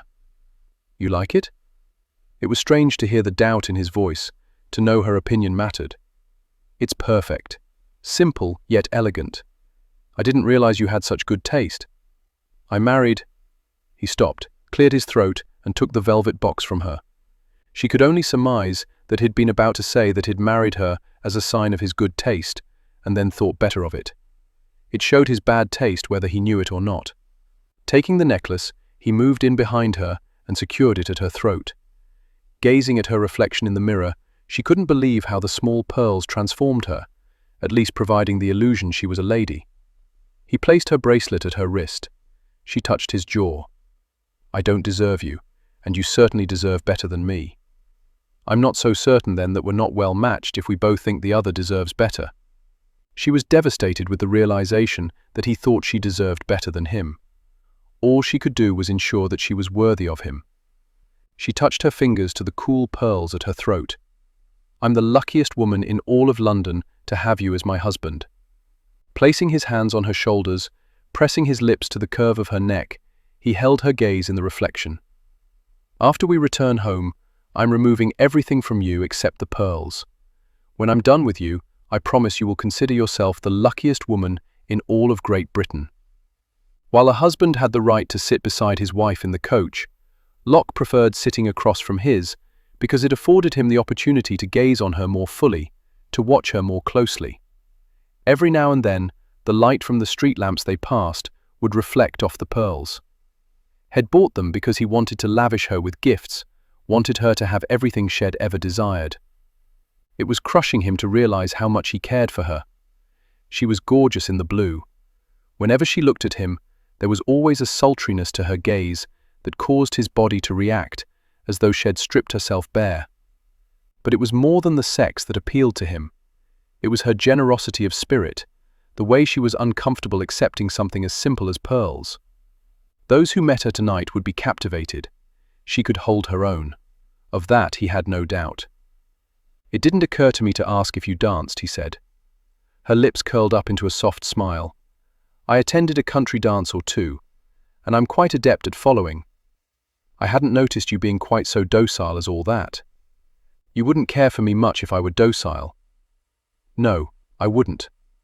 He liked that she was strong, knew her own mind, went after what she wanted, even if it had brought her to his father's door. "Are you friends with the Duke and Duchess of Lovingdon?" she asked. "I know them relatively well. You'll like them, and they'll like you. I chose their ball because the Duchess is particularly kind when it comes to easing people into society.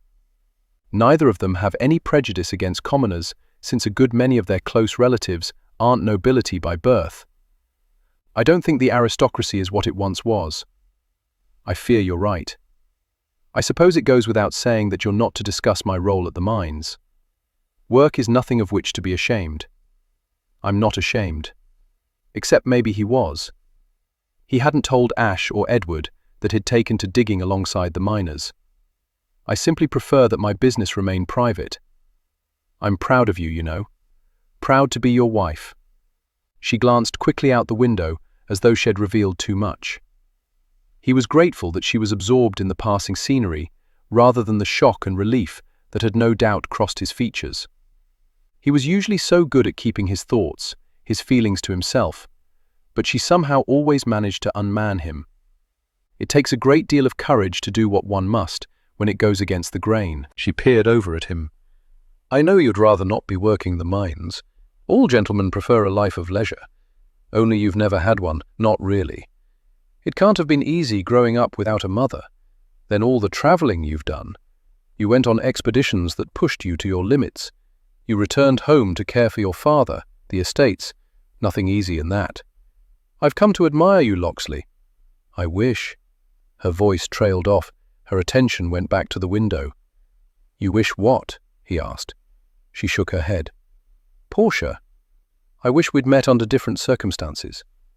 Under different circumstances, the moment he'd have deduced she was a woman he might come to like or admire, he'd have walked away in order to protect his heart and his sanity. "Is there any other situation under which we might have met?" A sad, hollow burst of laughter echoed throughout the coach. "Not anything particularly ideal, I'm sure." The coach slowed, stopped. She leaned closer to the window. "It appears we're here. There's quite a queue of vehicles. It tends to move quickly. Shouldn't take us long to get to the front." Portia bobbed her head, released a long sigh, and touched her fingers to the pearls, torn between wishing to get all of this over with and hoping the ball might have ended by the time they arrived. But Locksley was correct. The coach pulled to a stop in the curved drive sooner than she'd expected. A footman leaped into action, opening the door, handing her down. Once she was standing on the drive, she could see that they weren't unloading a single carriage at a time, but were unloading several so they could make way for the next group. So many people dressed in glorious finery were climbing up the wide steps that led to the open door. "Try not to gawk," Locksley said, offering his arm. "It's an incredibly large residence." "It's just a residence. That's rather like saying the Queen is just a woman." To Albert, she probably was. It is said she ruled his heart. Do you think he could forget that she ruled an empire as well? I should think love would demand it, but then it's not my area of expertise. They walked into the foyer, and Portia was struck not only by its magnificence, but by the sense that it was truly a home. Love resided here. They were guided into the front parlour, where they deposited her wrap, his hat, and his cane. Then they followed the line up the stairs. Locksley acknowledged those standing nearest to them, introduced her, but she was too in awe of her surroundings to remember names. She'd once dreamed of this, of attending an affair such as this one. She'd thought when she'd left Faring's Cross that this was her future. only she'd anticipated standing beside a different man, one who loved her, one whom she loved. She'd finally arrived, but not at all as she expected. They walked through a doorway and onto a landing. A gentleman was announcing guests, who would then descend into the ballroom. The mirrors glistened, the chandeliers sparkled. She imagined the ballroom at Havisham would have held its own against this one. One couple was before them. She was keenly aware of Locksley leaning down, brushing his lips over her ear. "I'm equally proud to have you at my side this evening, Portia." Gratitude washed through her, even as guilt pricked at her conscience. Before she could utter so much as a syllable, he'd straightened, stepped forward, and handed the invitation to the major domo. "Lord and Lady Locksley," he announced. Then her husband was escorting her down the stairs that would lead her into either heaven or hell. Chapter 22. During the entire journey down the interminable flight of stairs, Portia not only saw, but felt all the eyes coming to bear on them, and feared someone would discern the truth and yell out, "Fake, liar, deceiver." But she heard only quiet murmurings, spotted an eyebrow or two raised in curiosity. She straightened her spine, lifted her chin. She'd spent a good deal of her life playing a role. No reason to stop now.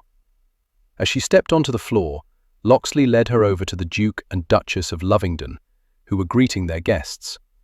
They were a handsome couple, the Duke as dark-haired as her own husband, the Duchess with hair a much more pleasant shade of red than her own.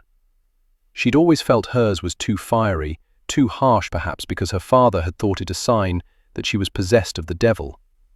"It's such a pleasure to meet you," the Duchess said with a kind smile. "I'm honored," Portia said, dipping into a deep curtsy. "Where did you find such a treasure, Locksley?" the Duke asked. "My father introduced us. I could not resist marrying her." Portia held back the grimace at the words that she had little doubt he would be repeating throughout the evening. "How is the Marquis?" Lovingdon asked. "Quite well. Not up to travelling, but holding his own." Having lost my father at an early age, I envy you somewhat, having yours still about. On most days, I'm grateful for his presence, although there are times when he gets up to some mischief with which I'd rather not have to deal. His smile was self-deprecating, and when he winked at her, she understood clearly that she was the mischief to which he was referring. "We must get together for tea sometime," the Duchess said to her. "I look forward to it." Portia meant the words more than she thought possible. She had no doubt that the Duchess would prove a strong ally should one ever be needed. As Locksley led her away, she fought to shake off her awe that she was walking among the nobility and being treated as though she was one of them. They hadn't gone far before they were surrounded by a mad crush of people. She'd known her husband was a darling of society, easily forgiven any transgression, but it was a revelation to witness how he was genuinely welcomed and adored, and their acceptance of him was transferred to her, as though she was worthy simply because he'd taken her to wife. The array of introductions was dizzying. She wanted to make him proud, but it was also overwhelming as she struggled to associate names she recognized with faces she didn't. Then there were those she'd never heard of, older couples who might have been gossiped about in their youth but were now settled into mediocrity. Locksley seemed to know them all, was comfortable with them.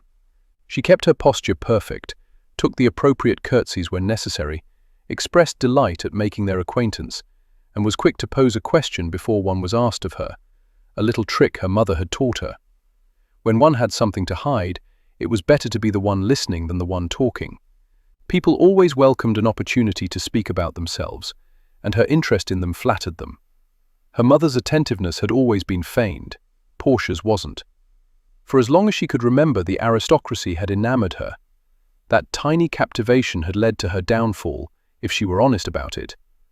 Odd that her disgrace had led her to be where she had once thought to socialize.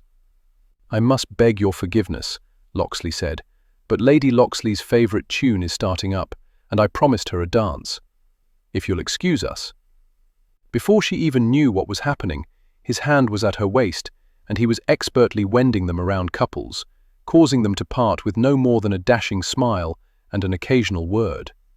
Then he was sweeping her over the dance floor, and for the first time since their arrival, she finally felt as though she could breathe. "I'm not familiar with this song," she confessed. They'd have never let us go if we told them that. You held up rather well under the circumstances. They all love you. I wouldn't go that far, but my tragic life has made them more willing to make exceptions for me than they might for others. I suspect a good many of the single ladies were hoping to drag you to the altar one day. Was there one you fancied? She didn't know why she'd never thought to ask before. Perhaps because his popularity on paper had seemed distant, but having finally witnessed it in person, she found it impossible to ignore. He could have had anyone. Bit late to be asking that. He had sworn to never love, but that didn't mean that he hadn't liked. She angled her chin. You're right. I dare say you couldn't have cared for her very much if you were willing to give her up so easily and quickly for me. He grinned darkly, wickedly. Trying to ease your conscience? I possess no conscience to ease. I don't believe that. And no, there was no one I fancied enough to want to marry, and if I did fancy a lady, I walked in the opposite direction. Faced with the reality of his lack of interest in love, she found it rather sad. Would you have really chosen someone you could never love? He arched a brow, gave her a pointed look. I don't count. You didn't choose me. I was forced on you. I simply can't imagine you purposely seeking out someone who would make you miserable. Marrying someone I loved would have made me miserable, worrying that I might lose her, might follow my father's path toward lunacy. You can't judge love by your father's experience. Or maybe you can. I believe while your mother lived that they had an incredibly happy life. And when she died, he went mad. I'm not so certain. He misses her, imagines she's still with him. Is that so awful? You had love in your first marriage and chose to give it up for the second go-round. What you sought for a second marriage isn't so different from what I sought in my first. I was simply pragmatic and recognized the value of a loveless marriage sooner than you did. The final strains of the song lingered on the air as he brought them to a stop. Ready to face the hordes again? She released a long sigh. I suppose. Not. The music started up, and she again found herself in the circle of his arms, held tighter and nearer this time. She tossed back her head and laughed. You'll have people speculating that you're madly in love with your wife, that you can't stand the notion of giving her up. He didn't respond, merely studied her intently, his green eyes boring into hers. You enjoy dancing? I love dancing. Tonight, others are going to want to dance with you. You'll politely decline. He shook his head. No need on my account. I shall dance with other ladies. Out of politeness only, of course, as our arrangement requires that we show respect toward and for each other, especially in public. Their arrangement?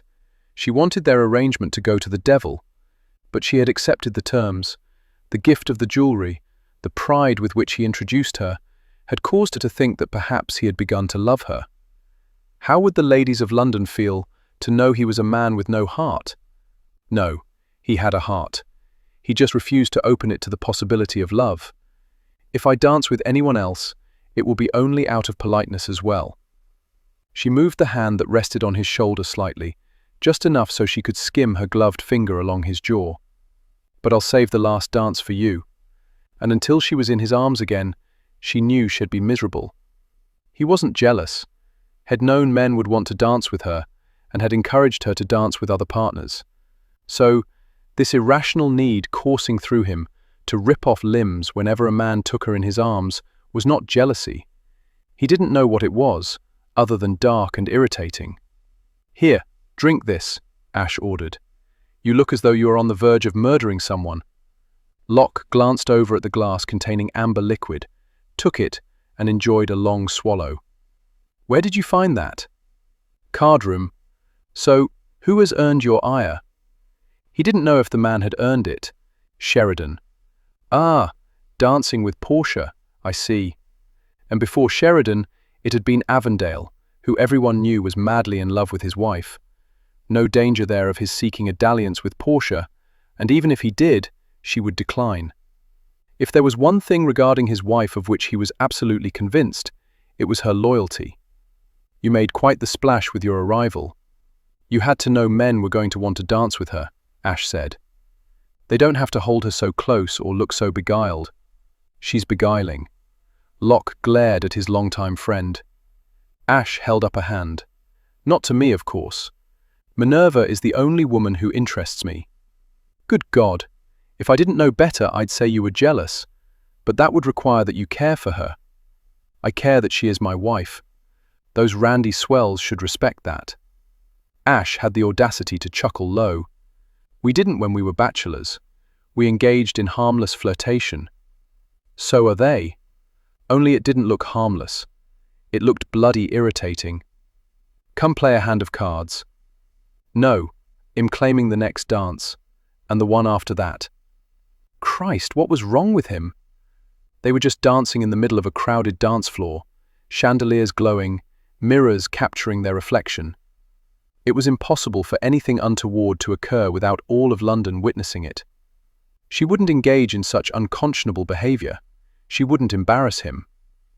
I think you have come to care for her, Ash said, a fissure of glee in his tone. You talk too damned much. How long was this stupid tune? He should simply cut in. Growing up under the care of your father, I convinced myself that love was to be avoided.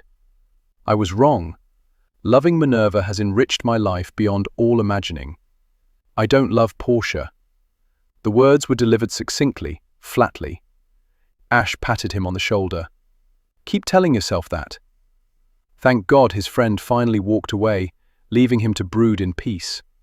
He didn't love her. He couldn't love her. He wouldn't love her. But the fact remained that of late, he was at peace when he was with her. She calmed his soul, made the future seem less bleak. She wore optimism like a spring cloak. She looked at a decaying room and saw possibilities. His heart was as decaying as those rooms, never touched, never visited, never opened. She made him want to take a chance, made him want to offer what she so richly deserved. Only now she carried his child, and the possibility of her death hovered. Standing here, he was likely to do something he'd come to regret if he didn't drive himself mad first. Ash was right. He needed a distraction. A hand or two of cards. Then, when he no longer felt like killing someone, he'd dance with his wife. He was halfway up the stairs when the music stopped, reached the landing when he realized that he had no desire whatsoever to play cards. He wanted to be with Portia, to take her on a walk about the garden, kiss her in the shadows. The very last thing any man should want from a woman he could kiss any time, night or day, but he yearned for it with an unsettling fierceness. Spinning around, he caught sight of her slipping out through the open doors that led onto the terrace. He didn't blame her for needing some fresh air. Instead of standing around, disliking that she had the attention of so many men, he should have rescued her from her many admirers. He headed back down the stairs. As Portia stepped onto the terrace, she welcomed the cool night air brushing over her skin. Had she known she'd be dancing so much, she'd have brought a second pair of slippers. She wasn't certain how much longer the ones she was wearing would last, the soles already worn incredibly thin. The terrace was remarkably absent of guests lingering about, most opting to walk through the gardens. The paths were lined with gaslights, which provided a soft glow that left the couples unidentifiable. She longed for a walk, but deemed it would be improper without her husband to escort her, so she moved off to the far side of the tiled veranda, where the shadows were thicker, and wrapped her gloved fingers around the wrought iron railing. Inhaling deeply, she couldn't help but feel that the night had been a success. The only thing that would have made it more enjoyable was if Locksley had been her constant dance partner. No one else moved as smoothly as he did. With no one else did she feel as comfortable or as in-tuned. With no one else. Hello, Portia. Her thoughts skittered to a stop, her lungs ceased to function. For 2 hours, as she danced, she'd worried that the Earl of Beaumont would cross paths with her.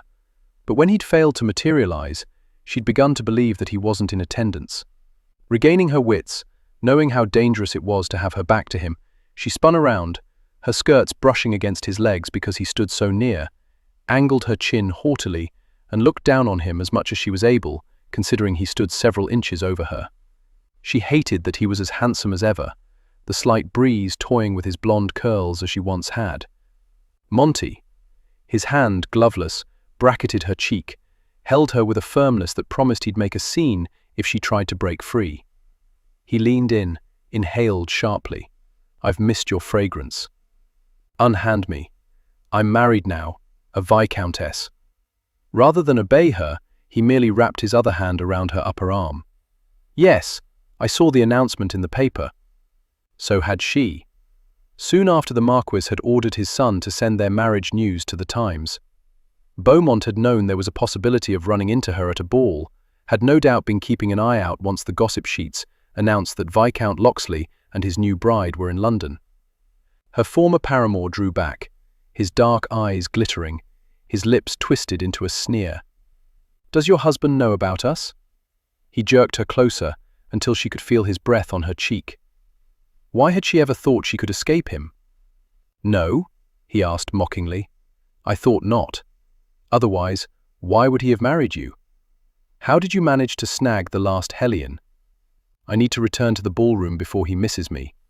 To miss you, he'd have to care about you. I know him well enough to know he's not a man who would give his heart. Unlike me, who loved you then and loves you still. You never loved me. Not really. If you did, you'd have not broken all your promises. You'd have married me. One does not marry for love, one marries for gain. Isn't that the reason you married Locksley? Because of what you would gain through him? A title, position. But you are still mine. I want you to come to me tonight." "No, I'll tell him everything." She slammed her eyes closed. How had she ever thought she would be safe? And if he told Locksley the truth, what then? What recourse would he have except to toss her out on her ear? And she wouldn't blame him one whit. "Take your hands off my wife." Portia's eyes flew open at the quietly spoken words that echoed with warning and the promise of retribution.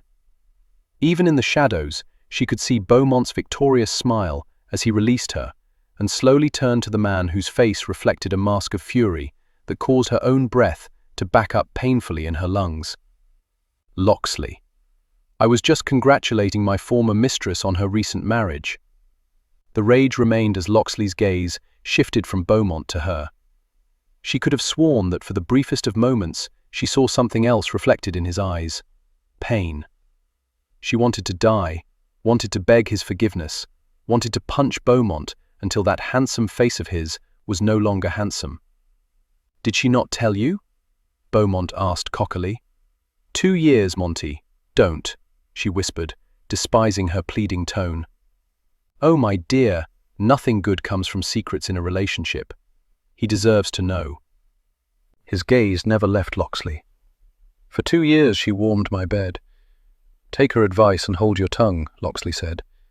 Beaumont had the audacity to chuckle. "Surely you're curious. Get the hell out of here." "As you wish. Farewell, sweet Portia. I wish you every happiness." As though she could have that now. Head ruined everything. How had she ever loved him? Head taken 2 steps forward, stopped when he stood even with her husband. "I can also see that other congratulations will soon be in order. Still, I'd carefully count the months if I were you, Locksley."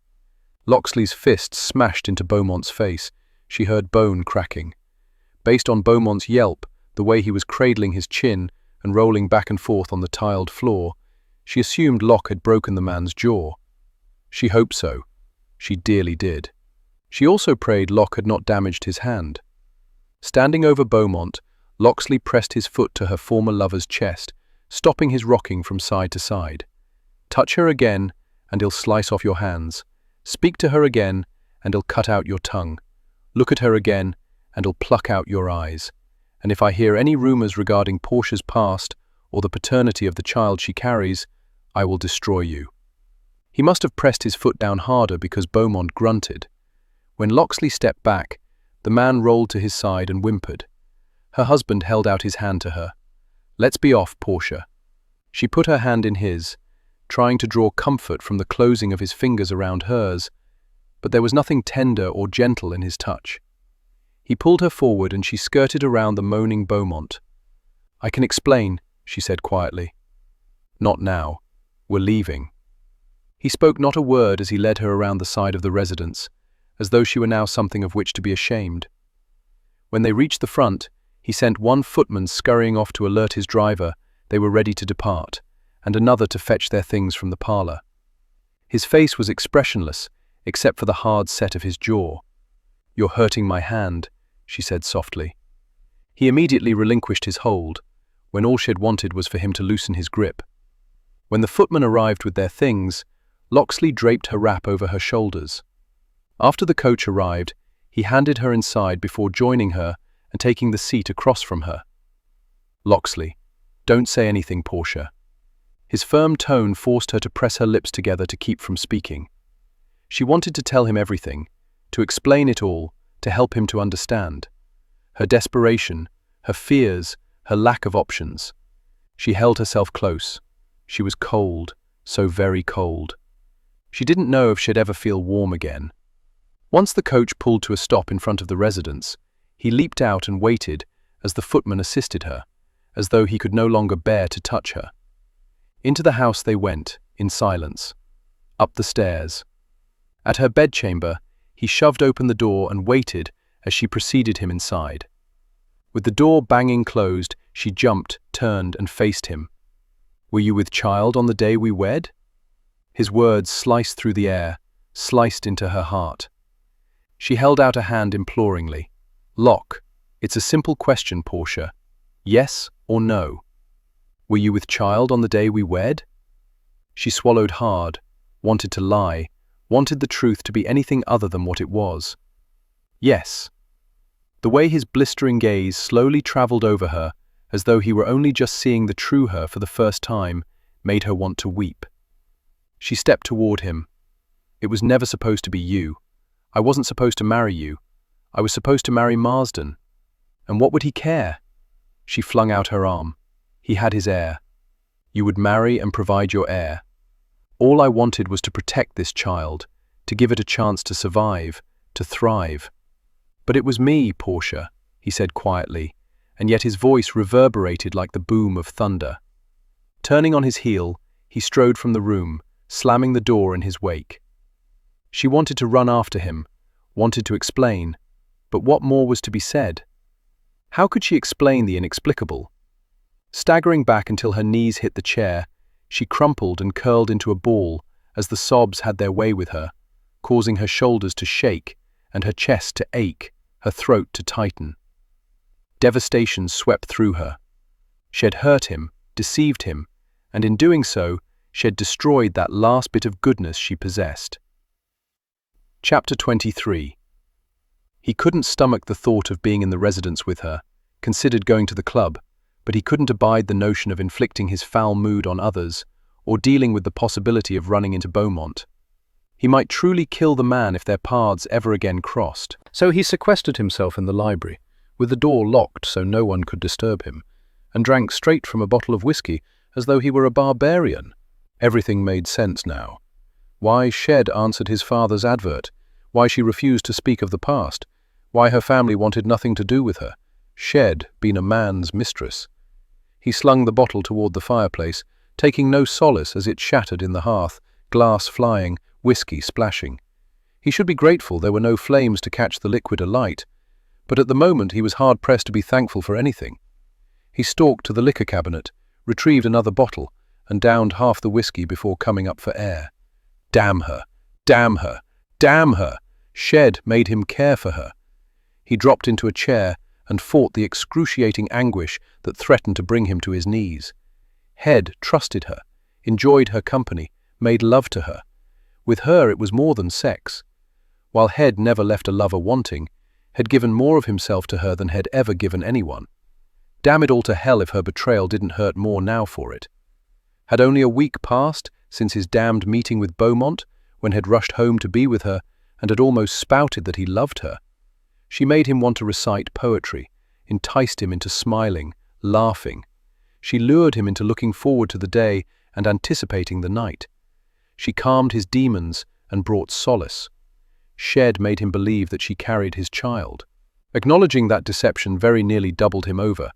Instead, he gulped down what remained in the bottle, anything to dull the agony that threatened to rip him apart. Had been right to shelter his heart all those years, to close it off to the mere hint of love. Love was not something to be sought, heralded, or admired. It was merely a false mask for cruelty and disappointment. Head wanted a woman he couldn't possibly love. Head certainly succeeded in that regard. Before dawn, he intended to wipe clear any kind thought, any joyful memory, any speck of caring where she was concerned. He would feel nothing toward her, nothing at all. Portia had wept until exhaustion overtook her, and she fell asleep, fully clothed, lying on the floor. She didn't stir until the door opened and Cully walked in. "M'lady!" The young girl rushed over and knelt beside her. "I'm all right," Portia assured her as she pushed herself up. She ached inside and out, but the inner pain was so much worse. Had she known Locksley then as she knew him now, she wouldn't have married him. But Shed thought him a man with no heart, who would never care for her, never care for their children. A man ruled by obligation. A man she hadn't liked and didn't care if she deceived. But then Beaumont had taught her to trust no man, that every man cared about only his own selfish needs. So what was wrong with a woman doing the same?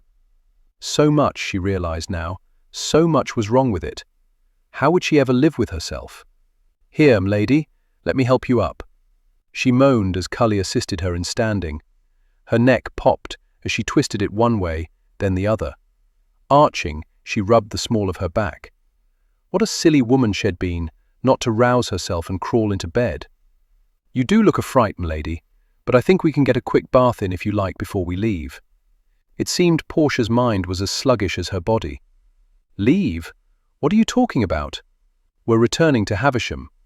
His lordship has ordered us to be packed and ready to depart within the hour." "But they were planning to stay until the end of the season." She slammed her eyes closed. How could they after last night's revelation? "Where is Lord Locksley?" "In the library. Do prepare a bath." She felt incredibly soiled, should have washed off Beaumont's touch from the night before. But she'd been too devastated by Locksley's reaction and words to do much of anything except wallow in regret. "I'll return momentarily." First, she had to speak with her husband. He was in the library just as Cully had informed her. Sitting behind his desk, he looked as ghastly as she felt, shadows beneath his eyes, unshaven, his jacket, waistcoat and neck cloth absent. With her arrival, he didn't bother to rise, merely handed 2 envelopes to the waiting butler. "See that those are dispatched in the post today." "Yes, m'lord." Burns pivoted sharply and headed for the door. He bowed his head slightly as he neared her. "M'lady." "Burns." She waited until he was gone to approach the desk, where Locksley had returned to scribbling pen over parchment, totally ignoring her. "I thought we were staying until the end of the season, that you had business to attend to. Introducing you to society was the business. Anything else I can handle from Havisham." He tossed down his pen, leaned back, and held her gaze, his green eyes revealing nothing, completely emotionless. "After last night, London has left a sour taste in my mouth. Will you let me explain?" "What is there to explain, Portia? You were Beaumont's mistress. He got you with child and no doubt refused to marry you. For some reason, after living in sin for 2 years, you drew the line at bringing a bastard into the world. I suppose I should admire that you had a line you wouldn't cross when it came to improper behavior, but I'm hard-pressed under the circumstances to admire anything at all regarding you. You sought marriage to my father, taking advantage of a gentleman who isn't quite right. When I stepped in to protect him, you accepted me as a substitute, knowing full well that another man's child," he shoved back the chair and pushed himself to his feet, "could bloody well be my heir." She didn't know if she preferred the coldness of his gaze or the fury that now burned within the green depths. He was entitled to his anger. She wouldn't hold it against him, nor would she turn away, even as each second under his harsh glare flayed her heart. "Have I the right of it?" he demanded. "I've been praying for a daughter." He laughed harshly. "Then let's bloody well hope that God answers that prayer, shall we? Between us, our child would have either red hair or black. How were you going to explain presenting me with a blonde-haired child?" "My father is blonde, as I told you. It's possible." "You conniving tart. You have an answer for everything, don't you?" His words were as hurtful as physical blows. She'd walk out if she weren't keenly aware that she deserved the unkindness he threw at her. Swallowing hard, she took a step nearer. "If you want to divorce me, I'm willing to publicly acknowledge that I was unfaithful." It would destroy her, but she had to make this right. "Ah, yes, let's have all of London question my foolishness in marrying. There will be no divorce, as I suspect it will do no good, since that babe is coming at least 2 months early, isn't he? No matter how insistently either of us deny it, the law will make him mine. Even if I disowned him, even if I went to Parliament and admitted to being a fool." "You're not a fool." "Of course I am. No, there will be no divorce." He moved around the desk and began to stalk toward her. "You will remain my wife." She backed up. He advanced. "But I want no more from you than I wanted the day we wed, for you to warm my bed when the need strikes." She came to a halt so abrupt that he nearly slammed into her. "I will not be your whore." "You were his." The crack of her palm, making contact with his cheek, echoed through the room. "I was not his whore," she stated with utter conviction. His mistress, yes. The woman who had foolishly loved him, yes. But she had never given herself to Beaumont for gain. Locksley's gaze burned into hers. She could see the bright red hue of where she had smacked him. His face had to be stinging as much as her hand. "You'd do well to eat breakfast before we leave." He spun on his heel, presenting her with his back, walking away from her. "Our sojourn to Havisham will not be leisurely. We'll be stopping only at night." At that moment, she realized she had been mistaken when she believed Beaumont had broken her heart, had merely bruised it. Only Locksley had the power to shatter it, and had done it with remarkable ease. He had chosen to ride his horse rather than travel in the coach with her. Whenever they rounded a curve, she would look out the window and see him trotting ahead, such a lonely figure, the sight of which caused an ache in her chest. Although even from this distance, she could sense the anger roiling off him. He sat so stiffly in the saddle. Even when the dark clouds rolled in and the rain started, he didn't seek shelter within the confines of the vehicle. She should have welcomed his absence. Instead, she mourned it. Reaching into the wicker basket that the cook had presented to her before leaving, she removed a block of cheese, took a bite, and slowly chewed. There had to be some way to make this situation right. She didn't expect him to ever forgive her, wasn't certain she'd ever forgive herself.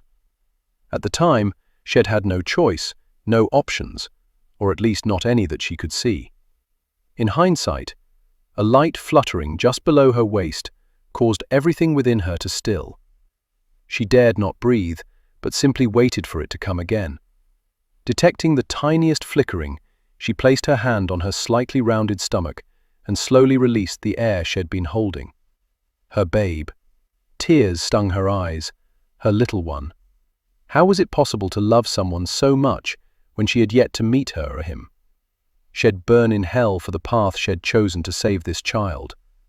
But at that particular moment, she didn't care about her own welfare. She cared only that she knew beyond any doubt that no matter how furious Locksley may be at her, he'd not do what Beaumont had threatened, had not have the baby killed. Locke had driven them hard all day. It wasn't that he was particularly anxious to return to Havisham, but he wanted to put as much distance between him and London as possible. Although he wasn't willing to kill the horses, so when the Peacock Inn had come into view, he'd called for them to stop for the night. He secured rooms, escorted his wife to hers, arranged for a tray to be taken to her, then settled at a table in the corner of the tavern. In need of a bath and shave, he more closely resembled a highwayman than a lord. But he hadn't the aspiration to see to either. He was beginning to understand why his father paid so little attention to his own appearance. When one had been betrayed, whether by death or deception, the will to carry on shriveled into nothing. The depth of his despondency astounded him. He'd thought of the child Portia carried as his, had believed it was his, had anticipated its arrival more than he'd thought possible. Then, to discover that another man had planted the seed. Every time he considered that moment on the terrace and the words Beaumont had flung at him, he wanted to put his fist through a wall, or better yet, through the blighter's handsome mug.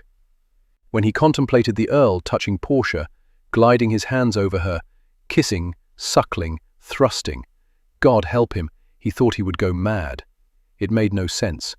He'd known when he married her that she'd been with another man, but he'd viewed him as an abstract shadow, given him very little thought. Besides, he'd believed him to be dead. Knowing the man was very much alive made everything repugnant.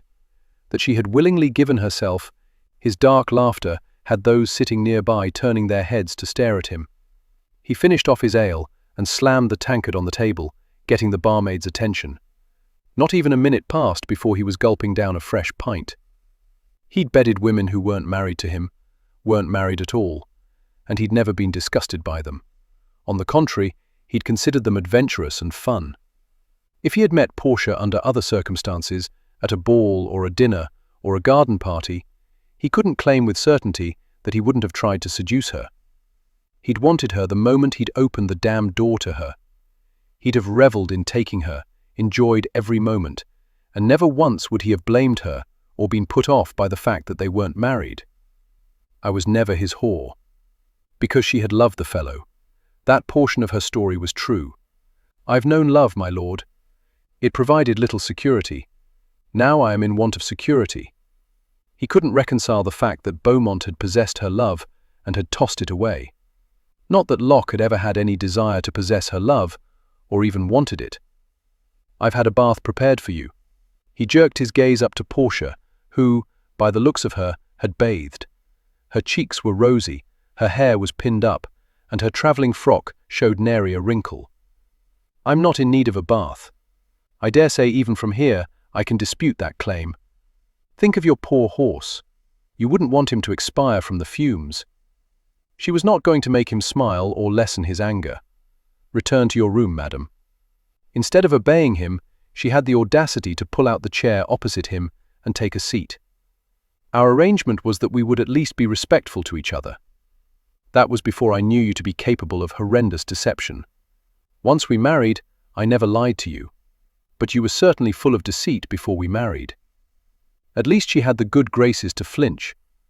Will you not at least let me explain? No. But if I? No. Once again he garnered the unwanted attention of the tavern customers. Do you not understand that I can barely stomach the sight of you? Why the devil do you think I prefer riding in the rain to travelling in a well-sprung conveyance? The woman who had stood up to him so many times blanched. Tears welled in her eyes. He wouldn't soften toward her. Ever. I thought you a cold bastard. Even a cold bastard should have the choice of serving as father to another man's leavings. Would you have married me if you'd known? No. Would you have allowed me to marry your father? No. So you'd be out 10,000 quid. It would have been money well spent. But even as he spit out the words, he wasn't certain he spoke the truth. He wanted to hurt her as he'd been hurt, his agony making no sense. How was it that she had the power to decimate him? It must be a wonderful thing indeed to have never felt powerless, to have never been frightened, to have never been completely alone, abandoned by all those whom you thought had loved you. To experience the overwhelming responsibility of knowing an innocent child was completely dependent on you for survival.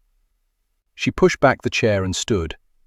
I don't regret my actions, not a single one. I do regret that I seem to have hurt you when I thought you were a man immune to hurt, to caring, to love. I don't love you, that's obvious. Good night, my lord. She walked away.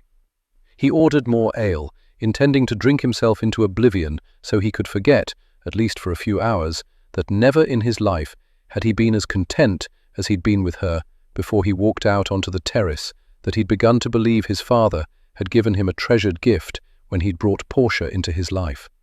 He recalled the horror on her face when he'd announced that he would marry her. It had pricked his pride that she'd been so adamantly opposed to the notion. He was a good catch for any woman, but especially for a commoner who didn't move about in aristocratic circles. He understood now that she hadn't objected because she didn't want him. She'd objected because she didn't want to burden him with the child she carried. She was correct that for his father it wouldn't have mattered. Locke fully intended to provide a son someday. To his father, the child would have merely been a welcome addition to the family. If only she'd told them the truth, Locke would have scoffed and declared the contract voided. What of the child she'd claimed had died? It would have been a bastard. Why not give the same care to it as she had to the second? Unless there had been no first child. Unless she'd lied about its existence as a way to prove her fertility, because she'd known an announcement she was with child would come shortly after they were wed. No wonder she'd been so concerned with consummating the marriage. If he hadn't been so randy, he would have messed up her plans. Instead, he played right into her hands, taking her so often that it would be impossible to believe he hadn't gotten her with child. Little wonder she hadn't been thrilled with the prospect of going to London and facing the possibility of running into Beaumont. Before Locke had interrupted their little tryst on the terrace, he'd seen her face marred with disgust, had heard her order him to unhand her, had heard Beaumont's veiled threat that she come to him, no doubt because he'd tell Locke everything if she didn't. He told him anyway, and Locke had seen the devastation crumple her face. But in his fury, he'd ignored it. He hadn't wanted to comfort her. He'd bloody well wanted to strangle her for playing him for a fool. Why shouldn't she? He'd claimed to never love. He'd been forthright that he wanted only one thing from her, her body. She'd no doubt seen the scapegrace Beaumont in Locke. Only Locke was offering what Beaumont wouldn't, marriage. Why shouldn't she have grabbed it with both hands? Sitting here with far too much drink coursing through his veins, 1,000 questions swirled through his mind. 1,000 things he should have asked her. He should have pressed her regarding her reasons for responding to the damned advert, but he'd wanted to fill his palms with her breasts and fill her with his cock. He hadn't gone in search of the truth because he'd feared that it would prevent him from tasting her fully. Perhaps he was no better than Beaumont. Perhaps he deserved her deception. He'd acted as a barbarian. Why should she have cared about the cost he would pay when he treated her no better than a whore? Portia lay on her side beneath the covers, staring at the pale moonlight filtering in through the windows. Her life had been a series of escapes, of running away, each one leading to something worse than what had come before. Reading the gossip sheets, she'd never considered the nobility to be very noble. The men were womanizers. The ladies were silly chits who cared only about gowns, fans, and dance partners. None of them had real troubles or concerns. Through Monty, she'd learned they were a selfish lot, concerned only with their own wants and needs. The other mistresses she'd known had seen the upper crust as a means to an end. Nice residence, fancy clothes, fine jewelry, and if it meant giving up one's good name and reputation, they thought it worth it, for all they gained, to be spoiled and pampered, even if it meant indulging the whims of a specific gentleman any time, day or night. To be his bird in a gilded cage, to sing when prompted, to keep silent otherwise. Mistresses mistakenly believed they had some prestige, some power that eluded those silly shopgirls. Portia would have preferred to be a shopgirl. She hadn't followed Beaumont to London to become his mistress. She'd followed him to become his wife. Although she doubted Locksley would understand. She wished she hadn't been so quick to discourage any talk of their pasts. She'd been so worried that he'd figure her out that she hadn't given him a real opportunity to get to know her. Perhaps if she had, he'd have been more understanding when he learned the truth. Perhaps if she'd known him better, she'd have grasped how to tell him before Beaumont could toss out his hateful rejoinder. She'd made such a mess of things, handled everything poorly. But knowing what Beaumont had planned for this child, his offsprings, she'd seen no other choice in order to ensure the child's safety as well as her own. She'd needed someone who could stand up to the Earl. Could a farmer, or a shopkeeper, or a blacksmith have taken Beaumont to task? Could any of them have struck him and not found themselves brought before a magistrate? Could any of them have threatened him with ruination and carried through on it, if it came to that? Locksley could. Locksley had. And when his fist had struck Beaumont, at that moment, she loved him more than she thought it possible to love. Hearing a key scraping in a lock, she bolted upright and reached over to increase the flame in the lamp. The door burst open. Locksley charged in, slammed it behind him, and stood there, his fists clenched at his sides, his eyes those of a madman. She'd seen him angry before, but he was always controlled. At that moment, It appeared he was barely holding on to a strained tether, that he was contemplating murder. As she scrambled out of bed, he staggered across the room, stumbled, grabbed the post at the foot of the bed, and glared at her. "How did you come to be his mistress?" he demanded, revulsion hardening his voice. She wanted to explain, to confess all, to tell him everything, but not when he was in this condition. "You're foxed." She didn't bother to hide her disgust at seeing him in this unkempt and repulsive state. At least 3 sheets to the wind, if not more. He wavered, tightened his grip on the post until his knuckles turned white. "Answer me, my lady. How the devil did you come to be his mistress? Do you really want to do this here, where people might hear through the walls?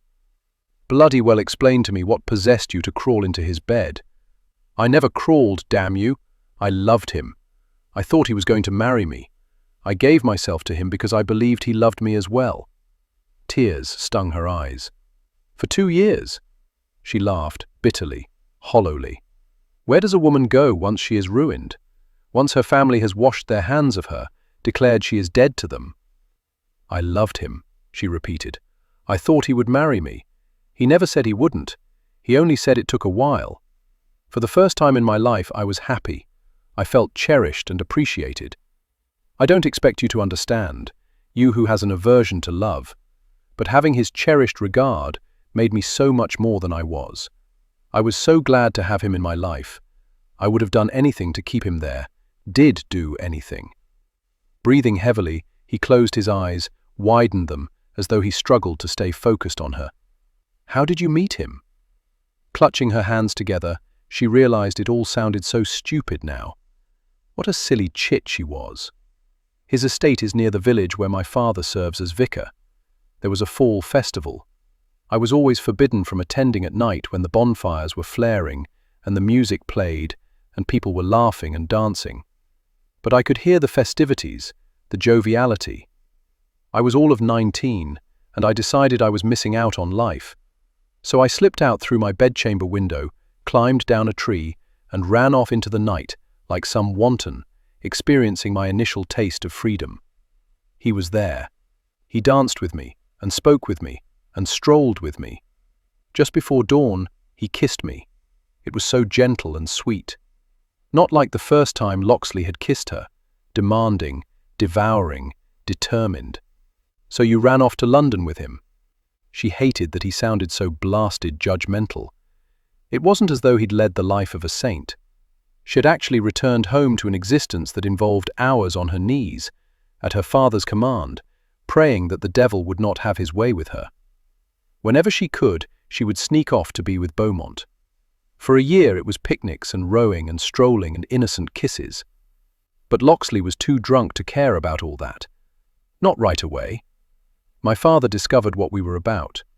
He insisted that I was sinning with the Lord, even though our time together wasn't carnal. But father was determined I wouldn't bring him shame. He arranged for me to marry a farmer. "A farmer when you wanted a lord," he sneered. She was growing weary of his thinking the worst of her. I wasn't opposed to marrying a farmer, but he was 3 times my age. A bit of irony there in you answering my father's advert. One does what one must. Beaumont asked me to come to London with him, promised he would always take care of me, that he loved me with all his heart. I assumed he meant to marry me, so I ran off with him. He was exciting, young, handsome, and a lord. What woman could want for more? Releasing his hold on the bedpost, Locksley bounded forward and wrapped his fingers around the post nearer to her, as though he still needed the support to keep himself upright. "And when you got to London?" The truth stared her in the face, but she refused to see it. "He set me up in a house on a street commonly known as Mistress Row. Several lords leased townhomes there for their fallen women. At the time, I thought it temporary. Still, I was so pleased to be away from Faring's Cross, and my father, and marriage to an old man, that when Beaumont kissed me with a bit more urgency and claimed he'd die if he didn't have me, I didn't resist. After all, we were going to marry." "But you didn't marry?" "No. I was silly enough to believe we would until I got with child. Before that, he put me off by saying that we had to wait until he was established within the aristocracy, until he was respected enough by everyone that he would be forgiven for marrying a commoner. Otherwise, life for me would be unpleasant. He was trying to protect me, you see? Or so he said. And why shouldn't I believe him when he loved me and I loved him? Then you got with child and realized he was a scoundrel. She held his gaze. I realized he was much worse than that. He told me that we would farm the baby out and someone else would take care of it. I was devastated. I wanted to care for the child, hire a nanny, but he assured me that wasn't the way the aristocracy handled matters. Are you familiar with baby farming? He blinked, released his hold on the bedpost, and leaned his shoulder against it. No, the upper class's dirty little secret. Sophie lived in the townhome next to mine, Lord Sheridan's mistress. You danced with him at the ball. She released a burst of laughter. Indeed, and it curdled my stomach. Fortunately, he'd never met her, although she'd spied him on occasion entering Sophie's residence. You didn't seem displeased by his attentions. When you serve as a man's mistress, you learn to disguise your feelings. Without the lessons I learned from Beaumont, I'd have never made it through my first day at Havisham. You'd have figured me out in a flash. Anyway, I was having afternoon tea with Sophie and mentioned my disappointment that someone else would raise my child, that my son or daughter would grow up away from me, and that I had no idea how often I might be allowed to visit my little one. Clasping her hands tightly before her, she forced herself to plough through. Sophie explained that when Beaumont said that someone would take care of my child, he didn't mean that person would nurture and care for it. Rather, he meant that she would kill it. The silence that descended over the room was nearly deafening. Portia wanted Locksley to say something, anything, but she quite understood his inability to speak. After Sophie had hit her with the truth, she'd stared at her teacup for long minutes, striving to deal with the horrendous reality of her child's future. He had a mistress before you, you know, Sophie had said. She hadn't known. She lived in the same residence as you. I came to know her rather well. She, too, got with child, and he farmed out the babe. He took the bairn from her within minutes of her giving birth, when she was too weak to stop him. Her heart clutched, and tears welled. That's awful. She never forgave him. When she was strong enough, she tried to find the babe, but it was too late, of course. She became so despondent that he simply cast her out. Portia had never felt so ill in her life. Every tender feeling she had ever held for Beaumont had withered at his heartlessness and cruelty. I suppose you confronted him, Locksley said now. Slowly, she shook her head. No, he'd made his position clear, and I learned that he handled the babe of his mistress before me in the same manner. It was her child I described when you asked me about my fertility. Where Beaumont was concerned, I decided it better to pretend ignorance until I determined a course of action. They advertise, these baby farmers. It's usually a widow, offering to take on a sickly babe for a certain amount per week, with the option of paying a larger amount and being done with it. Looking at Locksley, she took some comfort in the horror etched on his face. People are actually wagering on how long the child will live. Is it cheaper to pay by the week, or more advantageous to hand over the higher single fee? I didn't believe Sophie at first. No one could be so cruel as to neglect a child until it dies. But I scoured the papers for the advertisements, found a couple, and while I was at it, I spied your father's.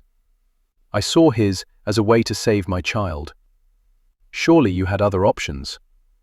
I wrote my parents, telling them that I'd gotten into a bit of trouble and wanted to come back home.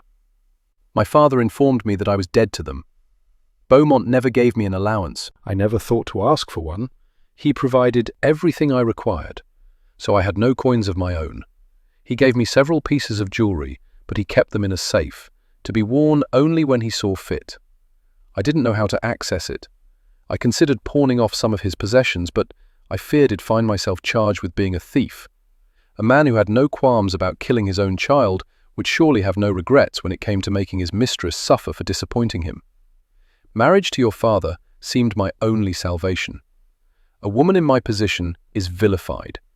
It have not been able to find employment, not even in service. So tell me, my lord, how was I to survive and keep my child alive? There had to be another way. The impertinence of him thinking that she hadn't exhausted all her options irritated her beyond reason. Yes, well, when you think of it, be sure to let me know. Meanwhile, it's late, and I'm tired.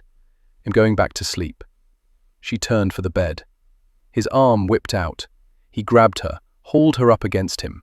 The fury was still burning in his eyes, but she saw something else there, something that almost looked like unimaginable pain. "You should have told me," he ground out. While the guilt surged through her because she couldn't escape the truth of where that path would have led. What difference would it have made? "I fully understand what I am, a disgrace, a loose woman with no morals. If it told you before we were married, would you have still married me?" "No? Allowed me to marry your father as it planned?" "I seriously doubt it. Given me a house, an allowance, vowed to care for me and my child anyway, or sent me on my way? If it told you after we were married, would you be any happier than you are now?" He ploughed one of his hands into her hair.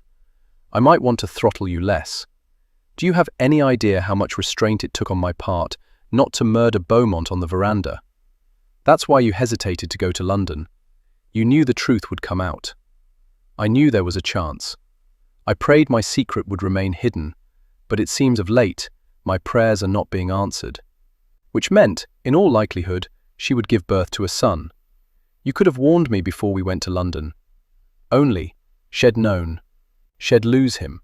She'd wanted to hold on to him a bit longer." She shook her head as tears burned her eyes. "I couldn't.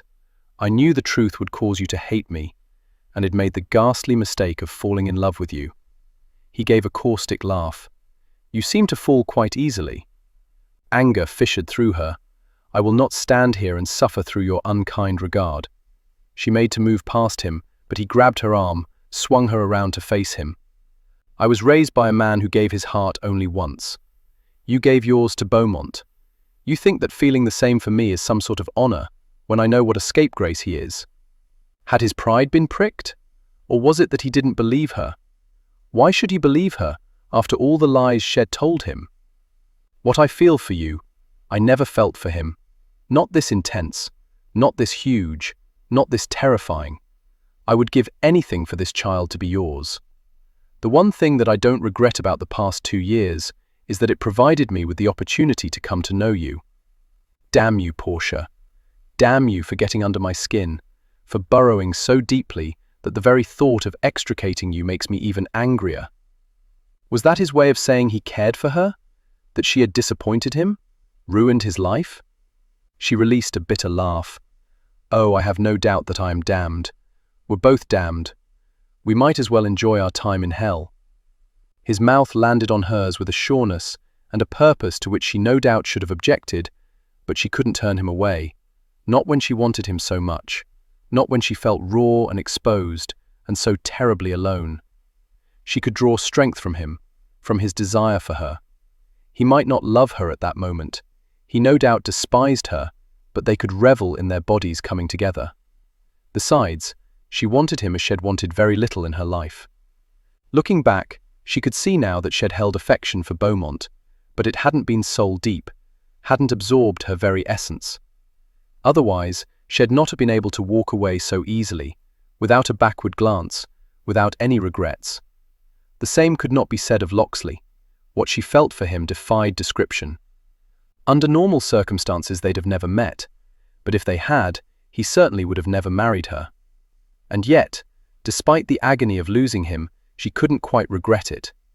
He dragged his mouth along her throat, and she dropped her head back to grant him easier access. It had been torment to sleep alone, to have not had him in her bed after Beaumont's cutting words. "I'm drunk," he growled. "Send me away." If he was sober, he wouldn't be here. If she were the good and decent girl her father had tried to bend her into being, she wouldn't be here. But she was neither good nor decent, and if drunk was the only way she could have him, she'd take him drunk.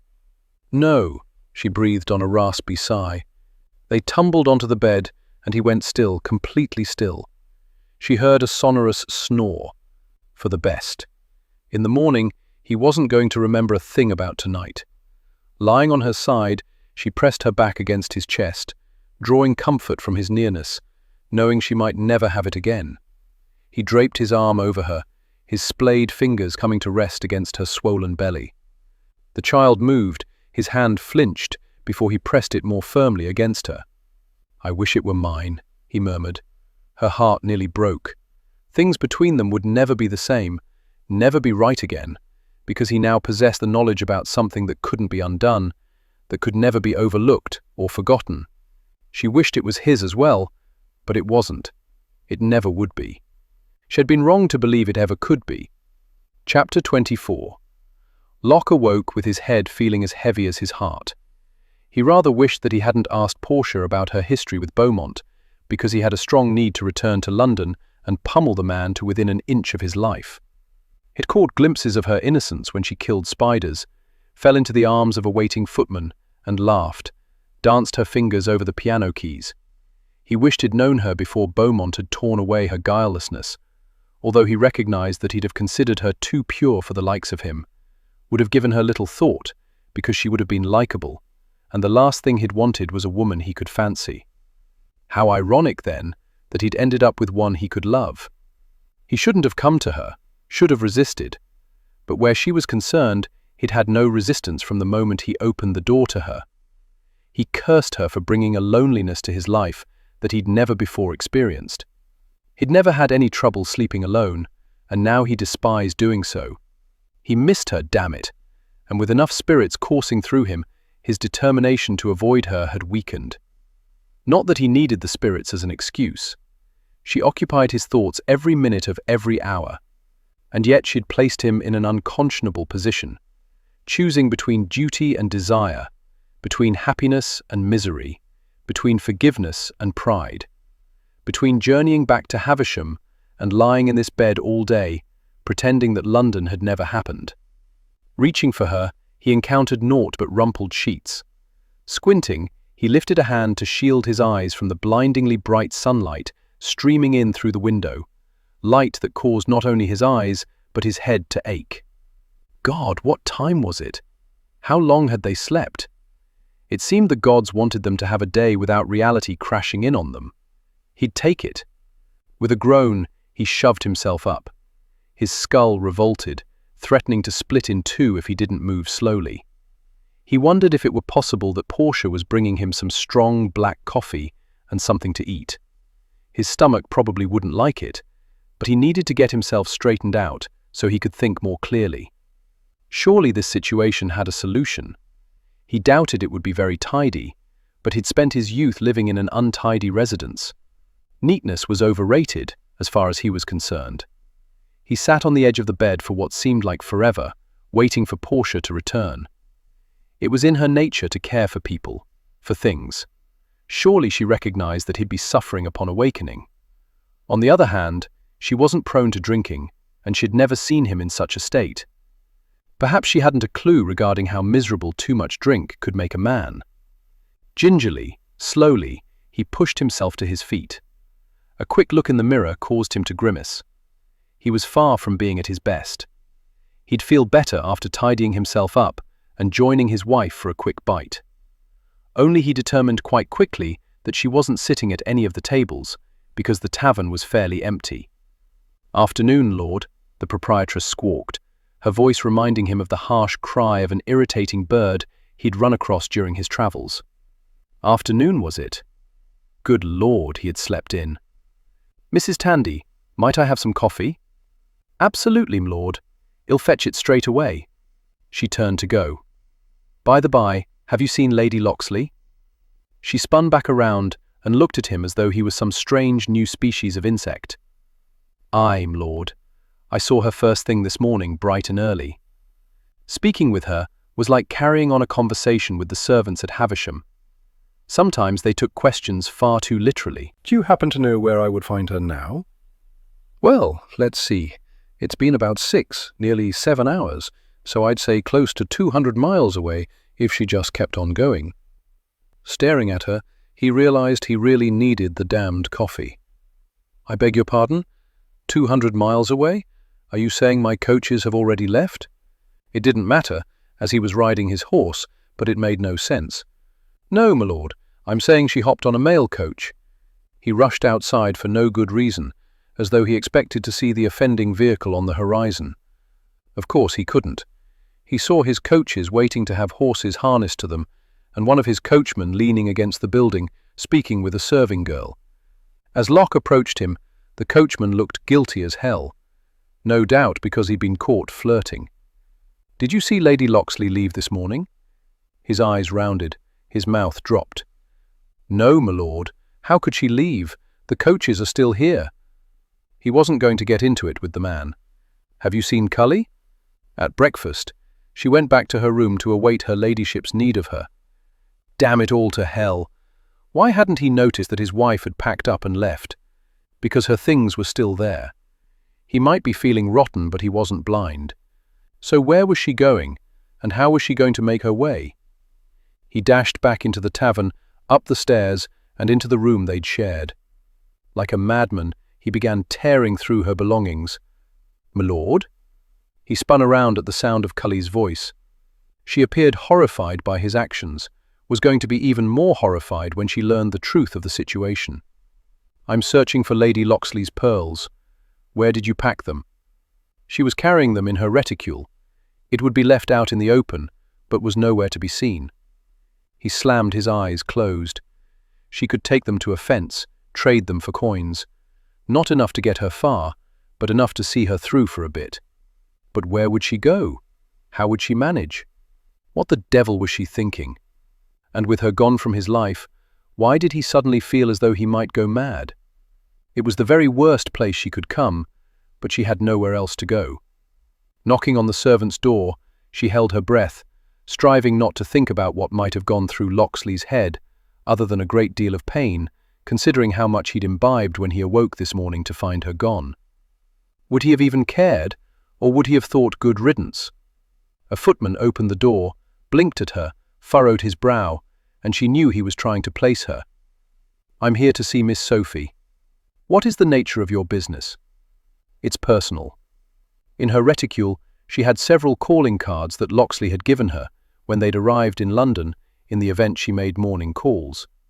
He'd had such faith in her garnering the love and respect of society, of being welcomed, of being accepted as his wife.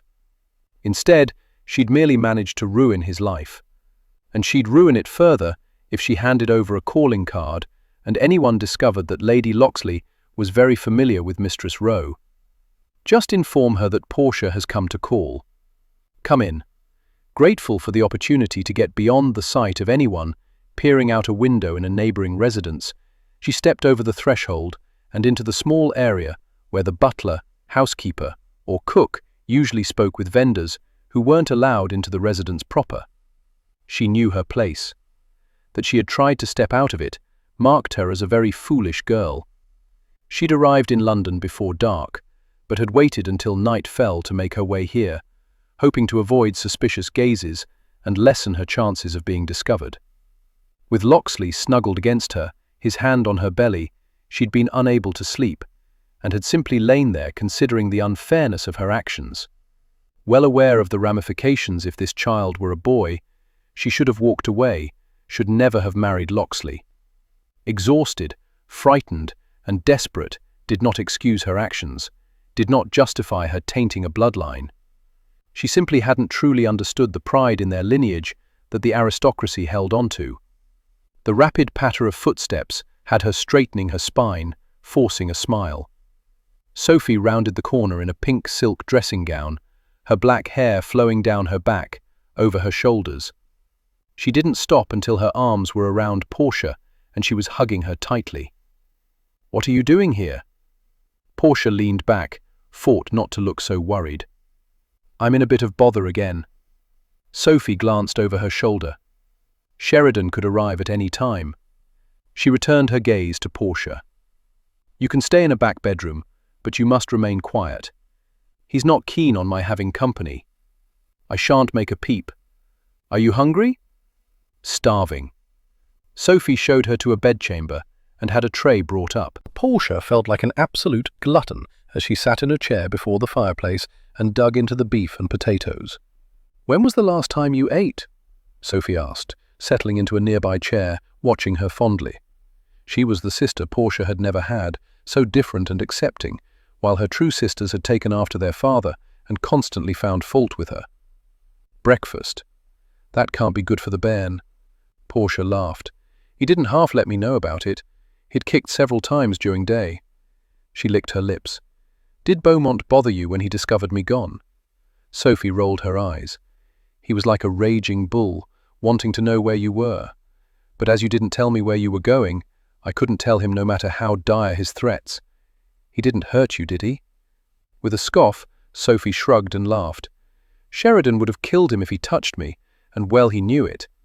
But recently, I saw the announcement about your marriage in the paper. You married a lord, and now I must divorce him. Clear concern mirrored in her expression. Sophie leaned toward her. Why? You have a title, money, position. You have everything we ever dreamed of having whenever we talked.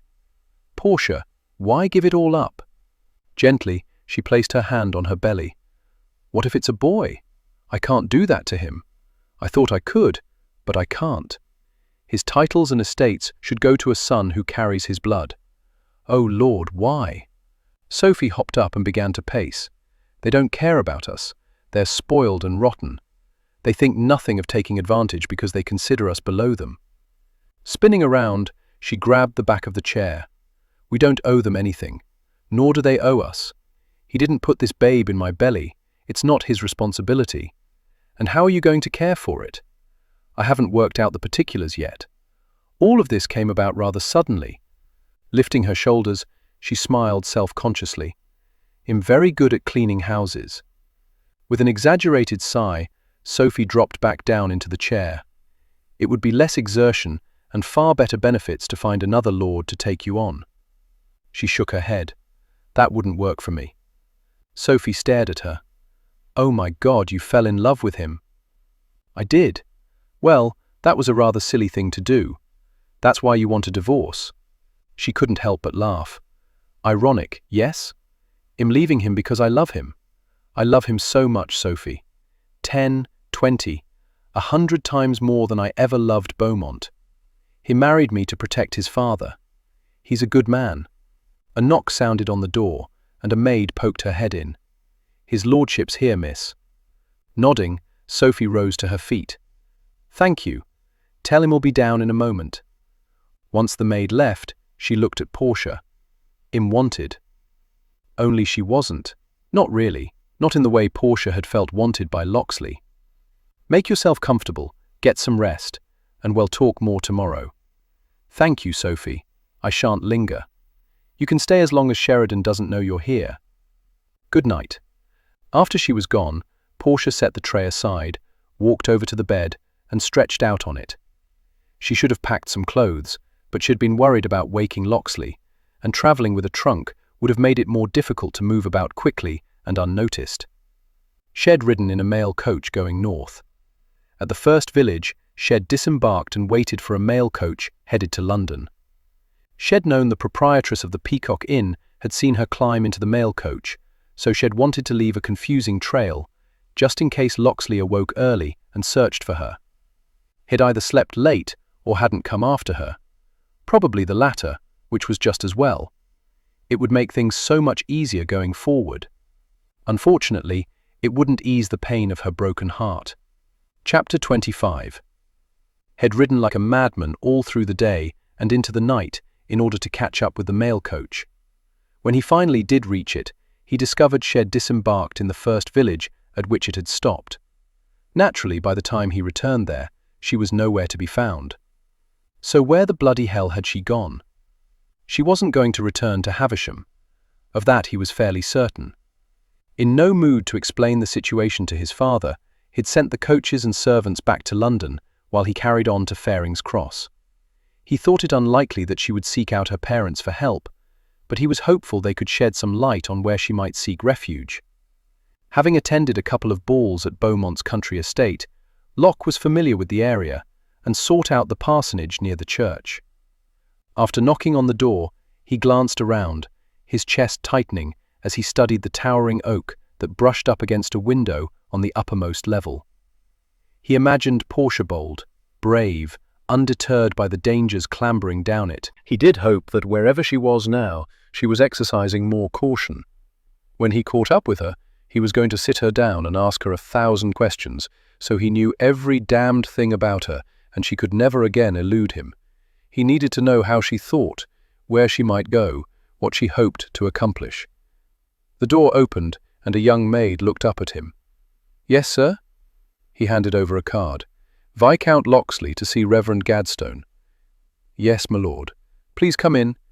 He stepped through into an austere entryway and was led to an equally Spartan front parlour, except for the roses, which reminded him of Portia. She so enjoyed her flowers. At least he knew that much about her. Everything here was clean and tidy. She must have been appalled when he took her on her first tour of Havisham. No, Shed merely looked at everything and seen the potential. He wondered if Shed recognized the potential in him, if Shed known she could open him up as easily as she did the house. She could swipe away the cobwebs surrounding his heart and bring in the light. Turning at the clip of footfalls, he wasn't surprised by the stiffness of the man who entered, or the grim expression of the woman beside him. Neither of them appeared to be the sort who ever laughed. "My lord, I'm Reverend Gadstone, and this is my wife. How might I be of service?"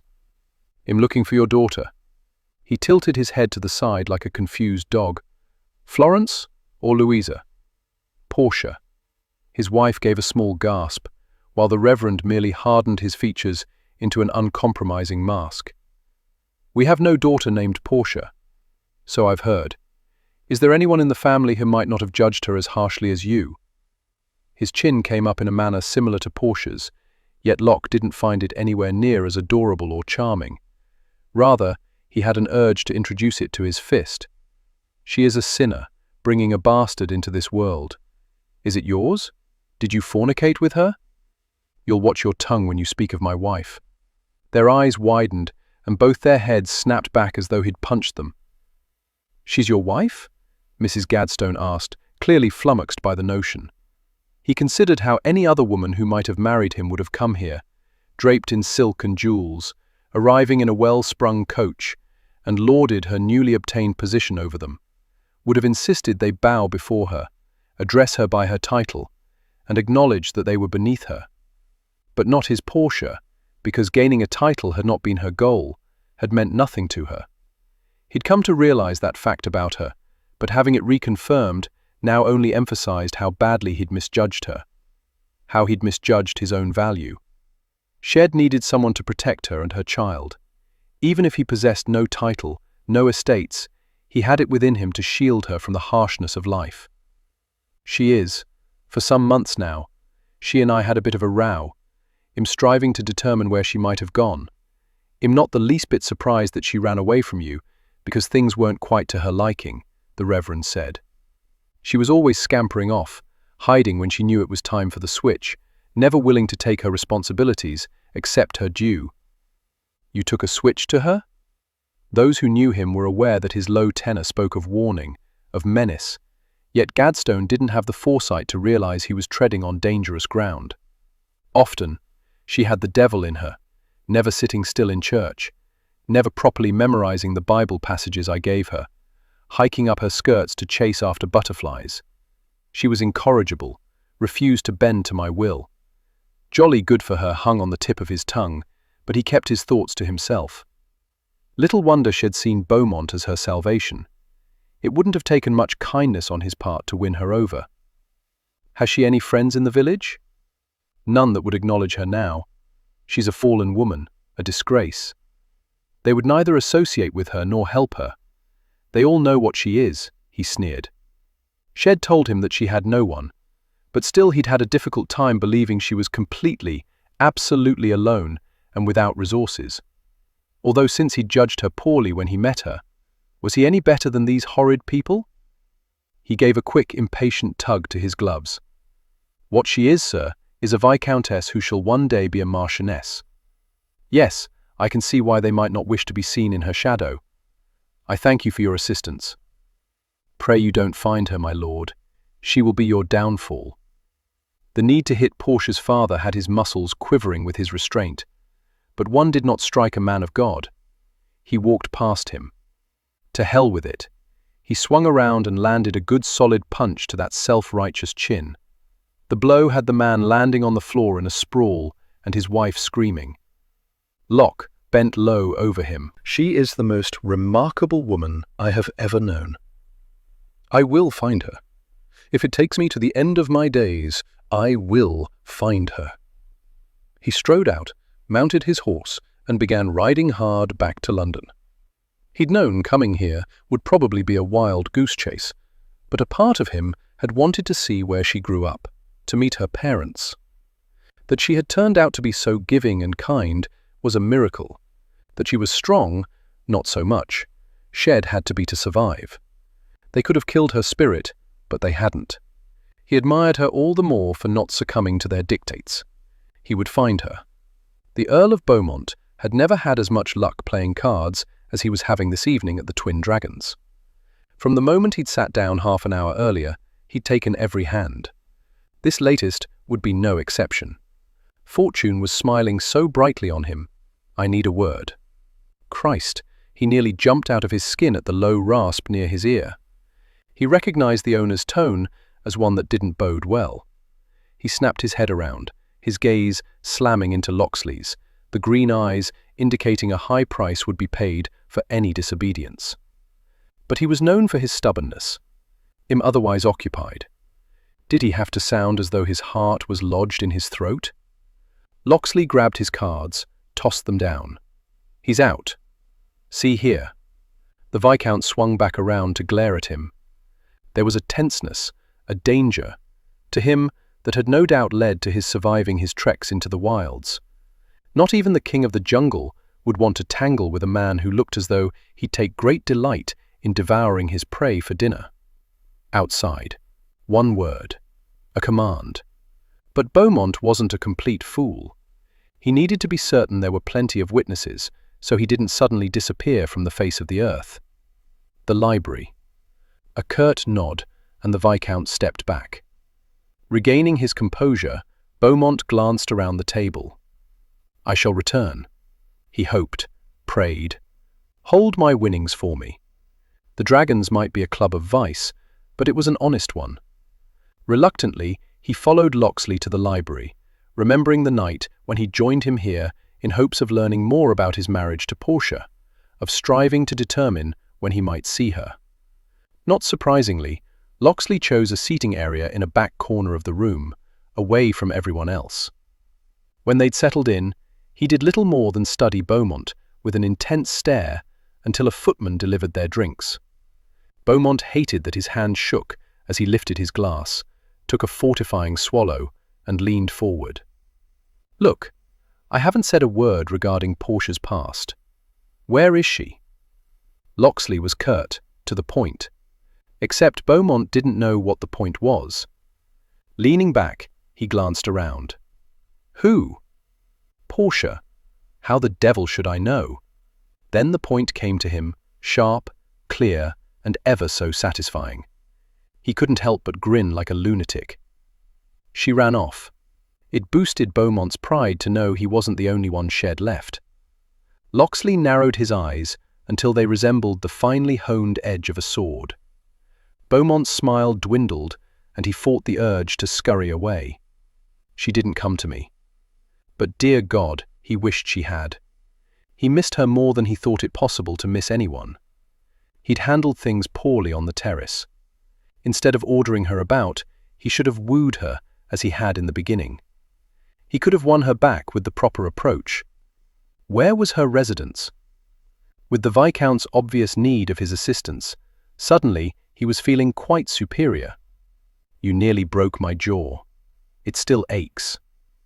The bruise was an embarrassment, but worse was the fact that he had to cut his food into tiny pieces because he could barely widen his mouth. If you don't tell me where she lived, the next blow will surely break it then. He sighed. You're not going to punch me here. The stony look he gave said he would indeed. Beaumont sipped his scotch, studied his glass. She's not there. My current mistress is the jealous sort. She'd have not welcomed her. It didn't take you long to replace her. A man has needs, he said indignantly. Besides, no one could replace her. I loved her, you know. You had a strange way of showing it. She brought neither coin nor position to a marriage. I'm in need of both. You were going to have the child she carried killed, he hissed. Wives don't like having bastards running around. My father took care of his in the same manner. Anyway, I can't afford to take care of a passel of children. But you can afford a mistress. As I stated, a man has needs. One must prioritize. I have an overwhelming need to punch you again. You're spared only because I have no wish to touch you. He hated that this man who was beneath him in station was commanding him about and lording over him. Well, at least my father wasn't a nutter. Locksley struck so fast that Beaumont didn't even see it coming, but the pain that shot through his face told him that his nose, at least, was broken. His eyes watered as he dug his handkerchief out of his pocket to collect the blood pouring down. Where did she live? Through clenched teeth, he ground out the address. But as I said, you won't find her there. I'm well aware. Keep this conversation and your past relationship with her to yourself, or I shall see you ruined. Ashbury and Grayling will help me see to it. As though he wished to tangle with the hellions. One was bad enough. All three would ensure he was never again welcomed in polite society. The threat is unnecessary. Believe it or not, I want her to be happy. But if you hurt her... He had no chance to complete his threat, as Locksley was already gone. It was an odd moment to realize that he had never envied a man more. Shed hated parting with the pearls, but she didn't have any other choice. Unfortunately, they didn't bring in as much money as Shed hoped, but it had been enough that she had felt confident going to her solicitor that she could pay his fee. As it turned out, he didn't charge her for his advice, as there was nothing he could do for her. I can't divorce him. Portia paced in front of the fireplace in her temporary bedchamber. I thought infidelity was a justifiable reason for getting a divorce, Sophie said. Yes, but I can't divorce him because I committed adultery. Only he can divorce me for my transgressions. You can divorce him if he commits adultery, so say he did. Shaking her head, she stopped pacing. No, he'll not have some woman he might wish to marry questioning his faithfulness. He is loyal. Besides, it's not enough for him to be an adulterer. He must desert me for 2 years. Yet I don't have to desert him. There are different laws applied to men than to women, which makes it near impossible for a woman to get out of an unwelcomed marriage. In truth, it makes everything hard for a woman. Not that hers had been unwelcomed. It had been wonderful and exquisite. Well, the law always has, hasn't it? Made it difficult for women. Sophie, I don't know how to make this right. She dropped into the chair. I could write a letter to the Times, explaining I was unfaithful. Once published, it would leave him with no choice except to divorce me, although he would hate me all the more. What does it matter how much he hates you? She nodded, fighting back the desolation and tears. You're right. What matters is that Beaumont's child not become Locksley's heir. And when you are free of Locksley... Her throat and chest tightened. She couldn't have swallowed if she needed to. I'm going to find a family, a proper family, who will love and care for this babe as though he were their own. I should never have been so selfish as to want to keep him. Or her. She laughed. Or her. Although of late, it seemed she could envision herself with a son, one with coal-black hair and green eyes. But how will you support yourself? Go into service, I suppose? Without an illegitimate child to mark her as a fallen woman, it would be easier to find employment. But how she would miss having someone to love her unconditionally. A sharp rap had her turning toward the door as the maid opened it and strolled in. A gentleman caller, she said, handing Sophie a card. Her friend read it, her eyebrows lifted. Well, I dare say I don't think he's here for me. She extended the card. Portia took it, her eyes glancing over what she had feared she might see. Her heart galloped as though it needed to leave the room, the residence, London. What the devil is he doing here? He's come to fetch you back, a deep, familiar voice said from the doorway. She shot up out of the chair, took 2 steps back, and grabbed the fireplace mantel to steady herself. He looked marvelous. Every single hair in place, his face freshly shaven, his clothes immaculate. So different from the last time she had seen him wander into a bedchamber, the last time she had gazed on him sprawled over a bed. Gracefully, Sophie rose to her feet and began ushering out the maid. "Where are you going?" Portia demanded. "To leave you two to it." As she neared Locksley, he said, "You must be Miss Sophie." Of course she had told him about Sophie, blast her. That knowledge had no doubt aided him in finding her. "I am indeed, my lord." He took her hand, bowed over it, and pressed a kiss to her fingers. "Thank you for being her friend. We loose women must stick together." She glanced back over her shoulder at Portia. "He's quite the charmer. I approve for what it's worth." Only her approval carried no weight, could not undo the horrendous wrong. As soon as Sophie was out of sight, he closed the door and leaned against it, never taking his gaze from Portia. She was not going to fall into the depths of green. She was not going to let him deter her from her path. "I'm glad you're here," she stated succinctly. "No, you're not." She bit down on the inside of her cheek. "No, I'm not. But as you appear to be somewhat sober, I am completely sober. You might be more open to my plan." "And what plan is that?" Did he have to stand there so calmly, sound so reasonable? She released her hold on the mantel because her fingers were going numb and clutched her hands just above her waist, above where her child was growing. "We shall fake my death." His flummoxed expression gave her a bit of satisfaction. Knowing she could take him as off guard as his appearance had so easily done to her was rewarding. "I beg your pardon?" he asked. "You will tell people that I died, in childbirth if need be, and I will quietly slip away so you can marry again." He shoved himself away from the door. "So you'd have me be a bigamist? None of the children my second wife gave me would be legitimate.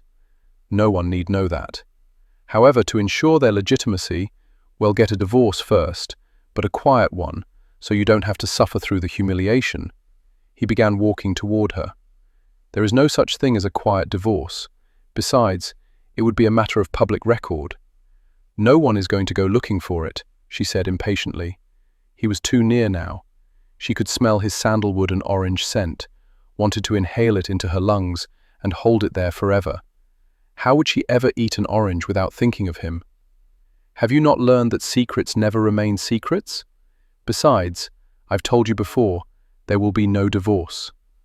She didn't back up this time because she knew he'd only advance, so she stood her ground until he came to a halt in front of her.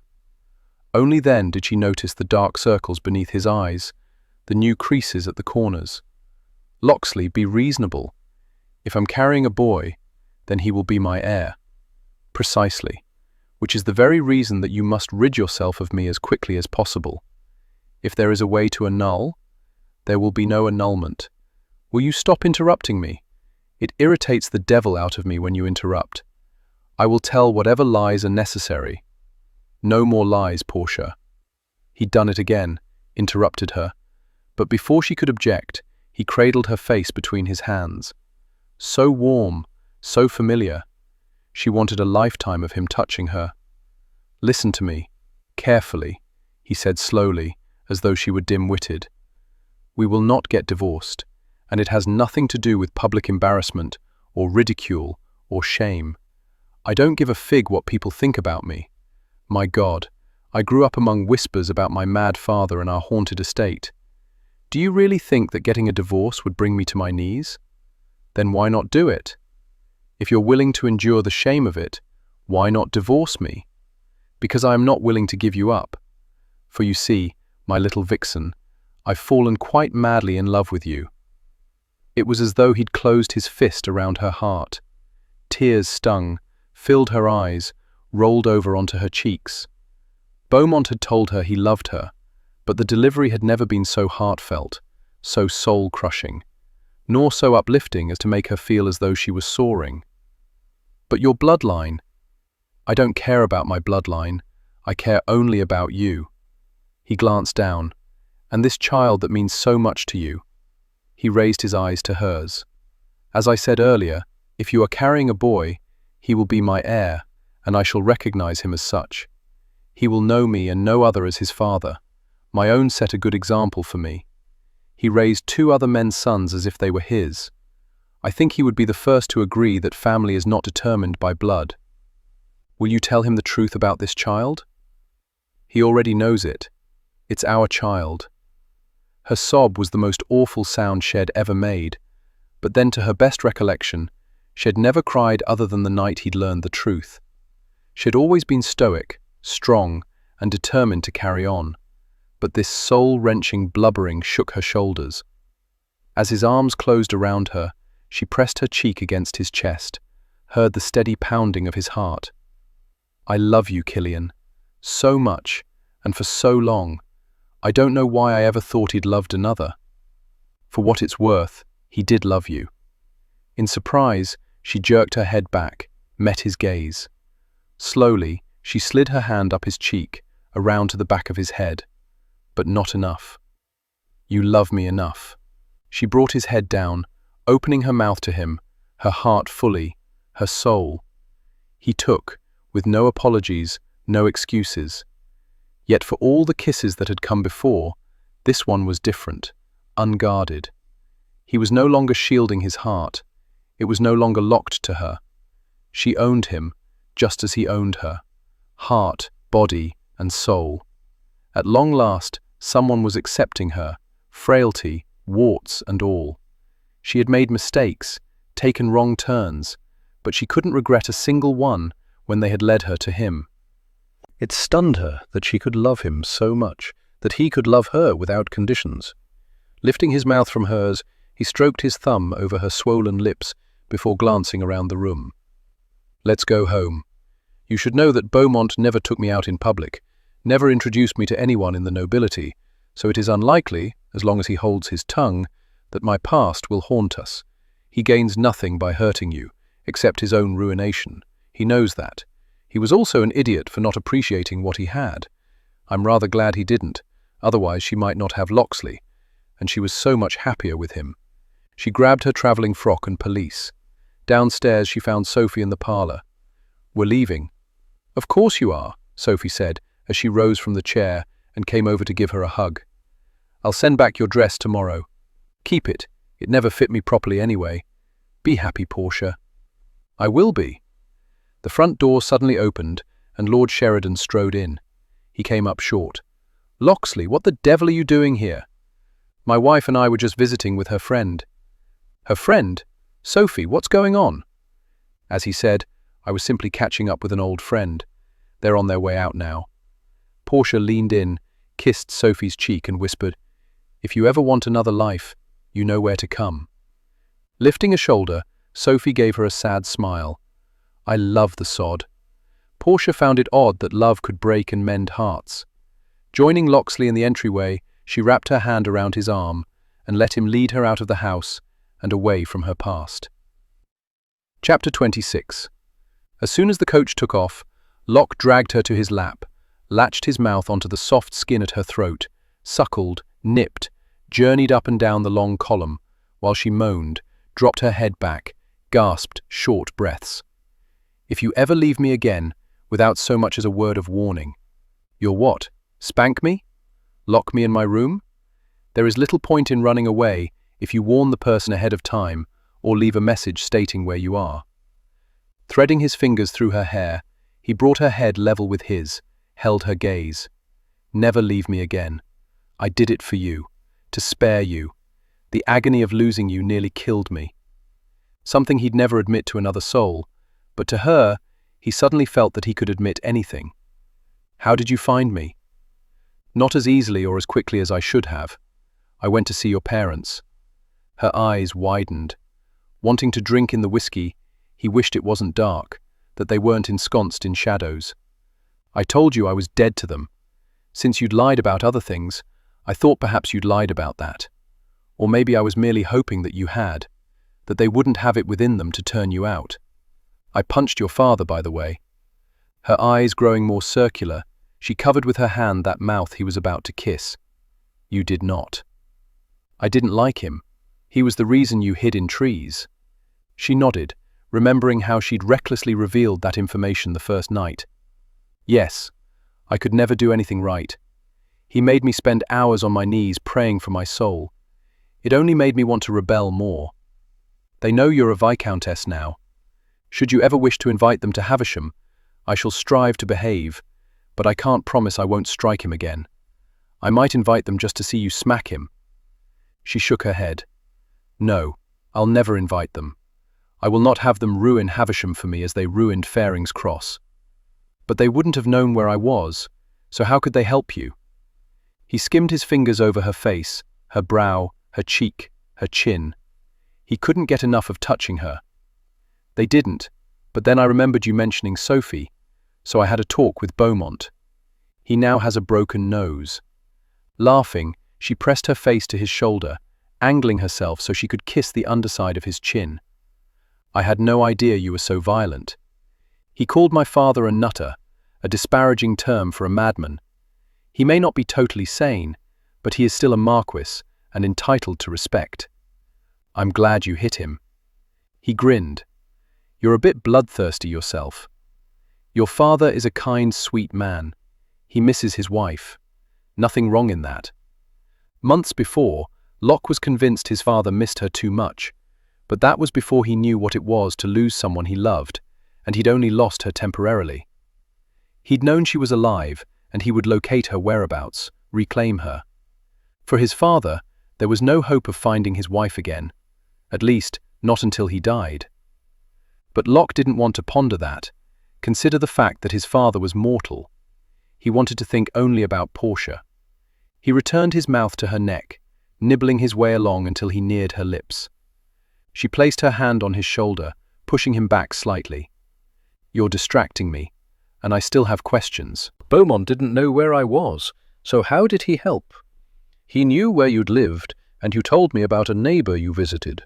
Once I knew which was your residence, I had only to knock on doors until I found the correct one. Fortunately, I found her on the second try. How far would you have gone? Down the entire blasted street. He cradled her face. "Portia, do you not understand that I was lost without you? I didn't want to leave." She knocked her head against his shoulder. "I sold the pearls. They're replaceable. You're not." Straightening, she met his gaze. "I like you very much when you're in love. You're going to like me a good deal more before the night is done." She was still laughing when the coach drew to a stop outside the London residence. A footman opened the door. Locke leaped out, turned back, and handed Portia down. As soon as her feet hit the pebbled path, he lifted her into his arms. "I can walk," she stated. "You need to conserve your energy." He carried her up the front steps, into the residence, barely acknowledging the butler before bounding up the stairs to their bedchamber. Word would make the rounds that Lady Locksley had returned. Her maid would be alerted, but he trusted that the girl was smart enough to know she wouldn't be needed until morning. He set Portia on her feet. Because the frock wasn't hers, because it was an atrocious fit, because he'd overheard that she didn't need to return it, he ripped it from her, taking satisfaction in the rending of material. Other than the evening when she'd worn no undergarments, he didn't know if he'd ever divested her of her clothing so quickly.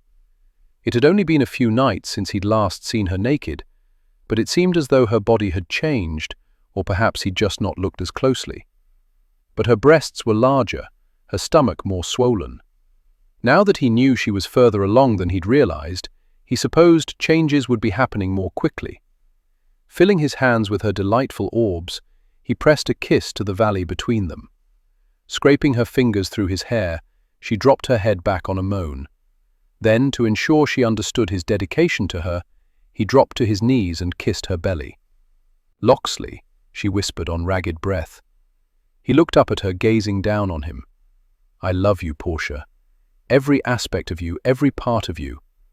And I shall love this child, if for no other reason than because some part of it is you. I don't deserve you. You've told me on numerous occasions that I'm an ass. I don't think you're getting any great prize here. You're wrong there. I'm getting the greatest prize of all, love." He shot to his feet. "Take off my clothes." She gave him a seductive and wicked grin. Gladly.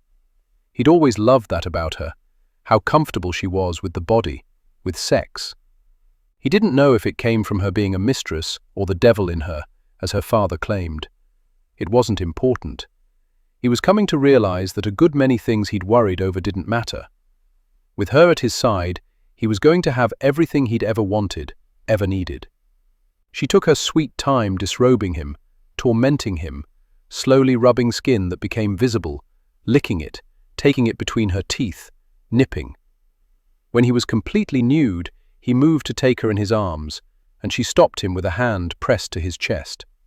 Her eyes, her intoxicating whiskey eyes, held his for 2 heartbeats before she went to her knees.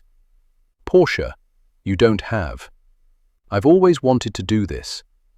I've heard about it, but I've never done it. I never wanted to, and Beaumont didn't force me. But I want to now." His mouth had gone so dry that he doubted he could have spoken had the residence caught on fire, and he needed to warn people. He merely nodded. The rough edge of her tongue traced the length of him, up and down, over and over. His groan echoed through the room, and he thought she would be the death of him. Then her lips were taunting and teasing. He'd never known such exquisite torture. He fully intended to return the favor. "Ah, my little Vixen, you have the power to bring me to my knees." It would make it more difficult to do this. He couldn't believe he was chuckling. Before her, he never laughed when bedding a woman, although he realized it had been a good long time since he'd thought of himself as bedding her. Sometime between the moment that he married her and now, he'd begun to think of himself as making love to her. Her mouth enveloped a good part of him, heated silk against velvet, her tongue swirling over him. He ploughed his hands into her hair because he had to touch her, had to complete a circle.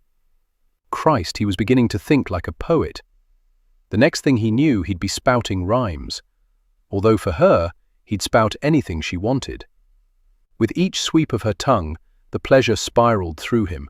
With each stroke of her mouth, sensation set his nerve endings afire. She was innocence and vixen, daring yet unschooled, and he loved her all the more for it. Reaching down, he slipped his hands beneath her arms and brought her to her feet. Her mouth was wet, swollen, and he took it, tasting the saltiness of his skin on her tongue. He backed her up until the backs of her knees hit the bed. Then he lifted her up and placed her gently on the mattress so he could feast on her. Shed not yet had her fill of him, but Shed sensed his tension, his quivering need. Shed been driving him to the brink of madness. Shed understood that well enough, as he did it to her far too often and easily. Spreading her thighs, he skimmed his mouth up one leg and down the other, up again and down, up again, and hovering there, blowing on her curls, using his fingers to open her up, as though she were a rose that needed help unfurling. Then, just as Shed tormented him, he tormented her with long, slow licks, knowing exactly when to apply pressure and when to recede. He came at her like the waves of an ocean, undulating, forceful, retreating but leaving dampness behind. Burying her fingers in his hair, she wondered if he truly understood the power he held over her. She would do anything he asked, even remain his wife. He loved her. She was still humbled by the notion, and yet Shed also never felt more victorious. He was hers, completely, had given her a portion of himself that had never given to anyone. No other woman had ever held his heart, and while she could not determine what Shed done to acquire it, she certainly wasn't fool enough to argue with him.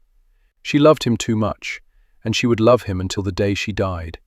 The pleasure cascaded through her, ebbing and flowing, taking her breath, taking her strength, taking her will. With so little effort he could possess her, control her, rule her. Yet he never pushed to own her. He gifted her with his touch, his tongue, his fingers, kisses and licks, strokes and nibbles. She could so easily come undone, but tonight was a new beginning. Tonight was one of love-making, of unselfishness, of giving and taking equally. "Killian," she breathed, hovering on the edge. "I want you inside me. Now." He took one last stroke, one last swipe with his tongue, before moving up and flopping onto his back. "Straddle me." Rising up, she rolled over until her legs were on either side of his hips. Ploughing his hands into her hair, he held her still. "Tell me you love me," he ordered. "I love you. I love you too, and the thought of losing you terrifies me. I understand now why my father went mad. You'll not lose me." She said the words with conviction, even though she knew it was a promise she shouldn't make. No one knew what the future would bring, but she had to believe that for them, it held years of being together, years of knowing each other's love. "I'll hold you to that," he said before grasping her hips and lowering her, filling her. She began to rock against him, controlling the rhythm, the tempo, running her hands over his chest, across his shoulders, dipping down to take his mouth, to circle her tongue around his nipple. His groans filled the air, his growls incited her passions. Had she truly thought she could leave him? Leave this? Perhaps her father was correct. She was a wanton, sinful creature. But dear God, wantonness felt so grand, sin so rewarding, especially when shared with a man who knew his way well around a woman's body. A man who was hers. Moving his hands back to her hips, he guided her movements, helping her to move faster as the tension built. The sensations danced in frenzied gratification, sweet and torturous, from her toes to the top of her head. "Look at me," he demanded. "Look at me." She locked her gaze onto the green. This position gave her an advantage. She controlled the tempo, the pressure, the pulsating between her thighs. She watched as he tightened his jaw, shortened his breath. "Don't you close your eyes," she commanded. "You are a witch. You're witch." Then it was all too much. The ecstasy ripped through her, hard, fast, intense. She couldn't hold back her scream as he pounded into her, his feral growl echoing around her. Totally spent, she collapsed on his chest, aware of his final deep thrust as he tensed below her. He clamped his arms around her, held her tightly. "Welcome home, Lady Locksley." Laughing, she pressed a kiss to the center of his chest before lifting her head and looking down on him. "Welcome to love, Lord Locksley." Chapter 27. They stayed in London until the end of the season. No rumours about her past circulated. Occasionally, she caught a glimpse of Beaumont, but he kept his distance. It seemed to her that he always looked rather sad. She did hope that happiness was in his future. It was certainly in her present. She was glad to be back at Havisham. Sitting on the terrace with the Marquess, sipping her afternoon tea while he drank scotch, she didn't know why she'd ever thought the place desolate. "I love it here," she said on a sigh. "It's not for everyone," he told her. She looked over at him. "It's for me, though. And it would be for her children. Here they would know only happiness. They might climb trees, but it wouldn't be because they were afraid of receiving an unjust punishment." She knew her husband would be returning soon. He was spending less time at the mines these days. He still went down into them. He couldn't seem to refrain from accepting the challenge of it. But he didn't go as often, so he told her. She had no cause to doubt him. They were coming to know each other so very well. She'd confessed that she wasn't afraid of horses, but had been afraid that riding one would cause her to lose the babe, so she'd created an excuse to avoid them. Locksley had promised her hours of riding after the child was born. She'd also revealed that she enjoyed wine and brandy, but again, she hadn't believed it would be good for the child she carried. "I look forward to a lifetime of discovering everything about you," he'd said. She was looking forward to the same, still occasionally pinched herself to make certain she wasn't dreaming, that life could be so marvelous and good. "I believe I shall take a walk to visit with Linny," Marsden said. "Care to join me?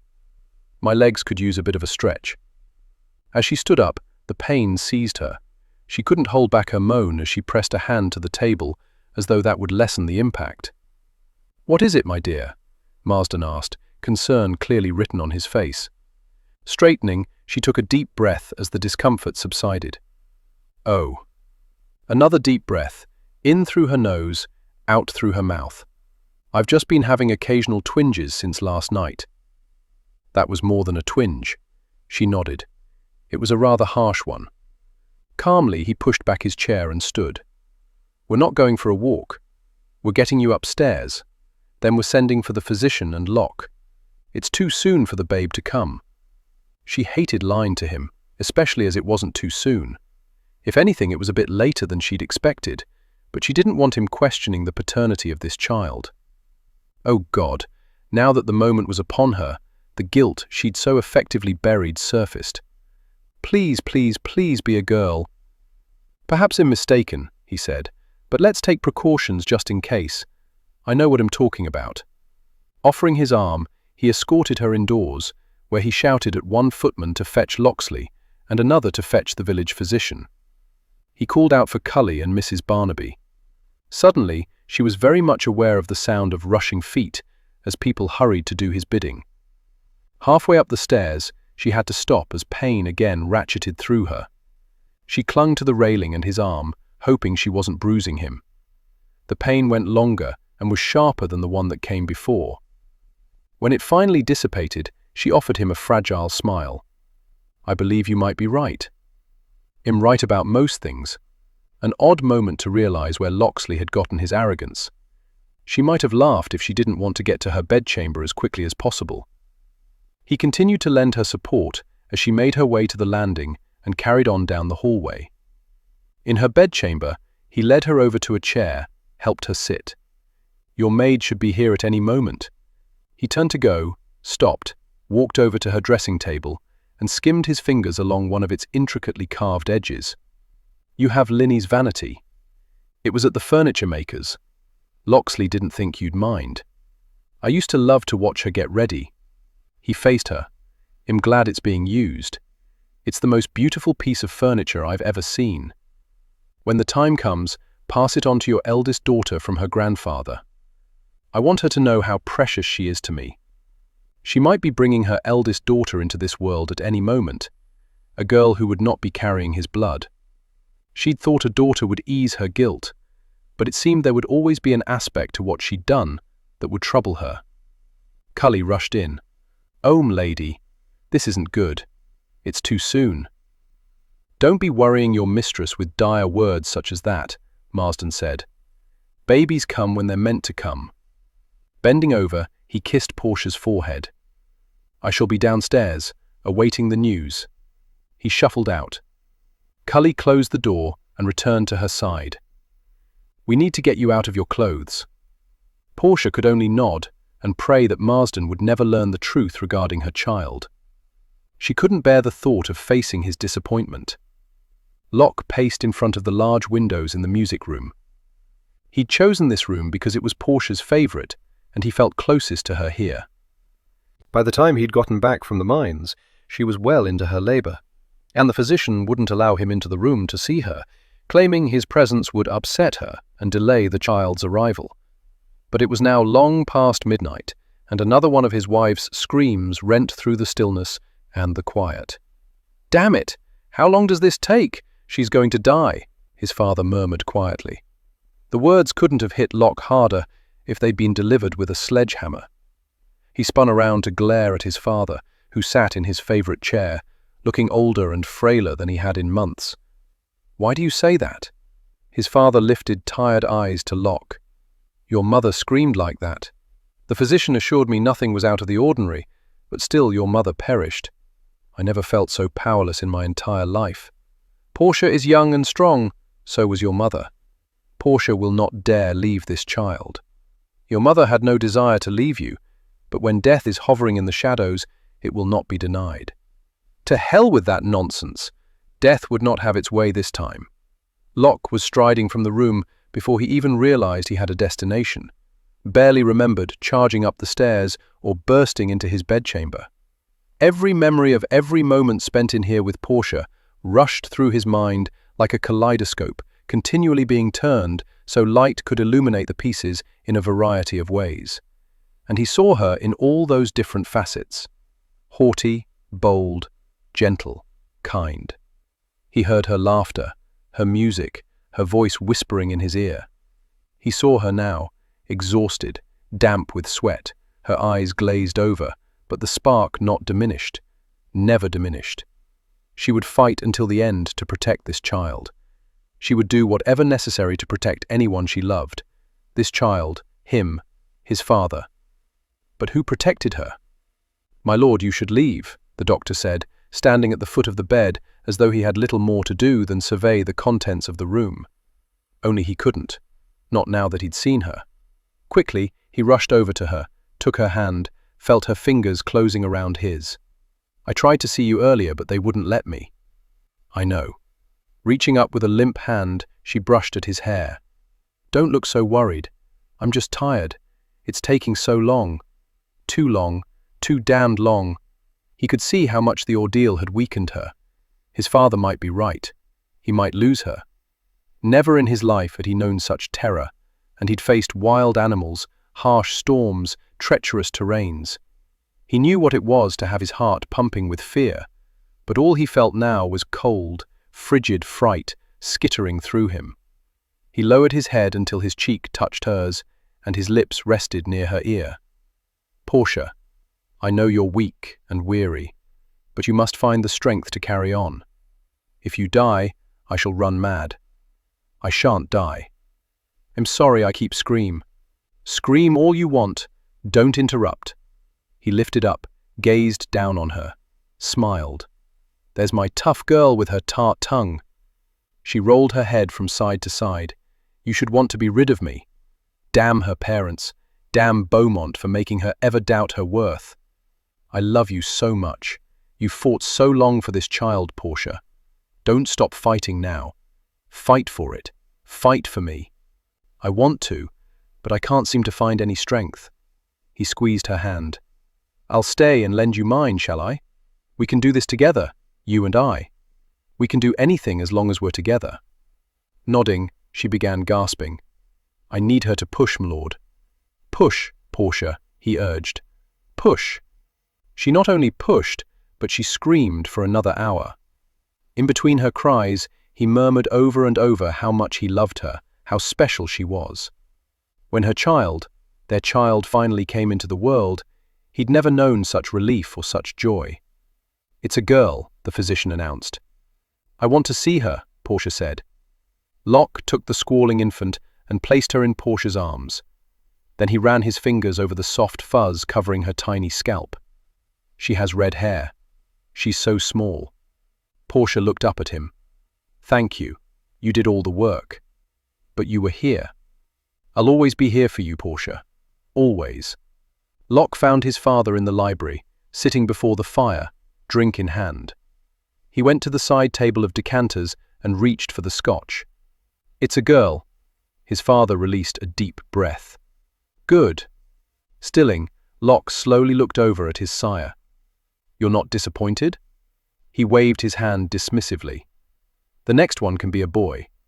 After pouring his drink, Locke dropped into the chair opposite his father's and studied him, the way he didn't hold his gaze but kept shifting his attention to the fire. He didn't want to tell his father anything he might not know, but his reaction was incredibly strange for a man who had been so insistent upon gaining an heir. "How is Portia faring?" the Marquis asked. "Tired and weak, but the physician says that's to be expected. She's sleeping now. I've heard it's easier with the next one." But Locke was still bothered by his earlier reaction, was rather certain he understood the reason for it. "When did you realize the truth about her child?" His father had the good graces to look uncomfortable. "Shortly after we learned she was with Babe. She was showing too soon, increasing too fast. Yet you held your silence. I didn't want to interfere with your developing relationship." "When did you realize it?" "While we were in London." "Do you know who the father is?" "I'm the father." The older man smiled. "Jolly good for you." Locke leaned forward, his elbows on his thighs, his glass clasped between his hands. "You wanted an heir. Why didn't you say something?" "I wanted you to find love. Gaining my heir was an excuse." "And if she'd had a boy?" "Love is more important, which I think you came to realize." He'd come to realize it was the only thing. Portia opened her eyes, striving to ignore the aches and discomfort. It had all been worth it. "You're awake." Glancing in the direction of Locksley's voice, she saw him sitting in the chair by the window, cradling their daughter bundled in swaddling in his arms. "How is she?" "As beautiful as her mother." At that moment, she suspected she looked quite a fright, nowhere near beautiful. He rose, approached, and without her saying a word, placed the child in her waiting arms. The joy that swept through her with the weight of the small body nestled to her breast, nearly made her weep. How can she be so small yet cause so much trouble? You're not particularly large. Are you claiming I cause trouble? An abundance of it. His smile was warm. How are you feeling? Tired, but happy. I want to name her Madeline. I thought it would please your father, but you know the truth of her, and if it would upset you, or not be a proper homage to your mother, I'll call her something else. The truth of her, Portia, is that she is yours, and therefore she is mine. That is the only truth that matters. To name her after my mother will please my father, and me as well. He tipped his head to the side, gave his lips an ironic twist. And my mother's ghost, no doubt. We could call her Maddie. Leaning down, he bust a quick kiss over her lips. We shall do that. Straightening, he studied her, and she had the sense that something was troubling him. What's wrong? Nothing's wrong, but you should be aware that he knows. My father. He figured out that it wasn't I who planted the seed, but I'm not going to tell him who did as it's not important. Does he hate me? Not in the least. He loves you, Portia, and he will love her as I do. You love her already? It is an odd thing, love. Once you open yourself up to it, it has its way with you. I could no more not love her than I could not love you. I will give you an heir, I promise. I would welcome an heir, but know this, Portia. With or without an heir, my love for you will not lessen. Every time I think I can love you no more than I do, you say or do something that proves me wrong, and I find myself loving you a little more deeply. Then I shall look forward to a lifetime of proving you wrong. Epilogue. Havisham Hall, Christmas Eve, 1887. Standing on the landing at the top of the stairs, with her husband behind her, his arms circling her just below her breasts, and the Marquis beside her, Portia could not have been more pleased. "What do you think, father?" she asked. "Beautiful, my dear. It's just as it was the last time that Linny and I held a Christmas ball here. Of course, we had an abundance of guests then. She had saved the tidying of the ballroom for last, and this was her gift to Marsden. Every room in the manor was now absent cobwebs and dust. Every room had been set to rights. "Will you host a ball here?" he asked. "We thought in the new year, if you've no objections. You're the lady of the manor. It's your decision. If you're not comfortable with so many people, it'll be good to see old friends. Will you dance with me now?" She smiled at him. "We don't have an orchestra." He patted his chest. "The music is here. You don't mind, do you, son?" "Not as long as I get the last dance." "Will you dance with me, Papa?" Maddie asked from her crouched position, where she was peering through the railings. "Absolutely," Loxley said, lifting his daughter into his arms as she squealed. It always touched Portia deeply to see the love he showered on their daughter. She was truly his, no doubt about it. "And me?" Their 3-year-old son asked, his mop of black hair unruly, his green eyes filled with mischief. "And you?" He scooped his air up with his free arm before jogging down the stairs, the children clinging to his neck and laughing. "He's a good father," Marsden said as he escorted Portia to the dance area. "You set a good example." She squeezed his arm, leaned against him. "Thank you." His white, bushy eyebrows shot up. "For what, my dear?" "For giving him to me. All I did was place the advert. You answered it, thinking I was to marry you.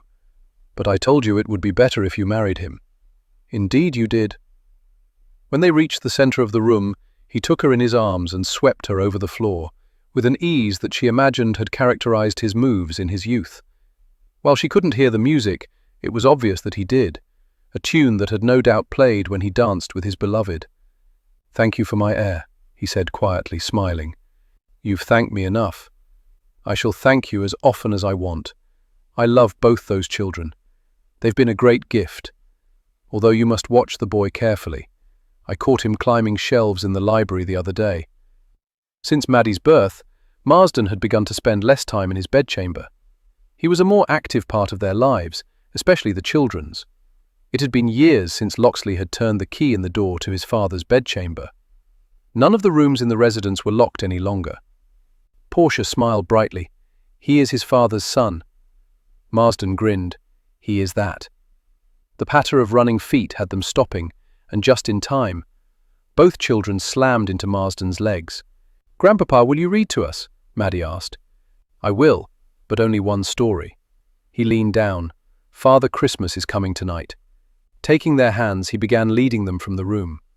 Watching them go, Portia felt a joyful ache in her chest. Her children knew love, so much love. "Dance with me." Turning into her husband's arms, she found herself gliding once more over the floor. "You've made him very happy," Locksley said. "I think the children do that. You, the children, the way the manor is once again bright. I love you, Portia." "Good, because I love you too." He lifted her into his arms. "What are you doing?" she asked. "After all these years, you still have to ask?" "I'm taking you to bed." "Not until the children are asleep. Father will see to them. I told him I was planning to give you another child for Christmas." Laughing, she pressed her head to his shoulder. That must have made him happy. It made him ecstatic. "Wait until you see what I'm giving you for Christmas." "What would that be, my little Vixen?" "I think it's high time I taught you how to take me upside down." Locke awoke to see the barest hint of dawn easing in through the windows. He could see gently falling snow. The children would be delighted. His father would no doubt take them outside to build a snowman. Snuggling up against his wife's warm body, he buried his nose in the curve of her shoulder, inhaling her jasmine scent. After all this time, it still had the power to incite his desires. If she hadn't worn him out the night before. Suddenly he became aware of two things. The howling wind was not the high-pitched shrieking he was accustomed to, which was odd, as it was always worse in winter. And a ticking clock. Alarmed, he shot straight up in bed, threw back the covers, and rolled to his feet, crossing over to the mantel. The time showed 20 minutes past 7. "What is it?" Portia asked sleepily. "The clock is ticking, and the time." He looked toward the window. The time could be accurate. He crossed the room, snatched up his clothes from the floor, and began to don them. "Killian, what's going on?" "Go back to sleep. I just need to check on something." "Your father." He stilled. Deep down in his heart, he knew what he was going to find. Something's not right. He'll come with you. He wanted to argue with her, urge her to stay in bed, where it was toasty warm. But if he was correct, he was going to need her. When they were both dressed, they went down the hallway to his father's room. The door was open, the room empty. "I think he's gone to her," he said quietly. "He could be downstairs playing Father Christmas." He shook his head. "No, he's gone to her, for the last time. That's why the clocks are ticking." He started them up before he left. He headed back to the bedchamber, grabbed his coat and her pelisse, and held it out to her. "You don't have to come with me if you don't want to. I'm not going to let you face this alone." She turned and he draped the heavy cape over her shoulders. They went down the stairs. In the foyer, the grandfather clock gonged the half-hour. Taking Portia's hand, he led her outside. The wind and falling snow whipped around them as they trudged toward the ancient oak tree and his mother's grave. And there was his father, lying prone over the mound of earth, one hand resting against the headstone as though he'd been caressing it. He was covered in a light dusting of snow. He hadn't been here long, not long enough for the cold to have done him in. Crouching beside the body, Locke pressed his fingers against his father's throat. There was still a hint of warmth, but no pulse. I think his heart gave out. "Do you think he knew it was time?" she asked softly. "Was his starting up the clocks a parting gift to us?" "Perhaps." She knelt beside him and leaned against his shoulder. "I'm so sorry. I know this is hard, no matter a person's age." She tightened her grip on his arm. "Killian, look at his cheek. It looks as though he was kissed by an angel." On his father's cheek was a spot where the snow was not quite as thick, a spot whose shape very much resembled the outline of a mouth. "It's a paw print. There are no others on him or around him. I think it's as he always said. Your mother was waiting for him. Ghosts don't exist. Although he couldn't deny that the wind was quieter than he'd ever heard it. If I were to die before you, I wouldn't leave.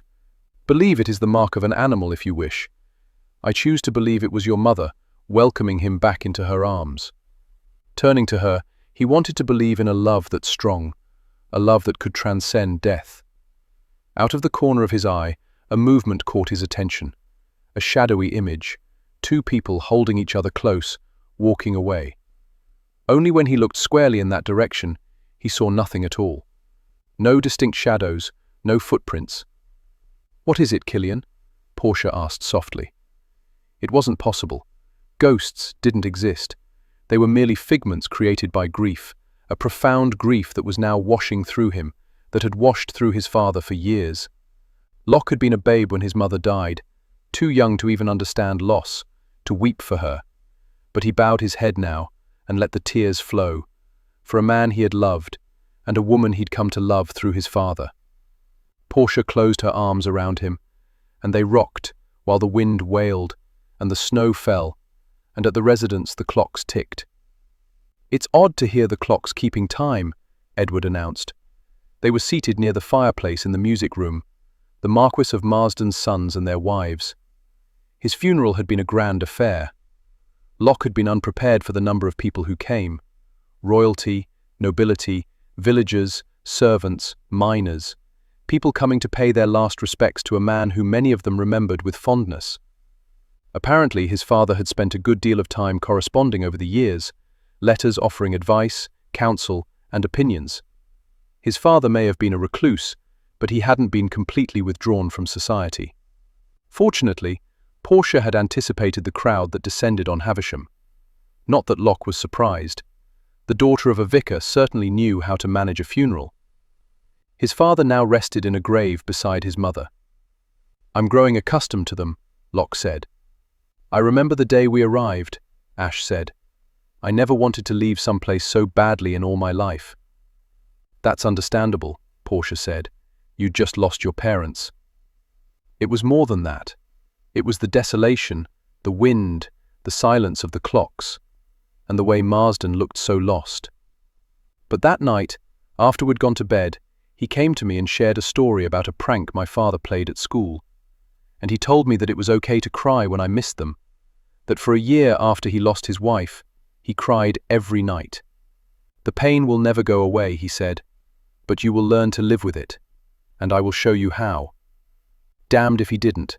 He raised his glass. "To the Marquis of Marsden, and the privilege we had of knowing him better than most."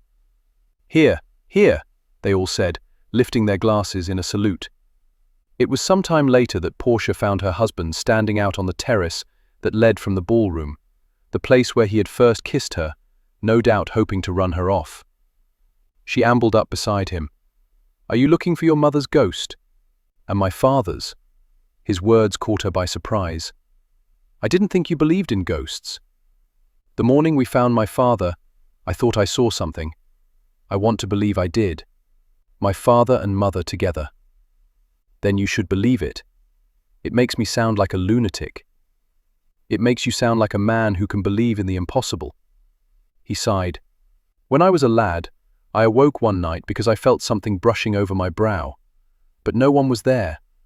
I lay as still as death, afraid I was going insane, afraid I wasn't." "You thought it was your mother touching you?" He nodded brusquely. "I may have done my father a disservice, believing he was mad. You never locked him away in an asylum. You cared for him, and he loved you. It was obvious in the letters he wrote me." He studied her for a moment. "I often wonder how he knew you were the one for me." "What did you say in your letters? Didn't he let you read them?" "No, he said I needed to ask my own questions. But I'm curious as to what questions he deemed important, what he asked of you." Wedging herself between him and the railing, she placed her hands on his shoulders. "He only asked 2 things of me." "2? But he said you corresponded quite a bit." "We did. In his first letter, he asked me to describe myself and to explain why I felt I met the requirements he sought. You heard those answers on the first day. And the second question? came in the last interview letter he wrote to me. He asked if I believed in love. And you said yes. She shook her head. I said, not any longer, but your letters make me wish I did. I thought he would dismiss me at that point, but he wrote back, you're perfect. And we began corresponding concerning our terms. Between the first and last interview letter, if he wasn't asking you questions, what was he telling you? She smiled softly, with sweet memories. He told me all about the woman he loved and how he came to love her. I should like to read them. I thought you might, although I should warn you, he does tend to get a bit explicit sometimes. Oh dear God, don't tell me he wrote about the piano. All right, I won't tell you. His laughter echoed out over the gardens, where come spring an assortment of flowers would bloom. Then he crushed her to him, and took her mouth with the same fever and passion he had the first time, here on the terrace. If he hadn't kissed her, she might have been able to walk away that day. Instead, he'd sealed their fates, and she was ever so glad he had.